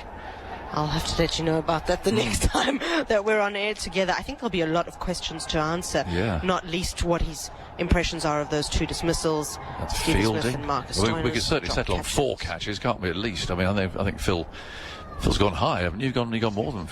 I'm going 6. You're going 6? We agree now. OK, we'll settle for 6 then. In goes Shamsi, bowls, tossing it up. That's the wrong one, and played off the front foot by Cummins. It's picked up there in the covers. Bit of a rub. Difficult for Shamsi in this dew on the ball, but the bowler's footmarks there every step. You can see is dark. Shamsi scuttles in, bowls again, giving a bit more air this time. Cummins can do nothing with it apart from play it out to cover. 161 for 8. Part of our commentary teams arrived in Ahmedabad, ready to go for Saturday. Are you excited? Simon Mann ensconced. I'll be excited when I get there. There's Shamsi again, bowling short, tugged away into the leg side, and a slip and a miss there from Bavuma. So that'll be one more as Shamsi dropped a little bit short. 162 for 8. We'll have to leave very early, because even for England, New Zealand, there were roads blocked off. And it's quite far away, isn't it? Well, where we stayed, it was probably about 20 minutes, I think. Okay, that's not too bad, no, especially... Was all right. But this is going to be... I mean, you can imagine what the roadblocks will be like. It's going to be absolute lockdown, I would think, in Ahmedabad. So, but it will be an incredible scene. I mean, I did India-Pakistan in the World T20 in Melbourne, but I didn't have a voice. It was hopeless. Commentator, literally, with no voice. You lost your voice? Yeah, it took a week. I lost my voice in Zimbabwe, so I know how you feel. It's hopeless, isn't it? So I was there, I watched it, but I had no chance of commentating. Over 90,000 there. I mean, the atmosphere was incredible, but voiceless and therefore useless. It's a bit of a shame, really. But I enjoy Santos. I'm fairly confident I'm going to be... Yeah, don't lose your voice this time around. I think I'm going to be all right. Make sure you drink lots of turmeric milk. I've got my honey with me. Oh, and honey, yes. Yeah. Now, we've got Rabada back. He bowled beautifully earlier on, took 3 wickets. It's bowling to Cummins, who's on 15. Up he comes, bowls to him, he drives, doesn't time it. Rabada fields there in the follow-3, turns round, wanders back to his mark again. What did you recommend? Turmeric? Yeah, it's a... Did you? You'll find lots of it in this country as well. That's the answer to everything these days, isn't it? I think you'll find that, especially in India, it's always been the answer to a lot of things. But it became very new agey, didn't it? Very kind of hippie at one point. Well, it did. Rabada again driven in the air, over cover, and Bavuma's chasing down to the boundary and won't get there. I had a very bad cold on a tour here once. Rahul Dravid, who's working with us, said that I had to drink turmeric every night. All I will say was utterly disgusting. It's not great Didn't cure it at all. It didn't cure No. it? Well, that's disappointing. No, it was horrible. You could put some sugar into the drink, and that might make it a bit more palatable. It was pretty hardcore. I mean, it was just... I mean, if you're putting teaspoons of turmeric into milk or water, it's not great. It was very strong, and it was... I think it did as a hot drink. Now, Cummins goes for a big hit into the leg side, and there's no run. But the one that I discovered last night, which would be probably no news to you at all, because again, I've got my lesson tomorrow on the naan bread from the chef at the hotel. Lunchtime tomorrow, one-on-one. But this Meti Mata Malai. So something with chili for a start? And what's Mata? I don't know what mutters, but Malay I know. Mutters peas. Aha. This is short. Cutaway out to deep cover. Fielder there will run round. It slides on his knees there and uses the dew. And they come back for 2. So Malay is cream. Yeah. Mutter is pea. Meti. Chili. Is it fern Greek? Oh, fenugreek. That, I looked it up last night. I thought I'd never heard of Meti. I don't think I can go into any supermarket in Melton Mowbray and pick up Meti. But it is fenugreek, isn't it? And it's very good for you. But it's not going to cure the cold, I don't think. I don't know. Loads and loads Looking of at that. it on the side, it seems to cure everything. Now here's the next one, short, and he sways out of the way and taken by the keeper. It seems like sort of magic. Superfood, an ancient superfood. Absolutely. So that's... I've had a little picture of it. It's really nice. All the food has been really nice so far, hasn't it? I'd thirds. Don't tell anybody. Finn had 6th. 2 puddings. Wow. I know. We're going to leave here with some problems. It's all with buffets, though, isn't it? There's Rabada bowling wide of the off stump, but not as wide as Cummins thinks there. He's looking optimistically towards the umpire. And taken by the keeper. There we go. Such as that, so radioactive that Meti was making that clicking noise on the line. No, honestly, you look it up. It does everything. It does. It's literally the answer everything. to everything, and particularly when you get to my age, when you're a long way off it, things like cholesterol. Apparently, Very important to watch those numbers, right? It is. This stuff, a couple of teaspoons of that. Is it? Yeah. Back you go. Who needs statins? Take your Meti. So anyway, that was last night. Oh, it was so lovely. I'm a bit jealous of your one-on-one with the chef on the breads. Yeah. Well, what I did, I was I'm quite... a bit of a carbivore myself. Are you carnivore? No, a carbivore. Oh, I was going to say... Someone who eats a lot of carbs. Right. I lured him in by saying this is the best buffet I've had in India. It's always a good start. In comes Shamsi, bowls outside the off stump, forced away, straight to cover. And so he's immediately... He's in You're going to be telling all the chefs that and get one-on-ones all around the country. That's the idea. But I'd seen him with this dough and the rotis, and so lunchtime tomorrow. I'm in there. Show me how to do it. 168 for 8 in the 39th. In goes Shamsi. Bowls. Oh, that did turn. And Zampa was a bit cramped. Going to hit it into the offside, and Shamsi fields himself. I grew up trying to roll a round roti, a perfectly round roti. Very impossible for me. I'm really bad with everything to do with the kitchen, but I tried. Oh, okay. Shamsi again, bowls, that doesn't spin, and played off the back foot down to mid off. So that's sort of like West Indian roti, is it? You mean? No, so I'm a third generation, and my grandparents are from Gujarat. Yes, I thought rotis are mainly West Indian, like. Oh, we call it like a chapati, I guess. Oh, okay. And South Africans of Indian heritage, I suppose we can call ourselves, would call them rotis. We call them rotis. Tossed up, and he's gone for a big hit, smearing it over mid-wicket. And goes out to deep mid-wicket. Yes, Guyana, in my experience, is good for... I guess a lot of the same rotis. Type of migration patterns, absolutely. you know. Yeah, no, I get you. But so rolling they've got to be around is round, tough. do they? Well, I suppose they don't have to be, but that's the way people have become used to them being. Mine were all sorts of shapes, sort of diamond-shaped, heart-shaped, hexagonal. On purpose or just... No, by complete accident. Not on purpose at all. 169 for 8. Shamsi, he's only gone for 1 in his over so far. Moves in again, bowls, and again that did turn. And Cummins tries to flog him into the stand. But such is the way today of Australia's performance, I'm afraid. It just hits him on the pad. Rather limply rolls out into the offside, and there's no run. 169 for 8. Big defeat on the cards here. They need 143 more runs. And Cummins waits for this one. It spins, bounces, and de Kock takes that behind the stumps. How do you play? What do you do? It's that age-old question, isn't it, when the game's up and there's still 11 overs to go. Well, this was Shamsi's best over, and I think that's a real positive for South Africa, because they brought him into this 11 in the hope that he would be able to make something of the conditions, and I kind of feel for him, because by the time he was called on, the game was pretty much done, him and Keshav Maharaj. So he'll want to do something to suggest that he should still be meriting a first-choice place in the 11. And Shamsi really was South Africa's first-choice spinner for a long time, until Keshav Maharaj started showing the kind of white ball form that then resulted in Shamsi sitting on the bench more often than not. So he's played second fiddle to Imran Tahir at the start of his career, and now Keshav Maharaj, I suppose, towards the middle to end of his career. It's tough. Here's Rabada starting a new over, playing a miss from Zampa. Well, Maharaj can bat too, can't he? He can play a few shots. He can, and it's something he needs to work on a little bit, because we often find that he plays one or two big shots and then tries the third and gets out. So he's better than that as a batter. Of course, he's a really good fielder as well, but he's a great cricket brain. I actually think he should be captain at some point. Oh, okay. Rabada bowls. Oh, I thought I bowled him for a moment there. It did all but. So past the off stump, Zampa prods and misses. He ruined Joe Root's figures in Port Elizabeth on the last time. Joe Root went from something like having the most successful overall, something ridiculous. He broke 2 records. And I interviewed him afterwards and expected me to go in with the good one, because he also bowled the most expensive over or equal, I think, the most expensive over in Test history.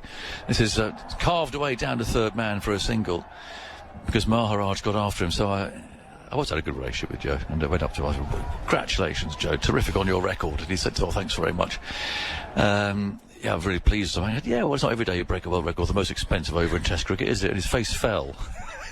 But came back with the good one. It's quite nice of you. Well, but you can have that sort of thing, can't you? But what was the good one that he broke then, Phil? Come on, because he had 4 for. Comes Rabada, and that's cut away off the back foot out to point.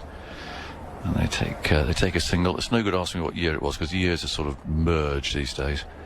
Might have been 2019. It's the last time we were there. Yeah, that would have been it, just before the pandemic, really. It was. And our memories are completely blurred. Yes. Everything around that time. So it would have been 2019. Keshav's that type of lower order, kind of irritating batter who'll, get a few big runs and then just get out. You see, I think Meti would cure that as well. It would cure the brain fog of that.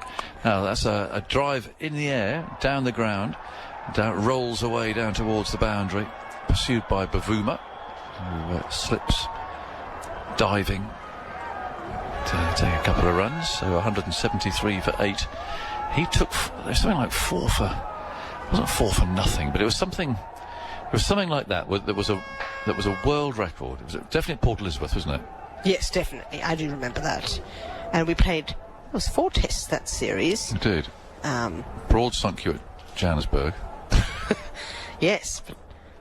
Now there's another attempted big hit from Zampa, but it just results in 1 down to fine leg. Furious slog there. We've got a very large moth dancing away above the sight screen. It's disappeared underneath us here. 174 for 8. I think it was a moth. It might have been a bat. We did see a couple of bats. Here, look, it's here.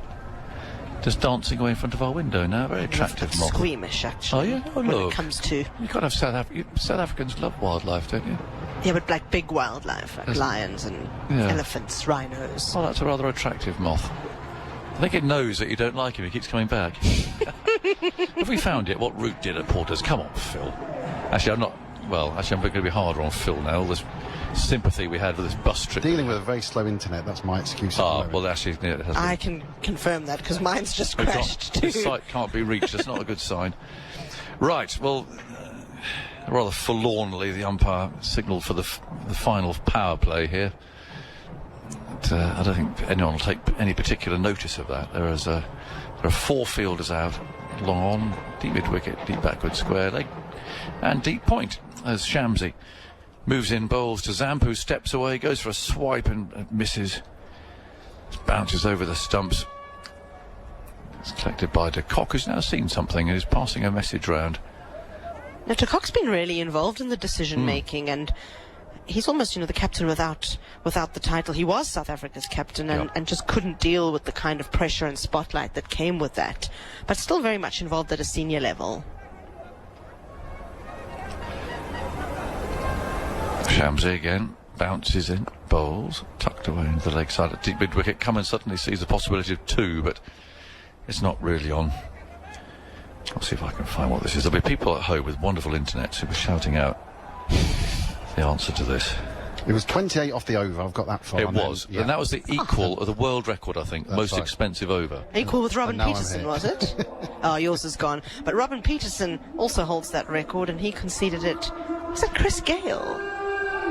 That may have hit him for 28 runs. Possibly so, but That rings a bell in my head, and I know Robin Peterson held on to that record fairly proudly. As proudly as one can. But yeah. Goes Shamsi again. Bowls, and it's lofted down to long off. Caught. Although the fielder falls over. Anyway, that's the end of Pat Cummins.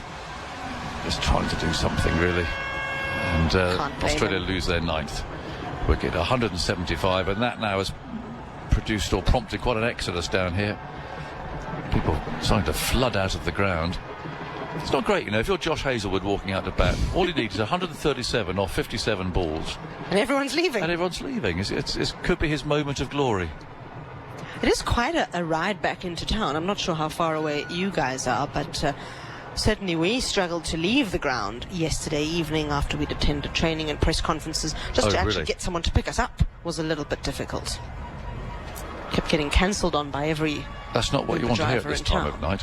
No. Yeah, sorry, you may be here for a long time, especially if the internet's like this and we can't even connect to the Uber. Now, I think I might have found it here. I put myself out of my misery for nobody else. I don't care anymore. I just need to know. You have to find it before the what next Joe wicket Root falls. did. Here's the headline. Root put South Africa in a spin. Okay. 4 wickets. It was the finest performance. Root had never taken more than 2 wickets in a test, but he snagged, 4 for 31, but there's more. We don't know what the world record was more. quite yet. Well, in the meanwhile, we can talk about the new name of Port Elizabeth, which is no longer called Port Elizabeth, they've called, but we've renamed it Gqeberha. Oh, crikey. And you're going to have to get the click right if you ever come back. The click's quite difficult, isn't it? Do it again? My click's not great, but we're supposed to say Gqeberha. And someone, I'm sure, is going to tell me that I'm clicking wrong. Well, here's Hazlewood facing his first ball, and he gets a single, steering it away down to deep backward point. They might come for 2, actually. They do. I think the fielder are treading a little bit cautiously over the damp. Oh, right. So when did that happen? It happened just before the pandemic, like with most things that we can't remember, and the Women's World Cup was played there, the T20 World Cup, and England would have played a few matches at St George's Park. You can get away with it by just saying St George's Park. I think so. That's still St George's Park. That's for now, yes. The band still plays. The band still plays, Excellent. That's correct, yeah. Okay. The pandemic hasn't changed everything. No. Well, happily. It wouldn't be the same without the band. Hazlewood waits, and he's skied this. This should be all over. Let's see if the catch is taken. It is. And, another celebration there for Shamsi. He's very pleased. And with best part of, almost 10 overs, but 9.1 overs to go. South Africa won by 134 runs. Firdose will see you. Thank you. Metty. See you soon. Thank you. Well done, South Africa. A good win here. 2 out of 2 now. Whereas Australia have lost 2 out of 2. That's a big win. 134 runs. Yeah, Australia's heaviest ever defeat at World Cups. And they're 4th in succession. That's right. First time they've ever lost 4 World Cup games in a row. Yeah, so they've got some problems here. They really have. And they're lingering a bit there to shake hands and so on. But we talked at the start about the very serious competition there is between these two teams, and that is absolutely so. But there's no doubt who's come on top today.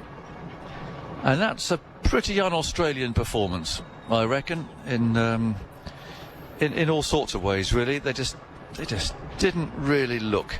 I'll say they weren't up for it. I'm sure they were up for it. But they were really off the pace, to be honest. And they've absolutely thoroughly deserved to lose this. Very interesting to see what Pat Cummins has to say. We'll bring you all of that.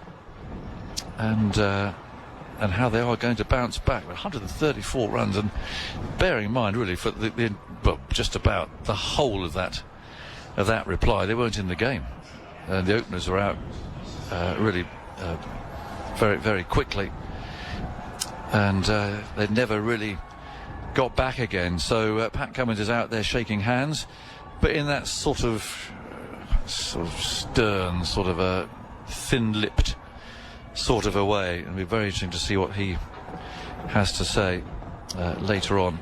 And so we'll bring you that, because they do have interviews, of course, at the end of the game, and we'll hear what he has to say. But I don't think he can complain about the surface, the pitch, which of course is relayed. There was lots of conversation about that. I think it played really well, actually. There is dew around, and I'm sure that England will have been watching and take note of that, because they play India here, and it won't be easy for spin bowlers to grip the ball in this. And you can see the damp. The fielders have been running in and running around, and the tracks of the water cart and so on. So anyway, a good win for South Africa, and they've played to 1-2, and they've trounced Australia by 134 runs, who have played 2, lost 2, and they have lots of questions to answer. A terrific 100 from Quinton de Kock, 109 from 106 balls. Set it up. Here Bavuma put over 100 on for that first wicket. Bavuma made 35, Rusty van der Dusen 26. Aidan Markram dropped on one of 6 catches dropped by Australia, and again, I can't remember ever saying that before. 6 catches in a 50 overs game. Well, one of those is Markram, who went on to make 56. Klaasen 29, they all chipped away down there. Janssen 26, but they looked to be scheduled really for 330, even 340. But they set Australia a target of 312. Both openers gone pretty quickly. In fact, both had gone at 27, Warner and Marsh, so they're already up against it. Steve Smith, a rather strange LBW, we'll talk about that in a minute. Josh Inglis 5 is cleaned up by Rabada. Maxwell 3, leading edge was caught and bowled. Stoinis, now there's one to talk about as well, because I'm sure Cummins will mention it, giving out caught down the leg side. It looks okay from here. It's one of those that's hard to tell, you know, it's two-dimensional. The bottom hand was off the bat handle, and so if it hit the bottom hand, he couldn't have been given out. But what did it hit? It hit something, and it looked to be bat or top glove, if I'm honest. I think the ball was away from that bottom glove. But anyway, he was given out by Richard Kettleborough, who is regularly named as ICC Umpire of the Year, and he was the third umpire that dispatched Stoinis, who wasn't very pleased. Stark made 27, Cummins 22, but the writing was on the wall. Bowled out for 177. Bowling-wise, Lungi Ngidi bowled really well. 8 overs, 1 for 18. And Rabada, 3 for 33 from 8 overs, 1 maiden. A couple for Maharaj and Shamsi, the spinners. So, Steve Finn's alongside me. We'll bring interviews as they come, Finny, but... well, we're hoping for a good game, actually, won't we? We're hoping for a real nail-biting finish between 2 heavyweights in this World Cup. That's about as limp as it gets. Yeah, it was a heavyweight against a lightweight, wasn't it, by the end of that? South Africa looked like a well-drilled, well-oiled team. It looks as though they've stumbled upon a method that they trust and that they're all buying into. Those top 6 batters doing a bulk of the work with the bat in hand, and the bowlers bowling quick, aggressive, and some mystery spin as well. So I think they've got a lot going in their favour. We'll hear from Quinton de Kock in a second. Man of the match, I reckon, but we're looking at a picture of him standing there. He's about to receive his trophy, shaking of the hands there, and now he'll answer some questions, I suspect, and hopefully we can bring that to you if I turn up this knob here. No, for some reason I'm not able to bring you that, so we're not getting a feed, unfortunately, of those interviews. So maybe what we'll do is they'll be recorded elsewhere, and we can play them back. What does this mean to you?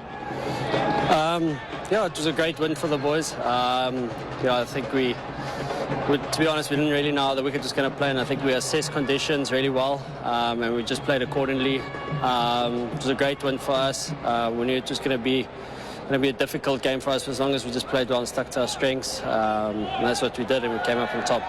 Really important in that power play to have denied Australia wickets. It's one of their biggest strengths. How did you go about it up front and ensure that you set that platform? Yeah, like I said, myself and Tim's are the guys that go up front and just assess the conditions, and we convey the messages, what's happening on the wicket. And we felt they were quite potent up front. Discussed our scoring options, and just went about our own work like that. What did you think of the score of 311? Did you think it was defendable, especially if you have a look at the dew factor and the impact it could have had? Yeah, definitely. Definitely thought it was scored was above par. We felt very comfortable. We knew playing here, well, not playing here, but I've seen here part of the Lucknow team, that it does get harder to bat second here at night, even though the judo comes on, but the wicket doesn't change. And it did prove that, so we were perfectly happy with it. Not just good with the bat, but also wonderful behind the stumps. What was it like out there in the fielding effort? Sweaty and humid, but no, it was good. It was good fun. Our bowlers bowled with top intensity. We didn't give them much of a sniff up front, which was key for us. No loose balls, made sure we try and pick up wickets early. They bowled really well. It's not often that you pick up wins over Australia in World Cups. It's only the third time that South Africa have won this match. As a unit, what confidence does this give you heading into your next match? Yeah, I think we pretty pleased with ourselves. I think we played really well. But look, we've only 2 games into a World Cup, and anything can happen. World Cups is a strange tournament. Things can happen quickly, so we're not going to get our heads too high. We're just going to wake up tomorrow and plan ahead, plan accordingly for our next game, and just take it game by game. Congratulations on a wonderful performance tonight. Our player of the match, Quinton de Kock. Thank you. Yeah, top knock from... That was Quinton de Kock there, just talking to the host broadcasters. Hopefully might get a word with one of the Australians very shortly as well. I'm not sure our colleagues at the BBC have got access to those feeds at the moment. So hopefully we will pick them up very, very shortly here. Just a heads up as well, those of you who are listening on ABC local radio, you'll be going back to join overnight very, very shortly. If you are listening on ABC Sport Digital Radio or via the ABC Listen app, we'll be staying a little bit longer as well to get more of the wrap-up from Jonathan Agnew and Steve Finn as they go through all of the action there. But not great for Australia, sitting at the bottom of the pile at the moment with Sri Lanka, the Netherlands and Afghanistan played 2, lost 2. South Africa on top of the pile with New Zealand, India and Pakistan, both sides who've won their opening matches so far. England and Bangladesh in the middle, won 1 and lost 1.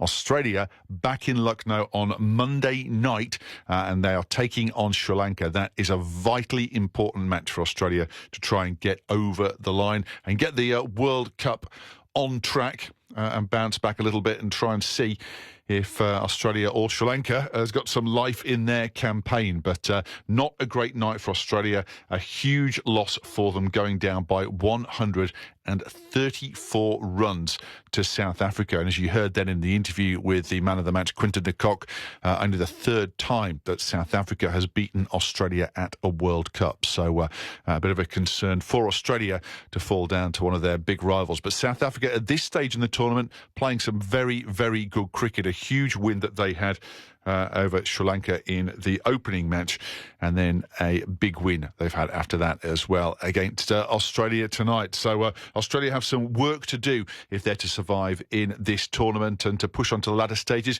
Not all done yet. It's one big group stage at this part of the tournament, so Australia just needs to finish up in that top 4 to make it through to the knockout phase. But results need to turn around fairly quickly. And as I say, next in action, Australia on Monday night, that they will be playing against Sri Lanka.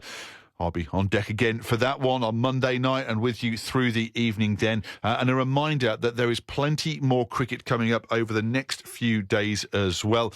Tomorrow night on the ABC Listen app, it's New Zealand against Bangladesh. And then it's the 3rd of the one-day internationals coming up in Melbourne between Australia and the West Indies. Weather's looking better on Saturday. They were washed out earlier on today, reduced to 29 overs a side, but West Indies couldn't get through their allocated innings before the rain returned again. So you can join coverage once again from 10 o'clock Australian Eastern Daylight Time from Junction Oval, and that's Australia against the West Indies. And you've already heard Jonathan Agnew talking about it earlier on. More cricket coming up on Saturday night on the ABC Listen app. It's India against Pakistan, an enormous match coming up in Ahmedabad. Maybe 130,000 in the Narendra Modi Stadium there. Vast stadium. Virtually all Indian supporters will be in for that one, and you'll hear all of that via the ABC Listen app as well. Thanks for your company. If you're listening on ABC Local Radio, you're about to go and rejoin overnight. For those of you who are staying with me on digital and via the ABC Listen app, we'll rejoin the BBC in just a moment